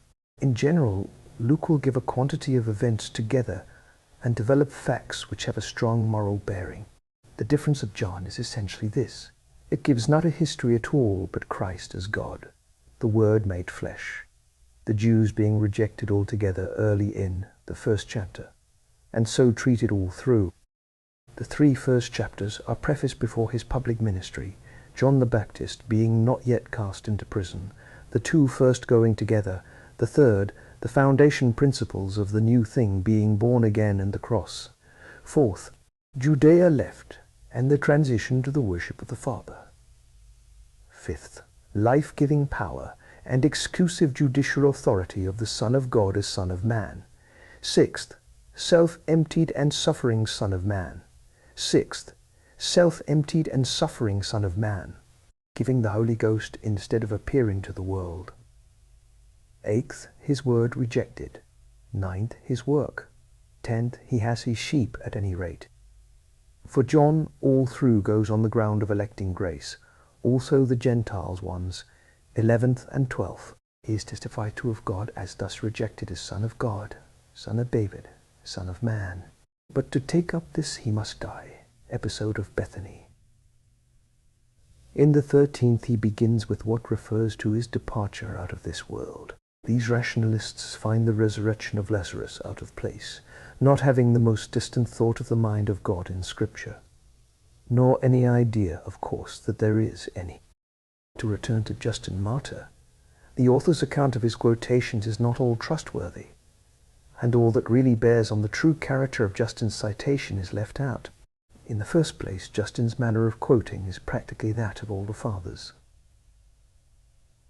They habitually quote not verbally, but put two passages together if it meets their point, just as Justin does constantly.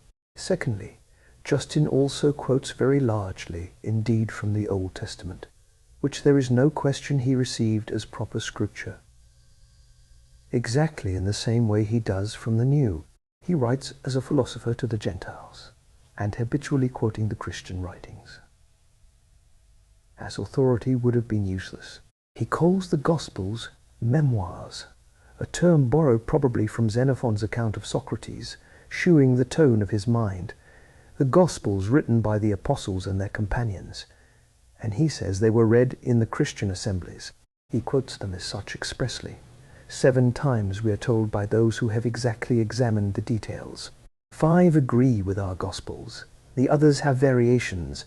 1 a transposition of words, probably right, the rest inaccurately recorded with the same sense, and 2 words added, and walk, found nowhere else. He gives the substance as it stood in his mind, the common way of patristic quotation as of our own.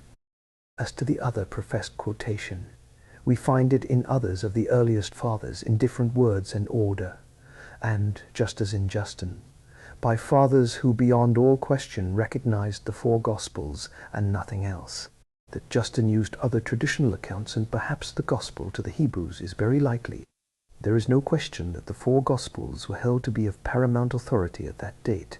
Tatian's harmony of the 4 was made only some 20 years after, and Jerome recounts the same of Theophilus a few years still earlier. When the supernatural religion says competent critics agree, it only means the infidel Tübingen school so hold. Take not only Westcott, who may be thought a prejudiced churchman, but Bleek's introduction, a theologian sober-minded and candid, but as free-thinking as any rationalist could desire, and the statements alleged in supernatural religion to be quite certain are treated as certainly false. The system followed by the author is a mere and evident effort to get rid of the large and developed testimony given with so much fullness in Justin to the Christian Gospels. The citations, says Bleak, are for the greater part unquestionably taken from our present Gospels. Few, as I have said, in words saying it is written in the memoirs, but quoting them as they were in his mind, with a reference to other current statements as to those found in other writings of the Fathers.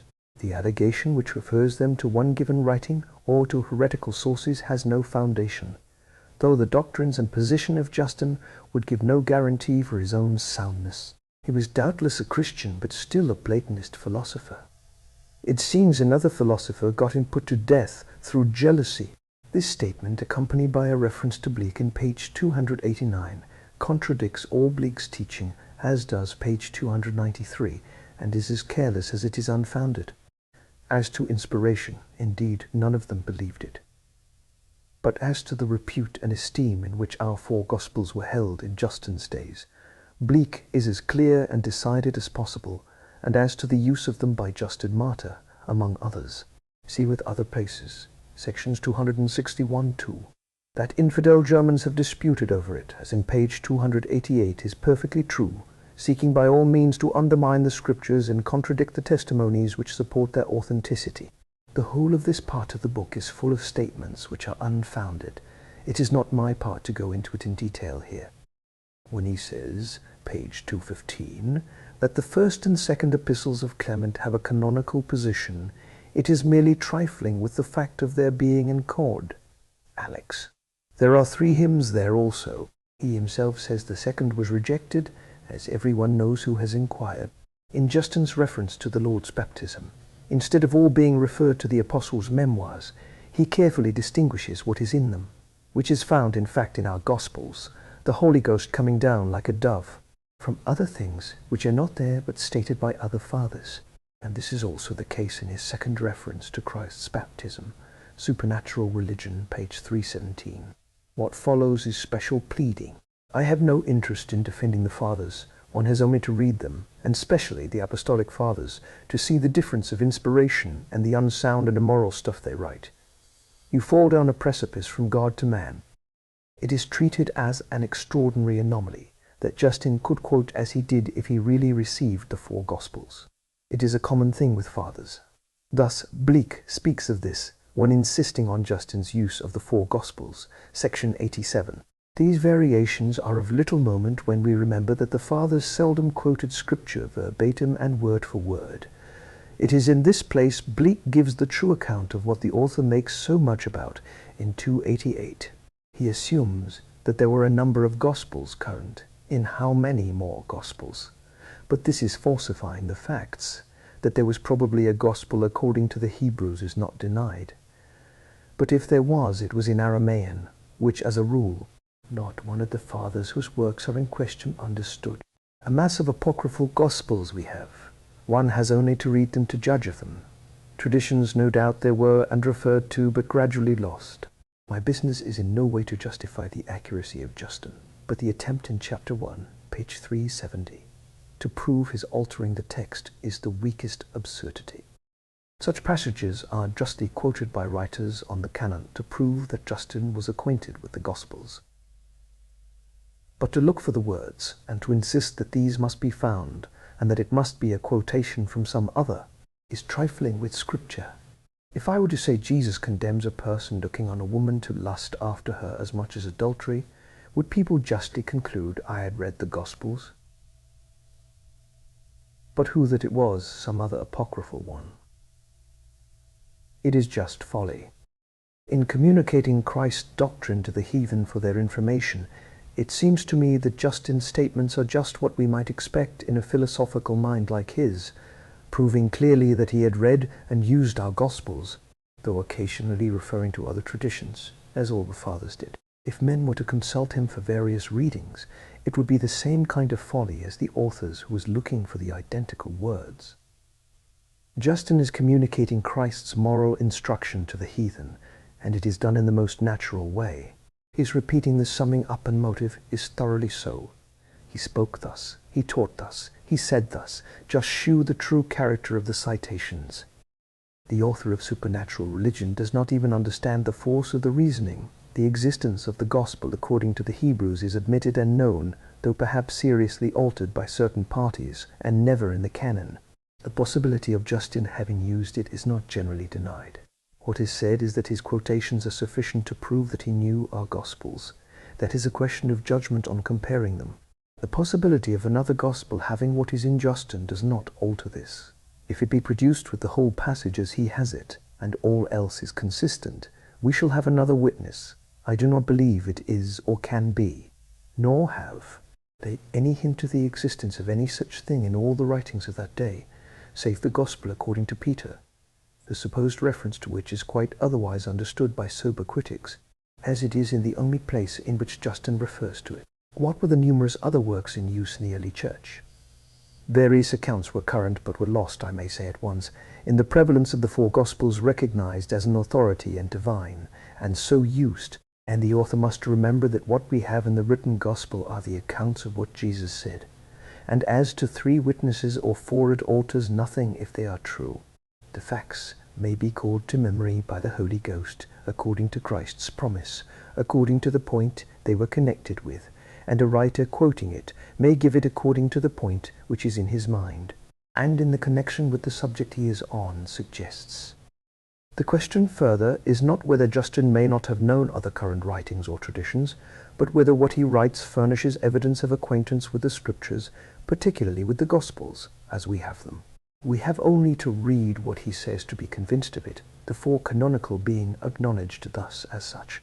The way in which the supernatural religion insists on verbal quotation is for anyone who has read Justin or other fathers perfectly absurd. Indeed, in the Apologies it is the last thing we should look for. These are addresses sent by a philosopher to the heathen authorities to give an idea of what the Christians were and did, to clear them from certain charges, and sometimes appealing, to show the principles they held, to what their master had said. I must say the discussion on Justin Martyr and other like writers seems to me to be the poorest piece of superficial criticism I ever wearied myself with reading. Full of unproved assertions, too, the difficulties raised by fathers and traditions diligently searched out second-hand. The reconciling Papias and Irenaeus and Jerome and others proved to be difficult, but no serious research after truth at all. It is simply putting into English the infidelity of the Bauer school, Schwegler, Hilgenfeld, etc., and nothing else. Of course, all inspiration is ignored. It is bringing up uncertainties of what may be, to prove what is to be uncertain, and the positive testimonies to mean nothing. What is not spoken of may be true, hence what is said cannot be. The fathers, as to their judgment, are worth nothing. Tradition is as untrustworthy for certainty of details as you please, but they suppose and prove to an intelligent mind certain facts. My faith does not rest on external evidence, but there is a certain kind of pretentious, destructive criticism which is profoundly contemptible.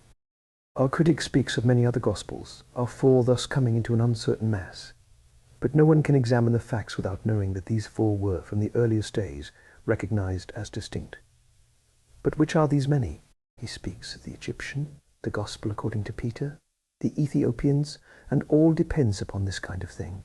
But these, unless the Gospel of Peter, once mentioned in a phrase of disputed meaning, are all the same, if we can trust various patristic accounts, adapting an account, say the Gospel according to the Hebrews, to the Ethiopians, was very natural, but is not another, and says nothing about the recognition of the 4 which were not counted with them, nor does it alter anything.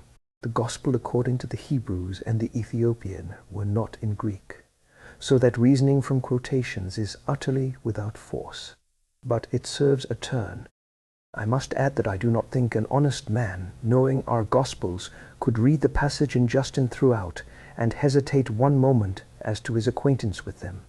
It is a long discourse, in which he brings forward, so as to satisfy the heathen, the various teachings of Christ as they stood in his mind from the Gospels, to clear the Christians from the false notions held of them, quoting as I might quote Scripture myself, sometimes verbally exact, sometimes the sense, and bringing in passages from another place which gave the connected thoughts which were in his mind for the heathen. There is one passage and walk not accounted for in reference to the cross, and not a whit more accounted for by the infidel writers. For their view of Justin's quotations there is not the least ground whatever. In one place the author of Supernatural Religion, to make it easy to think that he used a Hebrew gospel or other Jewish traditions, says Justin was a Jewish Christian, whereas he states himself, as was the case, that he was a heathen, and after trying Stoicism, Peripateticism, Pythagoreanism, and Platonism, found rest in Christianity. Visited many Grecian cities, and afterwards went to Rome. The best thing the reader can do is to read the passage chiefly referred to in my copy of Justin, called 1686, pages 61 to 66, about a tenth of the whole apology from the beginning. As to the apocryphal Gospels which remain to us, of which there are several, their contents speak for themselves. The proof of the total want of spiritual discernment in the primitive church, and also how impossible it was that an age which concocted, and more or less valued, such stuff could have produced anything in the least resembling our Gospels. In this sense, therefore, the strongest proofs of the inspiration of the others, the epistles according to the Hebrews of Peter to the Egyptians, are not extant, and so afford a fine field for rational criticism. The connection of these with Justin the First of Sard have spoken of. In Bleek's introduction, Sac. 119, and also 87-88, the reader will find the whole system fully judged. Bleek is a rationalistic critic. Perhaps it may be well to quote his words, Clarke's translations, Lec. 199-1335, but with regard to the memoirs of the Apostles, so repeatedly cited by Justin, it is at once quite clear that these were not some single treatise, but a collection of writings differing from one another, and usually called Gospels. Now, since he expressly attributes these writings to the Apostles and their coadjutors, we are directly led to conclude that they were the canonical Gospels we have, which ecclesiastical traditions and their very titles assign partly to the Apostles and partly to their fellow laborers and disciples. The citations made from the memoirs are, at any rate, as to the greater part, unquestionably taken from our present Gospels, only, like most of the Fathers, and according to his own practice in Old Testament passages, Justin uses greater freedom in quoting, and mixes together the text of different Gospels, especially Matthew and Luke. He describes them as written by the Apostles and their companions. The supposition of some modern scholars that what Justin refers to and makes use of was some one distinct work is clearly false. Again, his own words, Justin's explicitly declared that they were more than one, and the citations themselves witness that all our four canonical Gospels were included. Sec. 87, page 242.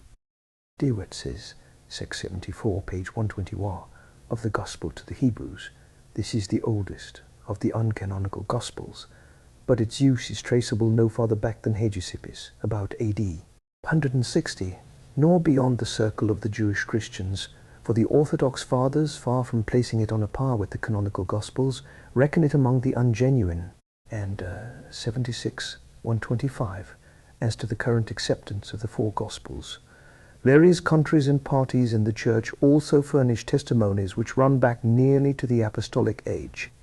Again, as to the Gospel to the Hebrews, he says, but the oldest accounts contradict the idea of its being an original and independent work by representing it as apocryphal and as wavering between Matthew and Luke. Sec. 63, page 88. One of these alterations indicates a Greek original. Hence the opinion that the Gospel to the Hebrews is the most ancient Gospel writing falls to the ground. Sec. 65, page 93. Justin mentions as the source of these sayings and accounts writings left behind by the Apostles and their assistants, which he calls Memoirs of the Apostles, also Gospels. The old opinion that they mean our canonical Gospels is by no means contradicted by the inexactness of the citations, for it is probable, nay, it is established by the repetitions that occur, that parties cited the Gospels, as sometimes the Old Testament writers, freely from memory. And Gospels which were read in the assemblies of the Christians cannot well be other than our canonical Gospels, all of which Mark and John more seldom he made use of. Compare Sec. 66, page 94. Levick goes into the objections which I have already gone over, but I do not go farther into them. Those whom I have now quoted are, in the fullest sense, rationalist writers, but sober and serious men, who weighed facts instead of indulging in inflated and foundationless speculations, where there is no trace of a search after truth, but merely the effort of an advocate to prove his point. It is perhaps well to remark that the Gospel according to the Hebrews indulged in the grossest form of Jewish mysticism. We read, "The Saviour said, 'My mother, the Holy Ghost, took me by one of my hairs and carried me to the great mountain Tabor,' and much more." Die Führer, Tar, Der Heils, Stuttgart, 1838, pages 332. This is quoted by Origen only saying, "If any one received it in Jeremiah home," 15:4. He elsewhere definitely declares the Church had only 4 Gospels, the heretics many. Jerome quotes it on Micah, Lib 2, Cap 7, Volume 6, 521, ed. Val, where he states he had just translated it, so that it was not a mere Ebionigus edition. So in Com. Isaiah chapter 11, Val, Weil 4156, Juxta Evangelium quod Hebreo semine inscriptum legunt Nazarei. But it came to pass that when the Lord went up out of the water, the whole fountain of the Holy Ghost descended and rested upon him, and said to him, My son, in all the prophets I expected thee, that thou shouldest come, and I should rest on thee.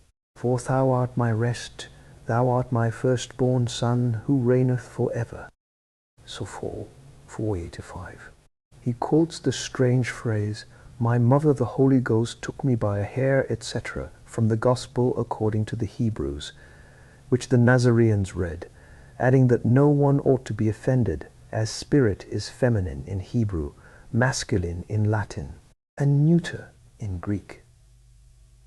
That thus being of the 3 genders in the 3 principal languages respectively, we might know that what is different is of none. Going pretty far in owning the work, Origen excuses it also, De la Rue 459, but on the plea that as Christ called those who did his Father's will brother and sister and mother, so we might call the Spirit his mother. But the passage of Jerome on Isaiah chapter 11 proves it was a systematic doctrine, and the Gospel probably heretical, on the system of Simon Magus and Helen. Yet Jerome translates it and says, Many call it the authentic Matthew. This, it is said, was in AD 398. Later still, AD 415, he says it was in the library of Caesarea, the Nazarenes there using it. The Gospel according to the Apostles, or, as many think, according to Matthew, Dialogus 3, Contra Pelagianos. He quotes or refers to it very often. Circa AD 321. He speaks of it as in the Caesarean library and composed in Hebrew letters and words. Who translated it into Greek was uncertain, de viris ill. The Ebionites, he says, used it, joining them and the Nazarenes, where he speaks of lately translating it. But the Nazarene copy he translated. The Ebionites at any rate were divided into 2 classes, one certainly heretical, as were the Nazarenes or Nazarites. Origen, he says, often used it. Jerome translated it into Greek and Latin. Strange if he thought it the same as Matthew, and Matthew translated by we know not whom. That there were but 4 Gospels recognized is perfectly clear. For Jerome, Irenaeus, Origen all speak decidedly. Jerome speaks of the others as concocted of the writers without the spirit and grace of God, to the Egyptians among them, not naming that according to the Hebrews, but he does that according to the 12 apostles, and this in Dial 3, Contra Pelagianos. He declares to be the same. He then goes on to say that the Church has 4, which the Lord poured forth as the 4 rivers of paradise, and 4 angles and rings, by which, like the ark of the Lord and keeper of the law, she is carried on unmovable bars, ligudes, and then speaks of our canonical Gospels, and referring them to the cherubim, connects the 4 animals there represented with the 4 Gospels, and declares that only 4 ought to be received, and the rest as used as fables to dead heretics. Preface to Mat 7, page 1, Val. Irenaeus was somewhat late in date, but he says the same thing.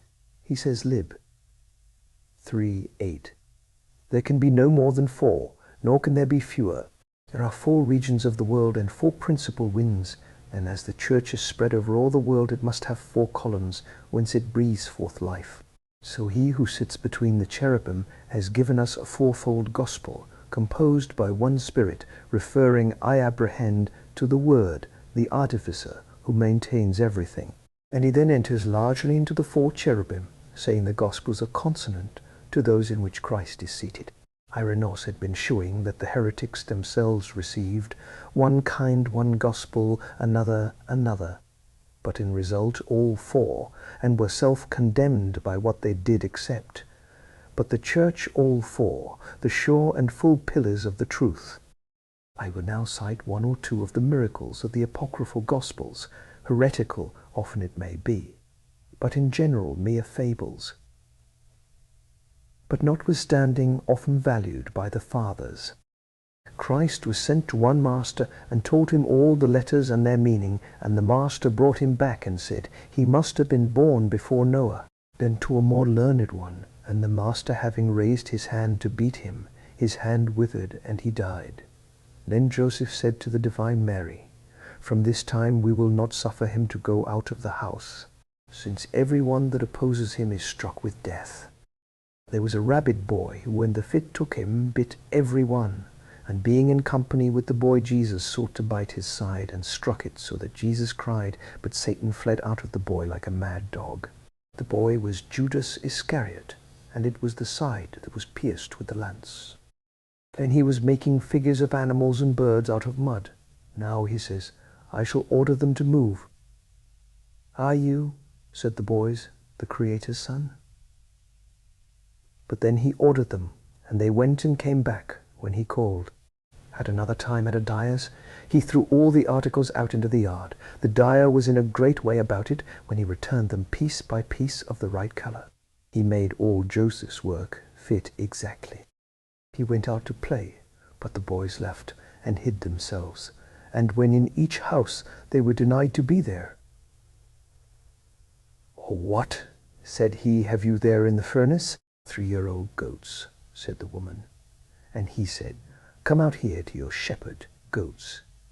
And they came out like goats and leapt around him, and the women were all terrified and besought him.